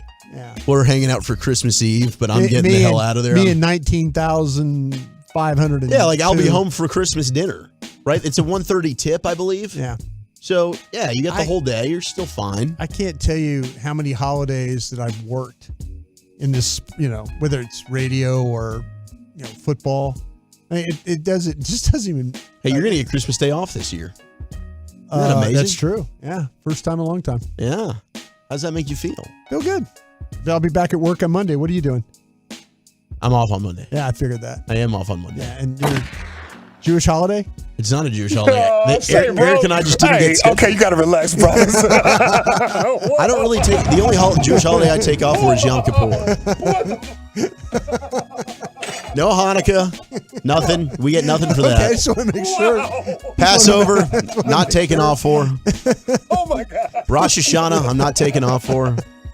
Just Yom Kippur. Just Yom Kippur. Okay, I'm good. Hey, we'll be fine. We'll carry on without you. Hey, you know, are you working? I am. I just told you I was. You're a freaking workaholic. I am. Got to make sure, got to make sure. I was just counting up your days, man. Hey, I'm here, baby. I'm counting up your days. I'm here. I know you are. That man pocket watching. You're always holding accountable. 972, I love you too. Yeah. You're the best. And I love the fact that somebody texts in there's not one double-double in those LeBron stats. They're like, you don't believe that guy. Yeah. People hate LeBron, and that's fine. I get it. LeBron did say, by the way, well, screw you. He did say that he should not be asked about the Lakers' potential trade plans. He said, go ask Rob those questions. Of course. Which I found, he's like, quote, it's not a question for me. I have no idea. When I'm playing, I show up, I prepare to go to work, I get ready, get my guys ready to go out there, we win basketball games, I play the game, I'm not in the front office, so we'll see. But I'm focused on the game and us trying to win basketball games, especially when I'm out on the floor. Go ask Rob those questions. But it's like, LeBron, you want to be asked all the questions. And we know, really, you are the man pulling the strings. Nobody wants to tell the truth. Yeah, like LeBron, if you want a guy, they're going to go try and get you that guy. If you don't want a guy, they're not going to go get you that guy. You can tell when he goes over there and daps him up after a game and he starts whispering in the ear a little bit like that. You're like, oh, here he comes. LeBron, you've always been the GM. You've always technically been the dude pulling the strings. So, yeah, we're going to ask you. We're not asking freaking Rob Pelinka. So, I don't know, man. I did think it was like, yes. Because if they didn't ask, LeBron would have been like, I'm just wondering why you guys haven't asked me about the trade deadline. I see what you did right there. Yeah. You got to watch yourself too, pal. It's one of those days, Lucius. I'm wilding, man. I'm getting too loose. I'll tell you what, though, I got the holiday spirit. What's funny about the LeBron, when you mentioned all those the stats, this 3-point shooting has just been awful. He has not been a good, but he's always been kind of sporadic. 2 of 6, 3 of 11, 1 of 4, 1 of 4, 0 of 4. You think he needs to be a better 3-point shooter? I don't know. I'm just kind of throwing it out. I'd love him on my team. That's all I'm saying. I've always had love for LeBron. I know some people don't, but I think he's phenomenal. I find it's funny though the way that his ability to put up points. But he can see the future, so I don't know. Maybe he knows that his 3-point shooting is going to get better. Boy, am I impressive. Do you think that? Oh, this is going to be a terrible question. I don't think there's such a thing. Keep going. That's on brand, bro. You think he's still a draw at games? Yes, he's a draw at games. That was a terrible question, Brian. Yes. I'm saying. You think he's still a draw? Yeah, he is. Even with that bad team? Yeah, absolutely. I just wondered. Do you go watch the Lakers play just to go watch him play? Yeah, I think so. And you know that the guy you're probably watching is probably going to take an L that night? I think so, but Tolos, let us know. Are you not wanting to go watch LeBron play anymore? Are you over LeBron and the Lakers? You fatigued? You have the LeBron If you're I can understand if you're a Laker fan and you just want to go, but if you're like, if you said, okay, I have a chance to go watch one superstar this year. Oh, it wouldn't be LeBron on that list anymore for me. I'd like to go see Giannis. Okay. I still haven't gotten to see Giannis live and in person yet. Okay. Giannis would be number one for me. See, that's what I was kind of wondering if he was still the draw, if he only had one opportunity to go see a star. I don't know if he's now like the one. He was for the longest time, right? Sure. I don't know anymore if he's the one guy, if he's number one on the Mount Rushmore. Saw Curry play live. He is impressive as far as I'd also love to go see Ja. Yeah, there you go. Ja is fun. Yeah. And speaking of Ja, he was interviewed on the ESPN's NBA show. I think it was Malika Andrews. And of course it was. Malika was. She's everywhere. She is. Malika does a great job. Yeah. Be respectful. Malika was asking Be respectful, brother. Please hold us accountable. She's everywhere. Lucius, Be respectful. I need you. I need you. Y'all out of control today. I know. I need you, Lucius. Malika asked Jaw, who around the league? What are we doing? Who do you think around the league as you're studying that you're going to have to go through as a Memphis Grizzly? You know, who are you worried about? Who do you look at around the league as you're studying and say, we're going to have to run through them? Celtics. No one in the West. Nah, I'm fine in the West. Ouch. Ooh, he's fine in the West. Now, most people were like, okay, this is definitely stoking the flames of the Grizzlies-Warriors rivalry. Warriors defending champs. Warriors knocked off the Grizzlies in the playoffs. Right now, Warriors don't have Steph, and the Warriors are below the Mavericks in the standings. But they can't win on the road. Josh is basically looking ahead at the rest of the West and saying, this is ours, baby. I don't know, man. Kind of look like Denver, Pelicans. Phoenix has been bad. I think Phoenix has lost 4 of the last 7, something like that. Sacramento, to me, he might not be wrong though. He might not be. I mean, do you trust the Nugs? No, I've never really trusted them. I mean, Nikola Jokic is awesome. They always seem to be hurt, but they're a team that just always, I don't know, they're just same record as you. They're underachievers. Same record as you, which Memphis. is shocking, right? Yeah. I think it's funny because I think in the East that, he mentions Boston.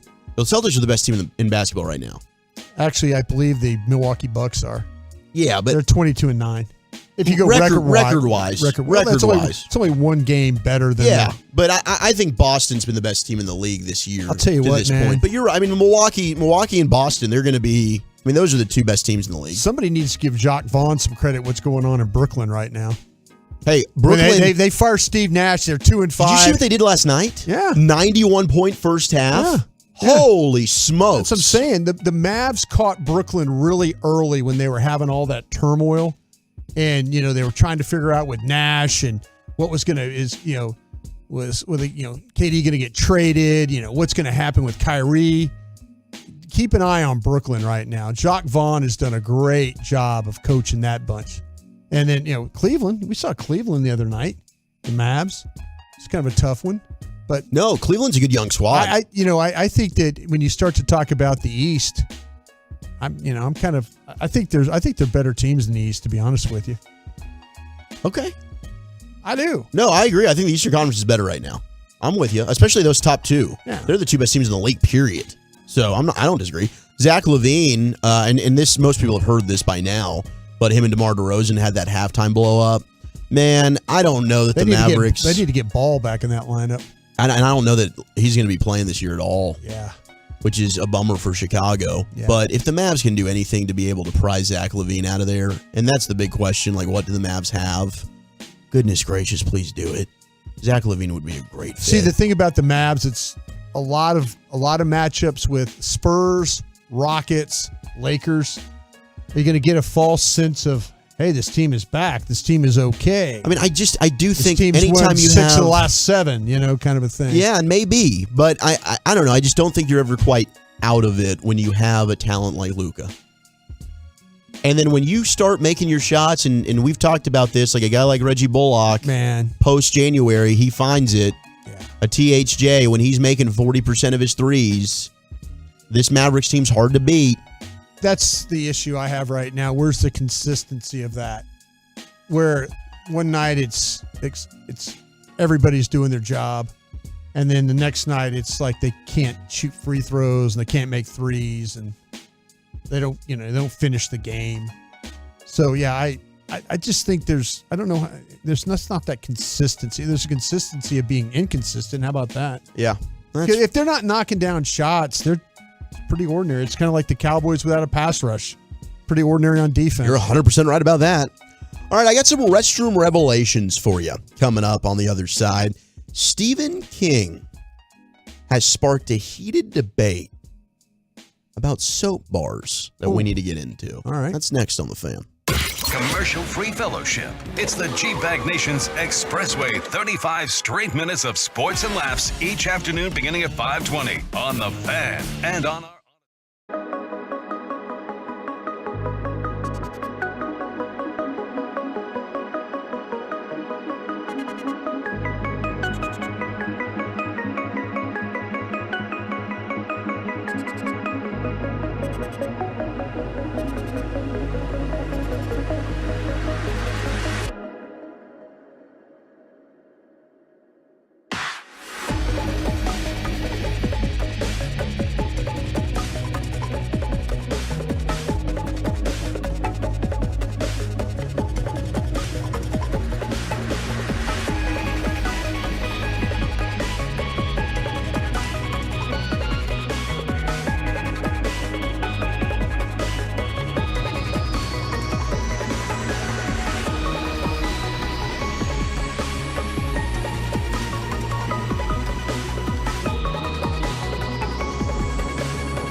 LuckyChecks.com/ERTC.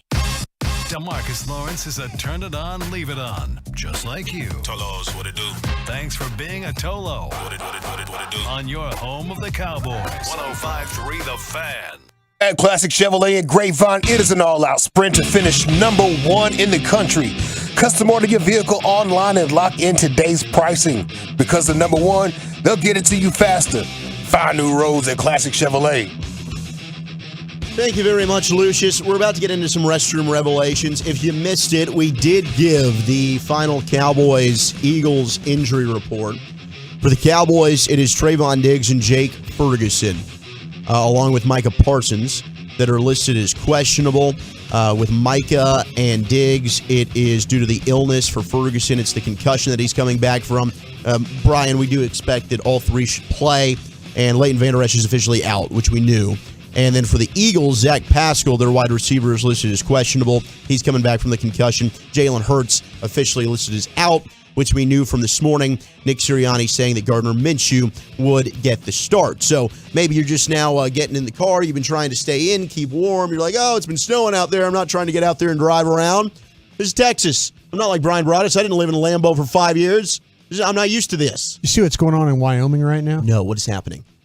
It's like 30, 40 below zero with like whiteout conditions, and the highway, the traffic is completely stopped on the highway, and they can't see, and they're telling people don't turn your car off.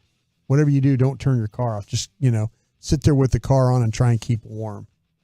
So, imagine, now I've been in some cold stuff, but I've never, not where it was a whiteout situation. But they're showing people. People are filming like you can't even see. And then now you're talking about that temperature. Yeah, I don't know, man. The boss is still hitting them up like, so when do you think you can be in? Yeah, they're calling DoorDash. I'm not gonna be in. Hey, where's my food? I'm on some highway. We really stretched long on this schedule, man. We really need you. Yeah, sorry, I'm gonna have to cancel that order. God, not going to make it today, Not going to make it today. Yeah, go ahead and make your own damn food. Yeah, that part of it. That part of it, I could not. But like I said, I lived 5 years in Wisconsin. I remember it being bad some days. For what? For those Packers. But yeah, I was just for work. There were a few bad days, but not many. Where I was just kind of like, I tell you what I was grateful for was like living up there in the summertime when it was like 78 degrees all the time. Well, to your point about it was Wyoming, like 104 down here. We also have Denver, Chicago. Yeah. They're feeling the brunt of the cold fronts, which is affecting travel. We've got everybody that's trying to travel for the holidays. Yeah. So we've got flights being canceled, flights being delayed. DFW is having impacts with this. So if you're out there traveling, I know there's nothing that's more brutal to deal with than being stuck in an airport. Oh, that is annoying. That is always, anything that have to deal with flight cancellations, flight delays, that can be a nightmare. And be nice. Those staffs are under those. Because you end up getting drunk and falling asleep on the floor of the airport like I did. Like a few times. That's kind of making the best of the situation, though, in my opinion. You just you spend too much money. You're like, damn, well, spend $75 on drinks. Yeah, sleeping here. What'd you do? Just fall out of your chair and start laying on the ground? You sit on the ground and charge your phone up type of situations, and next thing you know, you're sprawled out because you done got too comfortable. And nobody wakes you up. You look ridiculous. There's some airports I would not sit on the ground at. Which ones? All of them. Oh yeah. We used to work with a guy. We used to work with a guy here that when you traveled with him, he would always lay on the ground, and I was like, "Get up!" Don't you see people walking around? You wouldn't care. He's like, whatever. Yeah, whatever. All right, let's go ahead and do some restroom revelations. He is a sick puppy. Number 2, 1, 4. That's right, buddy. You show that turd who's boss. Hey, just grab a hold of something, bite your lip, and give it hell. Come on. We're going to get through this. All right, legendary author Stephen King took to Twitter. He asked this question: is it possible to use a bar of soap completely until it disappears? Discuss and get back to me. Now, most of the responses were they can get small enough that they never come back from certain places. Does that count? And then others said no. There's always I think those people are lying, by the way. Yeah. Lying. Like, no, there's always that sliver that breaks apart. And it'll fall on the bottom of the shower or the tub, and it's never coming back. It goes immediately down the drain. So I don't think so. I don't think that it's possible to really use the entire bar of soap. You guys ever have like soap on a rope? No, I've never had soap on a rope. Soap on a rope? What the hell? Well, it's like back in the day, they used to put like rope so like you would just hang it on the the handles. shower situations. And I always remember soap on the rope. You could use it to the point where it would come off the rope. It would no longer be like you could no longer hang it up. So that's my experience. I think it's possible because I've seen it on soap on a rope. So, okay, I'm talking about to the point where you're washing your hands and the little piece of soap, that sliver disintegrates. Yes. It's basically Yes. gone. It's gone. No, that doesn't happen because I have like right now in my little personal bathroom that I always use in the morning, there's 3 little pieces of sliver soap that I've created one big soap Push out them of together. now. Push them together. Yeah, and it's Dr. Bronner soap, so I don't want to throw it away because I feel like I paid too much. I want to get all the soap I possibly can out of smart. it. No, I've never washed my hands until a little piece of soap just disintegrated. It's never happened. Lucy, did you remember the soap called Lava? Hell yeah. That's what men work on after they worked on their cars. They go wash up with some lava. Have you ever had to use lava as a body soap in the shower? Absolutely, 100%. Okay. Yep. So that will take your skin off. Yep. Lava will take your skin off. You gotta scrub. Oh, God. Get that grease out of your skin. Yeah. All right, so we got 903 says use a wash rag. Maybe the wash rag's the way to do it. And they're disappearing that? Probably. Yeah, I think so. Yeah. I've never seen one disappear. I never have either. So how did you finish washing your behind with that wash rag if it disappeared? Yeah. That's a good question. Where did it disappear to? 214. It falls on the ground. Said, okay, 972, sorry, it is possible. My wife taught me to just take that last sliver and stick it to the new bar, similar to what you suggested. Yeah, there you go. Yeah. There you go. Yeah, you Voltron like pieces of soap till you create like a big All right. thing of soap. Now, how many of you? So you're both using the bars of soap. You're not the body wash guys. I body wash. You are body wash. Yeah, Dove. I have body wash for the body, soap for the face. Okay. Because it's like a lighter soap that's help you so you won't get all crazy and break out. Oh, that's why your face nourishes the always looks skin. so good. I use coffee on my face. Okay. Really? I think you told us that. You don't drink it, but like I use it on coffee my face. grounds. Well, it's ground up. It's like a soap that's made out of coffee. So yeah, it helps. Somebody said they had a baseball soap on a rope. That's Yeah, pretty there you cool. go. There you are. Now, You have to be really old to know what soap on a rope is. I mean, I've heard of it, but I've never received Yeah, it. you I've never bought it. you hang it on the handle. Yeah, You just yeah. hang it and then like, oh, there it is. It's you know? like if you like use locker rooms and stuff a lot. You There got you the go. soap on the rope. Yeah. yeah, it's all about sticking it to the new bar. That's what everybody is saying here. Like, that's the only way to do this. Otherwise, I just don't think that it's possible. I think that you're going to end up breaking apart or dropping the fine little piece of that bar of soap. I just don't think that it's going to be able to be used all the way through. Now, I'm a body wash person. I don't typically use the bar of soap, but I'm not against it. See, to me, I also am a loofah guy. let me ask you guys this: have you ever like been a guest at someone's home and they have the bar of soap? Oh, that's Are awkward. you conscious of when you're done with the soap, making sure there's not any little hairs on the soap? Yeah. Well, I'm smooth down there, but yeah, I know what you're talking about. Yeah, but see, that's what I'm saying. Like my beard hairs look like pube hairs, so I have to be careful. So that's what I'm saying. So that's what I'm saying, though. Right. So you're in a You situation. can see the hair on the bar. That's how I'm like. That's what I'm okay, saying, though. all Like right. you never, like somebody comes in, you know, like you're trying to fold up your towel and put it someplace and not be all messy. You think they look at the bar of soap and go, You can't. That's like a one person Okay. kind of use, unless it's like Okay, that's maybe what I'm saying. a family affair. That's what I'm I don't saying. know. If somebody- you share with your wife,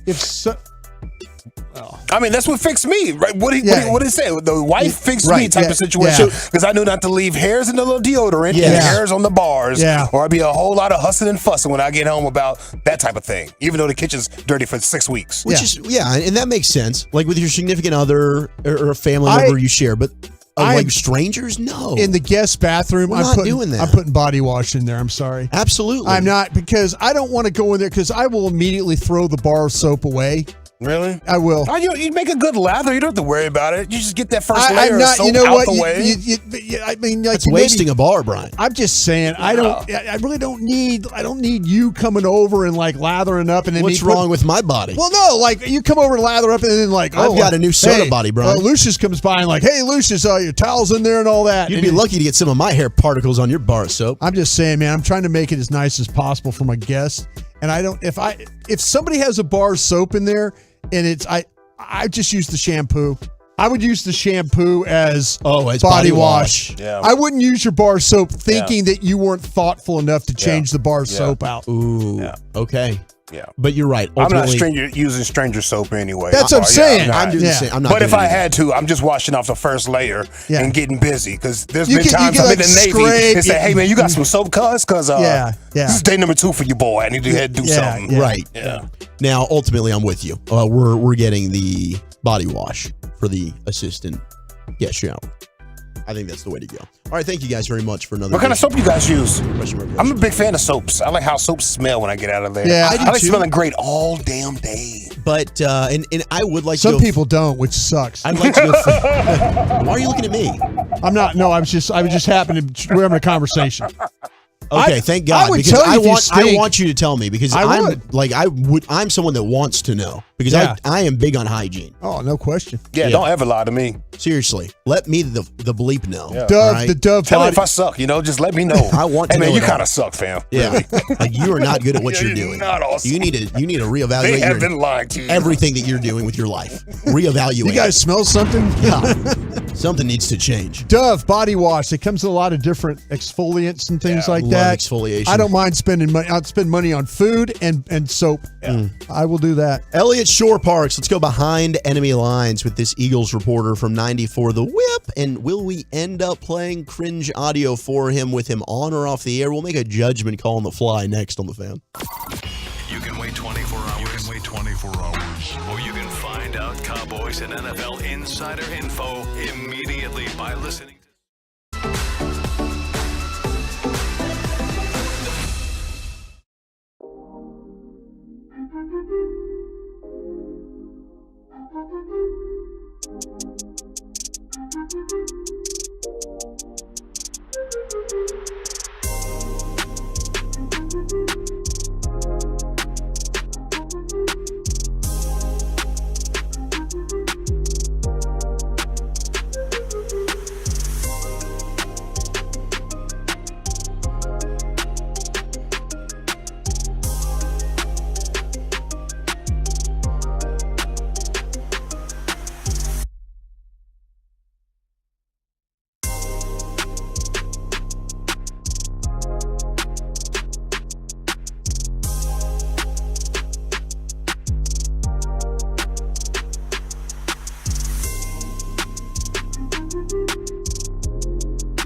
the free Odyssey app.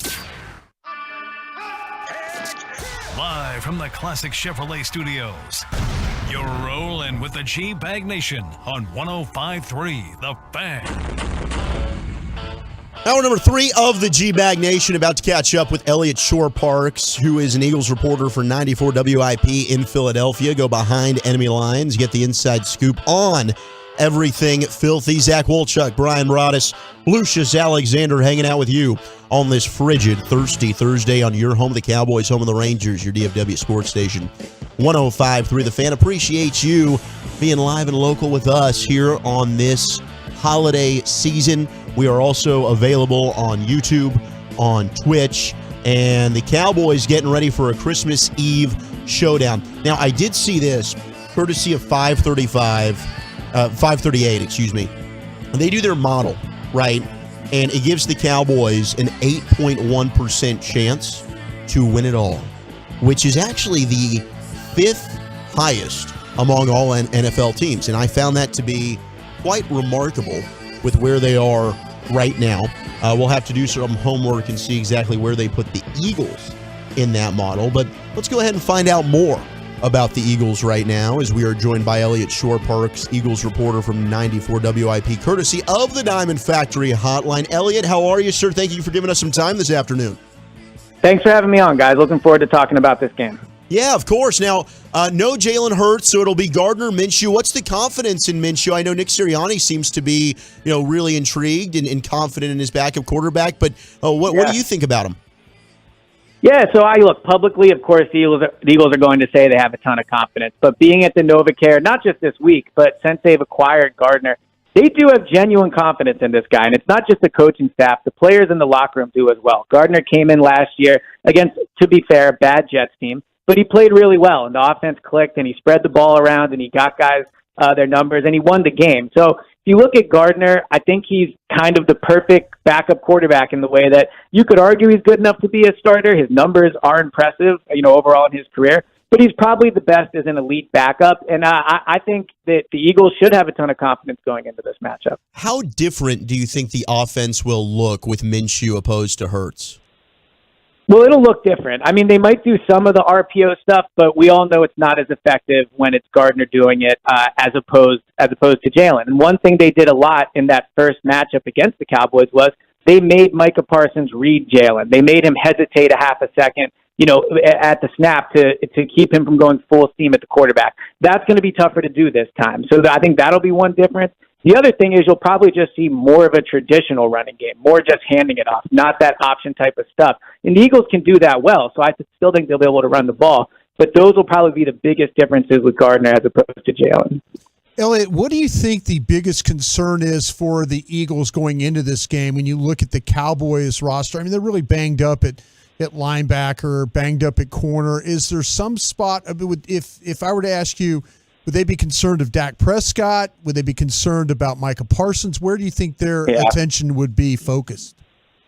Well, it's a great question because if you look traditionally, Dak has played really well against the Eagles. They've struggled against him, especially in recent memory. So the easy answer would be Dak, and I'm sure we'll talk about him a little more. But for me, it's Micah Parsons. So you're looking back to that first Eagles game, and obviously I don't have to tell you guys how dominant of a player he is. Everybody knows that. But in that first Eagles game, they were able to neutralize him a little bit until the second half when Lane Johnson came out and you saw the game record he could beat. Now, the Eagles have good tackles, but Jordan Mailata is probably not having the great season maybe his reputation gives him.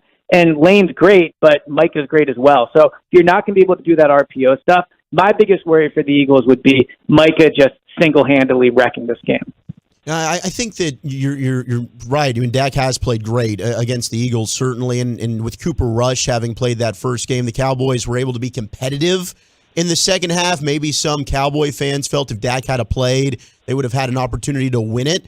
Where are you at with Dak and how he's played this year since returning from injury? Yeah. And, I mean, the interceptions certainly are a talking point for us here in Dallas right now. Yeah, and they should be. And I kind of think it's going to be a huge factor in this game. If you look at how the Eagles are great, like when they're playing their best football, and I know you could say this of any team, but the Eagles have been very good at it this year. They take care of the ball and they force turnovers. So if you're Dallas, one way to make sure that this Eagles team goes in and wins on Christmas Eve is to turn the ball over, and Dak's been doing that a ton. The Eagles are a team that creates turnovers in a lot of different ways. Their pass rushers are really good at getting in the pocket and getting their hand at the football. Hassan Reddick's good at it. Brandon Graham is good at it. Javon Hargrave is good at it. And then in the secondary, they have guys that are opportunistic. Bradbury, Slay, Maddox. They don't have Chauncey Gardner-Johnson right now, but he's been really good at it. So for the Cowboys, if you look at what Dak has been doing, I think it's 7 interceptions in 4 games. That's a major concern, especially when Gardner Minshew has 41 touchdowns to 12 interceptions in his career. So if he takes care of the ball and Dak doesn't, the Eagles are going to win the game. We had Michael Lombardi on yesterday, and he actually said if the Cowboys can block up and protect against the Eagles, beating them via the pass might be the best way to go about. Would you agree with that assessment? Because I look at that Eagles secondary and think, my gosh, they're damn good on the back end. I thought maybe running the football would be the better route to go. I would disagree. I think that this Eagles team has shown they can stop the run. Now, the last time the whole league saw the Eagles was on Monday night when the Washington Commanders ran all over them. But since then, they've shut down Jonathan Taylor, they've shut down Saquon Barkley, they've shut down Derrick Henry. They've shown that they're very good against the run. So from the Eagles' perspective, they're probably hoping the Cowboys come in and want to run the ball. It's just harder to get down the field that way. But I just think if you look at, how Dak has been great against them, it's passing it. It's taking advantage of the secondary. Now, the Eagles' secondary is very good, but I still think the Eagles probably hope the Cowboys are going to run in this game. Where do you think how do you see the matchup with Tyron Smith now playing right tackle and with Reddick? I mean, he's been outstanding in the all 22 that I've watched. Do you feel like that's a wash, or do you feel like that maybe the Eagles might have an advantage there because Tyron hasn't played the position a whole lot?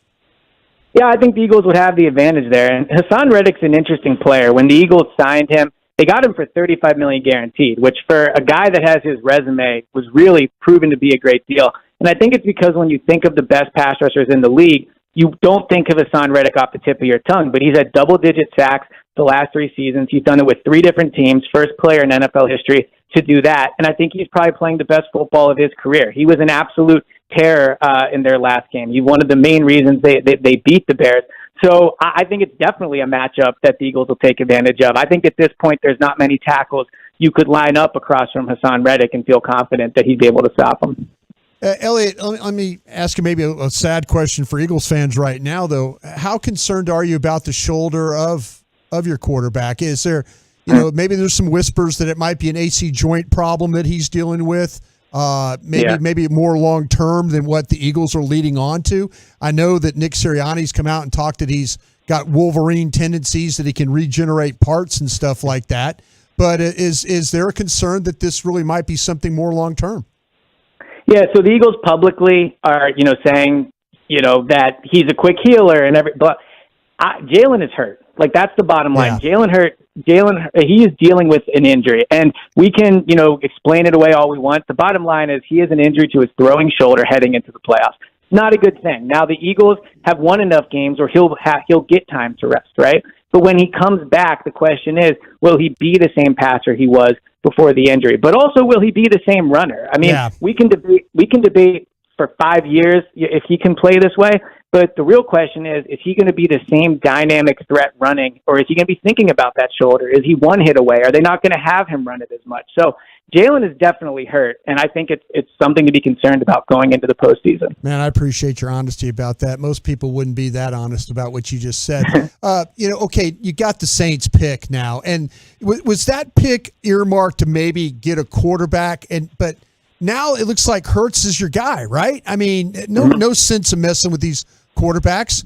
With that pick, do you see the Eagles moving that thing again? I mean, Zach and I are totally into the draft. That's why I'm asking this question already. But do you see the Eagles moving that pick again for next year's type of a thing, or do you actually feel like they're going to stand in there and make a pick? Yeah, I think with any draft question, the truth is probably we'll see who's there and we'll see what the offers are, just because Howie is so open to wheeling and dealing, and they're not in a place where they have to take a player there. But covering Howie as long as I have, I do think he will view, let's say it does finish top 10 or top 5 or whatever, he'll view that as a chance to get another cornerstone of this franchise. And there are positions where they need help. I mean, tackles, they don't have any great backup tackles at this point. Lane might only play another 2 years, so that's a position they could target. They could lose James Bradbury in free agency. That's a position they could target to start opposite Slay and eventually turn into that number one. And I think the defensive line is always a position that they'll target. Their defensive tackle position especially has a lot of free agents this offseason. So could he trade it? Absolutely he could. But I think with the positions he values and right now what it looks like could be there, I think they're more likely to draft a player.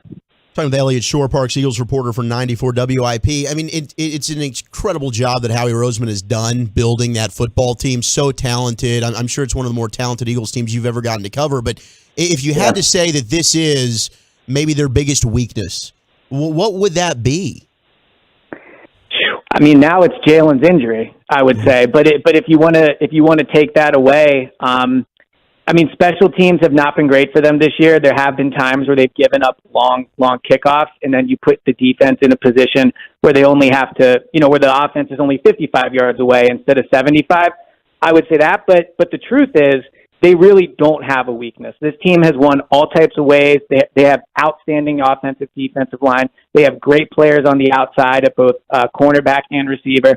And Jalen, although now injured, was probably the NFL MVP before he got hurt. So, special teams, sure, we could, pick on that, but ultimately they are a team that does not have true weakness. Elliot, how much does Nick Sirianni hate the Dallas Cowboys? Nick has embraced the rivalries of this city. Now, he's not from Philly. He didn't grow up a Cowboys hater, but sure. He's very into it. They have a wall in the NovaCare. It's the rivalry wall. And if they're playing New York, they'll put New York pitchers up there. This week they're playing the Cowboys. There is a Cowboys helmet up there. We all remember last year the Beat Dallas shirts that he wore. He's into it, and I think he knows the importance of beating them because, let's be honest, the Eagles don't really have to play this game if they don't want to. They're going to be the number one seed more than likely. So the fact that he knows the importance of beating the Dallas Cowboys on Christmas Eve speaks to the fact that he knows it's an important rivalry. Yeah, I was going to ask you, has this game kind of lost a little bit of steam with the Cowboys having lost to Jacksonville? Now you've got the Hurts injury, so he's not going to be playing. But, I mean, does it still feel like it's that important to just still be able to sweep the Cowboys for the Eagles and go ahead and make sure you secure the division in that number one seed? No, I think it has lost its luster, and it's disappointing because I thought it was shaping up to be one of the most important Eagles games I've covered, at least in the regular season, and especially between the Eagles and the Cowboys. But the fact that the Cowboys did lose to the Jaguars, the fact that also, if you look at the playoff seeding, the Cowboys are probably going to be the number 5 seed, and the Eagles are probably going to be the number 1 seed. So there's not a ton of wiggle room there. I actually think it's a game where the Eagles should not show much on offense. I don't think there's much to be gained by it, but at the end of the day, it's at Jerry's World, it's at Christmas Eve. It'll feel like a big game. It just is not the epic showdown it once looked like it was going to be. All right, so Elliot, when we had you on previously on our station, one of our other co-hosts asked you what I think might be the worst question in the history of radio. Now, if you don't remember, I just want to play this for our listeners. This was the interaction. I actually had to cut it down because he was such a schmuck, and he asked it to you about 3 different times. I just want to know, as you play this back and you hear it back, your reaction if this is indeed the worst question you've ever been asked in your career. Did you get a chance to see it firsthand? I know you're in the locker room. No, I did not. Now, okay. Is there any is there a reason why? But you heard this, right? Like this was well known pretty much the entire duration he was there, correct? Once he started winning more and more big games here in Philadelphia, the nickname definitely stuck, and it was something they would do. It would be a nickname in the locker room. Yeah. Absolutely. Now, did you get a feel for whether it was the most impressive part? Was it the girth, or was it actually the tonnage? I have no idea. I'm so sorry about that. Yeah, Elliot. we really are. We have since kicked him off the show. Yeah. He's not here today for very good reason, and that's why we wanted to ask you to come back to avoid further embarrassment. But your thoughts on that? Well, it's so funny. You didn't even get 3 words into your question, I could tell where you were going with this. I'd forgotten it was even on a Dallas station, but the second you started to discuss it, I instantly knew the question you were thinking about. And I've done a lot of interviews. So, yeah, it was certainly an awkward, fun moment, I guess. Appreciate you being a good sport. Yeah, you are such a good sport about it. Hey, let me ask you this, though. You talk about your team, and you've been really honest about your team up there. Do you feel like, though, they're going to come in here and get a victory? Because I know a lot of us are like thinking, even with the backup quarterback, this still is a really, really good team Dallas is about to play. Yeah.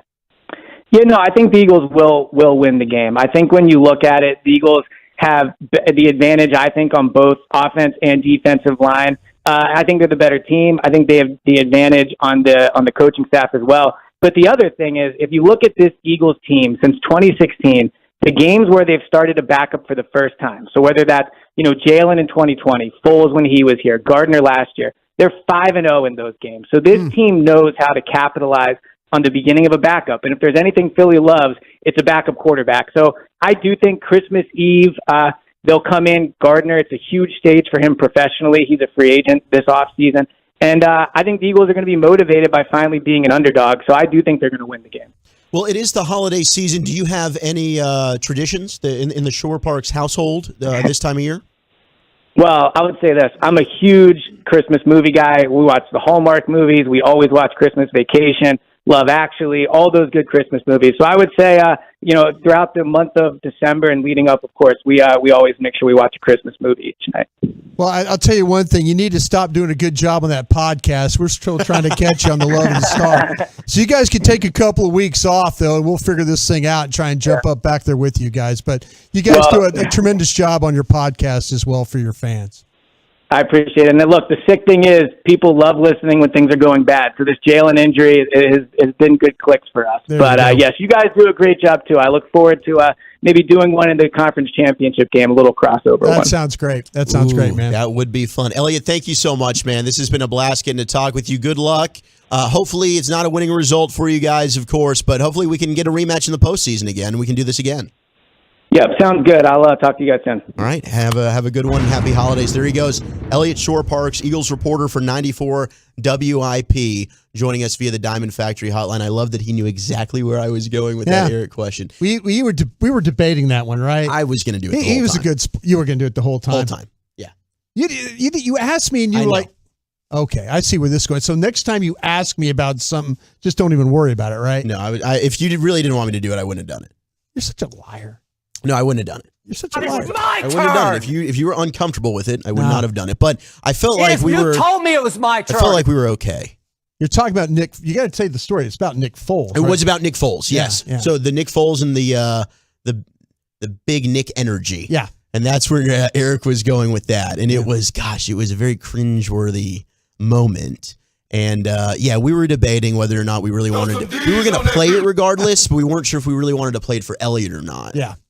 So I'm glad that we did, though. You looked at me like, I'm doing this, bro. I don't care what you say. I wanted to do it. Don't worry about it, old man. I wanted to do it. But you did. You gave me the nods. Like you were like, I was cool. You were like, let's Elliot's do it. Good, dude. You're like, let's do it. Yeah, he's confident his team's going to win.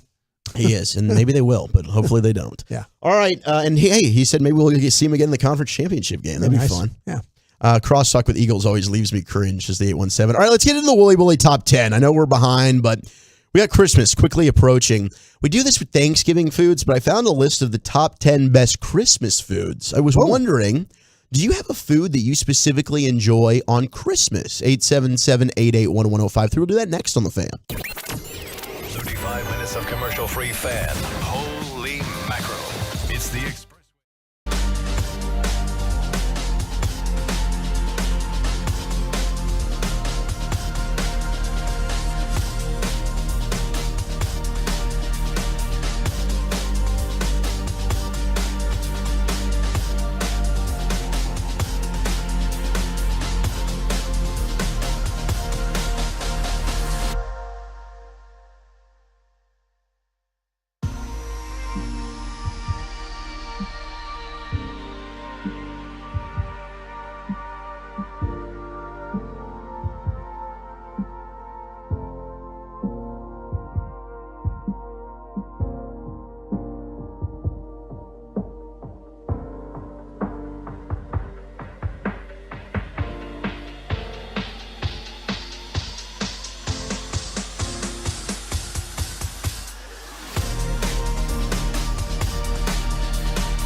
Christmas Eve tailgate begins at noon with the Specs kickoff at 3:25 on DFW's home of the Cowboys, 105.3 The Fan. It's a Thirsty Thursday, poured by Miller Lite on DFW Sports Station, 105.3 The Fan. Let's get into the Willy Willy Top 10 segment brought to you by Frankel & Frankel. There's a reason you need a special license to drive a big truck. So companies that hire drivers and put them in a big truck should be held accountable for what happens when one hurts you. Frankly, you need Frankel & Frankel. The consultation's always free. Visit truckwreck.com. We did get word that Sam Williams, Cowboys rookie defensive end, was involved in a car crash in Plano, according to police. Now, I don't think that he is harmed in this. Police say that they believe Williams was driving a black Corvette when he hit another vehicle near State Highway 121 and Preston Road as that other vehicle was turning. The driver in the vehicle hit by Williams was taken to a hospital, but Williams does not appear to be injured, according to sources. Police said that they are investigating whether the speed was a factor in the incident, and further details will be released as we get more information. I came that way today to get to the station. I usually go south on the toll. Yeah, I used to go south on the tollway, and then they had Frankfurt. I mean, for some reason, traffic was backed up on, further down the tollway. So I went across on the George Bush, went right through that area. Man, there's a lot of folks out there. Everybody's like driving and they're looking at their temperature gauge on the, they're seeing it's 19 degrees. Yeah, not paying attention. 18 degrees, and they're kind of watching the temperature drop and all that, and the wind's kind of moving. But man, there are just a lot of folks, and maybe it's because of shopping. Maybe people are out there shopping, driving around, trying to kind of get things squared up. I just think people can't drive. Ever since the pandemic has been over with and we've been back on the streets, I feel like people cannot drive. I see someone run a red light at least once a day. It's ridiculous. I'm be honest. And then they're in the fast lane and they're playing with their phone, looking down in the fast lane. Get all the way over, but they're not. And it seems like they don't care. Like every car passes them by. It seems like they don't even notice. It is the most irritating thing in the world when you get. I hate leaving the house. I promise I do. I hate leaving the house. I saw it in your body language. People can't drive, bro. It's funny though. Remember, Lucius, when we were here, you and I love my truck. When we were out here, we're driving and coming to the station, the pandemic, and nobody was on the road. Nobody. Nobody. I mean, literally, you would drive and you would just kind of like, and the air seemed like really clean. I loved it, It was fantastic. It was crazy. Eric would work at home for nosebleeds, so I would drive up for nosebleeds. That was beautiful. Ghost Town DJs, that was man. fantastic. Yeah. Oh. It was, nobody was in the building and nobody was on the road. Just us. And we were coming to work every day, and it was kind of like, man, this is kind of cool. All right, let's slide into the Willy Billy Top 10, shall we? Yeah. You watch these guys cooking these pits, dude. They're like digging pits and cooking it's really stuff. Neat. Like, unbelievable. And you get the internal heat. Yeah. The pigs. That's how they do the pigs. Yeah, man. They're doing, you do it in the ground, we're bro. Watching we got the cooking channel on because we got no football on right now. So we're watching the cooking channel. This might be a new thing for us. Man and Fire and Food. We should do this every day. This is kind of amazing. I mean, it's not great when you're dieting, but I don't really care. I tell you, they're doing some great things right now. It's really neat. All right, so what are your Christmas or holiday traditions food-wise? I got the top 10 Christmas foods. We do this for Thanksgiving, but I wondered, for Christmas, what do you do? And there's some foods that make the list that are the same from Thanksgiving. Some are different. You guys have anything specific on Christmas, food-wise? Christmas ham. It used to be a Christmas ham. Spiral cut one, Lucius? Yeah. With honey baked? The big chunky honey baked ham. Yeah. Tamales. I want the tamales from your grandmother or your auntie who sell them out of the house. I don't want them from the store. I want somebody putting them love into it. That's hustling up some Christmas money. Yeah. And neck bones and black-eyed peas, like I said yesterday, bro. I eat a lot of pork around this time, and none during the rest of the year. That's my black-eyed peas and that ham. That's good luck for New Year's Eve. Dude, was that homemade rice that you brought in? Yeah, I finally figured it out. Dude, it smelled. Did you do it? Did you do it in the cooker? Yeah, I did it in the cooker. There you go. Yeah. The first one was a little too hard, but the second one's had enough softness. You get that timer. When that timer goes off, man, you got to stir that thing quick. Yeah. Stir it. Smell good. Thanks. Jasmine rice is good. The Broaduses this year will be doing a Mexican Christmas. We got Lucius's pork tamales. We've got homemade enchiladas. I'm making the green sauce I learned how to from Javier's. This restaurant here in town. Yeah. They make if you've ever been to Javier's, text in, great green sauce. And I got the recipe for how to make it. I've got this thing figured out. It's a warm green sauce that you put on stuff. Just slather it on everything. But yeah, we're about. I'll tell you the one thing I want to do, and it's something. The standing rib roast or the the beef Wellington was another one that I was trying to think about. I'm like, man, I need to make one of these one day. But man, you could do some fun things with cooking during the holidays for sure. The spiral cut ham thing that's put that on that smoker. That thing's awesome as well. Now, we got the 817. We're making tamales at my house in Fort Worth. Y'all want any? Let me know. Send some to Lucius. I think we probably do. The station. We'll give buy that address. The cooler, bro. Yeah. 469 said barbecued spaghetti. Sounds interesting. Bassick was making spaghetti today. He's telling me how he's doing the homemade meatballs. He was we were kind of going back and forth on the. I seen taco spaghetti the other day on the timeline. I'll tell you what, man, that sounds good too. A lot of love for lasagna. Yeah. Why not? And I was just talking to Broadus about that during the break. Like, lasagna sounds fantastic, but I think that there's a lot of versatility there with the lasagna. You can do a lot of things. Tell you what, man, with as cold as it is right now and cold on the, for that day, anything that we were doing those meals at home, those make you feel good meals, and I think lasagna was like top 3 or 4 on that list of, comfort food. It was. Yeah. So, yeah, you're right. The versatility of it. And that's another one that takes a little love to make. It does. Absolutely. The layers. Yeah. Ooh, 405 got 2 racks of beef ribs going. That sounds fantastic. That sounds good, yeah. Now, number 10 on the top 10 Christmas foods, fruitcake. I know that is popular this time of year. It's a good Jimmy Buffett song from the 70s. I've never been a fruitcake kind of person. I like the one that has like the liquor in it. Okay. Is that brandy? Yes. Yeah. Is it brandy that's in there? Yeah. I could get in on that. I'll tell you what, though. It used to be back in the day that somebody gave you those as a gift. You'd kind of give them the side eye. Yeah. Like, well, you're not really giving much thought. Because this is third year going around. Yeah, exactly. It's your turn now. It's like, here, you take this doorstop. Who really wants the fruitcake? Nobody. Number 9 is the candy canes, which, of course. We talked about that, the hard candies. Yeah. Number 8, eggnog. Oh. Drop something in it, man. You got my attention. Yeah, so a month. I've lost this liquor in my house. Yeah. Remember, I hid the liquor from the people in my house because it's good premium liquor, and I wanted it for my eggnog, and I still can't find the liquor. I'm going to have to break down and be like, yo, can you help me find the alcohol that I hid from you? Oh, geez. Do you think Still haven't found it. Do you think they found it and just not telling you? Yeah, that'd be a real good one. What if they found it, now they've hid it from you? Yeah, and they're waiting for you to say something. What, I earned it if that's the case. I definitely earned it because I hid it and I can't find it. There's something about the dolled up eggnog and a Bloody Mary is another one. You got those recipes. I would do a lot to get one of those recipes. It would be good. I love to try all those kinds of drinks like that. If you kind of doll them up a little bit.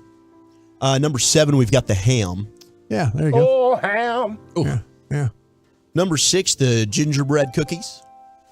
We kind of determined that was maybe a little overrated. Damn. Yeah. Didn't we? You think so? I think Dawson said that. Oh, that's right. I was flaming hot when he said it, but I had to mind my business. I actually have grown to like the I saw gingerbread Lucius cookies. kind of stand up and grab the desk as he was. I like them.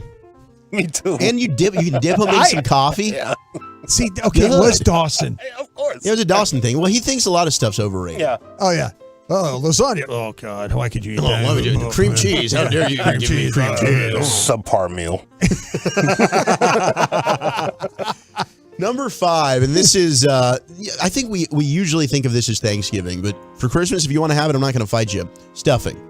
Oh, at any given time. Yeah. Yeah, stuffing is versatile, too. Using a Mike Leach line, a little versatile. I love it. Yeah, if you make it kind of earthy, with herbs and stuff, I think it's all right. Number 4 happens to be roast beef. That's what I'm talking about, the beef Wellington, standing rib roast, all those things, man. You got to do it the right way. Get that internal temperature. Yeah, get it working. All good. 3 is apple cider. Oh, yeah. That sounds amazing. Is right that with now. the cinnamon stick thing? Yeah. Okay. Mm-hmm. If somebody gives me that, I'm kind of like thanking them, but I'm taking my time drinking it. Yeah, you got to put a little brandy or something in there. Okay, there you go. Now there we go. Yeah, you got to adult that beverage up, and you be like, oh, hey, can I get another apple cider there? Yeah, there you go. Absolutely. If you just kind of hand it to me and think, oh, hey, this is going to work, I'm thinking, okay, just drinking some hot apple juice here. I can do that. Number 2, maybe kind of generic, and I think could be good like any day, but mashed potatoes.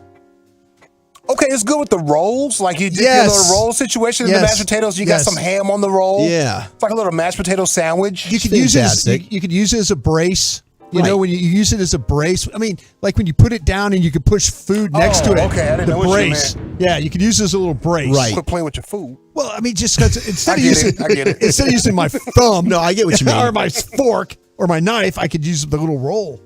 And number one, the best Christmas food, It's like food glue. holiday sugar cookies. Oh, sugar cookies and coquito. Yeah. Didn't I think Mike said he made some homemade ones, brought them today. He said Hagee ate them all. That's nuts. I mean, like, look, if they're good, it's hard to say no to some good sugar cookies. Did he man. bring them up for us to have one? Probably I think not. Hagee just like snarfed them down. Look, Hagee's got an appetite. That's my guy. The weirdest appetite of all time, though, because he doesn't like most foods. He's got a weird palate. Oh, that's You know true. what I'm saying? He Like, does kind of have the palate of a If I 5-year-old. want to if I'm gonna become a big dude, I want to earn it, bro. Yeah. I want to earn it. Tell you all the good food spots out here for you to lick.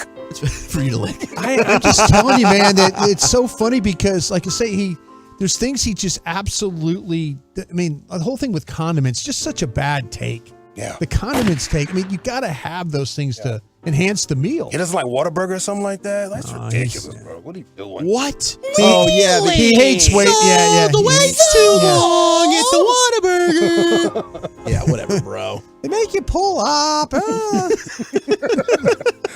Love you, Hagee. Yeah, We love you, brother. We do love you. We say that with love. No, we really do. Happy holidays. Imitation is the what is it? The biggest form of flattery or something. I something butchered like the that. hell out of that. Yeah. All right, coming up on the other side, let's do around the NFL. G-Bag style. A reporter apologizes, and a former first rounder wants to play in the bleeping NBA.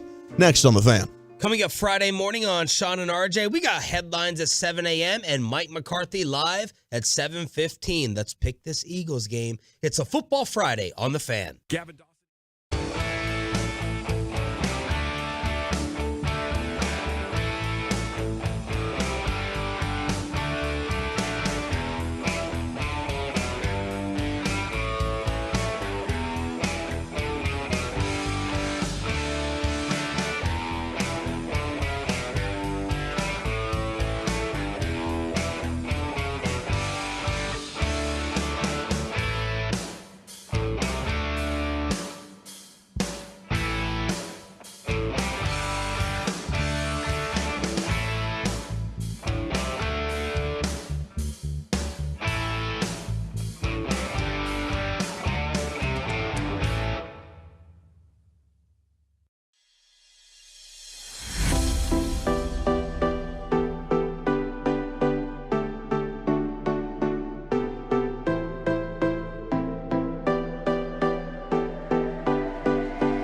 care of your project or special event, no matter the size, from start to finish. Buyers Barricades, the Texas authority in barricade rental. BuyersBarricades.com. Hey, look, finally a website that won't give your PC a virus. Check out 1053thefan.com and browse safely. DFW Sports Station is 1053 The Fan. At Classic Chevrolet in Grapevine, it is an all-out sprint to finish number one in the country. Custom order your vehicle online and lock in today's pricing. Because of number one, they'll get it to you faster. Find new roads at Classic Chevrolet, y'all. Thank you very much, Lucius. We have a ticket giveaway coming up in the 5 o'clock hour, courtesy of AT&T 5G, fast, reliable, secure. So make sure you hang out for that 5 o'clock hour as we give away Cowboys tickets to see them play Philadelphia on Saturday, Christmas Eve. That will be during the 5 o'clock hour to caller number 10. They're great tickets, lower level, in the 100 section. So really happy that we'll be able to give those away to some Tolos. But right now, let's go ahead and go all the way around the NFL. Let's go around the NFL, G-Bag style, on 105.3 The Fan.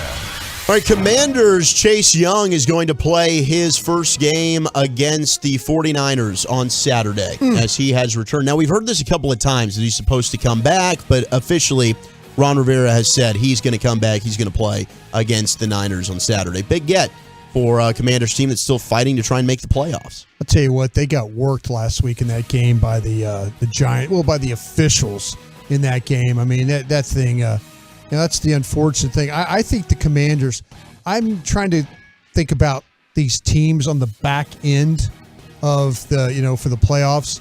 What's the one team that could potentially win a game and then go to Philadelphia and win another game, that kind of thing? You're always thinking about maybe the Commanders could be that team that could go beat, maybe they go beat Minnesota or somebody like that, or San Francisco, and then they find a way to go to Philadelphia because the lower seed gets to go, getting the number one seed overall. You get the lower seed, and I'm always thinking about those teams on the back end. They can maybe go and knock somebody off. We always have those upsets. Yeah. On that wild card weekend, and then in the divisional round. Never know. You never know. Pandemonium. I could say, I'm just trying to think of, you always think about the path. What's the best path for the Cowboys? If you can't win the division, the best path is now to find a way to go and play one of those NFC South teams, win that, and then go somewhere else and maybe get a victory and knock somebody else out.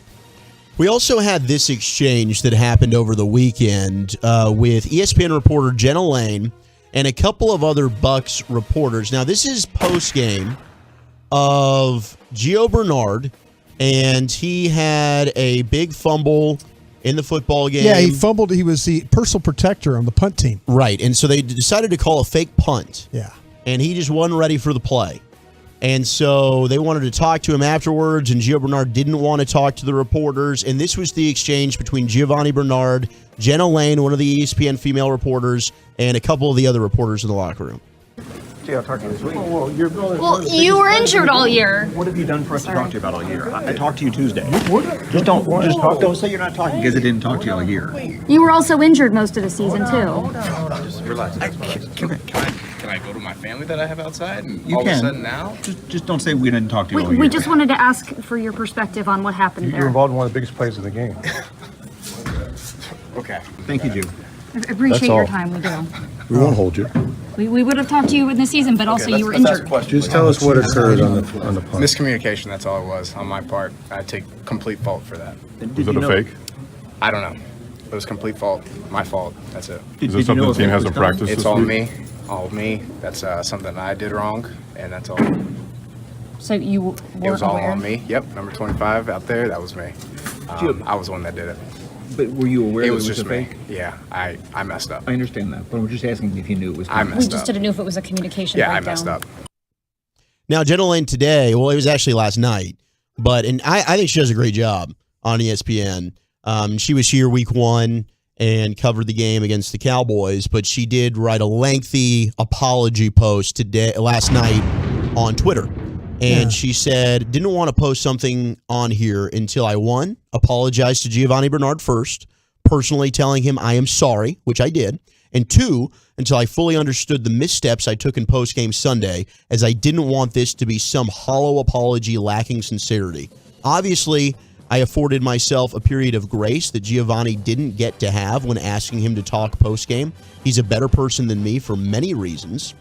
The first misstep was posting a video of our interaction with Giovanni. Yeah. My intention wasn't to make it some gotcha moment, but to illustrate how tense things can get in the locker room when a team isn't meeting expectations. In full transparency, I now see that there was no benefit to doing it. It captured him in a vulnerable moment. The optics of it are all wrong, and it didn't tell the whole story. She didn't say, "What have you done for us to talk to you all year?" She didn't say. She didn't really apologize for. Not at all. For her doing. Yeah. It was a bad moment, bad look. Probably shouldn't have tweeted that out, but she never said, "Hey, man, I was doing too much." Surprised they are allowed video in the locker room. I understand, cameras and stuff like that, but to post, usually some teams have rules about posting videos from your phone and things like that. So anyway, but yeah, listen, that needs to be handled better. And I actually feel like there was a Bucks PR person that was right there kind of trying to handle the situation. And then, and then he said, okay, well, let's talk. And they did. But, the questions that they asked him, I think are reasonable. It was a big play in the game. They also had 4 turnovers, I think, in the third quarter alone. So that was one of the big, there's a lot of other things to get into. But, if they're pointing the blame for this, that one right there, man, that seems like, and they don't want to talk about it. Was it a trick play?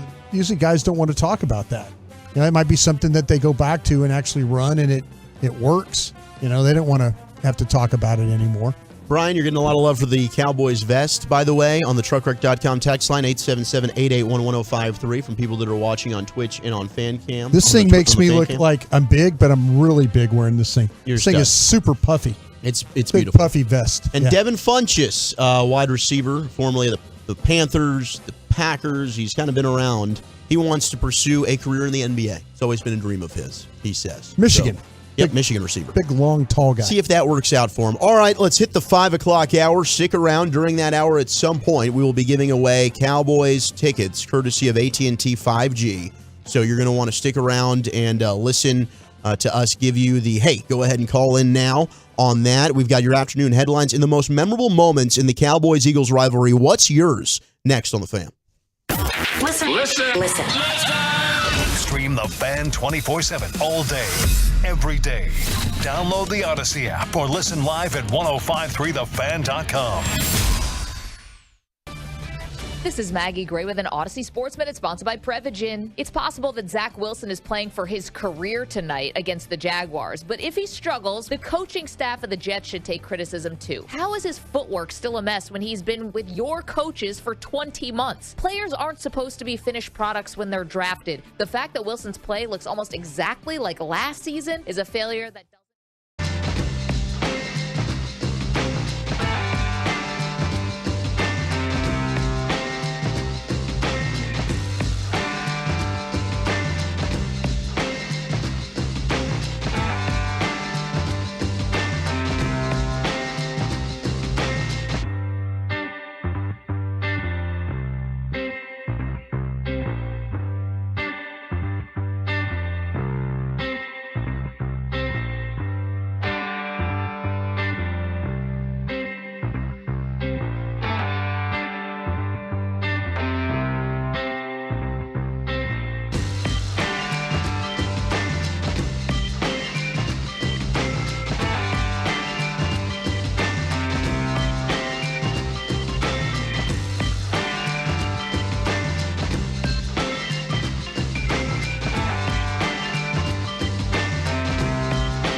Hour number 4 of the G-Bag Nation. We're going to hit you with your headlines, but what is your favorite moment of the Cowboys-Eagles rivalry? We're going to take a trip down memory lane, but my goodness, what a crazy day it's been here in North Texas with the weather situation, and it's causing sun's out quite the traffic. Yeah, the sun is peeking out. It's still freezing out there. We did have snow earlier today. But if you notice, you're laughing. I know, Brian, not everybody's built for this like you, man, okay? Snow. But what we did have earlier today, and this is no laughing matter, I-30 eastbound near downtown Dallas was closed for 8 hours today, and it's now reopened. So if you're driving around out there and you're like, oh, my gosh, I needed to know this, we did have a fatal crash this morning. Oh, sorry about that. That left one person dead and 2 hospitalized. It occurred at 7 a.m. this morning, according to the Dallas County Sheriff. But that was on I-30 eastbound near I-45, just south of downtown Dallas, which created quite the traffic jam. It reopened at just before 4 o'clock. So now traffic is starting to get a little bit more back to normal. Yeah. But let us know if you're driving about out there. We'll try and help update the Tolos. We appreciate you hanging out with us on this Thirsty Thursday as we're live and local with you here for the holidays, getting you set for Cowboys Eagles on Christmas Eve. I hope you're staying warm out there. Zach Wolchuk, Brian Broaddus, Lucius Alexander with you. Gavin Dawson on vacation. Eric Chiafalo back tomorrow. He's hanging out with the family and his new baby girl today. We do have news. The Cowboys injury report. It is Trayvon Diggs listed as questionable, Micah Parsons listed as questionable, and Jake Ferguson, the tight end. But all 3 should be able to play. Should be. Is what our feeling is. We'll get the final thing tomorrow, but been talking to some folks. They're trending the right way, put it that way. And then Leighton Vander Esch is out, which we knew. We're feeling that Jalen Hurts would be out, but it is official. He will not be playing. So it is Gardner Minshew that is getting the start for Filthy on Saturday against the Cowboys for the Eagles. And we talked with Elliot Shorr-Parks. You can hit that Odyssey Rewind, and we will podcast that for you, who is an Eagles reporter for 94 WIP. And he said, look, they got a lot of faith, a lot of trust and confidence in Gardner Minshew. Certainly will be a different offensive game plan. You won't have the running ability of a Jalen Hurts. It'll probably be more of a traditional running offense, not the RPO, not the read option style, but they feel good about Gardner Minshew coming in and playing quarterback. Listen, there's nothing wrong with Gardner Minshew playing. And if you're the Cowboys, you have to be a little bit, nervous about guys like Davis Mills and guys like Driscoll, having some success the other day. I mean, I kind of feel like, and I'm a big Davis Mills fan, but Gardner Minshew's a better player. And, and it's funny, there's Mike Lombardi came on yesterday, was talking about he couldn't understand why teams really weren't interested in bringing him in. But, the offense will look different. It will be a little bit more traditional, a little bit more handoff, maybe some stuff underneath center. You might see some of the RPO stuff. He's capable of doing that. If you remember him and Mike Leach there at Washington State, and threw the ball a ton. He's capable of doing that. He's super accurate throwing the ball. Yeah, this is not going to be very easy for the Cowboys to have to deal with. Going to have to play with some discipline. Far more discipline than they have been playing. I think if you look at Jalen Hurts playing, it would have been, if you could get fooled by him, and that goes back to the discipline part. But Gardner Minshew I think it's a pretty damn good quarterback, and I think this will be a tough. Test for the Cowboys. The other bit of news that we got today was Cowboys defensive end Sam Williams was taken to the hospital today after his car was hit in Plano this afternoon. Police say that the crash happened around 2:15 on Preston Road at Town Square Drive, just south of the Sam Rayburn Tollway. A black Infiniti heading northbound was trying to make a left turn, hit Williams' black Corvette, which was headed southbound, and both drivers were taken to the hospital with minor injuries, mainly as a precaution. Police and firefighters worked to clear debris from the street, which was blocked for a time. Police don't know yet if the driver of the Infiniti will be ticketed.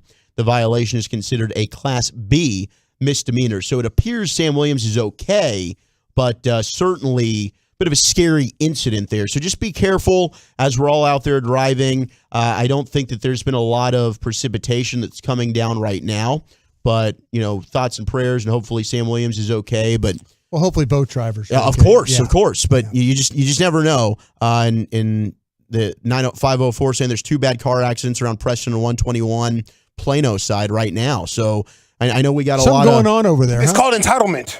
Got a lot of stuff happening. It's a whole lot of entitlement on this road. Everybody thinks the road belongs to them. You know what? Like you should let a car over so you guys do the zipper thing, and it makes it easy for traffic. Yeah. People won't do that. They will. They'll fight for that little piece of area so you won't get over. Amen. Yeah. Get the entitlement out your system. Jerry Jones. I'm sorry, man. I'm sorry. No, you're not wrong. No, because this is happy times. Yep, you're 100% I'm right. happy. Jerry Jones is going to be on. I'm not happy about the traffic either. It took me a lot longer to get here today than it normally does. It's getting pretty backed up here on 75, right behind our studios. We got Jerry Jones will be on tomorrow morning at 9:20 with Sean Sharif, and I think Sean is going to ask Jerry about his dislike for Mike Bassick. So make sure you tune in to Sean and RJ along with Bobby Belt tomorrow morning. Bobby's apparently given us the stiff arm, by the way. He doesn't like us. He's not going to join us for his 5:30. But he is going to do the Love of the Star podcast with me tonight. Well, damn right he should, because that podcast is the best. Well, we're trying to take over the Bird Turds podcast. Yeah, they do a good job up there. They do, but it's enough love and affection for them, okay? I'm getting sick of it. Yeah. No more. Sports hate. Bleep them. By the way, Cowboys kick returner and punt returner Cavante Turpin. If you missed that, he is one of the Cowboys' 7 Pro Bowlers. Apparently, Jerry Jones called him to tell him that he made the Pro Bowl. You think he was getting cut? Yes. So Jerry mentions that he dropped the punt against Houston at the beginning of the phone call, and Turpin thought Jones was calling him to say that he was getting cut. That's from our buddy John Machota of The Athletic. How amazing is that? That would be, I tell you what, that would be funny, because if you seen what the Commanders were doing with Ron Rivera, they did a really nice job of kind of. But you would think with Turpin, you bring him in, all the talk about Odell Beckham and maybe needing spots and stuff like that, and who would have to go. They messed up punt. Yeah, I mean that would be. I mean, all of a sudden. Yeah. So Jerry, I thought probably played that one. That was probably pretty funny. Really good. Not for Turpin, but afterwards he probably was like, okay. Really fun. I mean, Turpin might run one back now. Maybe it might be. I almost lost my job. Yeah, better go get it. Show these boys what I got. Hey, that'd be the difference maker in the game potentially. The NFL Sunday Ticket. We talked about this yesterday, but it's official. It is headed to YouTube beginning next season.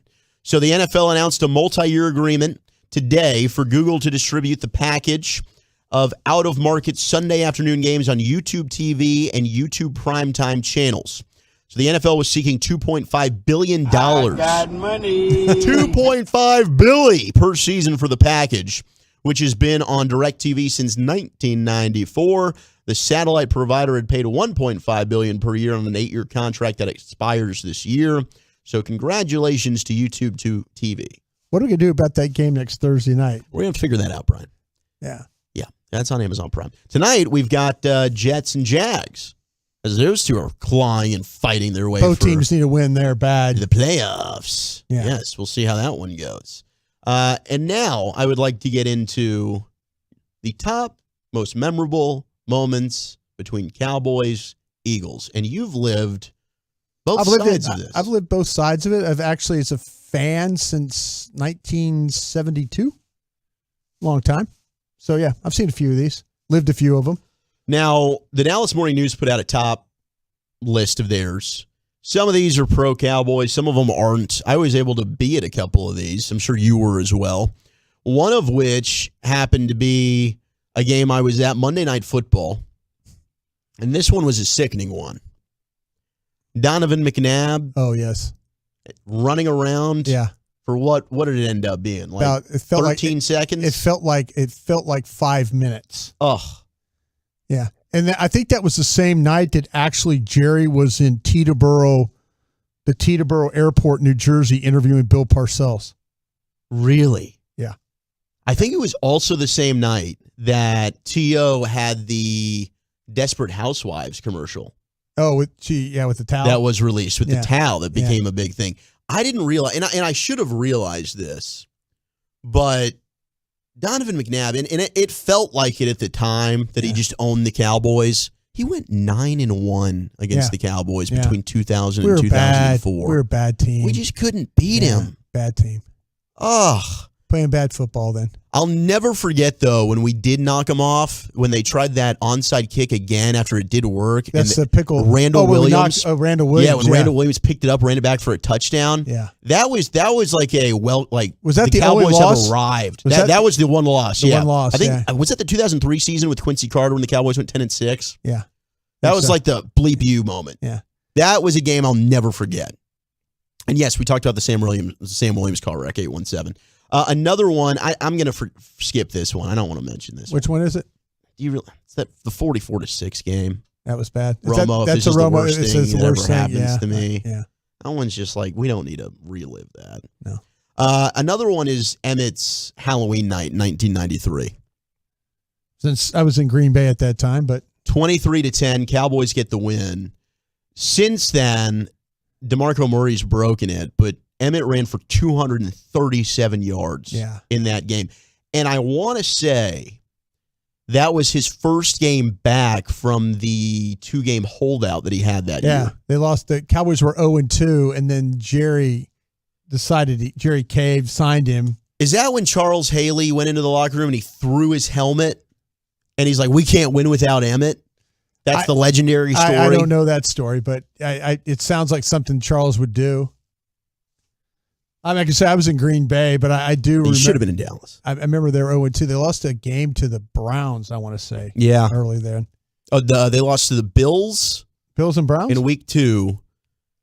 Did they lose to the Browns? Oh, maybe not. I was thinking another game where they lost to the Browns, and Bill Belichick was coach, and Nick Saban was the defensive coordinator. Went on a goal line stand. That's crazy. Yeah. Another one is the Barry Switzer 4th down fail. That's load left? Yeah. That's it, yeah, back to back. And I've talked about this before, but that's the Dion comment when he's like, it wasn't 4th and a foot, it was 4th and a ding-a-ling. I'll never forget that. It's such a great line. Eagles fans cheering Michael Irvin. I brought this earlier. That was the end of the Dallas Cowboys as we knew it in 1999. That was my first year with the team. Irvin driven headfirst into the turf there. That was it. We were done. At that point in time, it was over. There's the damn pickle juice game. You were a part of that one. I was part of it on the Cowboys, one of the hottest games I ever remember. I just remember walking outside, and I had on a coat and tie. Well, I had on a tie. My shirt was just drenched. It was like 140 on the field. It was crazy how hot it was. And that was and then Joey Gallo gets hurt. Yes. And that was it. Joey Galloway, yeah. Did you drink the pickle juice? No, the Philadelphia Eagles did. Okay. Did they get the runs? I'll have to ask. I'll have to ask Andy Reid about that. Real question. I'll have to ask Andy about that. Does that happen? I mean, I've had the pickle juice to hydrate you, and then, boy, it definitely... it cleans you out. It cleans you on out. Yeah. Ooh. I'll be right back, Doesn't cucumbers do that for you when you eat all those for your soda plan? Yeah, it does kind of make me gassy. There you go. Same thing. Yeah, you're right. Yeah. We got a lot of love for the Jason Witten running without the helmet. Yes. That was pretty badass. Changed the rule. Yeah, no question. That was an epic moment in the Cowboys-Eagles rivalry. We also have the Bounty Bowls. I do remember those. 1 and 2. I do. And then how about this moment? Drew Pearson. It's the NFL draft. Oh, the draft. And he trolls Philly. This is all, and this isn't a game, but this is a moment. And I know you had the comeback. Philly that comeback, bro. But the Phillies comeback was with their kicker. Didn't they send their kicker? They did. David Akers. He can bleep off. Yeah, the Dak comeback's Sunday epic. night game. That was a beautiful game. Yeah. Is that overtime? Overtime. Yeah. Dak, Philly never got the ball. No. That was Dak just saying, we're going and we're winning this thing. And he changed. Amari Cooper, right? Yeah, to Amari Cooper. It was amazing, those two. But here's Drew Pearson trolling Filthy. Drew Pearson.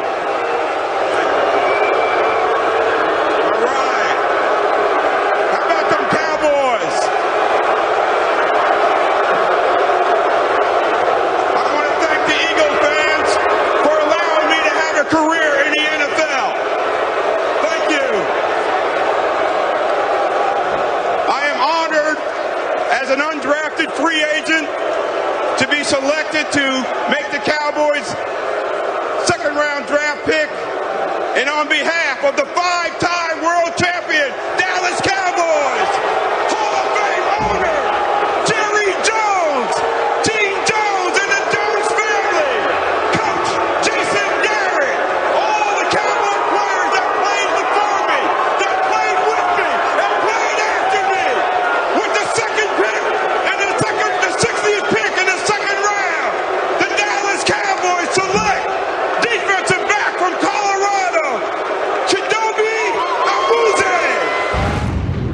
epic. That was great. Absolute epicness in the 405F Philly. And yes, the Roy Williams pick six on Donovan McNabb's Sunday Night Football. Yeah. That was a game the Cowboys had no business winning. They found a way to win that one. That is an awesome memory. So just a trip down memory lane, some of your favorite Cowboys. A lot of great games there. Absolutely. Yeah. There was a time, though, in the 70s, though, the Cowboys would maul these guys twice a year. Let's get that back. Yeah. Let's get a win on Christmas Eve. Speaking of that, make sure you're locked in. The Expressway, we're going to be giving away awesome tickets, Cowboys, Eagles, plus a parking pass 100 level. You got to be tuned in to find out, as we will do that during the Expressway. We got LA Live, plus the Rangers have a new minor league pitching coach, and redrafting the top 15 picks of the 2021 NFL Draft. How does this impact the Cowboys next? He brings the energy to your hump day morning. Almost ran off the road I was driving. The Hall of Fame playmaker, Michael Irvin, joins Sean and RJ Wednesday mornings at 8:40, right here on The Fan and on the Odyssey app. If you're looking for a unique gift this holiday season, check out Rosetta Stone. It's the award-winning app that's helped millions of people around the world learn to speak new languages with confidence. A lifetime unlimited subscription provides forever access to all 25 of Rosetta Stone's languages, from Spanish and Chinese to German and Tagalog.